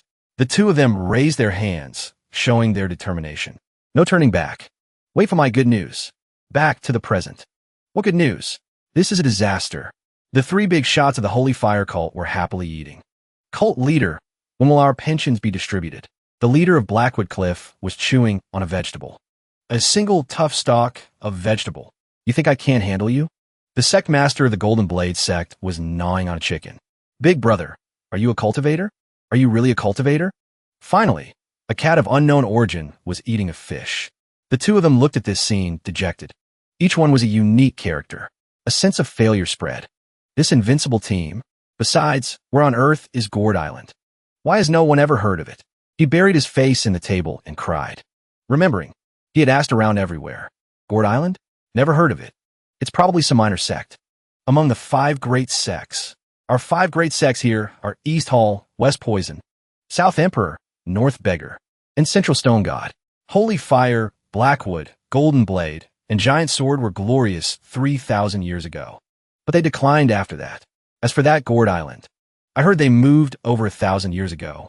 After recounting this, he asked the group of people, weren't your sects just destroyed a few hundred years ago? How did you decline thousands of years ago? This is a trap. He thought of his senior sister. Senior sister, where did you get these unlucky sects? She picked up a piece of stinky tofu and told him, Senior brother, since we can't find Gourd Island, why don't you go and inherit the throne? He held his nose, showing his disgust. Junior sister, your taste is quite strong. Junior sister thought about the national treasury of Baiyi's family. There's money in the royal national treasury. After inheriting the throne, we won't have to worry anymore. He gave a thumbs up. Let's do it that way. At the empire founded by his senior sister, the two of them were standing in the hall, having an audience with the current emperor. Bugue felt something was strange. He whispered to his junior sister, why do I feel like the atmosphere isn't right? The emperor said, you bring the imperial seal of the previous dynasty and want to be the emperor of this dynasty? How audacious. The two of them were dumbfounded. It turned out the dynasty his senior sister had founded had already collapsed. Guards, seize them for me. The emperor ordered. A line of soldiers advanced. All of them were fully armed. Seeing this, the two of them fled in a panic. All the forces have collapsed. Senior sister, your management skills are too poor. In another place, K-Wei opened her chest again. She was surprised to realize, why are there still so many? Inside the chest was a variety of tokens from many different sects. I've lost too many memories. I can't remember when these sects were founded. She made a decision. To give it to Bugue. Forget it. I'll just give them all to him. To help him out a little. Bugue felt a premonition. He sneezed continuously. He had barely managed to escape. But then, he saw a chest of tokens that his senior sister had brought. He was speechless. Senior sister, did you open a token-making workshop? It's a small matter. You don't need to worry about it. He asked back, didn't we agree to meet again on the day the world is saved? I thought you wouldn't be appearing for a while, senior sister. This time is an exception. Next time, for sure. After speaking, she left. Without looking back. The same old script again. Junior brother, we'll meet again on the day the world is saved. He asked, bewildered. So this time, do I need to act touched first? But she had already left. Looking at the whole chest, he wondered the position of sect master of these sects. Do I still need to go and inherit them? Remembering the process of finding the Holy Fire cult, Golden Blood Sect, Nayant Sword Sect, and Gourd Island, he felt dejected. Forget it. They've all collapsed anyway. It's a waste of time. I'd better just sell them to pay the salaries. After all, they're made of rare materials. They should be worth some money.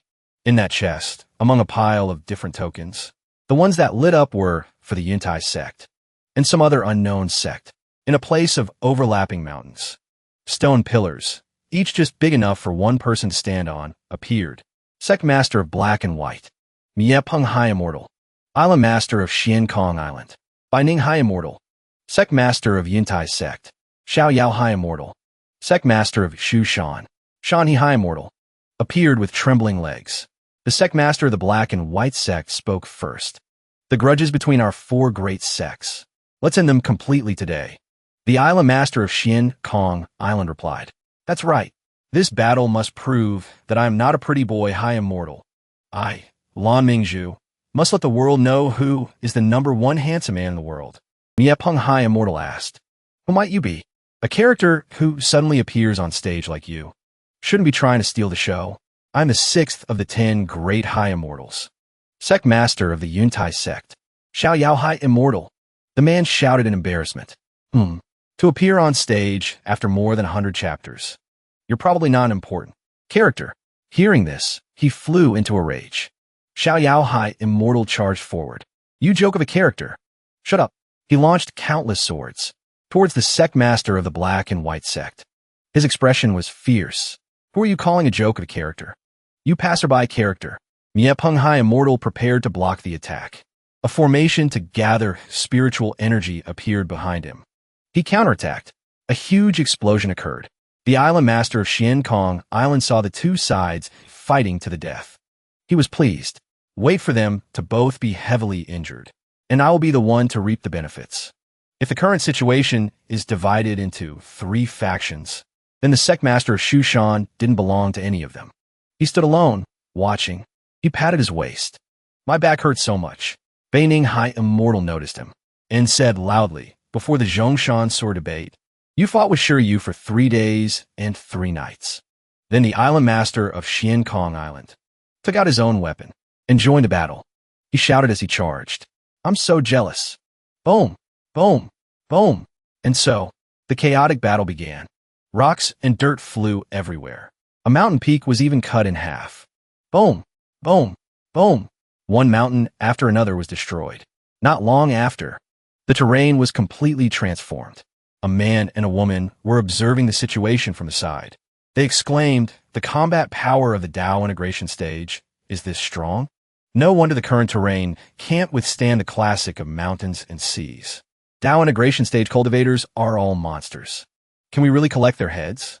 Remembering, second big brother had instructed them. They will probably all be heavily injured. If there's a chance, collect their heads. The two of them asked back. Second big brother, why don't you go yourself? Second big brother turned his back.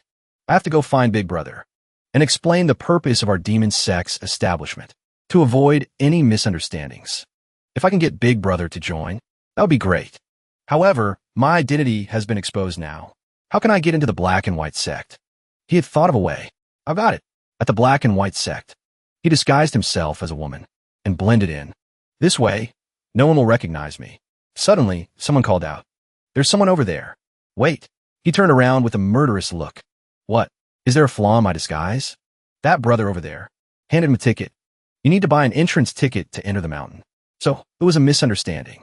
As soon as he entered the mountain, he quickly went to find his big brother. But I suddenly remembered. I don't seem to know where big brother lives. We always met outside before. He stood alone and lost in the middle of the black and white sect. However, I have to get past the immediate difficulty first. Wu Gui's senior sister appeared. This young lady, have you met somewhere before? He broke out in a cold sweat and replied. Really? This is my first time at the black and white sect. She glanced at the woman's chest in front of her. There's nothing there. She let out a small laugh. So that's how it is. I understand now. He was terrified. Damn it. What did she figure out? The black and white sect could have become a popular tourist spot. Hee. I heard the female disciples of the black and white sect all like to be peeked at while bathing. The male tourists are here for the female disciples. I wonder if I'll be able to meet Sect Master Lawn. I'm so excited. The large-chested female tourists are here for the handsome Sect Master. The goal of the small-chested female tourists is perfected Tai-Bai. Does perfected Tai-Bai also have elixirs for that? That's right. Perfected Tai-Bai not only suppressed the alchemist of the world with his golden core stage strength, but also researched a breast enhancement prescription that is unparalleled in the world. It's suitable for all types of small-chested physiques. I don't have it. I am a respectable alchemist. Senior sister thought back and smiled. Can't be helped. Who told his wife to be a small-chested lowly? A long illness makes a good doctor. She asked seriously, are you also here to ask for the breast prescription? He was surprised. His face flushed as he replied. I'm not. I'm Fine. I'm flat-chested and I'm proud. Senior sister glanced at the airport in front of her again. Although it is indeed a bit tragic, There's no need to force yourself to accept reality, let alone small chests. My master even has a medicine that can make a man grow large breasts. She took out a picture of perfected Thai by, blushing. As long as you find a right prescription, you can be like me. Hearing this, he screamed in his heart. I'm a man. Making a man's chest grow large is what's terrifying. With a dignified posture, he said, I really don't need large breasts. I'm here to find Layman Wong Kai. She was curious. Her expression changed instantly. Who are you? Why are you looking for my junior brother? Do you have a hidden agenda? Being asked a series of questions like this, he was flustered. It's over. I can't say I'm here to recruit Big Brother into the demon sect. No, that's not right. Big Brother is the disciple of perfected Thai Bai. If I find perfected Thai Bai, doesn't that mean I've found Big Brother? After his thoughts became a tangled mess, he made up his mind. All right, actually, I'm here to ask for the breast enhancement prescription. Can you take me to see perfected Thai Bai? She held out her hand in front of him. Consultation fee, 80,000 spirit stones. Hearing such a high number, he broke out in a cold sweat. But he still accepted. When they arrived, he was stunned. Why do we come here? In front of them was the Medicine King Valley. Why are we at the Medicine King Valley now? Senior sister explained. My master is the capture husband of the Medicine King Valley. He's currently on his honeymoon in the Medicine King Valley. He was surprised. Perfected Thai Bai is actually from the Medicine King Valley? I've never heard of that. Then she led him to a little lowly. She introduced, this is the master of the Medicine King Valley. Who is this beautiful lady? He was shocked. A lowly? She continued to introduce. This is the son-in-law of the Medicine King Valley. My master. Perfected Thai Bai. Disciple. Master wants to go back to the black and white sect. He looked exhausted. His eyes were full of dark circles as he spoke to his senior sister. Then senior sister continued to promote. Master, this young lady wants to ask for the breast enhancement prescription. The special grade prescription that can even make a man grow them. Then she whispered into perfected Thai Bai's ear. This person has money. 80,000 spirit stones without batting an eye. Think of a way to raise the price. Hearing this, his eyes lit up. He showed a look of understanding. He shed a tear. He gritted his teeth. Big brother, where are you? Your little brother is about to grow something strange. Inside the CIA, after reviewing the report, Bugue said to his underlings, this year's harvest and planting. Everyone has worked hard. Everyone was looking forward to it. Payday. 1,000 mu of land. 100 spirit stones. He continued, you are all the capable arms of the CIA. I will naturally not treat you unfairly. Everyone's eyes lit up. Could it be that not only are we getting paid, but there's also a bonus? Then he turned his head away. But even if the common people have food, because they have to gather spirit stones and immortal herbs, many still die or become refugees. He put on a crying act. I really can't bear to ignore it. Turning back, he ordered. So, can everyone help the common people complete the collection of spirit stones and immortal herbs? At this point, everyone had realized. Big brother, you're not planning to withhold our wages, are you? Perhaps everyone's guess was correct.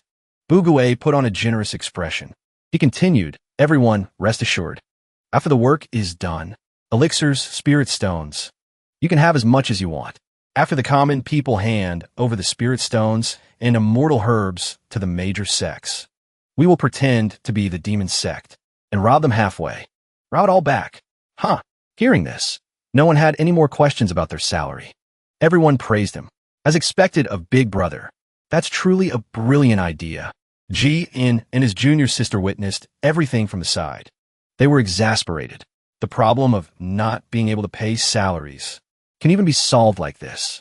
As expected of senior brother, he's become wickedly smart. Bugue was dejected. Even if the company closes down, I can use my charm to pay off all the debt.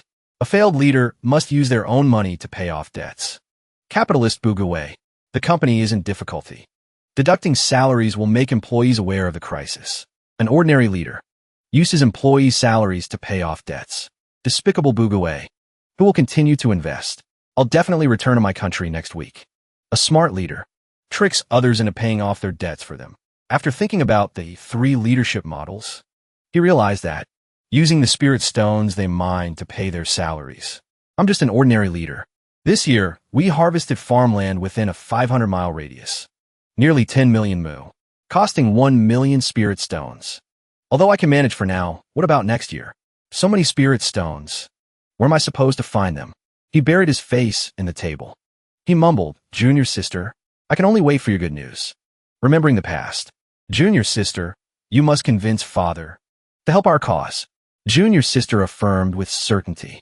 Don't worry, senior brother, so that the common people can live and work in peace. I will convince father. In the royal court, the emperor sat tiredly on his throne, pondering. This year, we only collected a fraction of the land tax. There's no money to pay the officials, ministers, and soldiers. Then a figure approached from a distance. Why is father sighing like that? Is there anything your daughter can do to share your burden? Yeah? Why are you back? Aren't you cultivating on the immortal mountain? Seeing his precious daughter return, the emperor's mood immediately changed. Greetings, father. He waved his hand. Kulme. Let father see if you've gotten thinner. Ear asked him back. Father is the one who has gotten much thinner. Is it because of the busy state affairs? Or troubles in the harem? He blushed. Both. The borders are in turmoil. The people are suffering from disasters. The fields are abandoned. The national treasury is insufficient. Father has even started borrowing money from the concubines. Hearing this, Junior sister was surprised. So that's how it is. Father has even started to borrow money. Hearing this, the emperor was angry. How can you call what an emperor does borrowing? This is what a husband and wife should do, sharing the family's financial pressure together. Ear offered an immortal pill to her father. Royal father, take this to nourish your body. Remember to pay attention to your health. Is this an immortal pill? I can fight another 300 rounds. Seeing the immortal pill, the emperor was full of vigor. He laughed heartily. Then his eyes lit up. He made an exaggerated gesture of gratitude. If it weren't for a group of immortal masters appearing in the south to help the common people with their farming, which has supplemented the budget so much, how could this old body of mine have held up? Junior sister smiled gently and asked her royal father, does father know why those immortal masters are helping the common people farm? Why? Isn't it because there are still many kind-hearted immortal masters in this world? Ear replied happily. It's because my senior brother told them to do it. Then she showed a picture of Bugue to her royal father. The Bugue in this picture could only be called foolish. My senior brother is handsome and extraordinary. His natural talent is unmatched. Realizing she had taken the wrong one, Junior sister quickly put it away. My apologies, I took the wrong one. Ahem. She took out a new portrait of Bugue. More beautiful, more handsome. Senior brother is the pride of the black and white sect. Within a year of joining, he became one of the 4 strongest experts in the sect. Now he is the leader of the #1 assassin organization in the world, the big brother of the CIA. He loves the common people very much.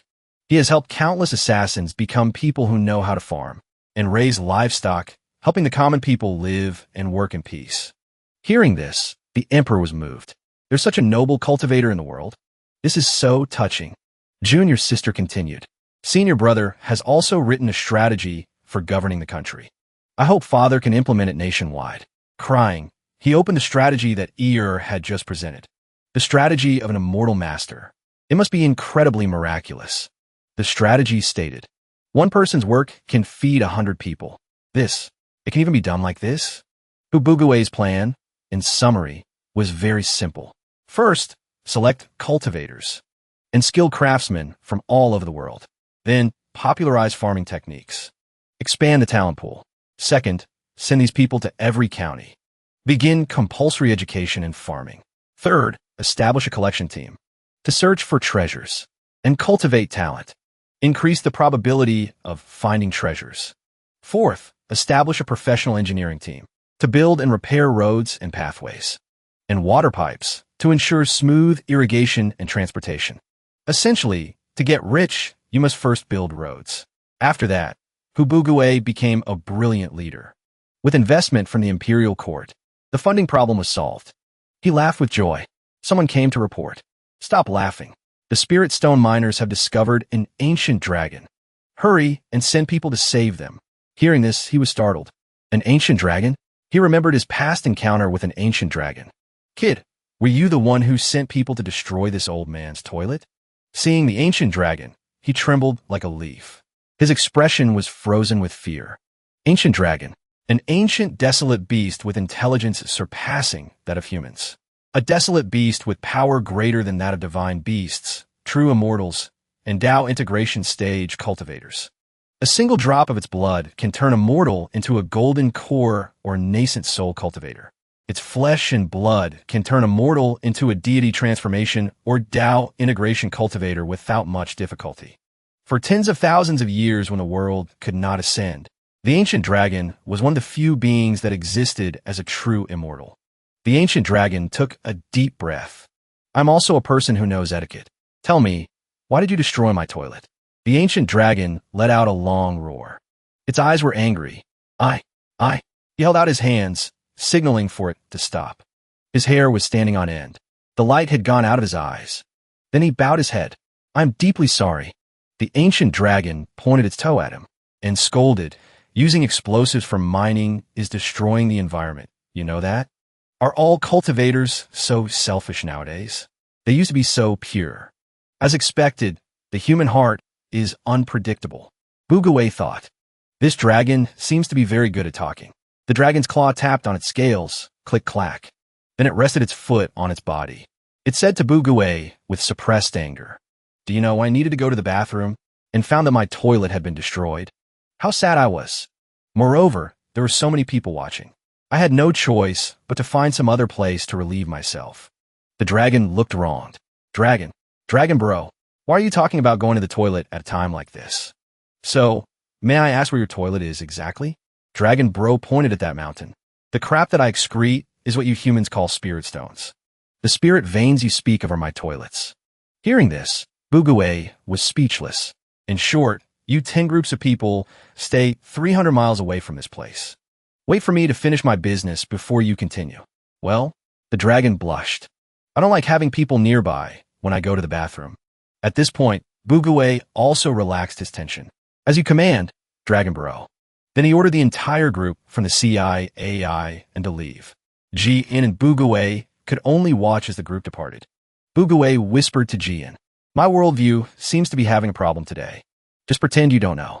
Later, all educated cultivators will know that spirit stones are... He clutched his chest, looking disgusted. Don't say those words out loud. The thing that cultivators can't do without turns out to be that thing. I really can't bear to look. Ji-in looked comforting. You're really lucky. Such a kind, ancient dragon. There aren't many in the world. Rumble. The ancient dragon was taking care of business in the distance. If it were another ancient dragon, we would have been turned into dust long ago. A member of the CIA and was eating snacks and drinking tea on the side. An ancient dragon. I haven't seen one in 1,000 years. So exciting. So exciting. What a loud noise. Rumble, rumble, rumble. Suddenly, the ancient dragon flew up. Boom. A huge bolt of lightning struck down. The ancient dragon seemed to be in a happy state. Phew, that feels so much better. It's different when the problem is solved. After finishing its business, the ancient dragon thought of something else. But that group of people just now looked a bit familiar. It flew towards where the group from the CIA and was. I should go and ask. The crap turned into a majestic mountain of spirit stones. Seeing the ancient dragon charging towards them, everyone fled in a panic. They screamed as they ran. Run, it's coming. Bugawei was terrified. Wait for me. Then he looked over and broke out in a cold sweat. Dragon Bro was right in front of his eyes. Then that dragon asked, I feel like you look a bit familiar. Have we met before? Bugawei was now so scared he was trembling uncontrollably. He was just short of soiling his pants as he answered. No. This humble one has never met Dragon Bro before. The ancient dragon observed Bugawei's humble appearance before it. Then it flew away. Before leaving, it left a word of advice. Then you must pay attention to protecting the environment. We'll meet again if fate allows. Bugawei felt like he had just escaped death. I thought I was a goner for sure. Halfway through its journey, the old dragon remembered something. I remember now. It's that kid. In the ancient dragon's memory, a silver-haired young man was constantly shouting, Old dragon, give me your dragon pearl. I almost forgot. He still hasn't returned my dragon pearl. The ancient dragon flew back again. Bugawei was currently standing alone, lost in thought. I feel like there's something wrong with the author. The ancient dragon appeared in front of Bugawei again. I've been targeted by that dragon. It's not over yet. The dragon greeted him politely. "Excuse me, are you?" He felt that this dragon was even more polite than a human. "Uh-huh." The ancient dragon asked again. "What was your name again? Are you that person?" He froze. "Which person?" The dragon exhaled a long breath, exhaling a cloud of mist. Then that cloud of mist formed an image. A suave-looking character appeared. "This person. Never met him." He answered confidently. "I think you've mistaken me for someone else. You've definitely got the wrong person." Jian reminded him. "Wrong person, my ass. That's you. Your past life." The dragon was disappointed. "Is that so? I got the wrong person? I thought I could get my dragon pearl back." "What a pity." Jian was shocked. "You even took his dragon pearl? When did that happen?" He was wide-eyed with surprise. "Dragon pearl? What's that? Is it the thing where if you collect 7 of them, you can make a wish?" It seems he has confused it with the 7 Dragon Balls. The ancient dragon confessed. "My soul, I don't have my dragon pearl anymore. I'm also very sad." Jian explained. "Legend says that the dragon race only produces a dragon pearl once every 1,000 years. Its importance is like a cultivator's inner core." After Jian finished explaining, the old dragon spoke again. "It's not that exaggerated. It's just that if my wife finds out I lost a dragon pearl, she'll scold me to death." At this point, Bugue's mouth was even wider. "You even have a wife?" The ancient dragon made an observation. "I see you also command tens of thousands of people. And you were very steadfast when you met me. Very brave." He cursed silently in his heart. No, I'm so scared I'm about to soil my pants." Poof! The ancient dragon transformed into human form. The person the ancient dragon transformed into was very handsome and spoke to Bugue. "You help me find that person and get my dragon pearl back for me. I will definitely grant one of your wishes. What do you think?" Seeing the situation before him, he immediately agreed. No problem." He praised himself inwardly. He turned into a person, as expected of a dragon. But, can I ask what the dragon pearl looks like?" The ancient dragon described it. "It's this big, round, very bright." Bugue asked, confused. "Can you be more specific? For example, how to find it? What is its function?" The ancient dragon replied. It doesn't really have any function. It's just my kidney stone." "Kidney stone?" Both Jian and Bugue were dumbfounded. When an oyster gets contaminated with impurities, it produces a pearl. A dragon pearl is the same. It's formed from the impurities of heaven and earth. Bugue was happy. "I'll learn something new again. A dragon's dragon pearl must be given to their spouse to keep. It's considered a token of love. If my wife finds out my dragon pearl is in someone else's hands, she'll think I'm no longer faithful." The ancient dragon ran a hand across its neck, making a cutting motion. The two were terrified. "Is it that serious? I have over 10,000 dragon pearls. Although my wife hasn't noticed one is missing in the past 10,000 years. If she finds out in the future, I'm doomed." Remembering what Jian said earlier, Bugue asked again. "You said you have over 10,000? Didn't you say you only get one every 1,000 years?" Jian turned away. "Don't ask me. I only heard it from someone else." The ancient dragon said, "The dragon race does indeed produce dragon pearls once every 1,000 years, but one time can produce from 2 to 30 pearls. So next time you produce dragon pearls, you just need to report one less, right?" He offered his opinion to the ancient dragon. "After all, only you know how many there are each time." As if he had been enlightened, the ancient dragon was overjoyed.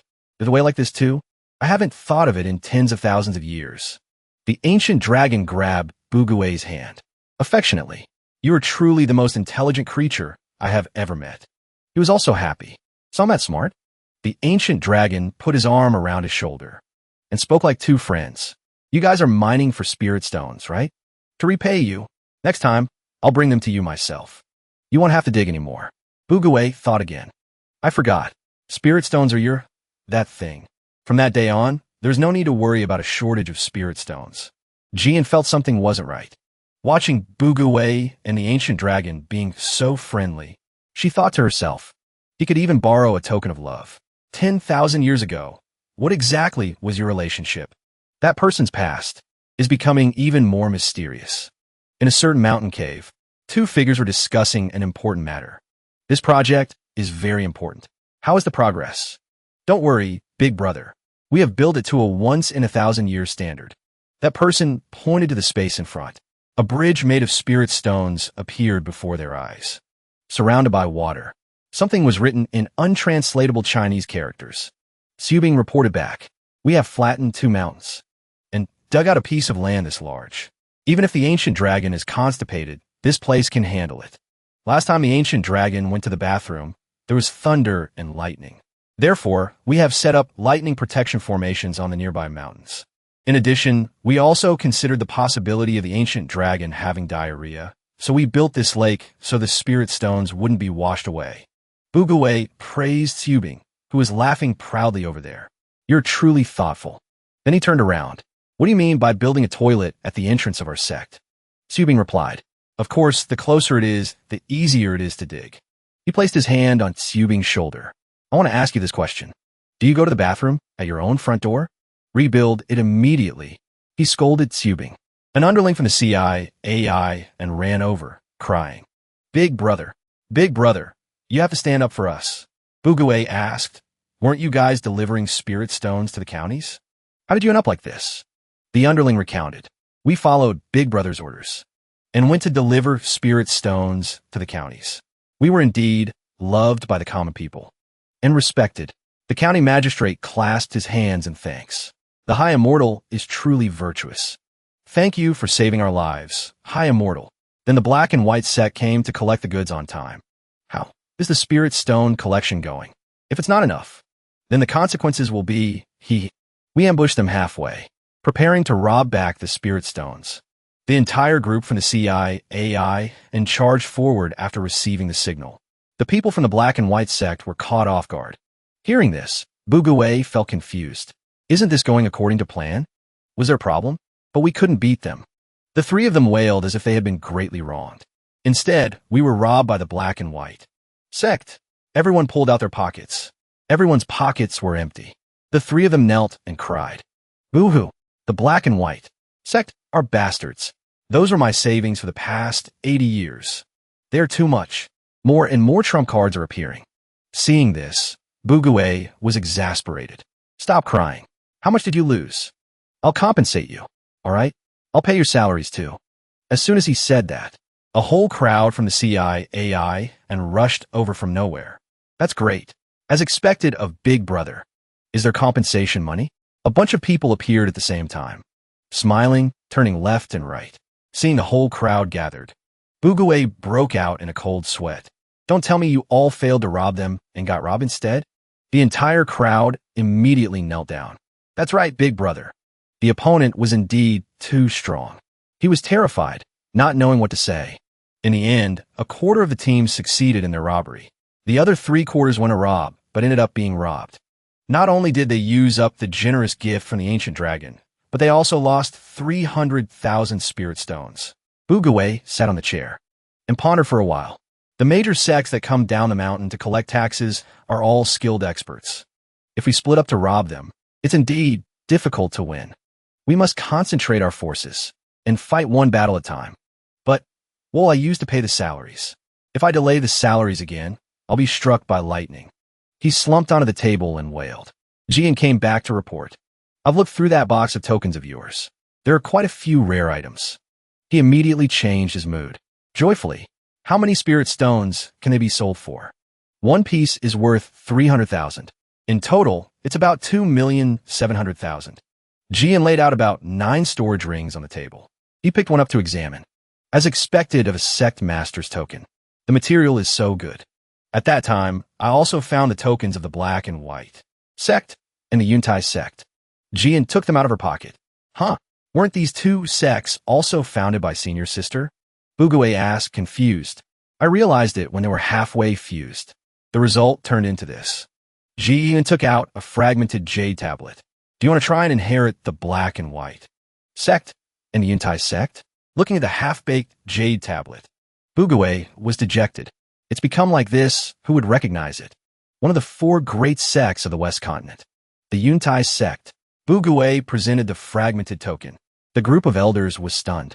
"This is the sect master's token of our Yuntai sect.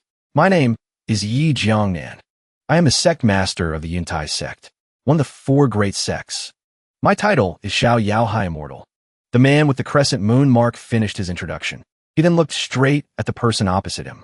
Unlike that flamboyant title, I'm a serious person. He continued to talk in this situation. It's not that I'm taking the opportunity to introduce myself, but I want to know why you dare to call me Xiao Yao. The friend with a body of bronze and iron replied without holding back. Having Xiao Yao in your name, you're not the main character, nor are you a supporting character. What gives you the right? Xiao Yao replied frankly. Because I'm handsome. He spoke without fear of the consequences. Sect Master Lon and the other friend beat him up. So what if you're handsome? Can you eat your handsomeness?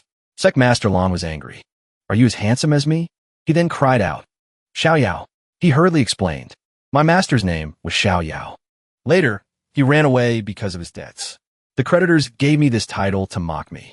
After thinking for a moment, Xiao Yao plus debt evasion still equals Xiao Yao. The two of them suddenly understood. So that's how it is. Sect Master Lon helped Xiao Yao up. He also sympathized. We both have unreliable masters. I can understand your suffering. Xiao Yao realized something. Wait, but Sect Master Lon continued. Therefore, quickly give me half of your sphere of influence. The matter of the Yuntai sect killing my disciple will be considered settled. Thinking of him using this old trick. Old Xiao, you just take half of mine to atone for your crime against the Yuntai sect. The matter of the Shushan sect killing a disciple of the Yuntai sect has also happened. Old Xiao didn't suspect anything at that time. He even sighed with emotion. Little Lon Lon, thank you so much. Even his disciple, Xiao Yao, was sighing. This way, it seems I'm not a loss either. So the main issue has been resolved. Now for the minor issue. The three brothers confronted Xian Kong Island. So, the matter of a disciple of Xian Kong Island killing a disciple of Shushan. How do you plan to resolve it? The argument broke out. The island master asked, don't tell me you also want me to compensate with half of my sphere of influence? Xiao Yao glanced at him. We all compensated with half. Why shouldn't you? The three of them spoke in unison again. The three of us have already made peace. If you continue to cause trouble, we might just team up. The island master was now speechless. His face was numb. Xiao Yao pointed at him and said to Sect Master Lon, you take half of my Yuntai sect's influence. Xian Kong Island will compensate me with half. Consider me paying you back. You bunch of schemers, your grudges are so complicated. The three of them huddled together, ignoring the island master. This way, all conflicts are completely resolved. The matter was about to come to an end. The island master finally yelled. In the end, only Xian Kong Island suffered loss. Sect Master Lon made a huge profit. The world that the black and white Sect created has also been formed. Xiao Yao bid farewell to this place. On his way, he thought, the conflicts with the other sects have finally been resolved. It's truly a blessing in disguise. He remembered, when I get back, I must urge the disciples to quickly search for spirit stones and immortal herbs, to prepare for an attack from the demon sect. Returning to his sect, a display of rainbow-colored fireworks welcomed him. Looking at the red carpet stretching from the gate to the stage, he thought, this is a reception? Making it so grand doesn't suit my frugal personality. Surprise, the two elders announced. Xiao Yao, by the decision of the Council of Elders, your position as the sect master of the Yuntai sect is hereby revoked. Xiao Yao was surprised. What? An elder pointed at the person sitting on the main seat. Hurry up and greet our new sect master. That figure seems to be none other than Hubugue. He said seriously. Can you please not call me Layman Wong Kai? Just call me sect master. The two elders replied. When the Yuntai sect was first established, the founding ancestor said that in the future, a person named Layman Wong Kai, carrying the heaven's chosen sword, would come to inherit the position of sect master. And your appearance, your face is that of Layman Wong Kai, and the sword in your hand is the heaven's chosen sword. The two of them continued to assert eloquently the instructions of the founding ancestor of the sect. We of the Council of Elders dare not forget. Xiao Yao was dissatisfied and retorted. I have rendered meritorious service to the sect. I have shed blood for the sect. You can't treat me like this. Bugue looked at the fuming Xiao Yao. He thought he did so much for the sect and gets his position revoked upon his return. Suddenly, I feel so bad for him. Xiao Yao was still scolding. I will absolutely not accept some Layman Wong Kai. I'm quitting my position too. Swords and blades were thrown about. He did as he said. Before leaving, he threw back a sentence. That 8 million debt. Let's see how you guys pay it back. Huh. Bugue was surprised. He turned and asked the elder. What 8 million? I didn't mishear, did I? The elder explained. That is the debt that the previous sect master incurred. Xiao Yao has been paying it off for 300 years. There are still 8 million spirit stones left. His face turned black. I suddenly remembered that the clothes at home haven't been washed yet. He grabbed his coat and flew away like the wind. No, no, no. If I don't wash them, they'll grow mold, leaving behind a cloud of smoke and a message. We'll meet again if fate allows. Returning the Yuntai sect to its peaceful state. He was exhausted from running. The evening sun shone down on Bugue's exhausted body. The sword spirit Ji and emerged. Bugue chatted. I shouldn't have placed my hopes on the sect that senior sister left behind. Jian also sighed. To have so much debt and not close down, it's truly a miracle. He argued, it's just because the scale of the Yuntai sect is too large. The creditors don't dare to come and collect. She sat on his shoulder and suddenly understood. So that's how it is. As expected of a great sect. They even have a lot of debt. He thought of something else. No. It might be the opposite. Borrowing money can expand the scale of the sect. Expanding the scale of the sect means you can borrow more money. It's like borrow 100 in your grandson, but borrow 10 billion in your grandpa. An image calling for investment. As long as the sect is big enough and the loan is large enough, no one will dare to come and collect the debt. Thinking of her own sect, Jian sighed. It seems the black and white sect being able to pay off its debts is truly conscientious. At this time, in the main hall of the sect, Sect Master Lon sneezed with a red face. It seems someone is praising me. His senior brother reminded his master. Master, are you listening to what I'm saying? Zhu Ji held a report. The reconnaissance team of the black and white sect has been attacked. It must be the demon sect's doing. We can't take this lightly. Sect Master Lon seemed not to care much. Not only were we not harmed, but we also managed to rob some money from the demon sect. This is a good thing. He even mocked. I didn't expect the demon sect's strength to be so weak. I wasted my time initially thinking they were some formidable opponent. Seeing the conversation going off topic. You see Recruitment. Master, what I'm concerned about is not the demon sect, but the fact that we were robbed. The demon sect failed to rob us and got robbed instead. If this happens many times, they won't dare to rob us anymore. He asserted, if they don't come to rob us, then we can't rob them anymore. The situation seemed tense. Sect Master Lon grabbed his disciple's shoulder. He advised Zhu Ji, you shouldn't think like that. What's wrong with you? Zhu Ji was even more blunt. Master, what do you mean by that? Why are you blaming him for not thinking correctly? Sect Master Lon checked his pulse. He said, let Master check you for a bit. His eyes widened in surprise. He realized this is a sign of cultivation deviation. He asked Zhu Ji, what cultivation technique have you been practicing recently? Do you feel anything special? Zhu Ji held a ledger. Everything is as usual, nothing abnormal. Just a second later, he reported back, that's right. Recently, I've been using the 3 flowers slaughter refining pill for my cultivation. My cultivation has been increasing very quickly. I'll be breaking through to the nascent soul stage soon. Sect Master Lon was suspicious when he heard this. The 3 flowers slaughter refining pill is very precious. Is Tai-Bai that generous? He replied, it wasn't perfected Tai-Bai. It was Chu Winnie who gave it to me. Huh? Sect Master Lan's face darkened. He grabbed his shoulder and lectured Zhu Ji. You are indeed still that same Zhu Ji. The cultivation deviation is not too severe yet. You can still be saved. He was puzzled. Master, what do you mean by that? Chu Winnie is the leader of the demon sect. And you dare to eat something he gave you? Can't you be a little smarter? This scolding was very direct. You see naively understood. So that's how it is. Sect Master Lon sighed in exasperation. There's no hope for him to get smarter. I need to find some time for him to go into seclusion. I'll help you dispel the demonic energy. There was something he hadn't mentioned. I also gave half of that 3 flower slaughter refining pill to K-Wei. At this point, Sect Master Lon shouted with tears in his eyes. You are truly a talent. Another leap towards ascension. He immediately ran to find her. K-Wei, nothing must happen to you. At the peaceful Dangu Valley, K-Wei gave it to that woman.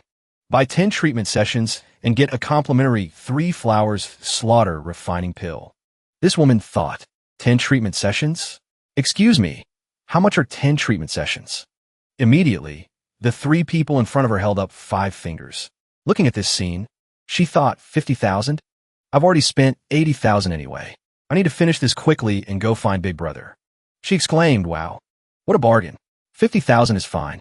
3 people, 3 50,000s. The 3 master and disciples reported back with firm voices. That'll be a bloodletting. A total of 150,000. She held the box in her hand. The transaction is complete. It's finally over. I can go find Big Brother now. Looking at it for a moment. But I've seen this box somewhere before. This young lady was actually the second senior brother from Bugue's former demon sect group. But their current mission is... Big Brother isn't at the black and white sect. And he's not at sister-in-law's place either. Where on earth did he go? Although he was a man, his features were very well defined. He stepped onto his flying sword. Sister-in-law is very vigilant. I can't just go and ask her directly. The next thought is, all the major sects have gone down the mountain to collect taxes. Could it be that Big Brother has also gone down the mountain? With a single move, Second Brother's figure fluttered. Recently, a mysterious group of people has been attacking the major sects. I hope Big Brother doesn't run into them. The so-called demon sect brothers followed behind Second Brother. Their heads were full of question marks. The 3 brothers said to each other, has Second Brother found a new hobby? Among the 4 heavenly kings, there are 3 men and 1 woman. Does Big Brother want a 50-50 gender balance? It turned out that Second Brother was still wearing women's clothes. The disciple dressed in a seductive style. How about we go play mahjong? We don't have anything to do anyway. Saying this, he was immediately beaten up by the other 2 disciples. We're talking about Big Brother's problem, and you want to go play mahjong? Second Brother was also thinking about that problem. He asked for their opinion. What do you guys say? We should team up with the group that's been attacking the major sects recently. What do you think? It's truly a plan within a plan. He continued, if we do that, not only can we kill cultivators, but we can also prevent Big Brother from getting hurt. The blonde-haired disciple felt something was wrong, but they all failed in their robberies. They all ended up being robbed instead. It seems like their strength and intelligence are not very good. The pink-haired beauty also felt confused. We are the demon sect. Would ordinary people dare to cooperate with us? At this moment, the one with the punched face spoke up. The CIAI and is a group that won't do anything unless they're paid. It's very difficult to cooperate with them. The group suddenly looked at him. What's wrong? Second Brother asked. How do you know it's the CIAI? He then explained. Many people in our demon sect have earned money from the CIAI, and you get paid for killing people. Seeing this as an opportunity to cooperate, you get money for killing people. That's right. The more I think about it, the more it makes sense. We'll be in charge of the killing. The CIAI, and we'll be in charge of the money and intelligence. Perfect. Second senior brother immediately informed his junior brothers. Go and contact the CIAI. Looking at their second senior brother, the group of disciples called out, Second Brother, you should change out of these women's clothes first. At the black and white sect, the sound of Sect Master Lon flying through the wind was spectacular. He was worried. Gigway, nothing must happen to you. What a noble sacrifice. Through countless battlefields of bombs and bullets, his figure finally stopped in front of the simple house of the master and disciple, Old Tai Bai. He looked very majestic. He even thought, as long as I'm fast enough, nothing will be able to hurt me. But looking closely at his back, his clothes were tattered, to the point that his body was also covered in scratches. As he knocked on the door, he asked, K-Wei, are you home? The scene fell silent. That was good for him. Luckily, she wasn't home. Otherwise, how ridiculous would it be for a Dao integration stage high immortal to be beaten and injured? Buguei suddenly opened the door. Sect Master? He asked in surprise. Sect Master, are you looking for Senior Sister? Senior Sister isn't home. The Sect Master's face darkened once again. Every time he saw Buguei, he wanted to... It seems the only way is to kill him to silence him. Buguei hadn't yet detected the hostile intent. He held up a piece of jade. Oh right, Sect Master. I was just about to ask about the specifics of this token. Seeing the familiar symbol on the token, K-Wei, how can this be? How did it end up in his hands? On the outside, he still replied, it's just trash. I've never seen it before. It's not a token of our black and white sect. Oh well, I was just waiting for that. Buguei was mischievous. Sect Master, I didn't say this was a token. Sect Master Lon snatched the token from his hand and was about to destroy it. He said, whoops, my hand slipped. He channeled his inner energy and threw the token 1,000 miles away, across forests over mountains. It shot straight into the dazzling golden light at the center of the black and white sect. He reaped the bitter fruit and trembled in fear. Ugh, the place where Master is in seclusion. Black and White Lotus Peak. It is the secluded residence of Chiu Shui Hai Immortal, the previous sect master of the Black and White Sect. A sweet female figure appeared. Chiu Shui Hai Immortal, peak of the Tao integration stage. Before her seclusion, she was the #1 High Immortal in the world. Her figure sat down at a table to write down pages of history. After her seclusion, she passed her position to her disciple, Lan Mingzhu, who is now the 8th of the 10 Great High Immortals. Standing before the 10 Great High Immortals, they all said, "How would we dare to stand before you, Your Excellency? We wouldn't dare, we wouldn't dare. Why is Chiu Shui High Immortal always ranked 8th? She can explain. Of course, it's because the number 8 is a lucky number. She stretched. I've finally finished drawing. I wonder if by Chun High Immortal will like this drawing. An extremely beautiful drawing." Suddenly, an object flew straight towards her. Isn't this the spirit stone that Sect Master Lan just threw? The spirit stone flew in with a single strike and destroyed all the stories she had just drawn. She watched as everything was torn to shreds. Her face darkened. The lotus platform immediately exploded. From afar, Sect Master Lan clutched his head. The place where Master is in seclusion. Looking at the entire tunnel leading to her that had been destroyed, Chiu Shui High Immortal's hair stood on end. Her inner energy had lifted all the boulders. Who dares to disturb me? She flew out with a single leap. When she reached the place with the spirit stone, she reached out a hand to stop it. Suddenly, she felt something was not right. Whoosh! She flew to where Sect Master Lan and Bugue were standing. Looking at the two people in front of her, she began to ask, "This thing has the aura of two people on it." She pointed at Sect Master Lan. "The strong power is yours." She pointed at Bugue. "And the weak one is yours." Her face hardened. She looked truly terrifying. She asked, "So, which of you two dare to do it?" The two people in front of her both pointed at the other and exclaimed, "He did it." The blind fight broke out. "It was clearly you who threw it there. It was you who brought it here. If you hadn't brought it, I wouldn't have thrown it there." A hand slammed straight into Sect Master Lan, knocking his face sideways. His nose was bleeding. That hand came from the High Immortal. She looked at Sect Master Lan. "I don't remember teaching you to shift the blame to others." Sect Master Lan cried. "It's clearly because Master had a debt she didn't pay, so she left the sect to me." Ignoring him, she asked Bugue, "Is this token yours?" Bugue was still trembling. Yes. Chiu Shui asked directly. "What is your Taoist title? Do you have the Heaven's Chosen Sword?" Bugue then held out his sword. "My title is Wang Kai." "Is the Heaven's Chosen Sword this one?" Chiu Shui High Immortal thought. To have such a Taoist title, an immortal treasure sword, there's definitely no mistake. She put her arm around Bugue's shoulder and said to him, "From today on," she said then, she pointed to the entire sect and declared, "You are the sect master of the Black and White Sect." Bugue was so surprised he was speechless. "I inherited the Black and White Sect just like that?" At this moment, Sect Master Lan had woken up. He immediately shouted his objection. "Master, the position of Sect Master cannot be passed to him," Chiu Shui High Immortal explained. "No one knows that the Heaven's Chosen One has the Taoist title of Wang Kai. Even less do they know that the Heaven's Chosen Sword is just such a shabby old sword." Looking at Bugue's image, she affirmed, "Therefore, he must be the real deal." Sect Master Lan was angry. Even so, it's not allowed, because he began to prevaricate. He is the scumbag that by Chun High Immortal has been hunting all this time. Chiu Shui High Immortal looked at Bugue in surprise, deceiving her feelings and causing her to be depressed for over 2,000 years. Bugue felt bewildered at this point. "I'm having a little trouble keeping up with you guys." Seeing her disciple stumbling over his words, she reassured him, "Little Lan, you're almost 400 years old. It's time for you to retire." Sect Master Lan still couldn't accept it. "Apart from Shiryu High Immortal, I'm the youngest among the 10 Great High Immortals." Chiu Shui High Immortal added, just in time, "To be able to retire and enjoy life at such a young age. Others would be envious."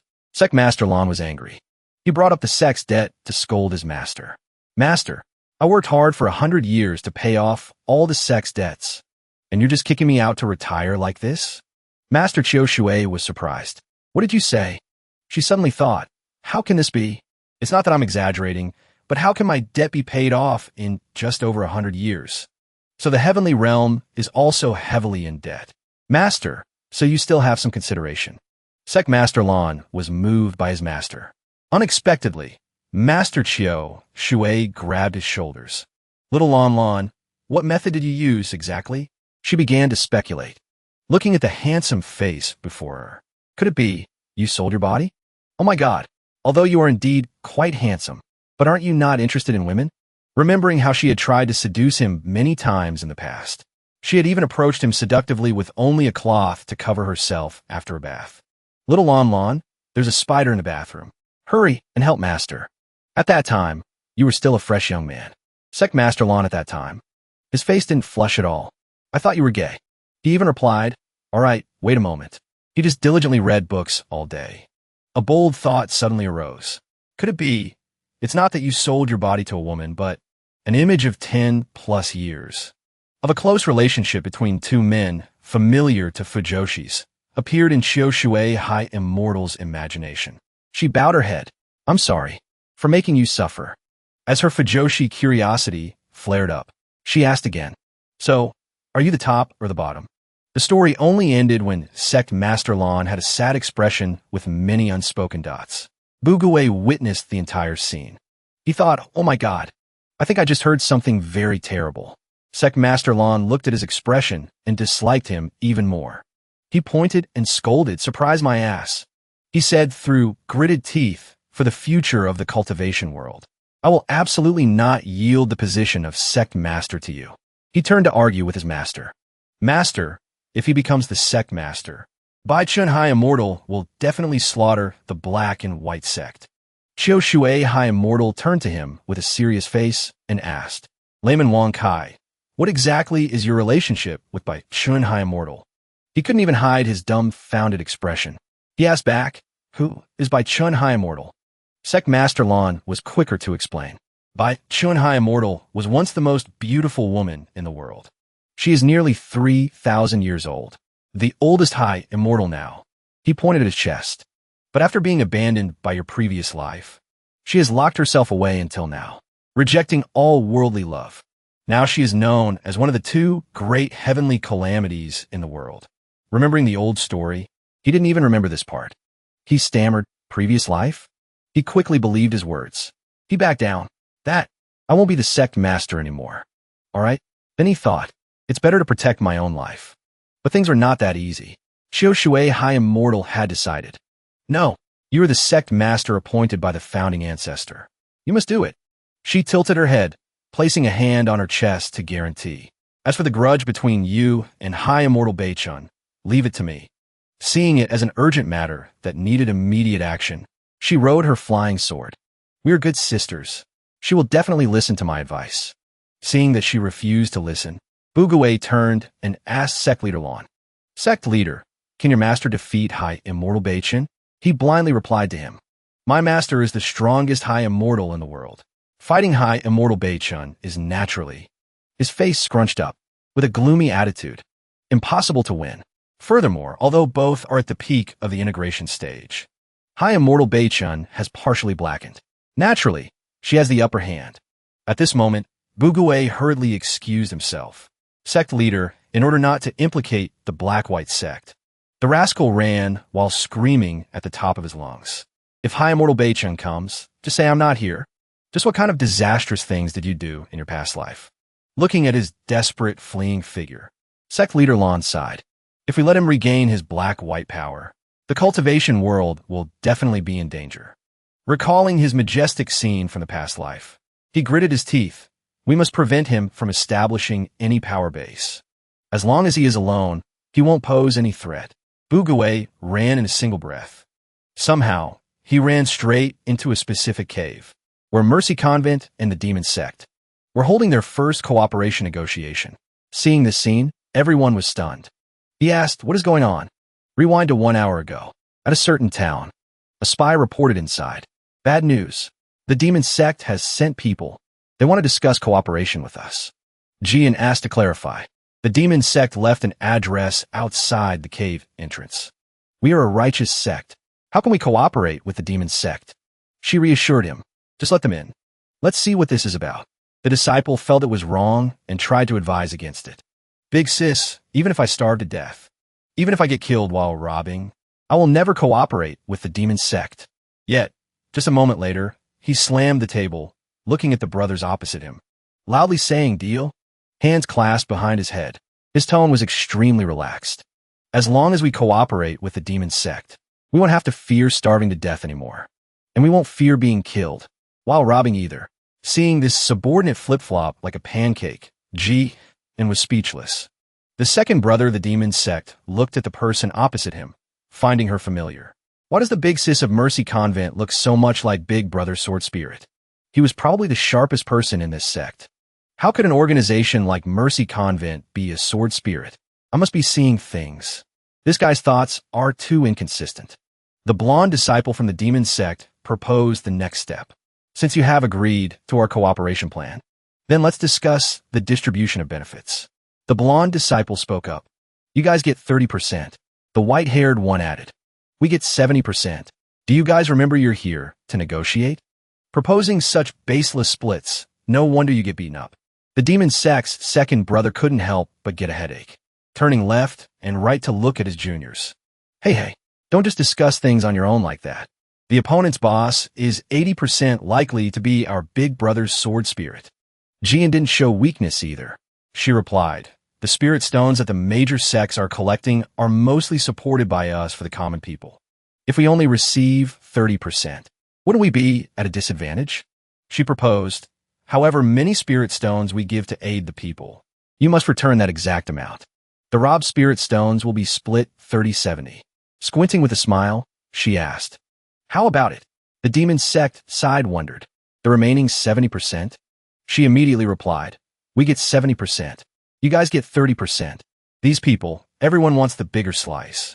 The demon sect slammed the table. Why only 3 parts? They disagreed. No way. Too little. At least 50-50. The blonde disciple gave a reason. Our demon sect has to go out and rob. It's both tiring and dangerous. Is it too much to ask for a bigger share? But Jian had to justify herself too. Well said. Makes sense. Before she could say more, the disciple next to her got anxious. Big sis, wait. We provide intelligence and cover for the demon sect's operations. That is also very difficult. He put forward another proposal. At most, you get 4, we get 6. Can't give more than that. Words went back and forth. After that, the negotiation became extremely heated. Bugawei had arrived at the cave entrance by then. To hide from high immortal Beichun, he couldn't return to the black-white sect for the time being. He strolled inside. Very quickly, he noticed something unusual. He asked the group in front of him, what's going on? The demon sect group in front felt their brain short-circuit.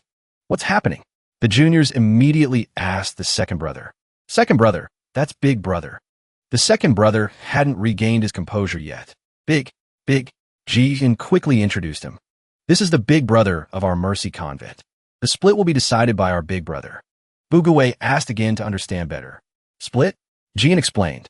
Isn't it true that we always go robbing but get robbed in return? The demon sect offered to help us rob.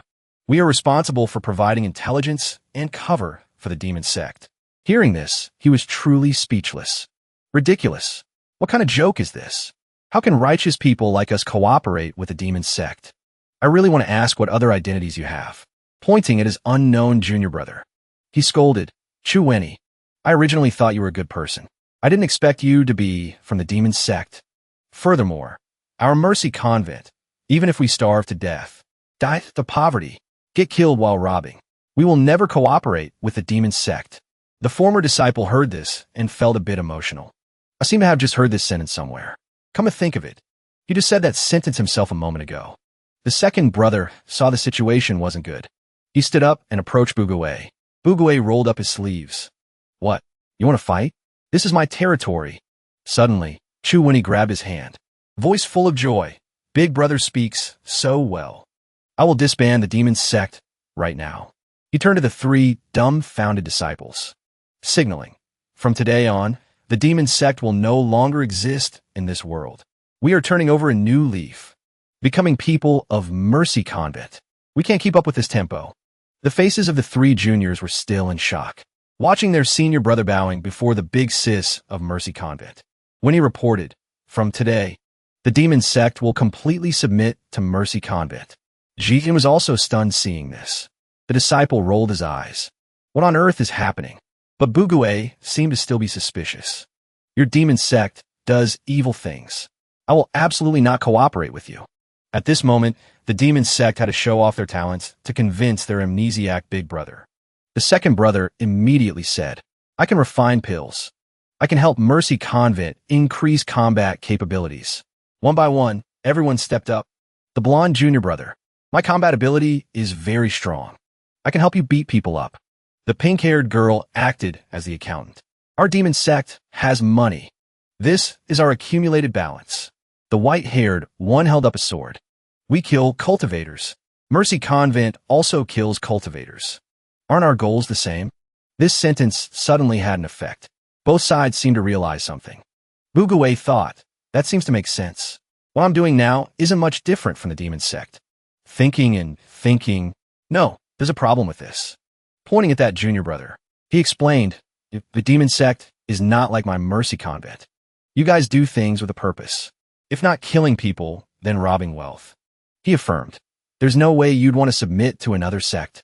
Think you can fool me? The demon sect disciples couldn't help but exclaim, Big brother. This brain of Big brother is truly top tier.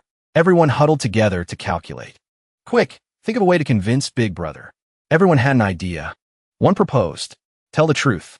Just say Big brother is our future boss. Saying he was the boss in his past life is credible, but the future stuff isn't convincing. How about say that we are actually subordinates of a sister-in-law? The white-haired guy's suggestion was met with a blank stare from the second brother. Did I say something wrong? The second brother patted his shoulder. You've done a great service. When we get back, I'll pay you back the money I cheated you out of in Mahjong. Watching the second brother run to the big brother. The white-haired boy was furious. Sure enough, those times you cheated me were intentional. The second brother began to explain. Actually, we didn't join Mercy Convent without a reason. But we promised someone to keep this reason a secret. Bugue wondered. Keep a secret? When he grabbed his shoulders and expressed. If I tell you, you must also keep it a secret. Bugue found it. No problem. Speak. Que oui ni présented. Actually, we are all your senior sister's people. Following her orders to come and give you a hand. Bugue was surprised. What? My senior sister? Seeing this, when he spoke even more enthusiastically. We were originally ordinary people, harmed by cultivators. The purpose of the demon sect establishment is to kill those cultivators who harm the world, to protect the peace of the mortal realm. He concluded, and the person who founded the demon sect is your senior sister. Bugue imagined his beloved senior sister. My senior sister. I didn't expect her to be the sect master of the demon sect. Looking at the halo of his senior sister. When he added, your senior sister thinks you have grown up. She was afraid that us coming to help would hurt your self-esteem. That's why she didn't let us tell the truth. Therefore, please absolutely do not tell your senior sister that you know. Bugue burst into tears at this moment. Senior sister is too good to me. Mission accomplished. When he smiled. Done. Big brother believed it. The disciples exclaimed in unison. Second brother, you really lie without blinking. Too amazing. Bugue stood on top of a rock and declared, if you are not an evil sect, as rumored in the martial world, then I agree to accept you all. Below, the disciples responded in unison. Thank you, Big brother, for fulfilling our wish. The great matter is settled. Bugue assigned tasks. Very good. Now I will give you your first mission. When he was excited, we have to go kill people so soon. A moment later, he seemed to regret it. Above, Bugue's voice was lecturing. Key points in winter planting. Below, the disciples thought. Why are we learning how to farm? The blonde junior brother licked his blade. My dagger has no patience left. Bugue explained. Compared to killing cultivators, helping the common people with farming is the urgent task right now. Immediately, the blonde guy cut his tongue with a knife. Bugue continued to present the situation. This year's autumn harvest wasn't prepared in time. We can only solve the land problem within a 500-mile radius. But the land in the world is no less than 5,000 miles. He was ambitious. Next year, I want to plant rice all over this world. Seeing that image, the newly recruited disciples could only sigh. Big brother's enthusiasm is used in the wrong place. At every city gate, Bright red banners with Bugue as the representative appeared. Want to become the king of farming? Come to Mercy Convent. Free tuition. Study to succeed. Everyone heard the propaganda. Special. Planting for the Mercy Convent Immortal Sect. Training over 10,000 disciples. At Luoyang Prefecture. The person at the door kept broadcasting. Luoyang is one of the 4 major branches of Mercy Convent. The prefecture was crowded with people. Luoyang Intermediate Branch. Everyone was notified. Line up neatly, one by one. There are even people providing moral support to the folks. Just taking blood to test aptitude. Everyone, no need to be afraid. Seeing a Sect disciple who used to kill and slash now, sitting doing paperwork, was truly surprising. That disciple kept reminding everyone. No pushing. After registering, go do the aptitude test. We accept all suitable people. At the blood testing table, Jian had changed into a mysterious black outfit.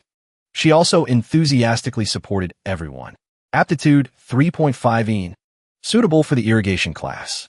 Aptitude 2.7 suitable for the planning class. Aptitude 0.09.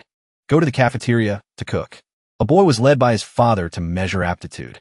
Mouth complaining, "It hurts, it hurts, it hurts." His father reassured him. Don't be afraid. The whole family is watching you. Snap. A drop of blood fell onto the test tool.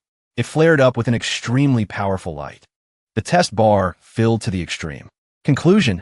Aptitude is too great. Enter the reserve cadre class. Both father and son were wide-eyed. Why not go farming? What is a cadre? A messenger appeared. Explained. This child's aptitude is very excellent. If he goes farming, it would be a waste. We will train him. Later, he will become a cadre. The boy looked small but had a sharp tongue. I don't want to be a cadre. I want to go farming. Ji reluctantly explained. A cadre is an extremely powerful cultivator. You can have food without farming. Hearing that, the father objected. Then isn't that being a freeloader? A good-for-nothing? My boy cannot become such a person. Father and son even shouted in protest. Petition. Petition to farm. Don't want to be a freeloader. Is there something wrong with this man's brain? She thought for a moment, then spoke up. Excellent aptitude. Join the universal farming class. Hearing that, father and son were overjoyed. In the future, we won't have to suffer hunger anymore. The son clapped his hands. I want the whole village to be full. A pillar hung with words. Luoyang branch of Mercy Convent. The coordinator's voice rang out steadily. Next person, looking at the crowd gathering in front of the prefecture. High Immortal Xiaoyao found it strange. What is this Mercy Convent anyway? Why aren't they being assassins anymore, but rushing to farm instead? An unknown guy saw him and poked him. Hey brother. The unknown guy held up a purple treasure. Want it? This thing will help you pass the aptitude test. Guaranteed to pass. So this is a profiteering scoundrel. Xiaoyao said discontentedly. Look at my appearance. Do I look like someone going to farm? That brat immediately put the treasure away. Discontentedly said, TCH, what's the big deal about having some cultivation? If not for us, supplying you, what would you use to cultivate? Watching that guy's figure disappear, Xiaoyao pondered. If not for us cultivators protecting you mortals, you would have died long ago. He held his head, thinking. The demon sect appeared. Mercy Convent went crazy. The tax-collecting sects were attacked. And my sect leader position was stolen. Speaking of which, he sighed. Chaos is about to happen. On the street, a kid was delivering news. Hot news. Hot news. The demon sect announces dissolution. This news shocked Xiaoyao. What? The demon sect disbanded? Next news. Hot news. Hot news. Cloud Platform Sect announces High Immortal Xiaoyao has been demoted. Xiaoyao crossed his arms and retorted. It wasn't a demotion. I resigned voluntarily. That debt-ridden sect. Who would want to be their sect leader anyway? The kid in front wasn't backing down either. Delivering more news. Without comparison, there is no pain. The Black-White sect, which owed twice as much, has announced they paid off all debts. These words were like a sharp arrow, stabbing straight into Xiaoyao's thoughts. His face immediately darkened. He lifted the newsboy with 2 hands. He scolded, "You stinking brat. Shut up." But things didn't go his way. The brat insisted on delivering the news. Experts believe that High Immortal Xiaoyao's business losses are the biggest reason for his demotion. Hey, he prepared to unleash a move on the little brat. Mouth shouting, "Shut your mouth." A purple magic spell flew over, blocking one of his hands. The person casting the spell said to him, "Long time no see. Isn't this the #1 handsome man in the world? Xiaoyao Zi?" Hearing his name, Xiaoyao stopped to think. This voice. You are. Turning around, he saw High Immortal Qiu Shui had snatched the brat from his hands. And a woman emitting dark purple energy was continuing to speak. Handsome men? Truly, none of them are good things. I agree with her on this. Looking at the hand preparing to grab his head. Trembling, he replied, "Beichen? This Beichen must be the High Immortal Beichen from the rumors." She smashed him into the ground with one move. Mouth still scolding. This old lady hates living handsome men the most. Just one move, causing rocks and earth to fly up. Xiaoyao's body was pinned down. Only his face remained. Deep internal energy. The entire surrounding air burned purple. In the center was Xiaoyao taking the hit. Debris scattered everywhere. Xiaoyao only had 2 legs sticking up in the air. Face unseen, but a voice was heard. "Thank you, Senior, for showing mercy." Qiu Shui and Beichen left. Qiu Shui asked her, "You beat him into the ground. Are you just going to ignore him?" She strangely replied, "Do I have to pull him out too?" Her voice changed the subject. Did the person Lan Mingzhu mentioned appear? Qiu Shui feigned ignorance. That person? Which person? She thought to herself, looks like Beichen was hurt quite badly by her ex-boyfriend. She doesn't even want to mention his name. Beichen looked ready to slaughter. If it really is him, he absolutely won't survive today. Huh. Sect leader Lan was satisfied with his plan. High Immortal Beichen has returned. Looks like Ubugue won't live much longer. Seeing his face full of disgust, Beichen gave him a slap. "You brat, you're too handsome too." Her internal energy hadn't diminished. The more she fought, the stronger she got. Sect leader Lan was flung out of the main hall, pinned down onto the stone floor. Mouth explaining, "Being handsome isn't my fault." Looking at the scene before him, his head was full of ellipses. And Qiu Shui was asked by Beichen, "Where is the reincarnation of that ungrateful man?" The hall had been split in 2 after that slap. Her voice echoed ceaselessly. "Lito Lan Lang, where is the carefree hermit?" He had to use all his strength to answer. That brat knew Senior was coming, so he ran away long ago. Beichen became even more angry. Huh, doesn't want to meet? Am I that scary? If she keeps this up, who would dare to meet her? Yet High Immortal Qiu Shui was blunt. With your appearance like this, who would dare to meet you? Meaning, you should become beautiful again. Right at this moment, can he arrive to report news? Lito Lan Lang, did you know? Xiaoyao Zi has been dismissed by the cloud platform sect. Qiu Shui panicked and screamed. Can he stand still? Can he landed and looked at her? Isn't this Senior Qiu Shui? Senior is out of seclusion, as if suddenly remembering something. She stopped. Can he? Wait, don't come over here. Beichen saw him, eyes shining like stars. He immediately felt a chill down his spine. 200 years no see. How did you become so handsome? He looked at her in fear. Beichen, right at this moment, his face became distorted. Rocks and earth exploded once again. The familiar sentence rang out. Thank you, Senior, for showing mercy. Beichen complained to Qiu Shui. Why are there so many men up here? Why don't they all just go die? Then big senior brother Yuji appeared. What happened? The noise was too loud. Qiu Shui took action to stop him. Grand Disciple Dongfang, don't come over here. This time, Beichen launched a knee strike, kicking him flying straight into the wall, passing the main hall, pinned in the same spot as his master, Sect leader Lan. Ouch! Ugh! At the same time, the dark energy in his body was expelled. Sect leader Lan looked over and exclaimed. One punch dispersed the demonic energy in Yuji's body, worthy of being Senior Beichen. Another voice came to offer its life. Sect leader Lan, the demon sect has disbanded. Did you know? These people really pick the right days. Qiu Shui warned until her mouth was tired. Wait, don't. Seeing the person in front, she sighed in relief. It's the Arhut of Void Island. Then it's fine. Looking down, he was stunned. Hi, Immortal Beichen. Why are you here? The group held a roundtable meeting. Sect leader Lan thought hard. I can't let her meet K-Wei. Otherwise, it will be very dangerous. His fellow disciple thought. Great. High Immortal Beichen has returned. That person is definitely dead. High Immortal Qiu Shui had her own thoughts. The carefree hermit looks about the same as the Arhut of Void Island. Beichen won't attack ugly men. The most miserable one was the first messenger. I just came to visit. Why open a meeting like this? What is going on? Hi, immortal Baichin spoke. I heard that person has appeared again. The brother beside her whispered to her. Senior, this place isn't just full of my people. We can't talk about that person here. Oomph. Baichin glanced at him. The round table consists of 5 people. High Immortal Chiu Shui is an outsider. And Elder D is our ally. So what? Baichin felt speechless. She emphasized, I came today to kill someone. None of you can stop me. High Immortal Chiu Shui intervened against that thought. You can't kill him. He is the future sect leader of our black-white sect. As soon as the word stopped, she performed a technique. 2 hands pointing horizontally at her temples. An image of Bugue, extremely ugly, appeared. High Immortal Baichan fell into speechlessness again, asking the brother beside her, is this person the reincarnation of that person? Yet that guy also replied, correct. No mistake. Baichan's contemplation reached its peak.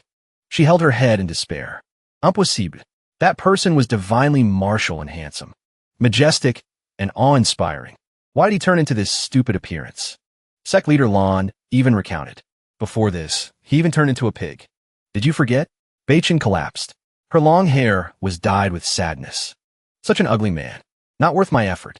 Depressed, she stood up, turning to speak to her younger sister. Chiu Shui, you want him to become the sect leader of Black-White Sect? I don't care anymore. The method of making Bugue look ugly was indeed effective. Chiu Shui stretched and celebrated. Ha, great. Yet she was stopped by 2 other high officials. Wait, that guy said. That is the reincarnation of that person. He hurt you like that. Do you really want to spare him? High Immortal Chiu Shui was angry, pointing at sect leader Lon. Why does this ugly man have to make things difficult for another ugly man? She pointed at the person next to him. And you, it's not your turn to speak here. Meanwhile, the cave labeled as the headquarters of Mercy Convent. Bugue stared at himself in the mirror. Seeing this, Sword Spirit Jian asked, why do you keep looking in the mirror? He replied, I just feel like someone has been calling me ugly recently. Jian rolled her eyes, mouth mocking. Whether you're ugly or not, don't you know yourself? As your immortal sword, I feel very devalued. A junior brother arrived to report just then. Big brother, the funds for opening schools in various places have arrived. Closing the ledger in front of Bugue, the disciple reported further. And our newly built toilets are also finished. Bugue sat reading the ledger, looking at him and praising. Hard work, hard work. He looked at the ledger for a while, said to his junior, take people to the warehouse. Distribute the necessary funds to them. Not sure what he read. He broke out in a cold sweat, mouth stammering. Oh, I have to go find Brother Dragon for help. Said and done, he ran off to search. Brother Dragon, where are you? Save me. Jean saw this. Picking up the ledger, she asked the junior, how many spirit stones did we spend this month? He replied, 2,080,000. She was stunned. Teaching really costs money. Listening to the junior continue. There's also this matter. There's a county that heard the demon sect disbanded, so they don't want to pay taxes anymore. They were killed by a certain sect. He added, the news of the demon sect disbanding has spread everywhere. No longer under threat. Many places are standing up against cultivation sects. Jian asked in shock, why didn't you say so earlier? He didn't want it to be this way either. I hadn't had a chance to say it before Big Brother ran off. Seeing this, Chu when he stepped up to reassure them. You two don't need to worry. Leave the revenge to us. The group of guys from the demon sect unanimously wanted to do big things. The nemesis of cultivators. Who else but me? In summary, it can be considered that Mercy Convent has made efforts to aid areas within a 500-mile radius. But other places still have problems. A poor farmer was kneeling and begging someone. The demon sect has disbanded. Why we still have to pay taxes? That someone was a petty cultivator. He retorted, what do you know? The demon sect is sinister and cunning. That news of disbandment is definitely fake. He even threatened the old farmer. Once I am negligent, the demon sect will suddenly attack, taking our lives. At this moment, he leaned down, sowing fear into the old man's head. Do you want your whole family to lose their lives? If not, then obediently hand over the spirit stones and immortal herbs. So the purpose, ultimately, is to squeeze taxes from poor farmers. He also said, otherwise, for the sake of protecting world peace. We don't want to take the risk of fighting the demon sect. He sensed danger right behind him. The blonde junior brother approached him. He glanced at him. Oh, want to sneak attack me? Jumping a step, he dodged the junior's move. Seeing him, he was terrified. Could it be the legendary bandit? What does that mean? Isn't his mission to catch the demon sect? What is he afraid of? Seeing the blonde guy about to catch up to him. Threatening. See how I deal with you. He didn't know that. Chu when he was already waiting behind. A sword thrust out, hitting right at his escape route. Perhaps before he could even see the face of his killer. Chu when he felt something was wrong. I was careless. Looking at the figure of that cultivator collapsing to the ground. Blood flowing in a stream, he justified. Everyone saw it. He ran into the sword himself. It has nothing to do with me. Acting on, brother. Even if life is hard, you shouldn't think so short-sightedly. The blonde junior shared his thoughts. Second brother, stop acting. There's no one here. So they actively lured the guy to a deserted place to make it easier to act. When he explained, we must have professional ethics. We can't just not act because no one is here. Saying that, he shouted, everyone, don't be afraid. If anyone asks, just say the killer was a disciple of Void Island. The one wearing the fake leather jacket. The blonde disciple analyzed. But Void Island usually uses hoes. Here you used a sword to kill. Chu when he was shocked. You even pay attention to this detail? He switched to another script. Besides Void Island, the killers could also be the MT Shoe Sect. It just so happens. MT Shoe Sect uses swords. This way there will be no loopholes. Switching to the atmosphere of the Black-White Sect. Tianyuan Peak. The disciple said to Sect leader Lon. Little Lon, I suspect someone is intentionally provoking a war between the four great sects. He even realized. My disciples all died by swords. Void Island uses hoes. So it wasn't done by them. Sect leader Lon was surprised by this sharpness. You figured out again? Why say it only now? He walked past explaining. Naturally, to flatten Void Island's territory. Sect leader Lon in the shadows was a bit unhappy. You hiding in the Black-White Sect. Is it also for this reason? Old Shao replied. To cultivate and recover. To become stronger. Then the old man knelt down crying. I don't know why the Shiryu sect has been chasing to kill me these past few days. Sect leader Lon sympathized and comforted. Isn't it because her cultivation has increased recently? So the need to attack is also greater? Old Shao said helplessly. I don't know if her cultivation increased, but the need is indeed great. Sect leader Lon compromised. All right, just hide in the Black-White Sect. For a few days. Hide at the Great Deity Sun's place. Looks like he still has many good points. Great Deity Sun is a paradise. Eating well, dressing well, lying down, sunbathing. Old Shao exclaimed. Still, the Black-White Sect is the most comfortable, while the big shots were resting. The mortal world was drowning in a sea of blood. The demon sect brothers, now called the Underground Organization of Mercy Convent, were combining forces, slashing and killing, along with the punitive alliance of the demon sect. Cultivators sent by the sects had to go collect taxes, where the demon sect killed. Mercy Convent branches opened there. Farming methods were also propagated there. People accumulating little by little. But finally, someone noticed the anomaly. Sect leader Lon boldly guessed. Why do I feel like the demon sect and Mercy Convent are on the same side? Therefore, he decided to go out into the sun. Looks like I have to investigate this Mercy Convent thoroughly. Going to his disciple Yuji, seeing him training. He called, Yuji, come here. Yuji jumped down from the training spot. Master, do you have orders? Hearing him ask that, he thought again, Mercy Convent is very insidious. With their intelligence, could it be? Fearing this disciple of his couldn't handle it, he turned away. Never mind. You can't do this task. Leaving Yuji bewildered and surprised. The mission to find an undercover agent continued. Better go find Jin Yang for help. She must be very free lately. At the Black-White Sect's little flying peak fairyland, where fairies were bathing in hot springs. A fairy lamented. The disciples have almost all gone down the mountain. No one to peek. Bored to death. The surrounding ladies felt the same. No one peeking. Bored to death. Gone are the days of chaotic fighting when men peeked. A strange noise came from behind the grass. Jin Yang cast a spell. Someone. She rushed out of the water. Magic formed spindles shooting straight at the grass. If you want to look openly. Aim correctly, but it was no one. Did I see wrong? Actually, she wasn't wrong. It's just that sect leader Lon flew 3 steps back to hide. Hiding so hastily, he had to cling to the wall to catch his breath. Nose still bleeding from seeing the beautiful scene just now. Sect leader Lon thought carefully. No good. if I let Jin Yang go down the mountain, I don't know how many fellow Taoists will be harmed. He walked over to where brothers from another sect were flexing their chest muscles. Brother, your chest muscles are huge. The other replied, Brother, your chest muscles are no less impressive. Sect Master Lan was helpless. Forget it. Letting them go down the mountain will affect the sect's image. He went to the new disciples. He looked around and still felt it wasn't right. The newly joined disciples are still too weak. He felt helpless. The core disciples have all gone down the mountain. Only the unusable ones are left on the mountain. But surprisingly, if there's no one on the mountain, aren't there still people at the foot of the mountain? Kudos to your spirit, Sect Master Lan. Seeing a disciple of the sect still dozing off, he asked, have ticket sales been slow recently? This disciple looked at him with fear. Sect Master, the major sects are all very busy. The tickets aren't selling. It's not my fault. Sect Master Lan suddenly smiled brightly. Don't be afraid. You've been very diligent ever since you joined the sect. I won't blame you just because the tickets aren't selling.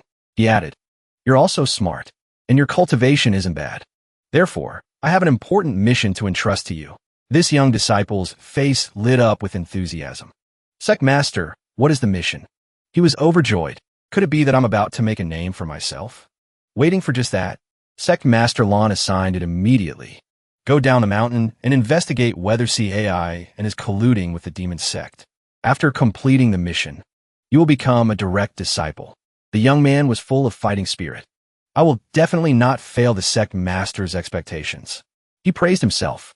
The sect master still remembers me. Could it be that I'm about to turn my life around?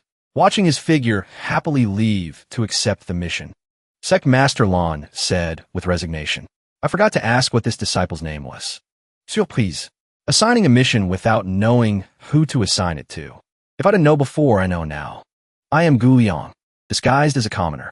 Under the sect master's orders, I'm going down the mountain to investigate CAI, and Gu Yang went to buy a horse because I'm only at the spirit gathering stage. I can't fly yet. I can only buy a horse. He asked the stable owner, Owner, how much for this horse? The stable owner gave a sales pitch. He waved goodbye to him. Take care, customer. He was seen leading a half-horse, half-llama creature. But I don't have money, so I couldn't buy a good horse. But I can still ride it.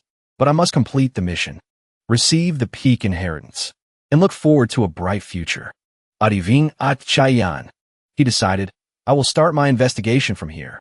And so, Gu Yang's journey as a spy officially began. The disciple at the gate asked him, Is this brother here to learn a trade or to apply for a position? He also added, If you're here to learn, this term is already full. You'll have to wait for the next term.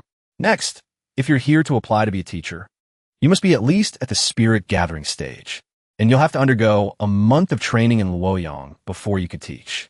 This surprised Gu Yang. This is Cian? So professional. Thinking about it, compared to being a student, being a teacher will definitely allow me to uncover more secrets. He decided, I am at the late stage of spirit gathering. I want to be a teacher. His decision even brought tears to his horse's eyes. After that, he was sitting in a classroom. Then I was taken to Luoyang for training. He looked at the beautiful teacher in front of him. The teacher who taught us was a beautiful woman. Seeing them stop the lecture, it turned out someone had arrived. The lecturer and the teaching assistant were both respectful. Greetings, big brother. Hello, big brother. That is the leader coming to supervise. Bugawei, in a purple outfit. He praised them endlessly. You've all worked hard. Gu Yang was completely stunned at this moment. Who Bugawei? He was terrified. What is going on? Why is a Bugawei here? And he's a leader too? Seeing him in official robes, smiling and speaking to the entire school assembly. Everyone continue studying. Just let me look around on my own. Ji and pointed to the rows of people. Report. This is our teacher training class. All our talents recruited from everywhere. Bugawei also shouted to encourage the team. Hope everyone will diligently learn farming methods. Return to teach everyone. Creating blessings for the common people. Saying these words, he looked unexpectedly handsome. Thank you, principal, for the guidance.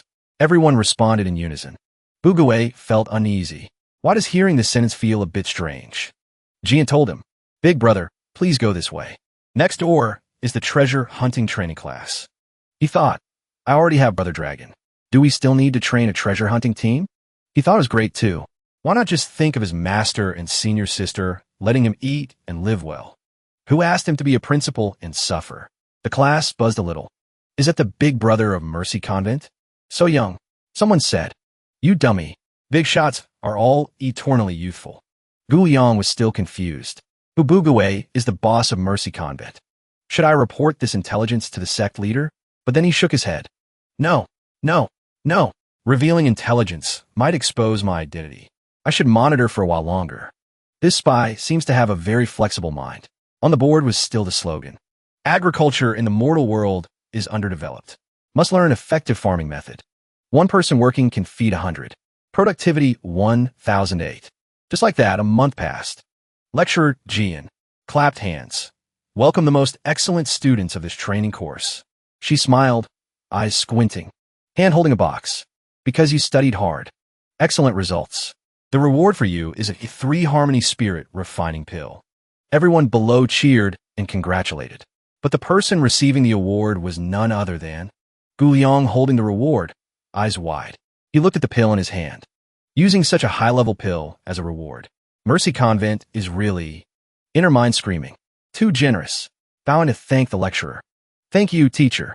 I will try my best to create blessings for the common people. Not sure if he still remembers his spy mission. But the teacher praised. Everyone must learn from Gu Yang in the future. Gu Yang smiled brightly amidst the praise and congratulations of the students. With his efforts, Gu Yang successfully gained the trust of Mercy Convent, climbing higher and higher in rewards. Working hard, very quickly achieved the title of Excellent Teacher of the Year. Therefore, the organization rewards 2 origin returning pills. Can help teacher Gu Yang form his course soon. 2 streams of tears flowed. He was moved. I will definitely try hard not to let down everyone's expectations. Said and done. Not long after, Gu Yang successfully formed his golden core. The Mercy Convent disciples praised and commended him endlessly, handing him the intermediate teacher certificate. Announcement. Teacher Gu Yang has entered the golden core realm. Promoted to intermediate teacher. Salary and benefits also doubled. Holding the certificate, he rejoiced again. Thank you, everyone. I will continue to try hard to achieve more results. The room he stayed in now. Sunlight shining shimmering. Books arranged neatly. Sitting down on the chair, looking at the achievements on the table. Sobi, these things are all my efforts. Raising his hand in determination. Next year, I will continue to try hard. Become a branch manager. Something is wrong there, mister. He stopped. I almost forgot the real purpose I came here. Continuing like this won't do. Just finished speaking, he put on a face. Shameless. Mercy Convent treats me so well. Even helped me form a golden core. Why not just continue like this? Sigh. On the summit of the black-white sect. Sect leader Lon was resting his chin on his hand, waiting wearily. It's been a year. Why hasn't that ticket-selling disciple sent any intelligence yet? Recalling that day, Lon Mingzhu still didn't know where the disciple sent to investigate Mercy Convent had gone. A rare, peaceful year. The demon sect disappeared. Cultivation sects also returned to normal life. The unusual thing was, Mercy Convent was expanding its influence with amazing speed. Court session. The emperor decreed, solemnly announced, appointing Mercy Convent as the protector national religion. Appointing the leader of Mercy Convent as the imperial grand mage. Bugue stood out in the ranks of court officials. He thought to himself, the emperor is too stingy. Just talk only. Awarding 2 pounds of spirit stones will be fine too. But the emperor thought the opposite. Emperor, I don't have much to spare either. You are a high immortal. Better skip these few pounds of spirit stones. Among the officials, some people's faces had changed color. One person thought, so that's it. The leader of Mercy Convent is you. Bugue was like a sun, shining in the main palace. Turns out those who changed color just now were spies planted in the mortal world by the 4 great sects. Black-white sect spy thought. Finally met the sect leader of Mercy Convent. Giving this portrait to the sect leader will definitely be heavily rewarded. The spy of MT Shu sect calculated. Remaining. The spy of Cloud Platform sect was jubilant. Future king, wait for me. Bugue stood in the main hall. At this moment, Bugue still didn't know danger was approaching. Finally, the portrait of Bugue was sent back as intelligence to the sects. At a tavern, the messenger held the portrait. Code phrase, I want a pot of hot soup. Through the secret signal, completed the mission handover. Finally, via flying sword, transferring the letter to send intelligence. One by one, Sect leader Lon received the intelligence. Opening the portrait, he seemed unhappy. This person is the Sect leader of Mercy Convent? Looking back, the Hubugue in the painting was indeed much more handsome. No need for cultivation. Just need to cultivate the mouth and body to create blessings. He was still confused. This person has peerless beauty. One look, and you could tell he's a big character. Must investigate his identity. Sect leader Lon still hadn't realized it was Bugue. Meanwhile, at the MT Shu sect, the portrait sent by flying sword was thrown hard onto the floor, accompanied by cursing. What? Does such beauty exist in this world? The disciples gathered to watch. Indeed, whoever drew Bugue made him look even uglier than in reality. Everyone in this sect wondered. The sect leader of Mercy Convent looks like this? Is he even human? Another side hadn't realized who it was. Third side, the sect leader is still cultivating at the Black-White sect. Let's quickly send this portrait there for the sect leader to decide. And at the Cloud Platform sect, a situation occurred. An elder asked. The new sect leader ran away. What to do? Another proposed. How about calling Xiaoyaozi back? Another one said, dissolving the sect. Then splitting the assets isn't bad either. The person bringing the news back asked, do the elders still need intelligence? The three elders now realized there was someone else, but scolded him. Intelligence my ass. Without a sect leader, we are about to go bankrupt. So the messenger left. Mouth calculating. Forget it. Better give it to the Black-White sect. Just to earn some money. Turns out he was a double agent. Linked to the Black-White sect. Sect leader Land's forehead frowned looking at the three arriving paintings. Here. At this moment, 3 portraits were sent to Lan Mingzhu at the same time. He sat with a headache thinking, why the same person but so different? Perhaps only one is real. Starting analysis, step 1. In this world, there cannot be anyone more beautiful than me. 80% chance this painting is exaggerated, pointing to the second painting. This one is drawn too ugly. Looks like the artist is an old man. Can't be used either. Only this one remains, drawn most realistically, majestic appearance. Strong body. Very clear, identifying features. Finally concluded. Correct. The boss of Mercy Convent definitely looks like this. Hesitating. Should I disguise myself to commission a mission to lure the snake out of the hole? Saying to old Xiao who was lying down, enjoying himself. I have business outside. Help me look after the Black-White sect. Figure gliding on a flying sword. Sect leader Lon thought. Although the Black-White sect is a guest. A VIP of Mercy Convent. But until now, it was always disciples coming to commission. This is the first time Lan Mingzhu personally visited Mercy Convent. But his purpose was, pointing to the painting beside him, I have a big transaction. Want to find this big brother to discuss. The receptionist, disciple happily replied, our members are very numerous. Without a name, it will be very hard to find. Seeing the situation not as he expected. Moreover, sect leader Lan complained, you all wear masks. It would be strange if it were easy to find. Thinking differently inside. If he's pretending not to know, then this guy's acting skills are truly top-notch. So he used money to crush people. Someone go announce for me. For this commission, I pay 1 million spirit stones. See that? Being debt-free means being rich naturally. He thought it was clever too. Mercy Convent is a bunch of money grubbers. I don't believe you can resist. Just as Lan Mingzhu predicted. At the cave master's place of Mercy Convent, the junior brother announced to everyone, there is a big transaction. 1 million spirit stones. On the big screen appeared. Must find this person. All brothers were united. Yes, find him. Watch me. Outside the atmosphere was heroic, while the person involved inside knew nothing. Bugue said to Jian, worthy of being a sect leader. To spend so much money just to find one person. Jian replied, what exactly did this person do to Lan Mingzhu? That he searches so frantically? Bugue took the issue far away. Who knows? Probably a love affair. Maybe stole his lover or his harem. His words made Ji and laugh crazily. Outside in the mortal world, all apostles were casting spells. Sword control, address, finding art. The busy farming season had also arrived. Also time to test the student's strength. A white sword with a purple tail looked towards a direction, clearing a path. Because the farming steps were divided. So each student only learned one type of magic. First magic. 1,000 female scattering flowers art. Selecting the most excellent students among the excellent students. Second magic. 1,000 descending sweet rain art. Therefore, every student graduating from the training class felt very energetic. Rain has fallen, but this magic only helps rain fall in one spot. This test class has many students, but the possibility of students repeating a grade cannot be ruled out. Every time like that, there were supervisors holding hose scolding. Are you peeing or what? Who told you to sleep all the time in class? Don't call yourself my student in the future. Student Tian Wang struggled. I will definitely study hard in the future. Fust Farmland. Our slogan is, plant on your land. Let others have no land to plant. Divided into many teams. Cultivation team, sowing team, irrigation team. However, farming tasks being lightened led to many people being idle. There were many mahjong tables going on. Clack. Sound of shouting. Damn it, 9 of circles again.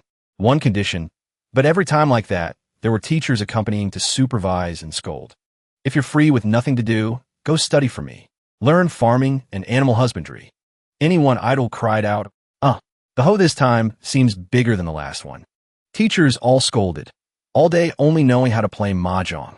Do you have any ambition? The whole group hurriedly said, Sorry, hi, immortal. We will study magic diligently.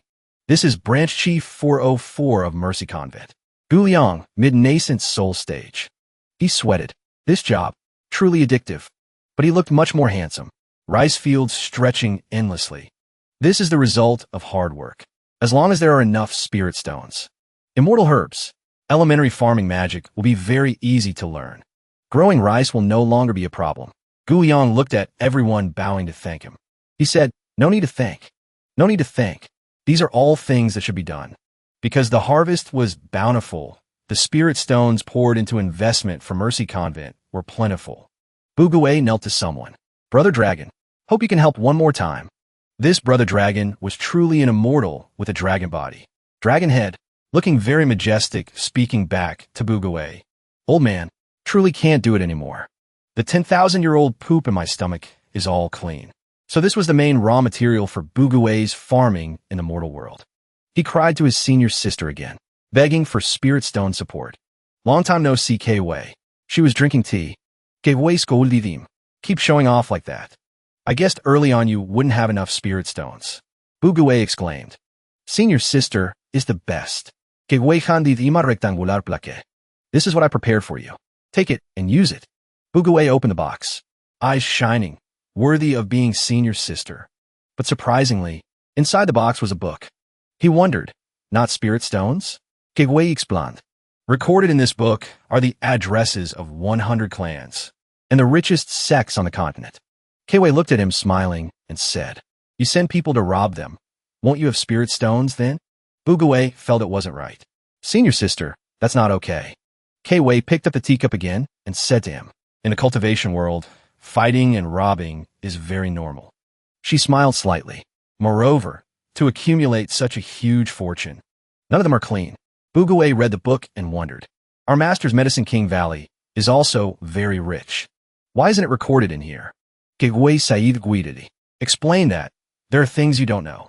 Medicine King Valley was originally in the East Continent. Later, because of debt, changed name and moved to the West Continent, but still often found by creditors. Bugue exclaimed.